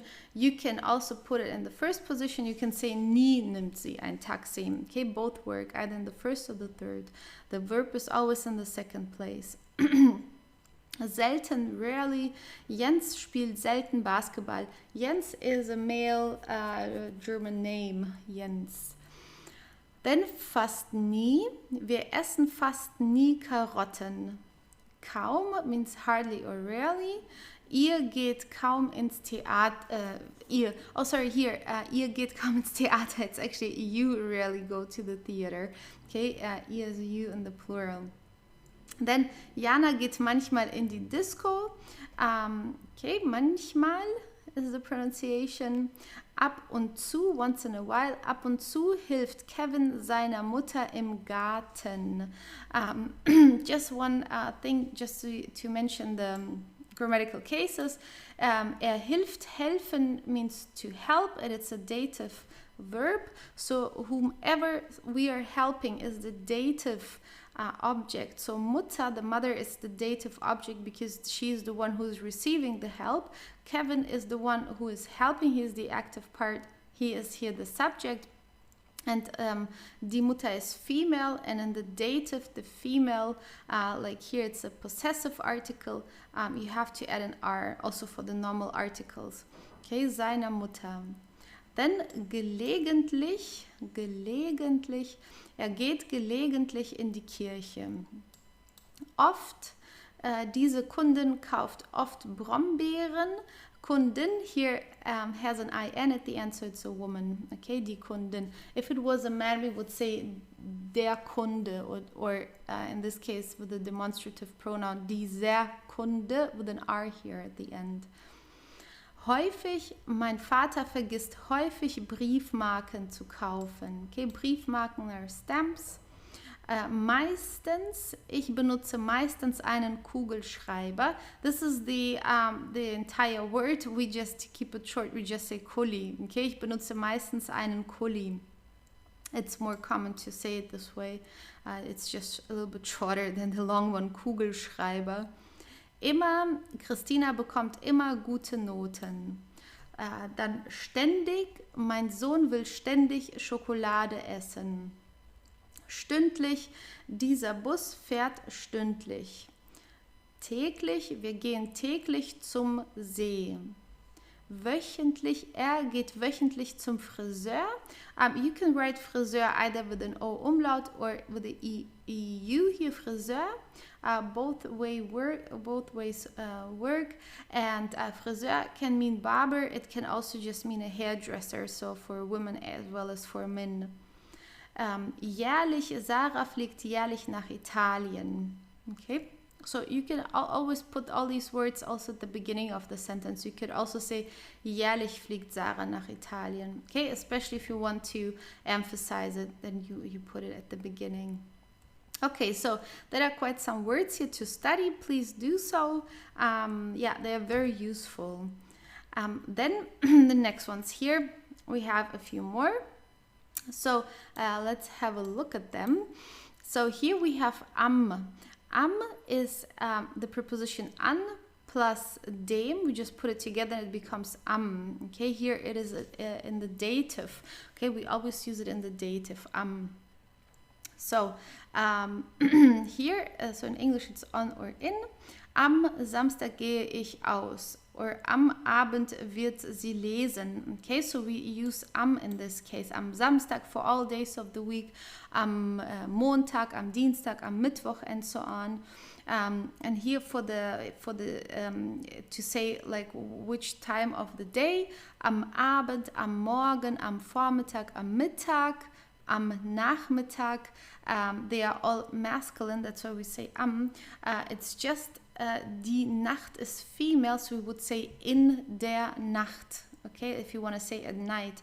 Am is for the rest.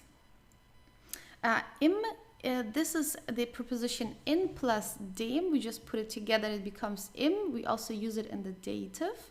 So here, im Juni ist es warm in Deutschland. So for all months, if we are talking about a month, we have to use im. So it would be im Januar, im Februar, im März, im April, and so on. Okay, if you want to say like in June and February and so on. Es ist kalt im Winter. It is cold in winter. Es ist kalt im Winter. So the seasons would be der Frühling, der Sommer for summer, der Herbst for fall, und der Winter for winter. They are all masculine. Okay, the Frühling is the spring. And whenever you want to talk about the season, you use im. Es ist kalt im Winter. Then here in this case, we use it here in the dative. In der Nacht ist es dunkel. It is dark at night. Okay, in der Nacht. Here we use in and not am, is here am Abend, in the evening. As I have mentioned, Nacht is female, so we say in der Nacht. It's usually die Nacht in the nominative and accusative, but since it's here in the dative or as a dative preposition, you have to change die to der. Okay, but it's a female word, it's just in the dative. That's why you have der here. Then we have it's also at, and this is whenever you want to indicate the time. 15 Uhr bin ich fertig. Okay, you can say 1 Uhr, 3 Uhr, 10 Uhr, and so on. It's Bis is used in the accusative, which means until or by. Bis Montag musst du das erledigen. So it means you have to complete that until or by Monday. Okay, it means both, bis Montag. Von und bis means from to. Von 12 bis 14 Uhr hat Klaus Unterricht. Okay, von bis. Whenever you want to say like from 1 till 5 p.m. or so, it's always von und bis. Zuerst or erstens means first and first of all. So you can say zuerst stehe ich auf. First I get up. Okay, so it is very good to study these words here in order to talk about a sequence. Like when you do something, for example, in the morning, you will also do it you will have to do this also in the exam and explaining like the sequence of your day. So these words are very useful for that. So zuerst, first of all, dann means dann ziehe ich mich ziehe ich mich an, then I get dressed, dann ziehe ich mich an. Danach is afterwards, danach frühstücke ich, afterwards I have breakfast. Früh is early, ich stehe früh auf, I wake up early, as you see, ich stehe früh auf. Früher means in the past and it also means earlier, it means both. So früher mochte ich Fußball, which in this case here it means in the past I liked soccer, or I used to like soccer, for example. And du musst früher kommen, you have to come earlier. So here it is about earlier. Okay, depending on the situation, the person you're talking to, they will understand whether you mean in the past or earlier. Spät is late. Nina steht spät auf. Aufstehen, that's a separable verb. That's why you have the preposition here at the end. Okay, Nina steht spät auf. Später, ich mache das später. Okay. Bald. Wir sehen uns bald. Okay. We also just very often say bis bald. It means see you soon. Bis bald, which means until soon, literally translated. But here wir sehen uns bald. We see each other soon. Vor means ago. Here, okay. Vor 5 Jahren war ich in Indien. 5 years ago I was in India. Vor 5 Jahren, which is ago. Okay. Good. So that was a chapter about Zeitadverbien und Zeitangaben. So there's quite a lot of vocabulary. Please study that all. And yeah, dann sehen wir uns im nächsten Kapitel. See you in the next chapter. Tschüss. Das Wetter. Der Sonnenaufgang. Der Sonnenuntergang.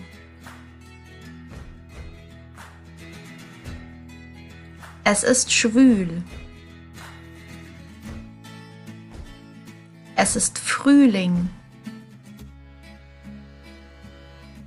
Es ist warm. Es ist bewölkt. Es ist heiter. Die Wolke. Es ist Sommer. Es ist trocken. Es ist sonnig. Es ist heiß. Die Sonne scheint. Die Wüste. Es brennt. Das Feuer. Schwitzen. Es ist Herbst. Es dämmert. Es ist windig. Es ist stürmisch. Der Sturm. Es regnet. Der Regen. Es blitzt. Der Blitz. Es ist nass. Es ist Winter. Der Schnee. Es ist kalt. Es schneit.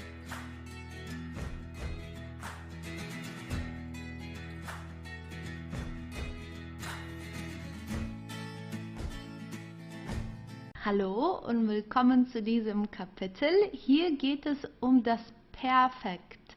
So this chapter is about das Perfect.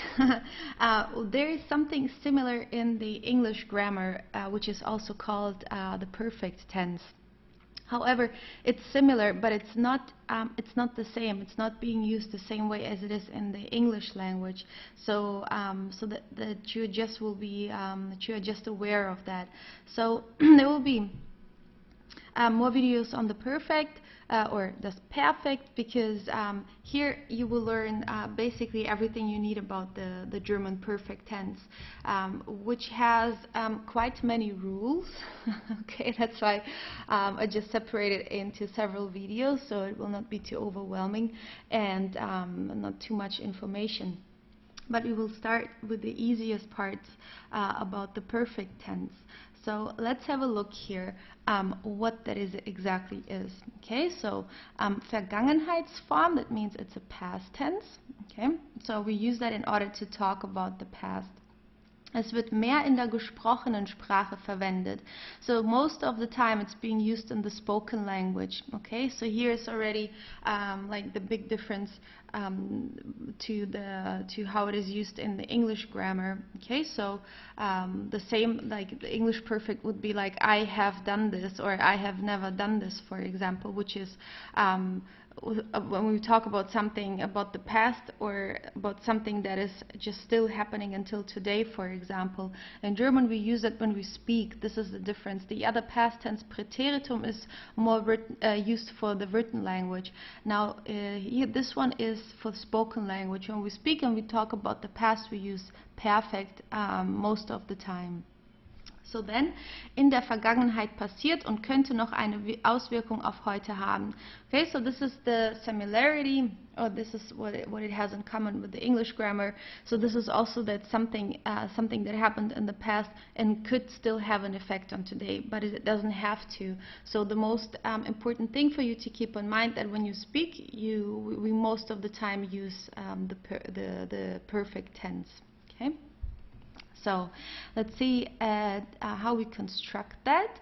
So here we need the verb haben for the perfect, okay, and then we need the Partizip 2, the participle 2. So it's basically exactly as it is in English. Like if you say I have, I don't know, I have gone to this place or so, right? So you also need have in English, and then you also use the participle 2 just like in German. And so haben and Partizip 2. Haben comes, as you will see in the next slides, haben comes on the second position in the sentence, right after usually the subject could be also place, but it's on the second position, and at the end of the sentence comes the participle to. So it's not constructed, the sentence is not constructed as it is in English. Okay, in German it's different. And as you see, for most verbs we use haben and Partizip 2. Or like for most participle twos, we need the verb haben. Then we have the other rule, which is sein and Partizip 2. So sein means to be, and here this is different than in English. So here we have Verben der Bewegung, verbs of movement. So verbs of movement is where you transport your body from A to B, let's say, like running, swimming, hiking, walking, jogging, things like that, like verbs of movement, okay? Because actually, like, almost everything is a movement. Cooking is a movement, but this is not the kind of movement we mean here, okay? It's about like the transportation of your body. Could be flying, and so on, okay? That are verbs of movement. And then also some exceptions, of course, Ausnahmen. So verbs of movement, and then some exceptions which you will also learn here. These ones we use with sein when we speak in the perfect tense. So let's look at some concrete examples here. So regelmäßiges Partizip 2, the regular participle 2. So we are going to start the easy way. So how to construct the participle 2. This is the first thing that you need to learn here. So you use the stem of a verb. Right? First you take the stem, so you have to take away the en at the end of the verb. Usually it's en, sometimes it's just n, for example, or just m, usually en. You take it away, and at the beginning you put g, and at the end of the stem you add a t, okay? And this is then the participle 2. So let's see at some examples. So here we have lernen, which means to learn. So the stem is lern, right? So the participle 2 is gelernt. So you see you have the ge at the beginning, then the stem, and then comes the t at the end, gelernt. This is the participle 2. Ich habe Deutsch gelernt. I have studied German. Okay, ich habe, as you see, haben you have to conjugate. It comes in the second position at the end of the sentence. You put the participle 2. And the participle 2 never changes. No matter which personal pronoun you use it with, it always stays the same. Okay, it does not change. It's always the same form here. Okay, so ich habe Deutsch gelernt. I have studied German. Kochen, for example, to cook. Koch, der Koch as a noun, and a person means the chef, the person who cooks. It's der Koch in German. So here it's just the stem. So Koch, and then the participle 2 is gekocht, as you see. Isabel hat eine Suppe gekocht. Isabel has cooked a soup. Or it could be also in English just Isabel cooked a soup. I just put it here also in the English perfect tense, so you see the similarities with haben or have, and here the participle 2. And here also, Isabel hat eine Suppe gekocht. Spielen, to play. Spiel is here the stem. Das Spiel as a noun is the game. Okay, das Spiel, or also the match. So spielen, to play, and gespielt, this is here the participle 2. So Stefan hat Fußball gespielt. Stefan or Stefan has played soccer. Or in English you would rather say played soccer. So Stefan hat Fußball gespielt. Okay, haben in the second position, and at the end comes the participle 2. Okay, haben you have to conjugate the normal way. So here ich habe Isabel, which is then sie, she, hat, und Stefan, he, hat. Okay, gut. So the next one here is regelmäßiges Partizip 2 mit der Verbstammendung dtmn. Okay, so regular participle 2 with the stem ending dtmn. So here in this case you have to add an additional e here. Okay, so ge at the beginning, the stem, and then et. It's again just for the pronunciation, so it's easier to pronounce the word. Okay, so here reden, to talk. Red is the stem. The ending is d at the end of the stem. So we have the participle 2 is geredet.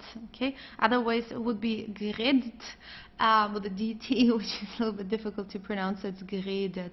Okay, arbeiten, to work, Arbeit, die Arbeit as a noun is the work, but here it's just the stem, T at the end, so you say gearbeitet, okay, gearbeitet. Atmen, to breathe, Atem, you have an M at the end of the stem, so here you also say geatmet, okay, geatmet. Rechnen, here we have an N at the end of the stem, so it's gerechnet, okay.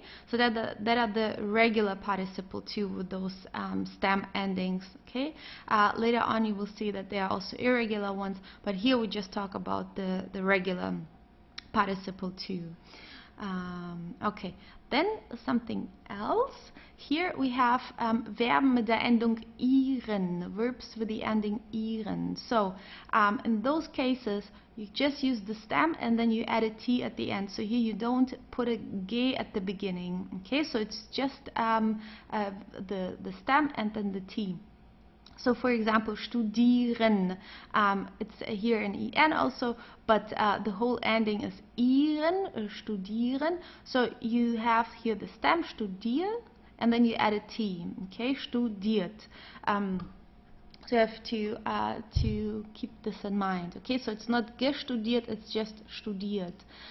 So for example, studieren. Usually, most of the time, studieren we use when you talk about somebody who goes to university and studies something there. So if I say ich studiere, it means that I go to university and study at university. It's not like to study in English where you just say, yeah, maybe I'm studying English and that this is just maybe in a language school, or I just do it on YouTube, or I don't know, I just teach it myself.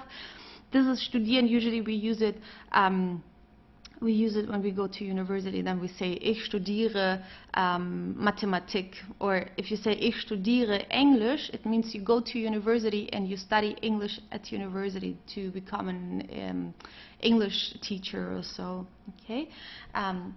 Most of the time this is what we use it for. So here you say studier, okay, this is the stem, so you just add a T here. Unsere Tochter hat Medizin studiert. Our daughter has studied medicine, okay, and this means she went to university to study medicine there. Then we have kommunizieren. Okay, we actually have quite a number of verbs in German that end with ieren. Studieren, kommunizieren, telefonieren, reparieren, and so on, okay. So here it's kommuniziert. Sie haben miteinander kommuniziert. They communicated with each other. Okay. Or here telefonieren, to talk with somebody on the phone. Sabine hat mit ihrer Nachbarin telefoniert. Okay. So here Sabine talked to her female neighbor on the phone. Nachbarin, because it has an IN at the end, so it means it's a woman. Okay, with a female neighbor. In German, it's important to distinguish always whether it's a man or a woman. If it was a man, do you know what we would do here? We would just here take away the IN and it would be Nachbar. Der Nachbar is the male neighbor, die Nachbarin is the female neighbor. Okay? So then you had a few rules here in this video. So please study that before you move to the next video about the perfect tense, because there are more, a little bit, let's say, maybe a little bit more difficult rules in the next part. So please make sure that you keep that you memorize everything that you have seen here, write it down or practice a little bit, and then see you in the next video. Tschüss! Hallo und willkommen zum zweiten Video über das Thema Perfekt.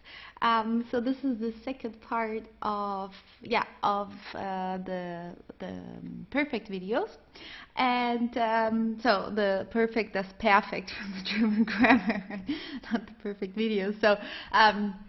So here we have regelmäßiges Partizip 2 mit sein. So we have here regular participle 2 verbs with the verb sein. So here you will see that you will see some verbs of movement, as I explained before, but you will also see the exceptions. So here are also verbs that are not verbs of movement, so where you don't transport your body from A to B.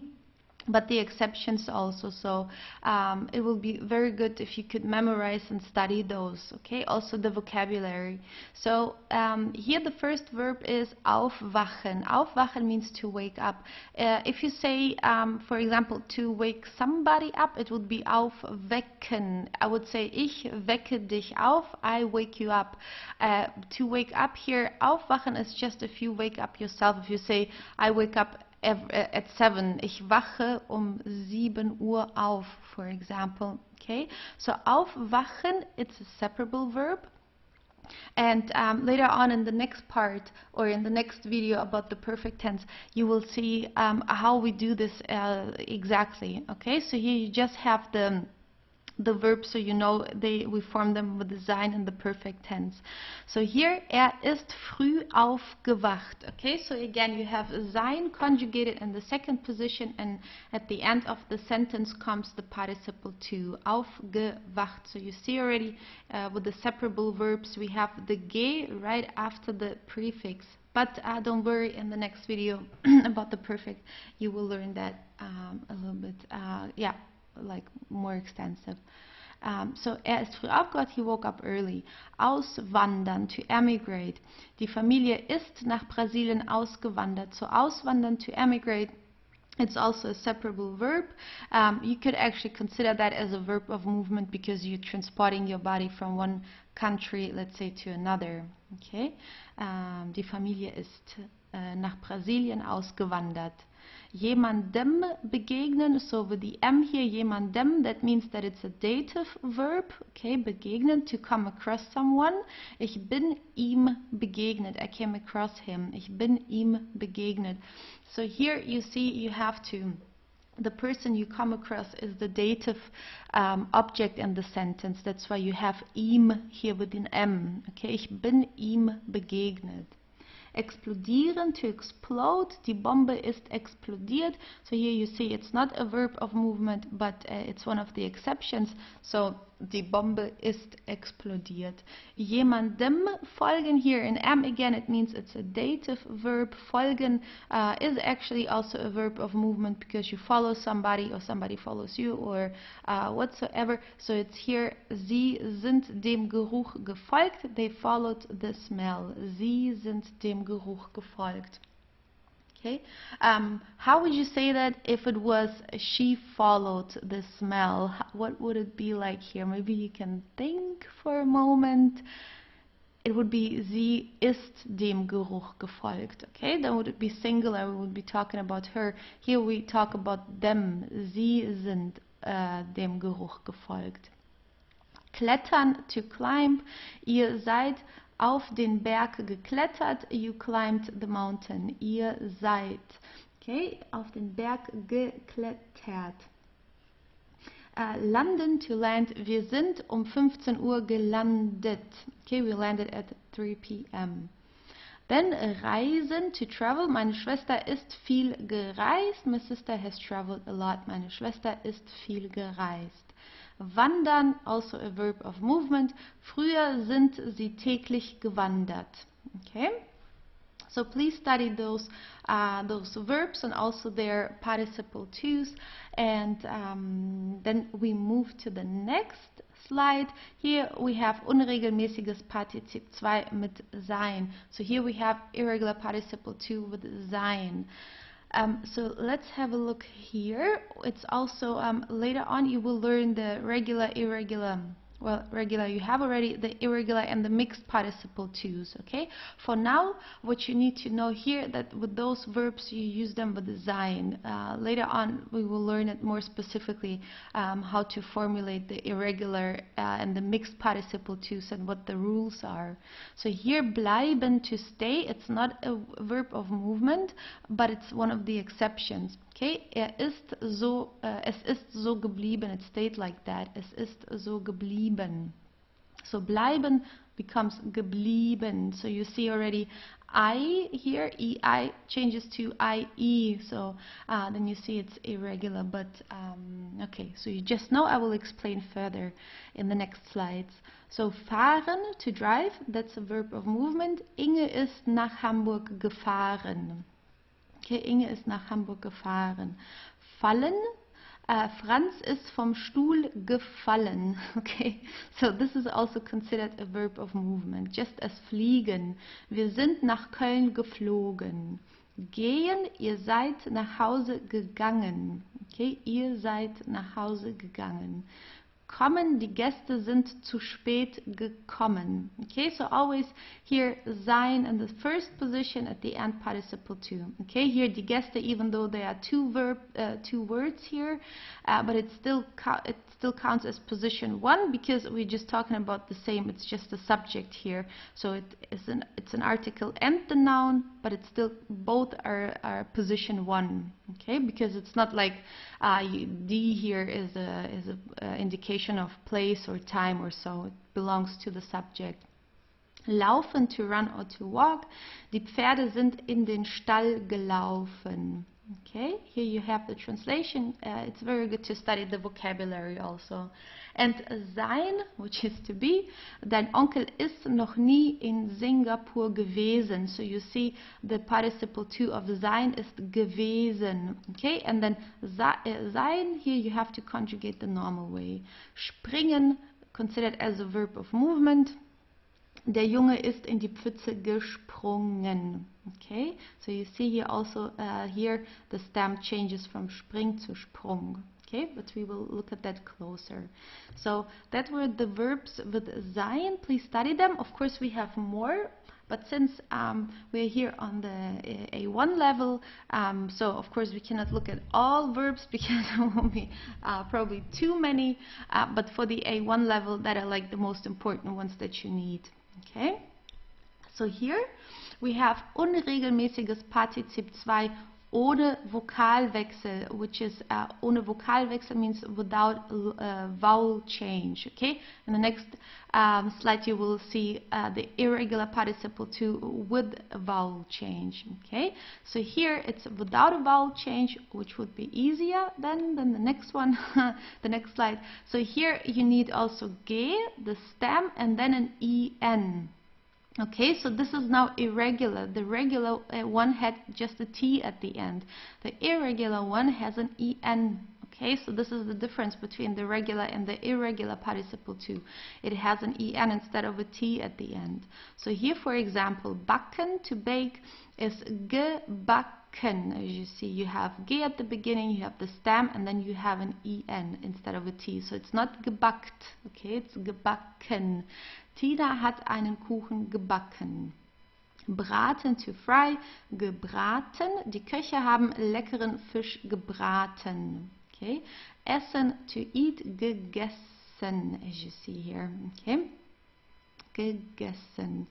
And yeah, so this is a little bit even more irregular because you add another G here, gegessen. Okay. Wir haben alle Waffeln gegessen. Fangen, to catch, gefangen. Okay, and there is also not a specific rule when you can recognize or why a certain verb is regular or irregular in or mixed, as you will learn also later on, and as the participle 2. Okay, you will just have to learn it by heart. So it's nothing like a rule that all verbs that start with an E or an F are irregular, for example. There is not such a rule. Or all verbs that have something to do with eating or something like that, or playing. Okay, you would have to learn that by heart. So, fangen, gefangen. Sein Hund hat den Ball gefangen. If you like, you can also repeat the sentences that I'm reading, just to practice the pronunciation a little bit. Geben, gegeben. Okay, ich habe dir viele Geschenke gegeben. Halten, gehalten. Carolina hat eine schwere Box in ihren Händen gehalten. Lesen und gelesen. Wir haben schon sehr viele Bücher gelesen. So you see the stem here always stays the same in the participle 2. Here it's not changing. Messen, gemessen. Christian hat gemessen, wie groß das Zimmer ist. So here we have a main clause and a subclause. Okay, so here you have to keep the the participle to and the verb haben, or if it is sein, you have to keep it in the same part of the sentence. Okay, so here this is the main clause, and after the comma, wie groß das Zimmer ist. So here's the rest. We don't put neither the verb haben or sein or the participle to. It has stayed together in the same part of the sentence. Okay, which is here the main clause and here the subclause after the comma. Raten, to advise or to guess, geraten. Deine Mutter hat dir geraten, einen Regenschirm mitzunehmen. So as you see here also, it has to stay together in the same part of the sentence. Deine Mutter hat dir geraten, this is the main clause. Okay, and here's the subclause. The main clause can just, here could be a dot and it would still make sense. Deine Mutter hat dir geraten, like your mother advised you, right? But here the subclause, einen Regenschirm mitzunehmen, this is not a full clause. It wouldn't make any sense if it was just by itself, okay? It would just mean here to take an umbrella. So to take an umbrella without any subject or anything else just doesn't make sense by itself. That's why it's the subclause here, okay? So then the next page here, or the next slide, unregelmäßiges Partizip 2 ohne Vokalwechsel. Okay, here's another one, also without vowel change. So here it's just for you to learn some more vocabulary. Okay, schlafen, geschlafen. Okay, denn meine Großeltern haben immer sehr wenig geschlafen. Schlagen, to hit, geschlagen. Dein Neffe hat meine Nichte geschlagen. Okay. So that might happen. Okay, dann sehen, gesehen. Wir haben in Deutschland viele Schlösser gesehen. Und tragen, getragen. Gestern hat Patricia eine gelbe Hose getragen. Waschen, gewaschen. Du hast deine Socken selten gewaschen.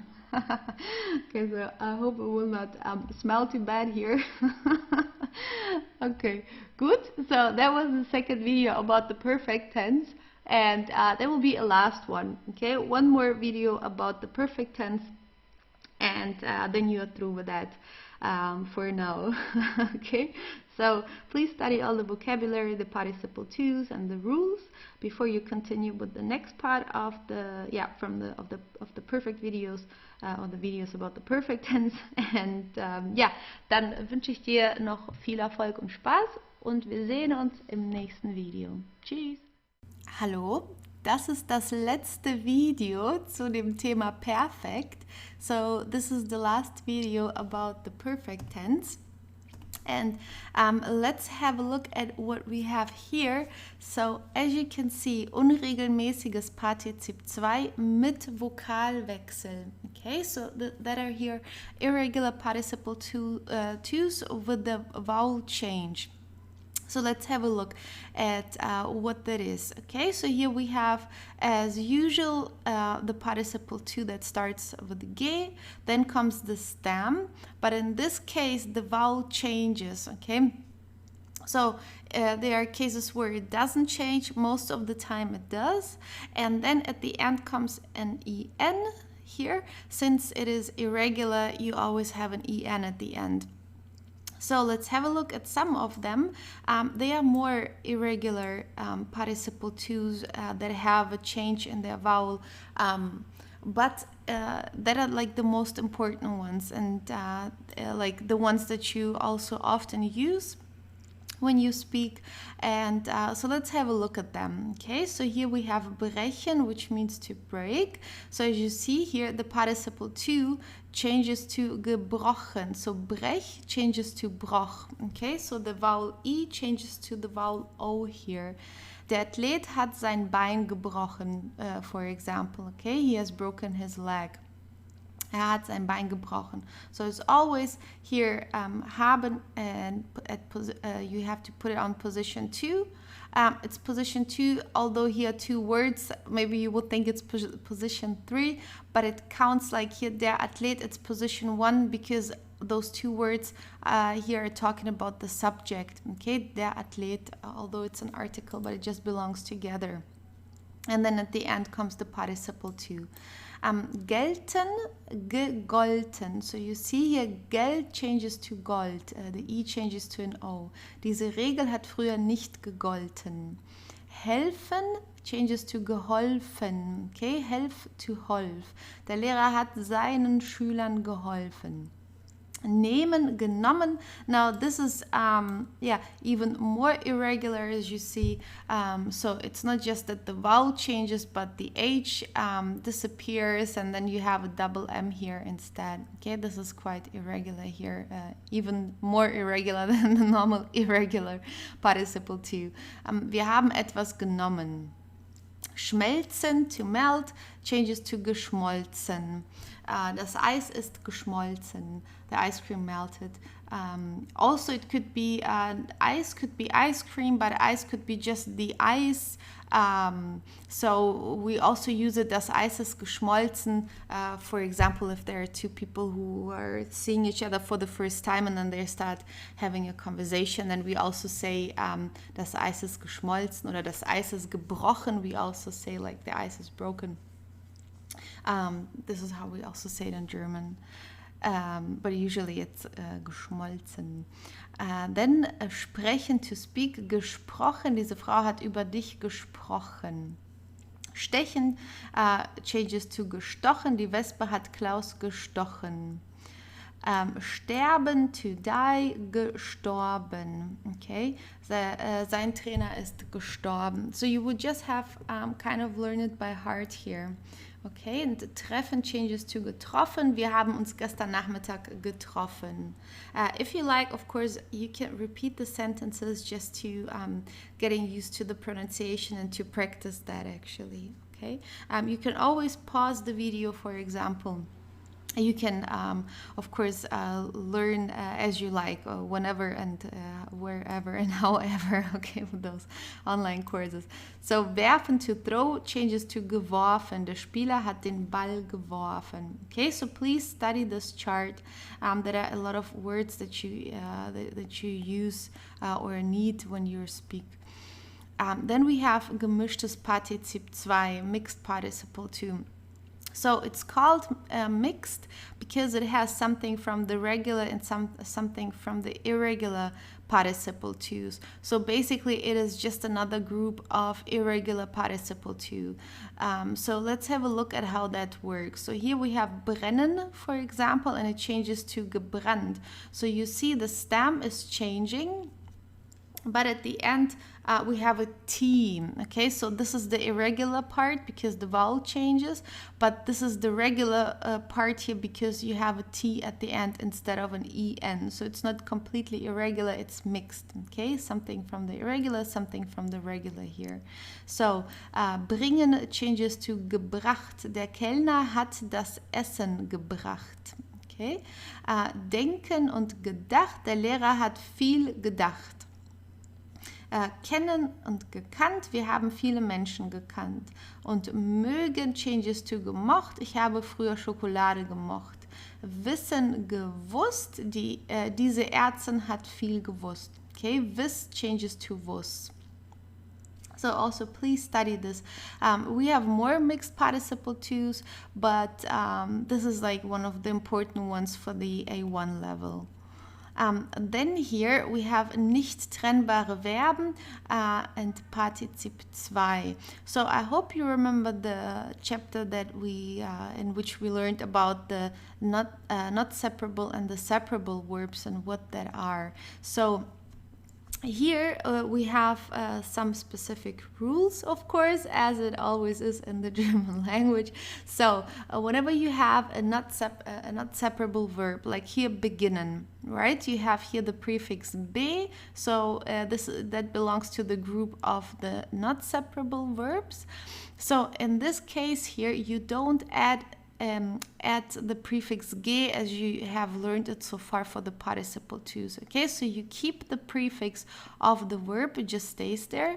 Then you add the stem, and at the end T or EN. So this group here with the participle twos of not separable verbs, they can be regular, irregular, and mixed also. Okay, that's why you have either a T or EN depending on whether it's regular, irregular, or mixed. Can be all three.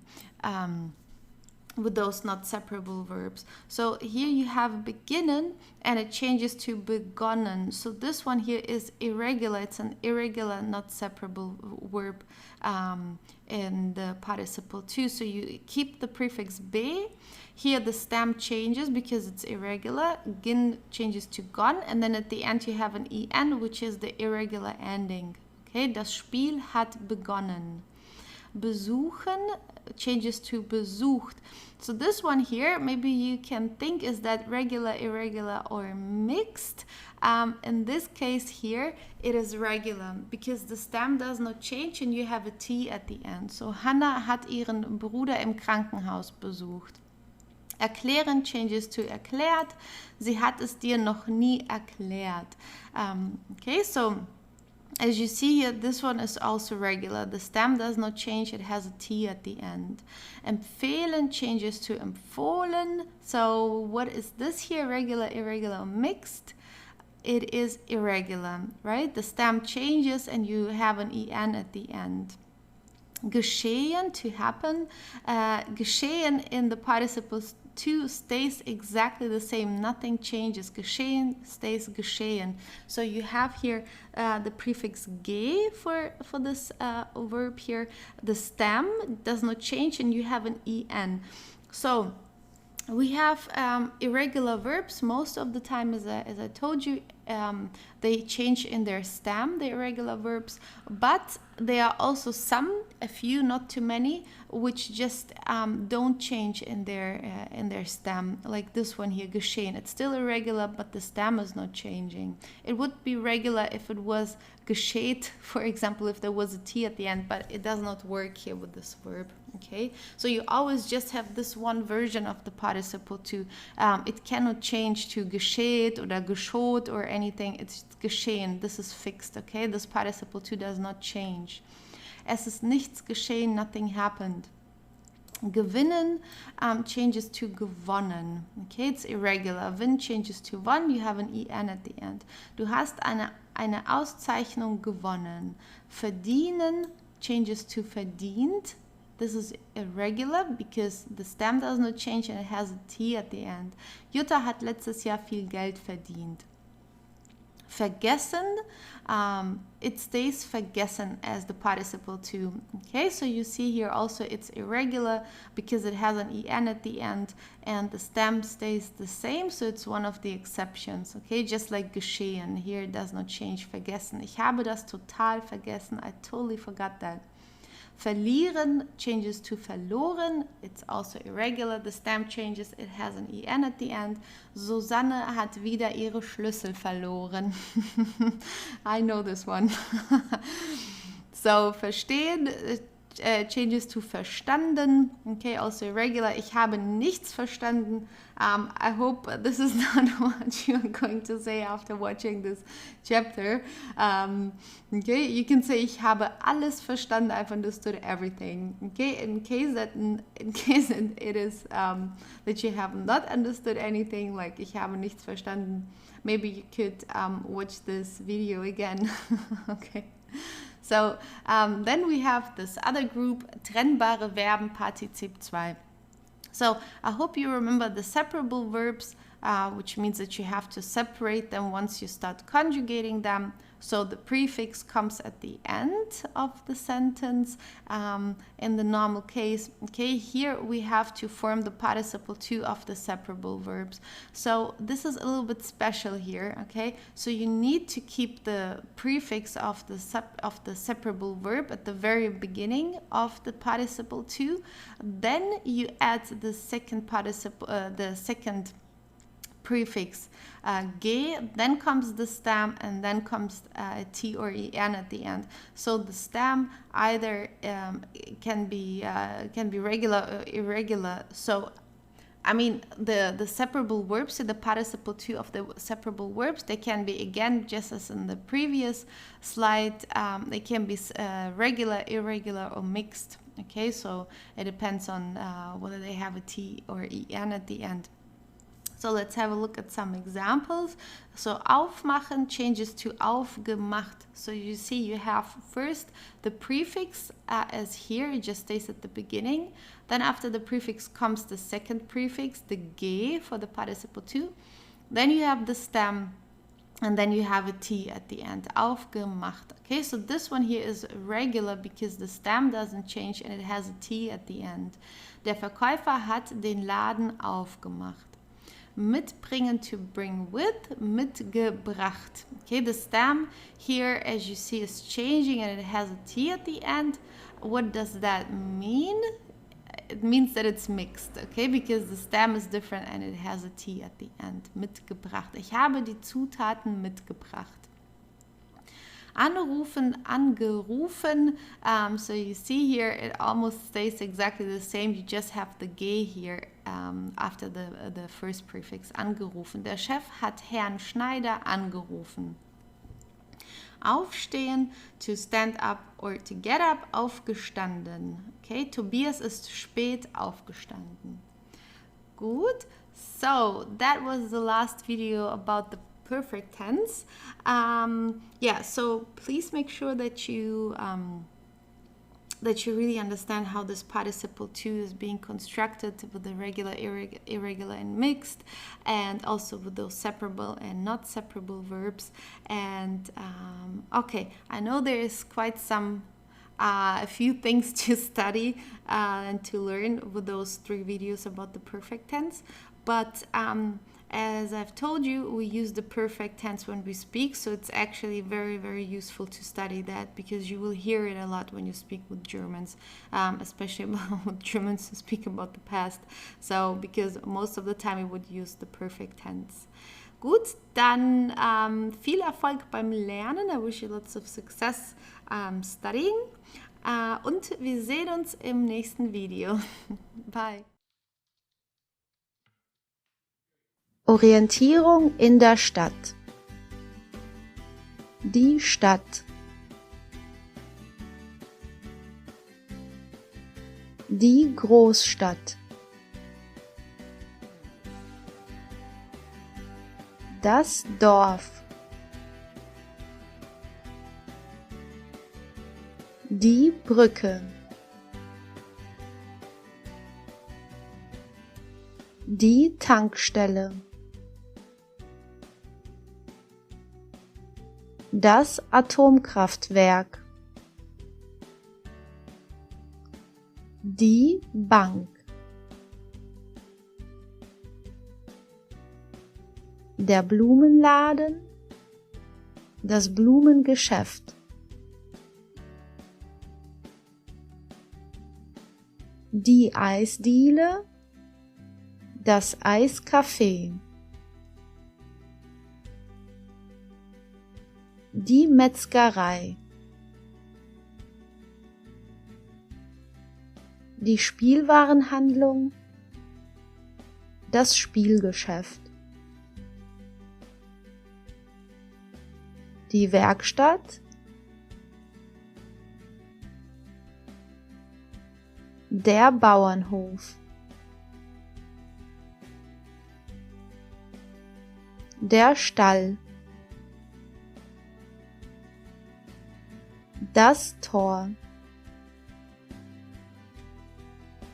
Der Zaun. Das Dach. Das Gewächshaus.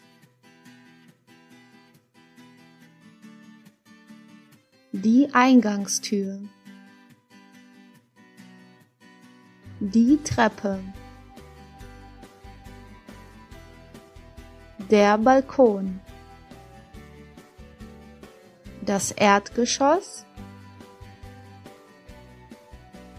Der Stock, die Etage, das Geschoss. Der Dachboden.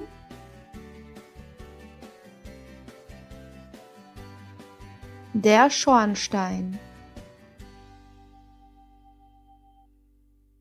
Der Baum. Der See. Der Berg. Die Wolke. Der Strand. Das Meer. Der Sand. Der Spielplatz.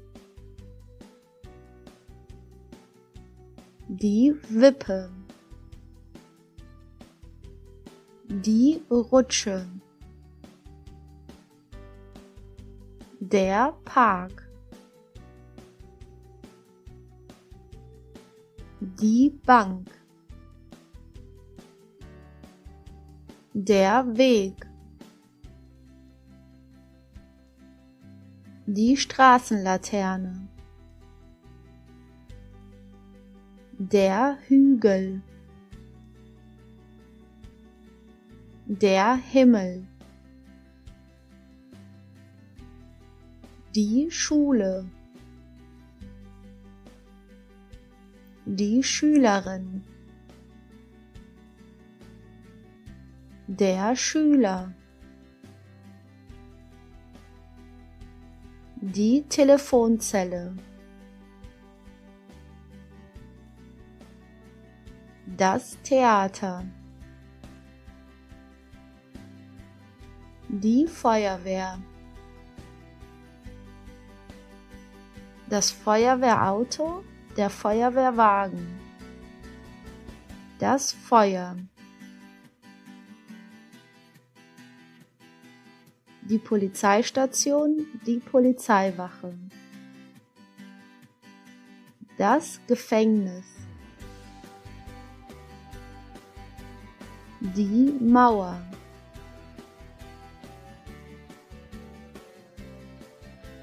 Die Fabrik.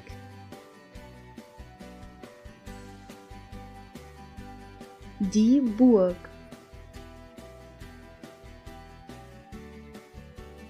Die Kirche. Die Moschee.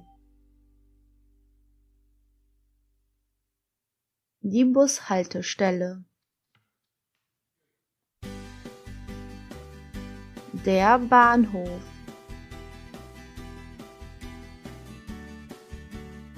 Der Wolkenkratzer. Der Flughafen. Das Haus. Öffentliche Verkehrsmittel. Das Auto. Der Zug.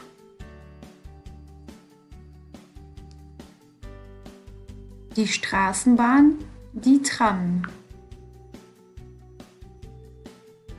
Das Motorrad. Das Mofa, das Moped. Die Metro, die U-Bahn.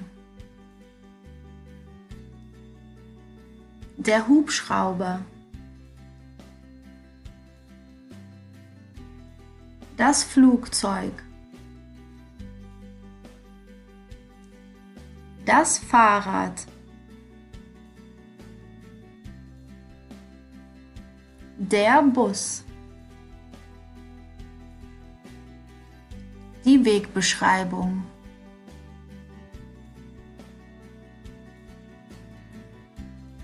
Der Stadtplan. Entschuldigen Sie bitte, wissen Sie, wo die nächste Bäckerei ist?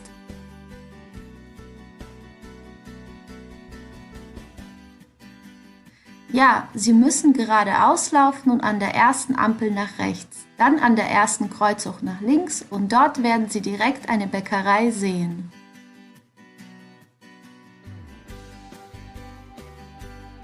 Super, vielen Dank!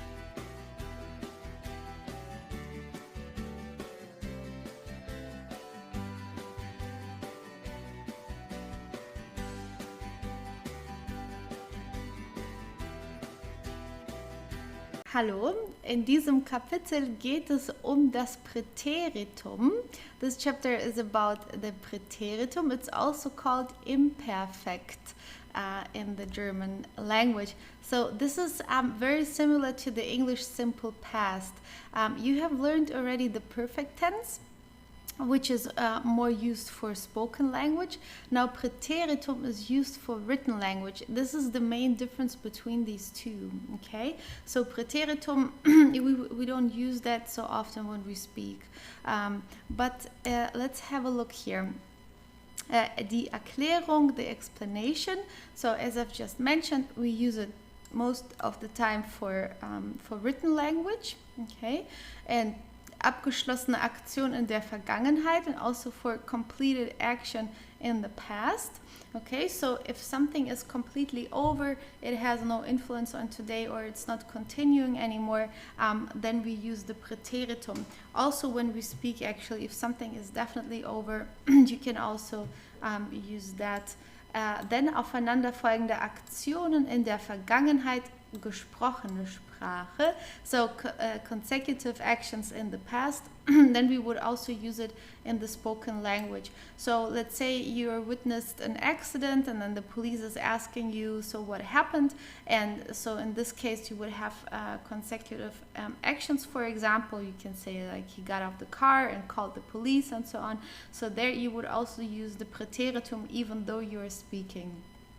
Okay, this is like the typical situations when you use the Präteritum, but as I said, the main difference between the perfect and Präteritum is that the Präteritum is used for the written language and the perfect is used for spoken language, okay, like most of the time. Of course, there are always exceptions, but you will need to actually like speaking or being among Germans and hearing the German language, and then you will get a feeling. Okay, there are certain verbs that you will see here also that we always use in the Präteritum, or almost always, even when we speak.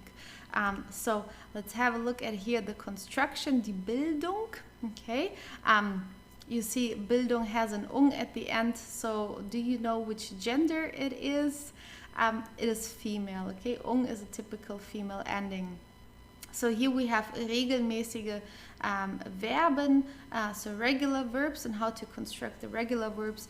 In German grammar we also say schwache Verben, which means weak verbs, okay, because they are regular, so they are weak, and we actually say strong verbs for the irregular ones. Okay, so yeah, this is German culture. So it's they are weak because they're regular. They're just too easy. So here for the A1 level, you just need to know how to conjugate the regular verbs in the Präteritum. Later on, you will learn the strong, the difficult, and the irregular conjugation of the Präteritum verbs and the verbs in the Präteritum. But here let's have a look at lernen, for example. That's a regular verb. What you have to do for the conjugation is taking away the en and then work with the stem. So you have here the stem in black, and then you have the endings for the Präteritum. So you see here, ich lernte, it means I studied or I learned. Okay, ich lernte. Du lerntest. You add a test here at the end. Okay, du lerntest is like you learned. Sie, es lernte. Here, this is the ending for that. He learned. Wir lernten. You see a 10 here. Ihr lerntet und sie lernten.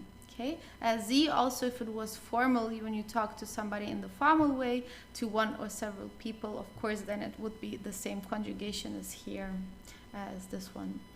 So just some examples. Damals lernte ich Französisch, so back then, damals is back then, I learned French or studied French.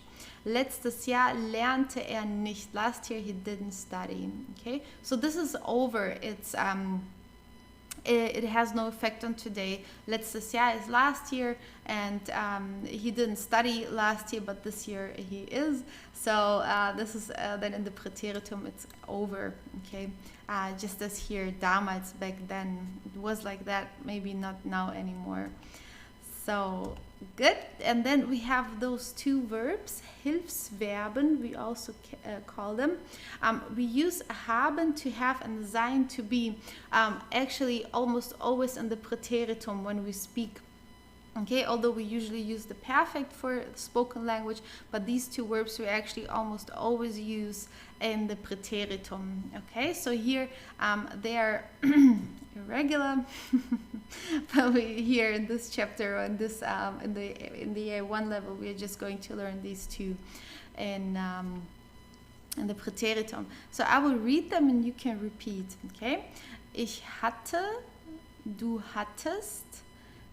Sie, es hatte, wir hatten, ihr hattet und sie hatten. Okay, here an example. Ann-Kathrin hatte Haustiere. Ann-Kathrin had pets or used to have pets. And then sein, to be. So let's go through the conjugation. Ich war, du warst, sie, es war, wir waren, ihr wart und sie waren. Okay, please study these two conjugations. We use them very often. It's very useful. And here an example. Patrick war hungrig. Patrick was hungry. Okay, war hungrig. Okay, good. So that's already it about the Präteritum. As I've already mentioned in the A2 level and B1, you will learn more about the Präteritum and the irregular verbs or the irregular conjugations in the Präteritum. So for now, yeah, you can just enjoy that it's still simple, okay? And before you move to the A2 level, please make sure that you cover everything from the A1 level because it's building up on one level on the other, okay? If you study everything thoroughly right from the beginning, later on you will have to struggle less, okay? Because the Präteritum is coming back. Okay, dann viel Spaß beim Lernen.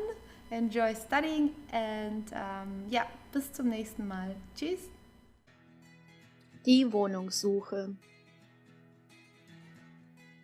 Guten Tag, mein Name ist Becker. Ich habe Ihre Wohnungsanzeige in der Zeitung gesehen und interessiere mich sehr für diese Wohnung. Ist sie noch zu haben?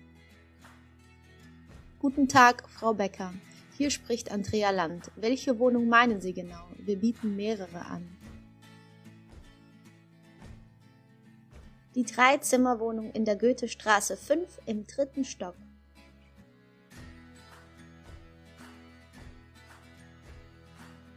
Ah, okay, super. Ja, diese Wohnung ist noch frei. Sie hat 100 Quadratmeter, 3 Schlafzimmer, 2 Bäder und einen großen Balkon. Hat die Wohnung auch einen Abstellraum und einen Keller?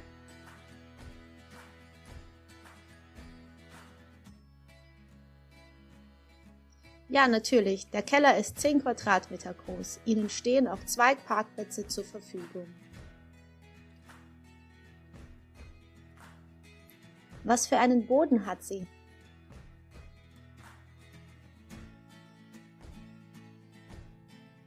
Parkett und im Bad haben sie Fliesen.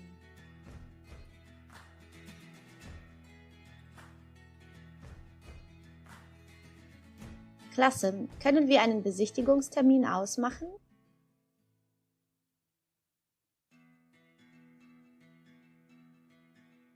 Natürlich. Wann haben Sie denn Zeit?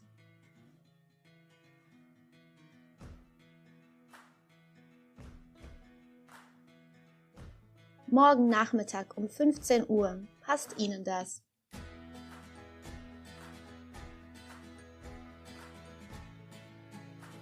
Ja, das ist perfekt. Wissen Sie, wie Sie dorthin kommen?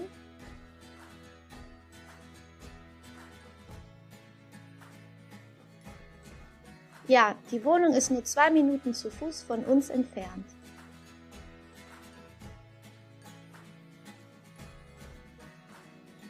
Toll, dann treffen wir uns morgen um 15 Uhr beim Eingang des Gebäudes.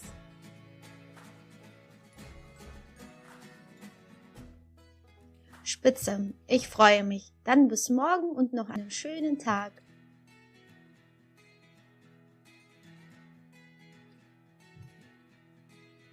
Danke ebenso. Bis morgen. Auf Wiederhören.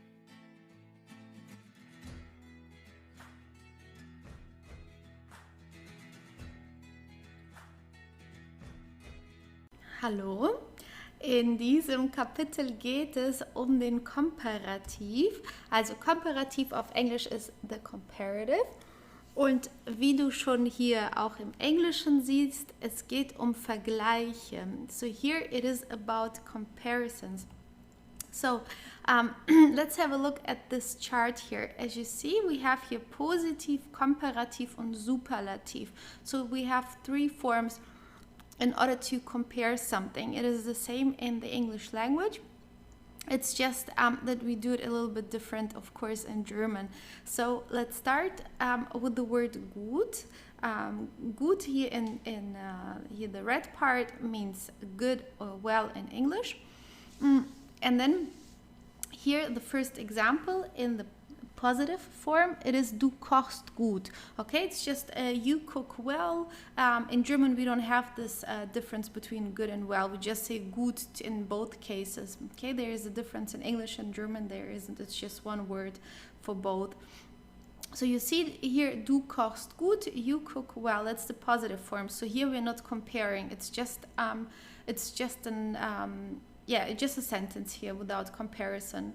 Now the comparative form is Petra kocht besser. So gut is irregular here. So you see, but in English it's the same. It's also irregular. It's good or well and then better. And in German it's besser. Petra kocht besser means Petra cooks better.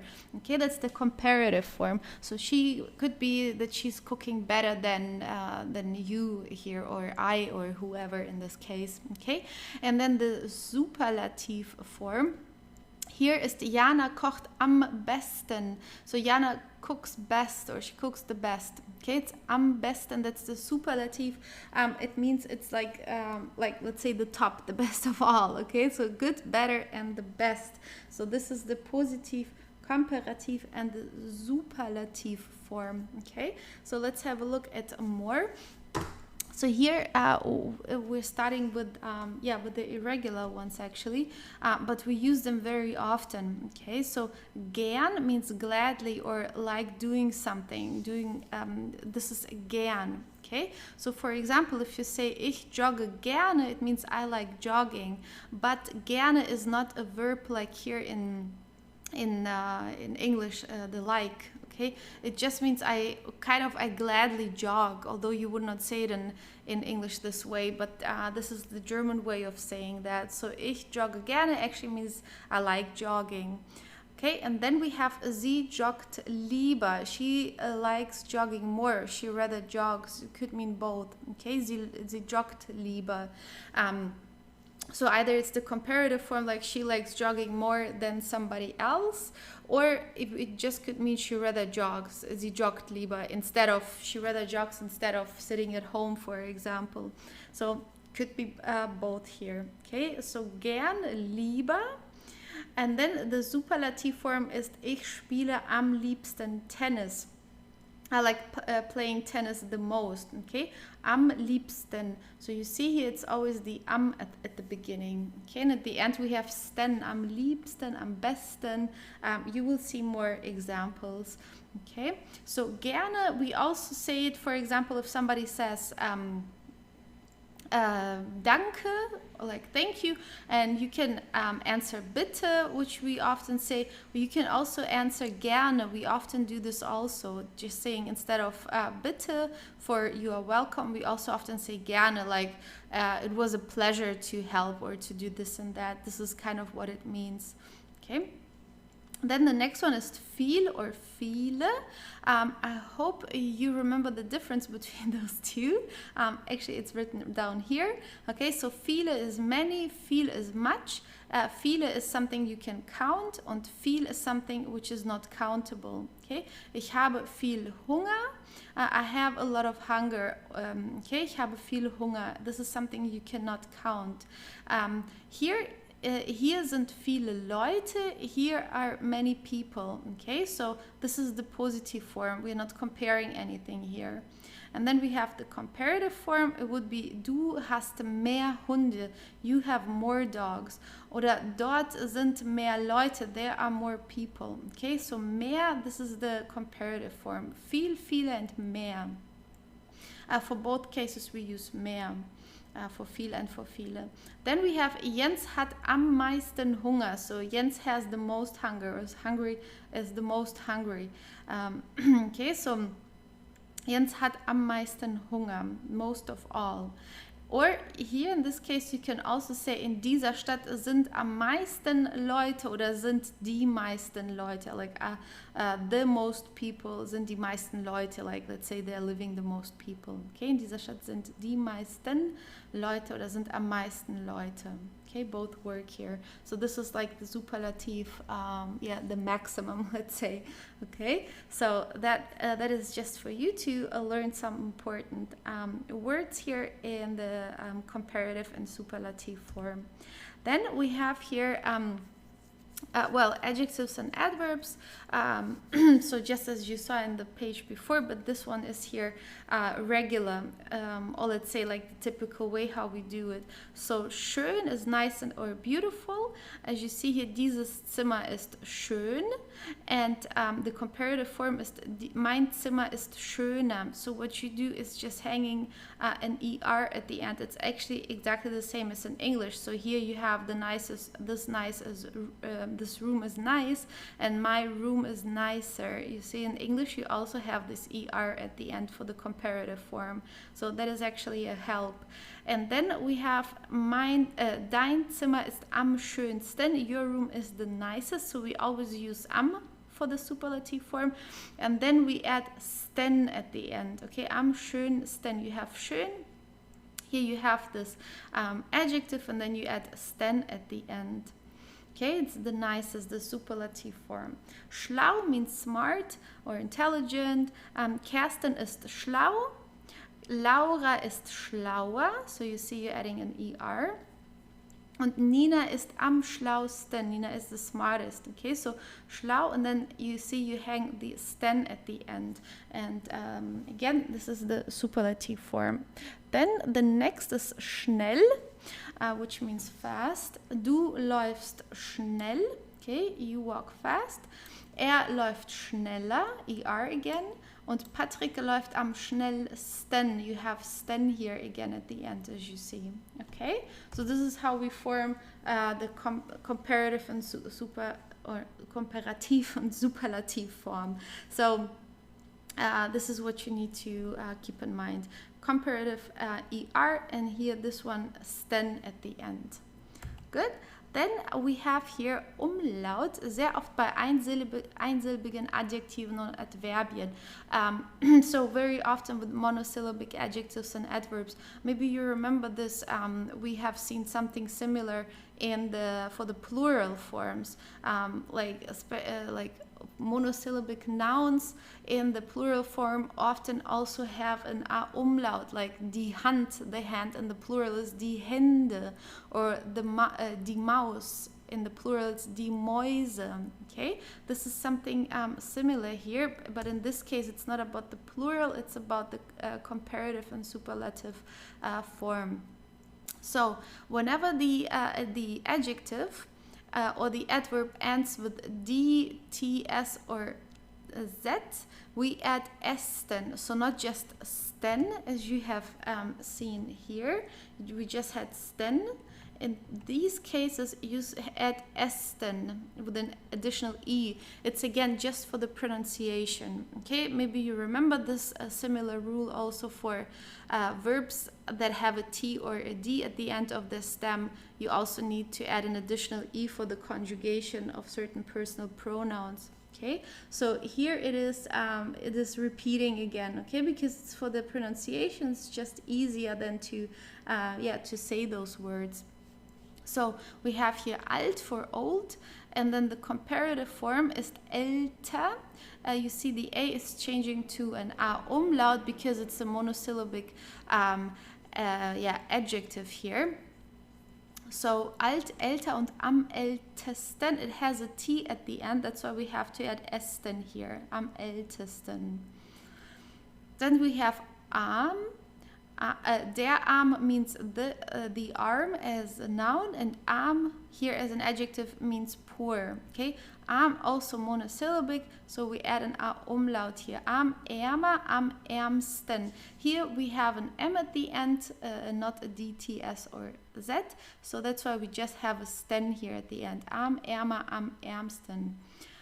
Hart, härter, am härtesten. Here it ends with a T, so we add an additional E here. Hart, härter, am härtesten. Kalt, kälter, am kältesten. Here we have a T at the end, that's why we need to add esten at the end. It's similar in English, like you see the coldest, you add est at the end in English. In German we have sten or esten. Then the next one here is lang, länger, am längsten. Again, monosyllabic, that's why we have an A umlaut. And here sten. Nah, näher, am nächsten. This is irregular here. So nah means close, näher, closer. You have an A umlaut here. And then the superlative form is am nächsten. Now we have a CH here. So actually you hear the H when you say this word, am nächsten. Here you don't hear it, it's just nah und näher. Okay, there is no H that you can hear. Here you do hear it because we have put the C here. Nächsten. Okay. Then oft, öfter, am öftesten. Again, here is a T at the end, so we add esten. And then we have scharf, schärfer, am schärfsten. Okay, scharf can mean sharp and it also means spicy depending on the situation. Okay, scharf, schärfer, am schärfsten. And like the English form with more often, like more or the most, we don't really have this in German. We just add this ER here or esten or sten at the end, okay? Because in English there's this rule, if you have adjectives or adverbs that are that have 3 syllables or longer, you add more, like intelligent, which intelligent has 4 syllables. You would say he is intelligent, she is more intelligent, and he is the most intelligent, right? Like the more and the most. In German we don't have this. We would just say intelligent, intelligenter, am intelligentesten. Okay, so we would not say mehr intelligent, which is more intelligent. We don't have this in German. So then here a few more, so it's good just to repeat here the the adjectives also, and I will just read them, maybe you can repeat. Okay, so schwach, schwächer, am schwächsten, stark, stärker, am stärksten, warm, wärmer, am wärmsten, groß, größer, am größten. Here an irregular one, hoch, höher, am höchsten. Okay, here for the comparative we just have an H without a C here, so we don't pronounce the H, we don't hear it when we say it. It's höher. Hoch, here you hear the H, höher und am höchsten. Dumm, dümmer, am dümmsten. Jung, jünger, am jüngsten. Und klug, klüger, am klügsten.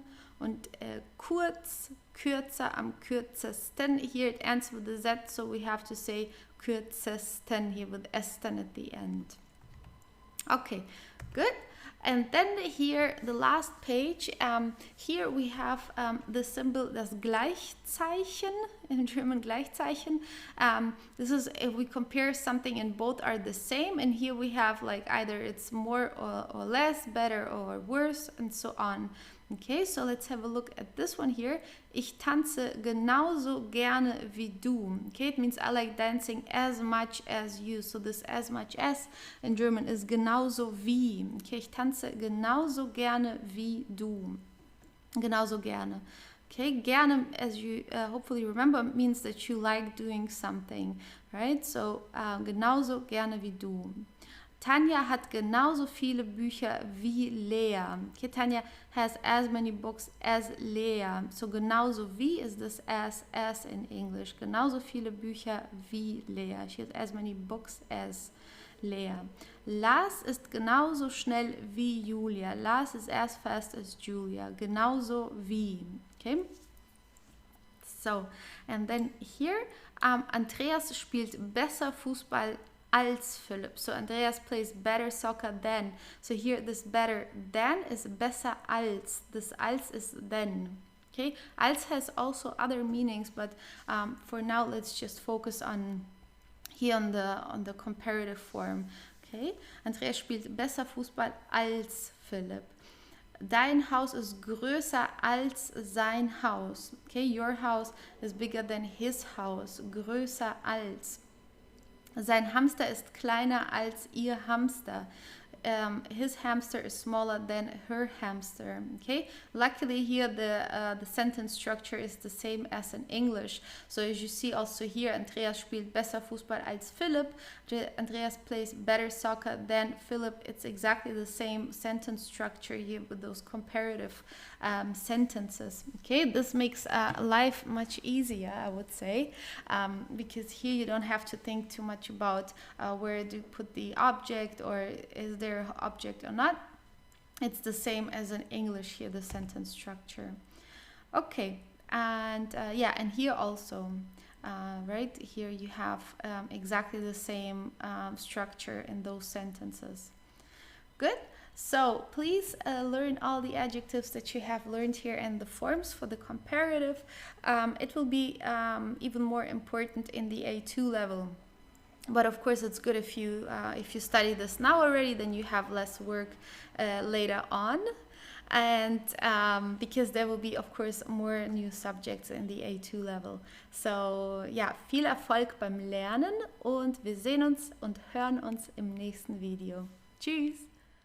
Hallo!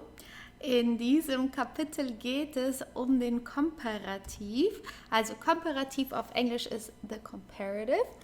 Und wie du schon hier auch im Englischen siehst, es geht um Vergleiche. So here it is about comparisons. So let's have a look at this chart here. As you see, we have here Positiv, Komparativ und Superlativ.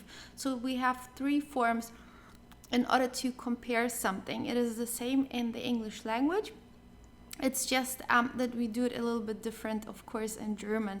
So let's start with the word gut. Gut here here the red part means good or well in English.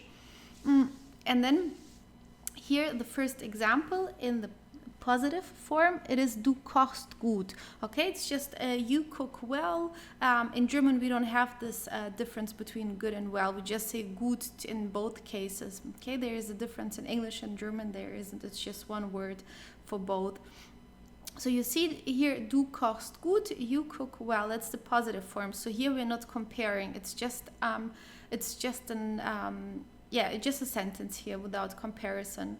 Now the comparative form is Petra kocht besser. So gut is irregular here. So you see, but in English it's the same. It's also irregular. It's good or well, and then better. And in German it's besser. Petra kocht besser means Petra cooks better.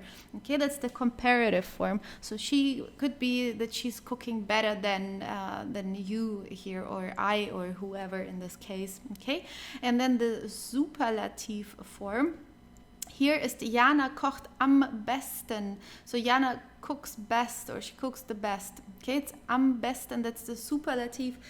It means it's like let's say the top, the best of all. Okay, so good, better, and the best. So this is the positive, comparative, and the superlative form. Okay, so let's have a look at more.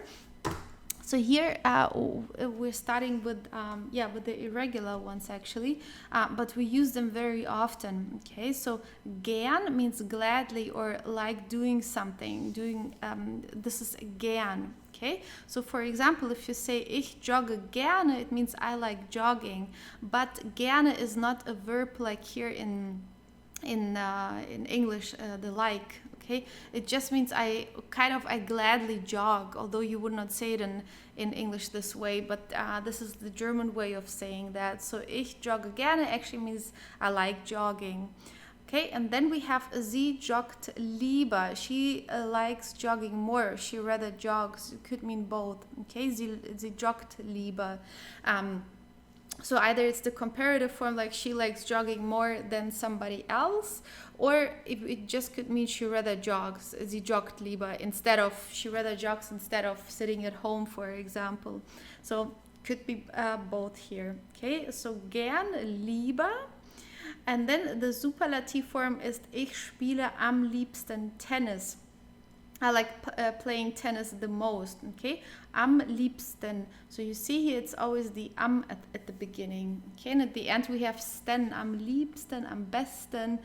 You will see more examples, okay? So gerne, we also say it, for example, if somebody says, danke, or like thank you, and you can answer bitte, which we often say. You can also answer gerne. We often do this also, just saying instead of bitte for you are welcome, we also often say gerne, like it was a pleasure to help or to do this and that. This is kind of what it means, okay? Then the next one is viel or viele. I hope you remember the difference between those two. Actually, it's written down here. Okay, so viele is many, viel is much. Viele is something you can count, und viel is something which is not countable. Okay, ich habe viel Hunger.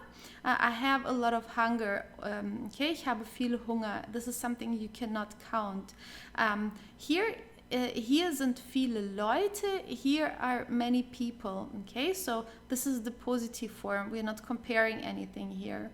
And then we have the comparative form, it would be du hast mehr Hunde, you have more dogs. Oder dort sind mehr Leute, there are more people, okay? So mehr, this is the comparative form, viel, viele and mehr. For both cases we use mehr. For viel and for viele. Then we have Jens hat am meisten Hunger. So Jens has the most hunger, or is hungry is the most hungry. Okay, so Jens hat am meisten Hunger, most of all. Or here in this case you can also say, in dieser Stadt sind am meisten Leute oder sind die meisten Leute, like the most people, sind die meisten Leute, like let's say they're living the most people. Okay, in dieser Stadt sind die meisten Leute oder sind am meisten Leute. Okay, both work here. So this is like the superlative, the maximum, let's say. Okay, so that is just for you to learn some important words here in the comparative and superlative form. Then we have here adjectives and adverbs. So just as you saw in the page before, but this one is here regular, or let's say like the typical way how we do it. So schön is nice and or beautiful. As you see here, dieses Zimmer ist schön, and the comparative form is mein Zimmer ist schöner. So what you do is just hanging an er at the end. It's actually exactly the same as in English. So here you have the nicest, this room is nice, and my room is nicer. You see, in English you also have this er at the end for the comparative form. So that is actually a help.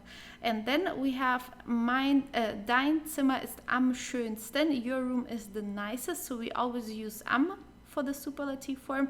And then we add sten at the end. Okay, am schönsten. You have schön. Here you have this adjective, and then you add sten at the end. Okay, it's the nicest, the superlative form. Schlau means smart or intelligent. Kerstin ist schlau. Laura ist schlauer. So you see you're adding an er. Und Nina ist am schlausten. Nina is the smartest. Okay, so schlau, and then you see you hang the sten at the end. And again, this is the superlative form. Then the next is schnell, which means fast. Du läufst schnell. Okay, you walk fast. Läuft schneller. Er again. Und Patrick läuft am schnellsten. You have sten here again at the end, as you see. Okay, so this is how we form the comparative and comparative and superlative form. So this is what you need to keep in mind. Comparative er, and here this one sten at the end. Good. Then we have here Umlaut, sehr oft bei einsilbigen Adjektiven und Adverbien.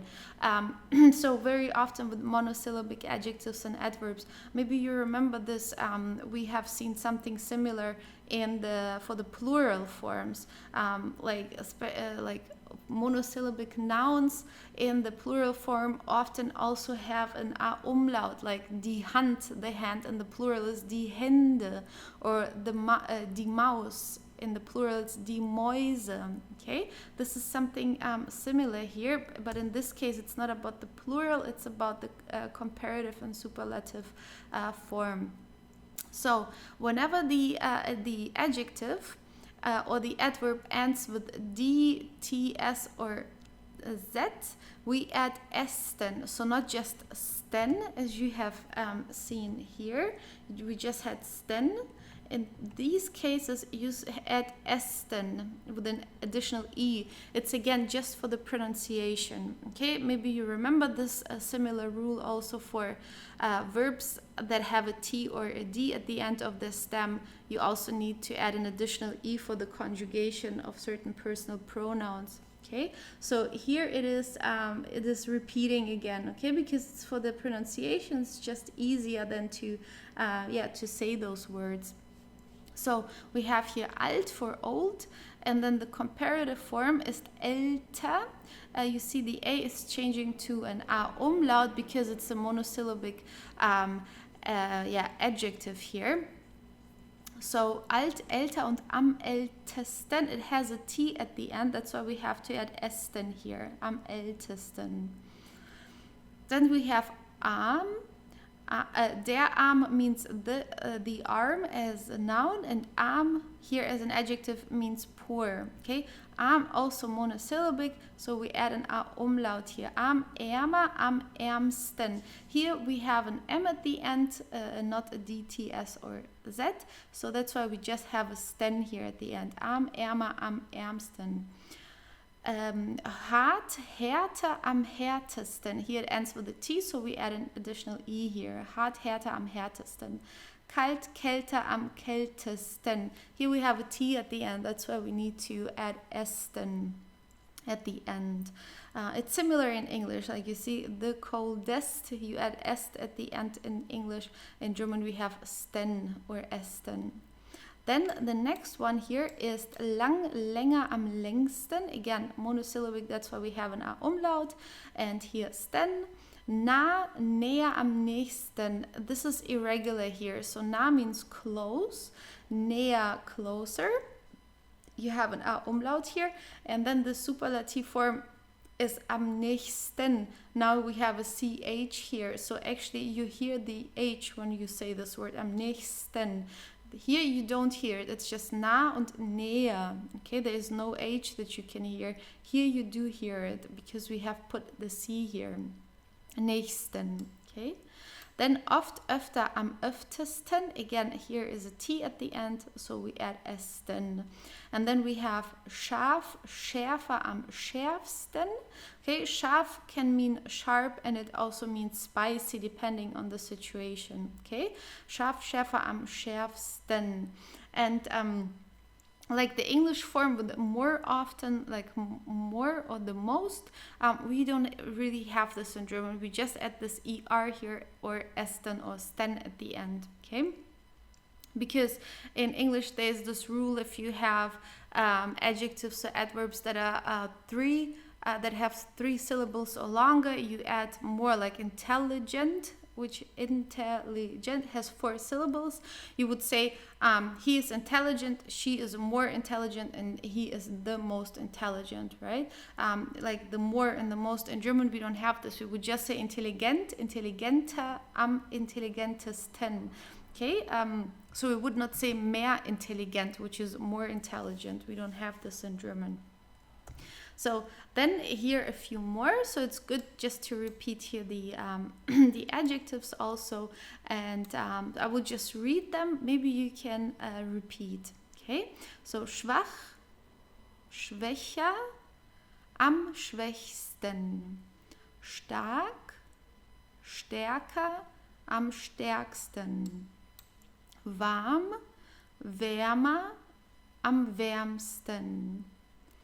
Groß, größer, am größten.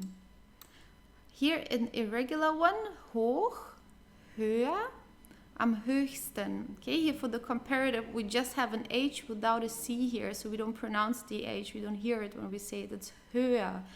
Hoch, here you hear the H, höher und am höchsten. Dumm, dümmer, am dümmsten. Jung, jünger, am jüngsten. Und klug, klüger, am klügsten. Und kurz, kürzer, am kürzesten. Here it ends with a Z, so we have to say kürzesten here with esten at the end. Okay, good.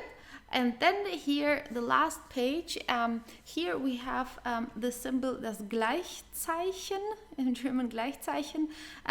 This is if we compare something and both are the same, and here we have like either it's more or less, better or worse, and so on.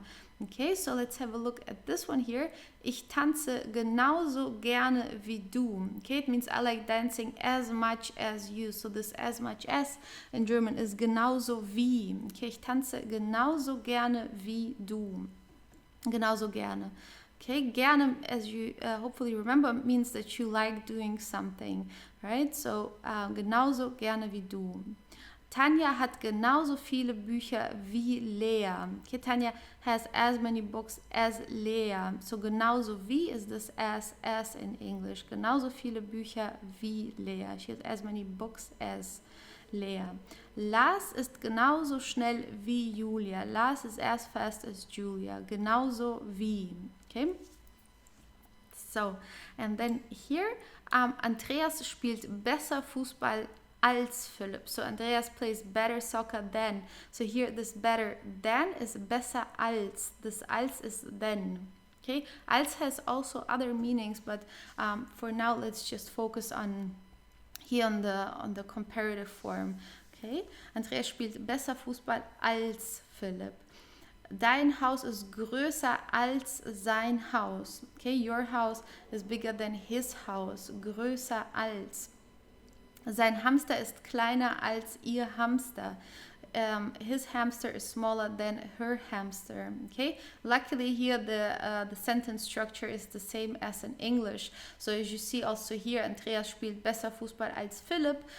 Andreas plays better soccer than Philipp. It's exactly the same sentence structure here with those comparative sentences. Okay, this makes life much easier, I would say, because here you don't have to think too much about where to put the object or is there object or not.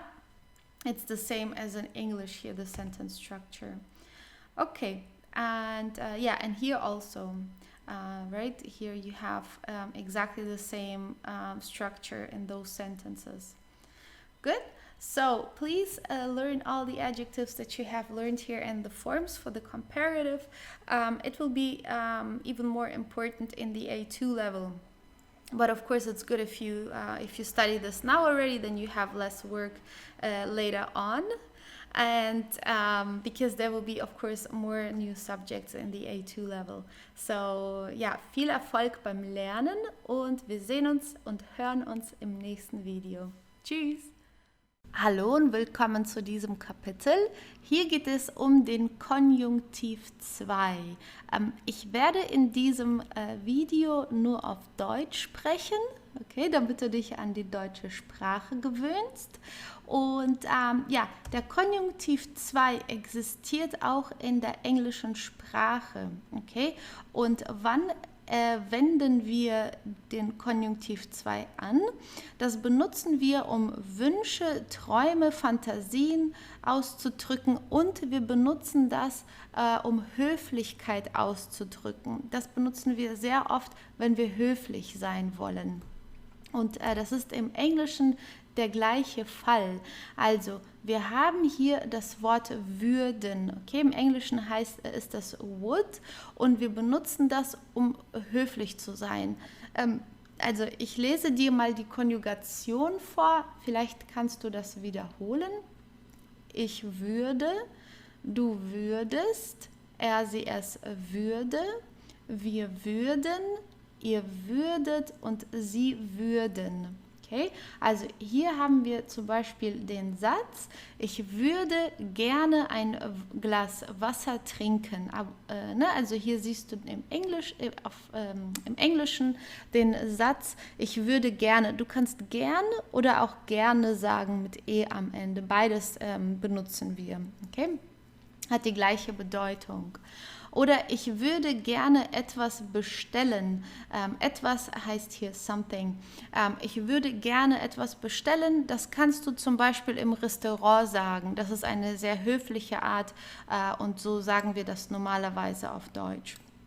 Sie würde gerne nach Hause gehen. Okay? Also das ist einfach eine höfliche und freundliche Art, etwas zu sagen. Okay? Würde, also du hast an der zweiten Position würde und das muss konjugiert sein. Und am Ende des Satzes haben wir das zweite Verb in der Infinitivform. Also es ist nicht konjugiert. Okay, hier. Trinken, bestellen und gehen. Okay? Das ist die gleiche Regel wie mit den Modalverben. Da haben wir die gleiche Regel. Okay? An die zweite Position das Modalverb und am Ende des Satzes das zweite Verb in der Infinitivform. Dann haben wir hier das Verb haben und zwar in der Konjunktiv-2-Form. Okay? Also haben ist die Infinitivform und hier haben wir die Konjunktiv-2-Form.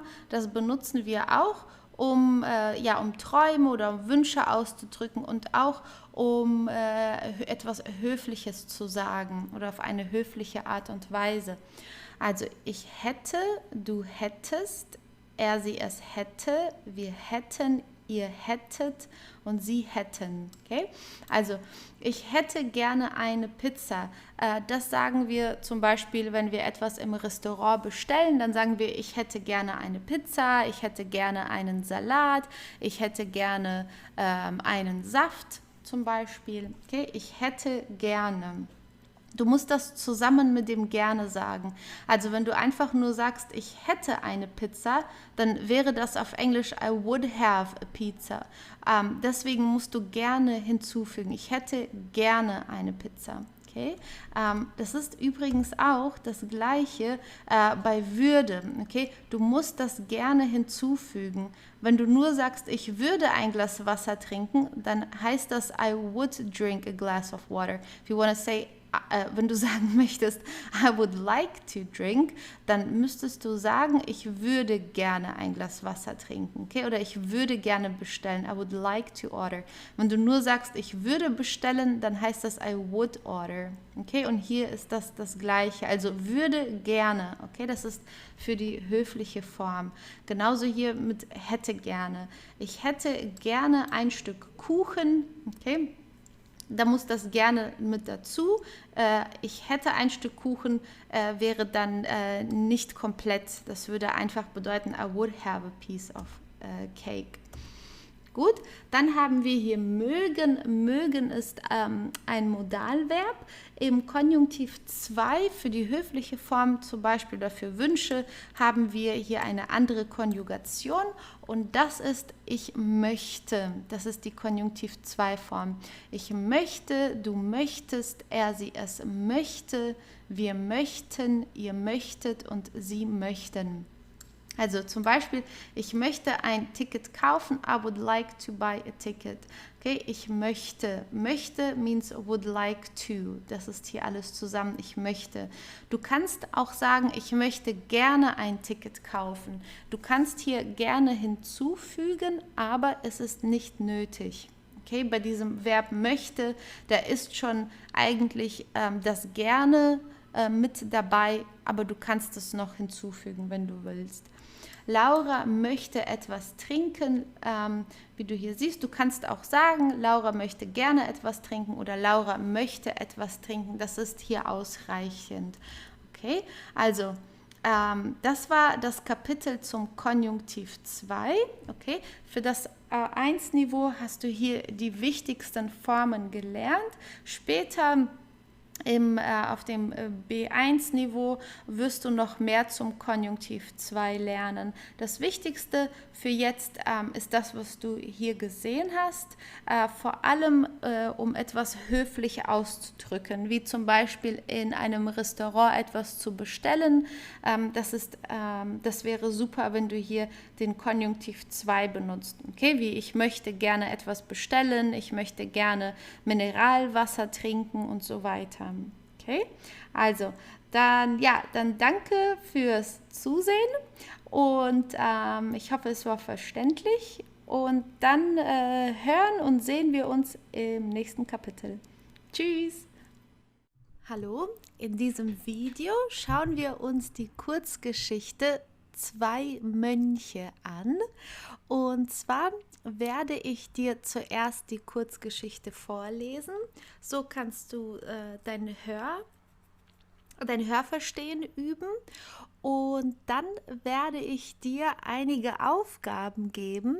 Und danach werden wir den Text nochmal zusammen besprechen und ich werde dir die Lösungen zeigen. Also, ich fange mal an, die Geschichte vorzulesen. Zwei Mönche. Ein junger und ein alter Mönch machen eine Pilgerreise. Sie kommen an einen Fluss mit starker Strömung. Dort steht eine junge, hübsche Frau. Sie möchte den Fluss durchqueren, aber sie hat Angst. Der alte Mönch will der Frau helfen. Er hebt sie auf seine Schultern und trägt sie zum anderen Ufer. Sie bedankt sich und geht weiter. Daraufhin setzen die beiden Mönche ihre Pilgerreise fort. Stunden später kritisiert der junge Mönch den anderen und sagt wütend: Hast du vergessen, dass wir Mönche keine Frauen anfassen dürfen? Wie konntest du gegen diese Regel verstoßen? Der alte Mönch hört sich die Vorwürfe vom anderen Mönch ruhig an. Dann antwortet er: Ich habe die Frau vor Stunden am Ufer des Flusses gelassen. Warum trägst du sie immer noch mit dir herum? Zu oft können wir die Vergangenheit nicht loslassen und verkraulen uns damit die Gegenwart. Also ich hoffe, dass du hier einige Wörter erkennen konntest und ich hoffe, dass du auch einiges verstehen konntest. Ich zeige dir jetzt die Aufgaben. Also, zuerst musst du alle Nomen markieren in dem Text. Okay? Ich werde das hier blau machen. Du kannst die Datei herunterladen und ausdrucken. Und dann kannst du das mit einem Stift markieren oder du kannst das direkt an deinem PC machen. Also zuerst musst du alle Nomen markieren, dann alle Verben. Bitte mach das in unterschiedlichen Farben, damit du das dann wiedererkennen kannst. Dann markiere alle Partizipien 2, markiere alle Akkusativobjekte und markiere alle Dativobjekte. Also vielleicht ist dieser Text oder diese Kurzgeschichte noch ein bisschen schwierig, aber du kannst alles markieren, was du kennst, okay? Und gleich werde ich dir die Lösungen zeigen und dir noch Sachen erklären, die du vielleicht noch nicht weißt. Und ich bin mir sicher, dass du hier auch neue Vokabeln lernst, okay? Also du kannst das Video jetzt gerne pausieren und diese Aufgabe machen. Und ich werde dir jetzt auf der nächsten Seite die Lösungen zeigen. Okay, also ich gehe auf die nächste Seite und hier haben wir wieder die Kurzgeschichte und hier mit den Markierungen. Also zuerst sind die Nomen in blau markiert. Also in der deutschen Sprache sind alle Wörter, die Nomen sind, groß geschrieben. Okay, also Das ist ganz wichtig in der deutschen Sprache. Alle Wörter, die einen Artikel haben, also der, die, das, sind Nomen. Wir haben auch Wörter, die keinen Artikel haben. Das sind nur wenige, wie zum Beispiel die meisten Länder. Die meisten Länder haben keinen Artikel, wie du gelernt hast.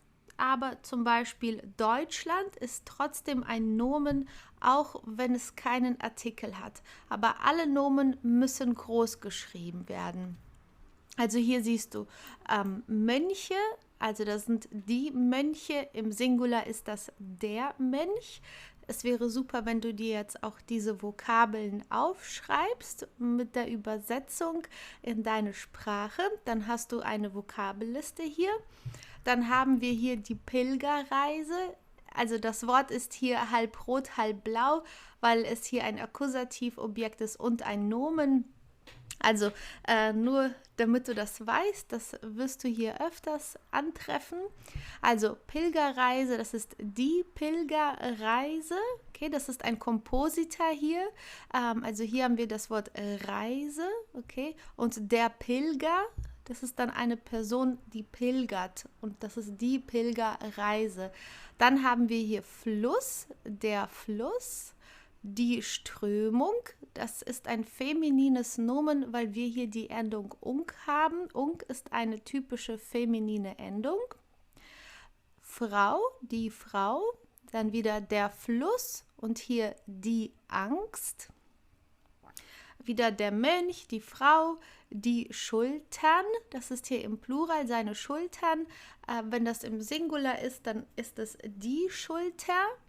Dann haben wir hier das Ufer, wieder die Mönche, die Pilgerreise, Stunden, das ist hier im Plural, im Singular ist das die Stunde.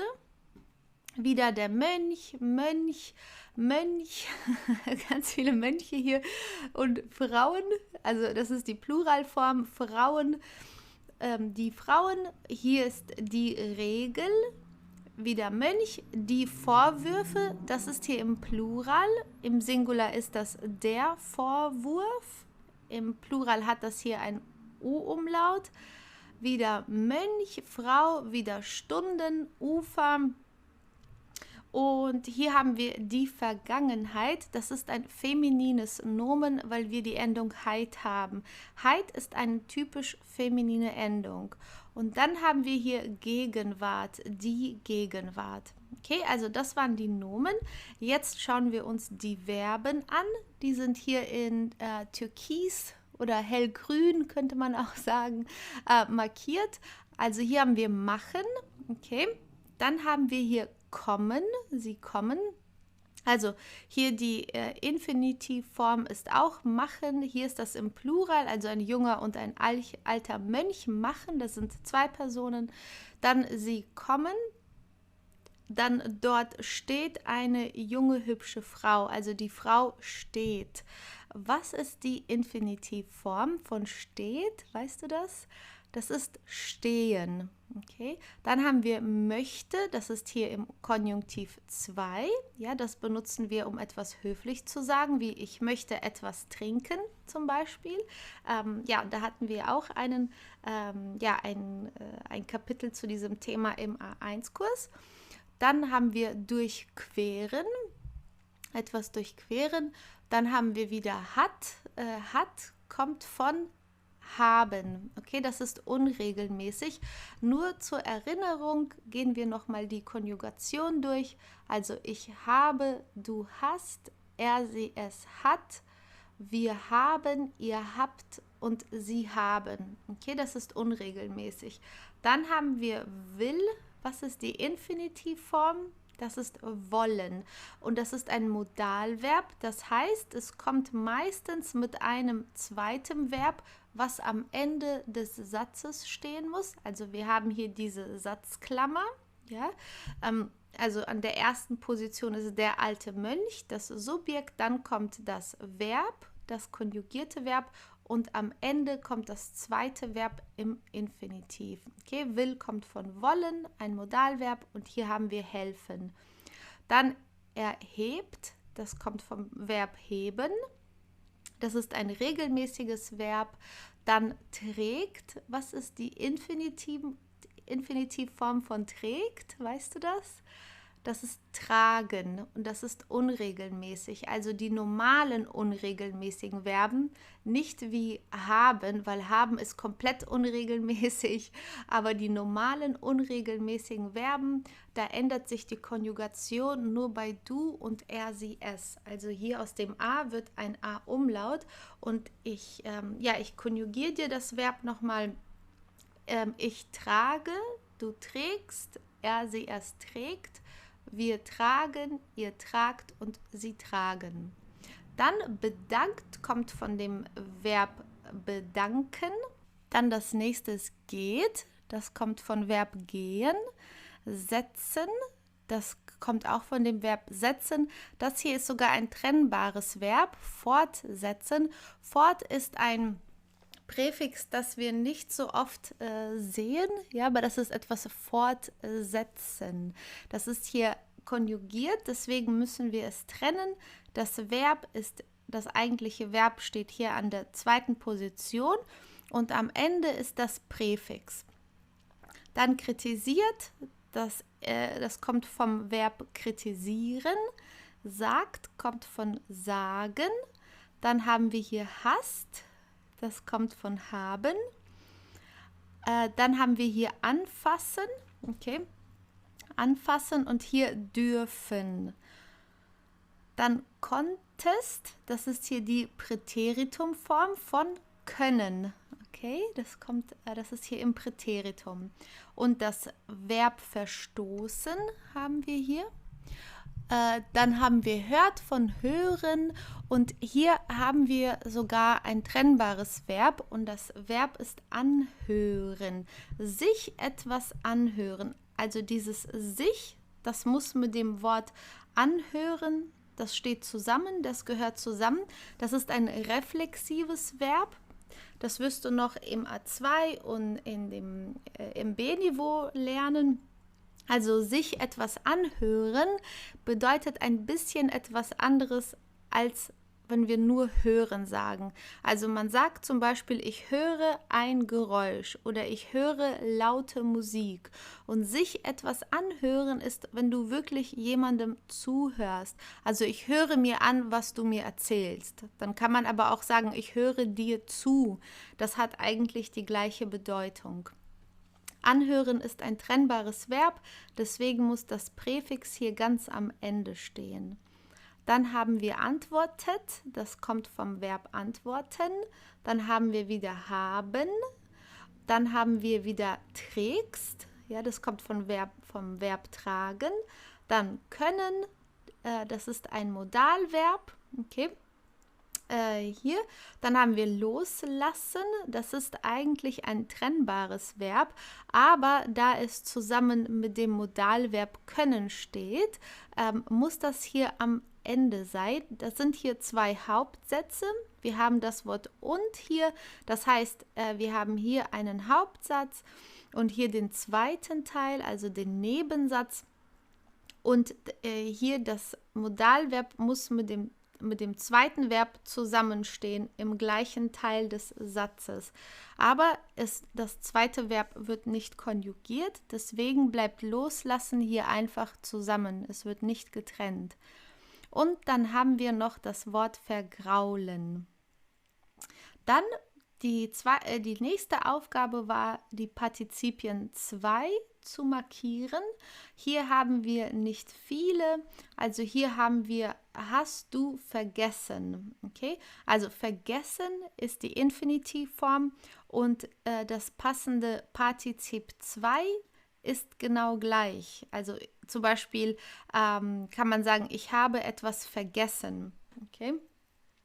Und das zweite hier ist gelassen. Ich habe die Frau vor Stunden am Ufer gelassen. Ich habe sie dort gelassen. Okay, gelassen hier ist das Partizip 2 vom Verb lassen. Dann Akkusativobjekt, das nächste. Also machen ist ein Akkusativverb. Alles, was wir machen, ist ein Akkusativobjekt. und die Mönche machen eine Pilgerreise. Das heißt, die Pilgerreise hier ist ein Akkusativobjekt. Also die Pilgerreise ist rot und blau markiert, weil sie ein Nomen ist. Das war hier die Aufgabe und es ist auch ein Akkusativobjekt. Dann, sie kommen an einen Fluss. Hier haben wir die Präposition an. Das ist eine Wechselpräposition. Das wirst du im A2-Niveau lernen. Also das kannst du jetzt noch nicht unbedingt wissen, dass wir hier ein Akkusativobjekt haben. Aber wir haben hier den unbestimmten Artikel einen. Das ist ein maskuliner Akkusativartikel. Okay, ein unbestimmter Artikel an einen Fluss.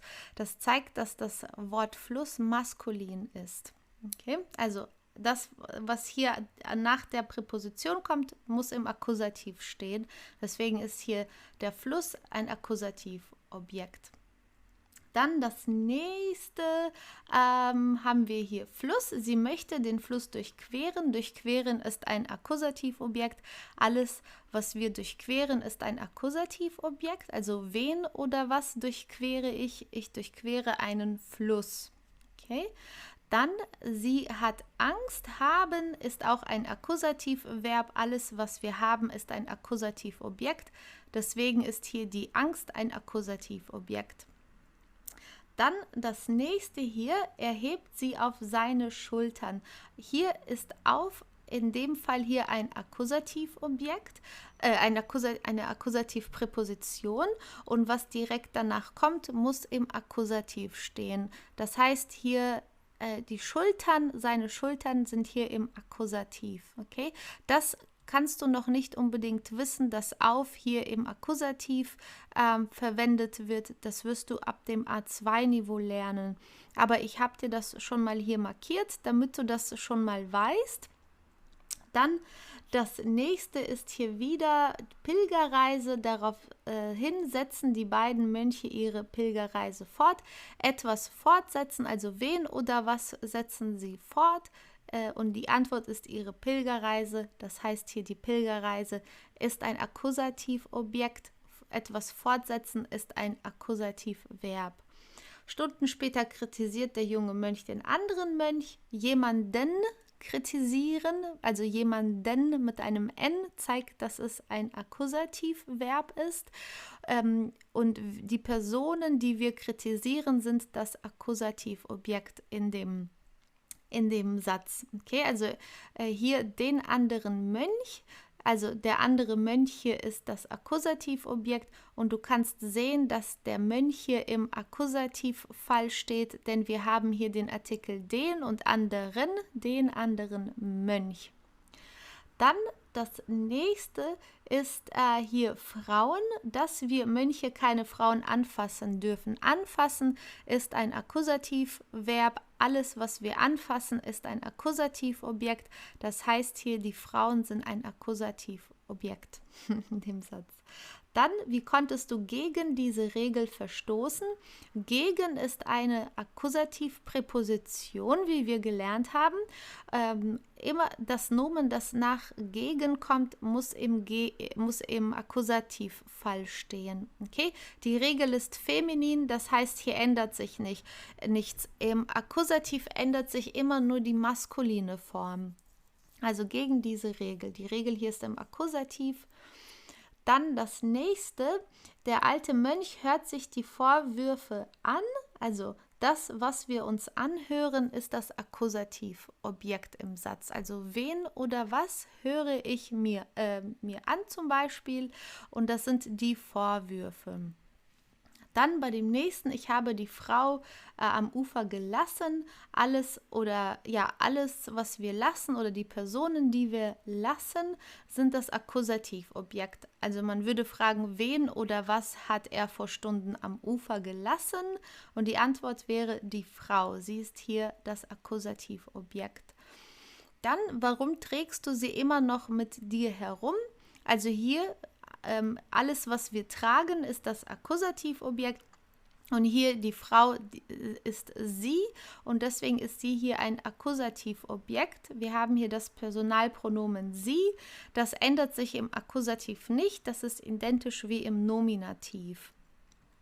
Dann zu oft können wir die Vergangenheit nicht loslassen. Also alles, was wir loslassen, ist ein Akkusativobjekt. Loslassen ist ein Akkusativverb.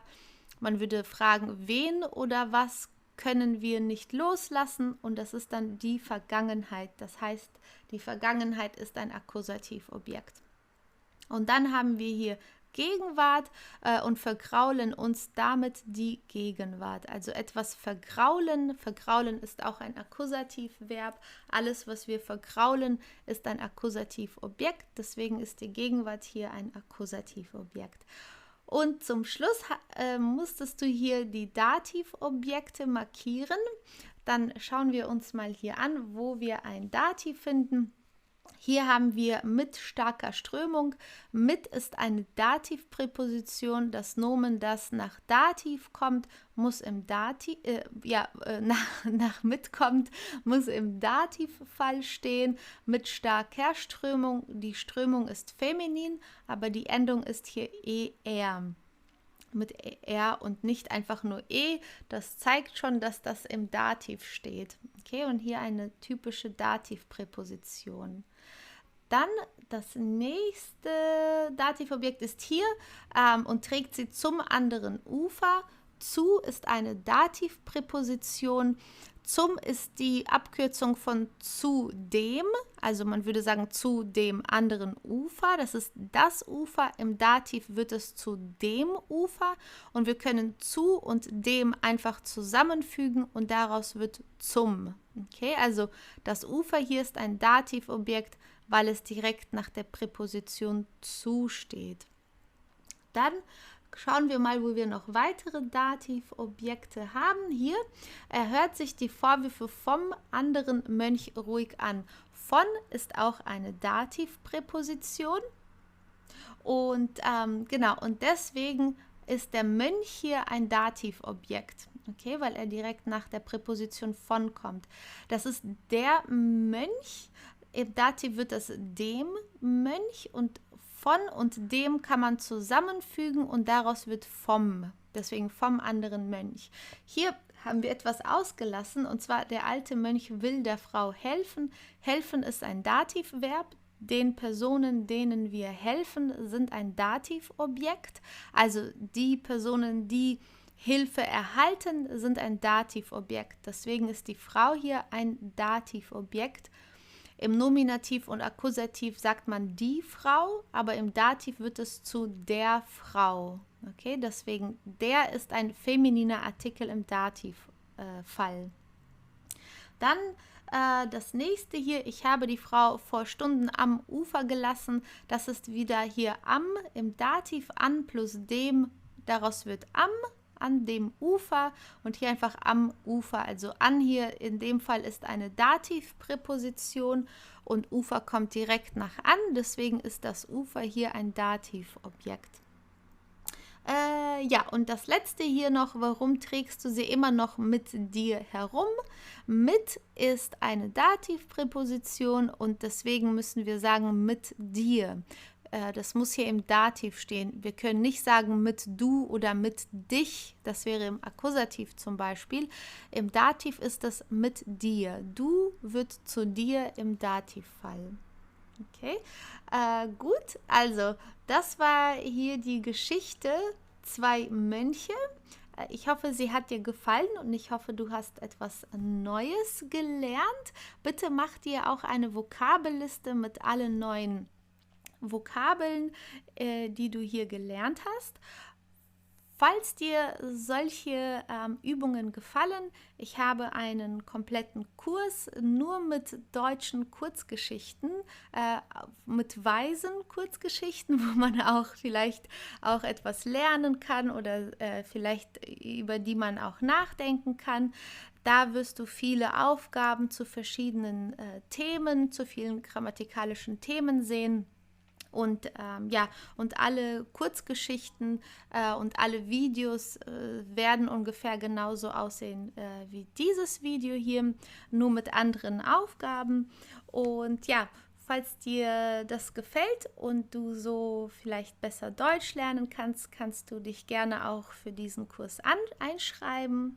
Und ja, ansonsten wünsche ich dir noch viel Spaß und wir sehen uns im nächsten Video. Mach's gut.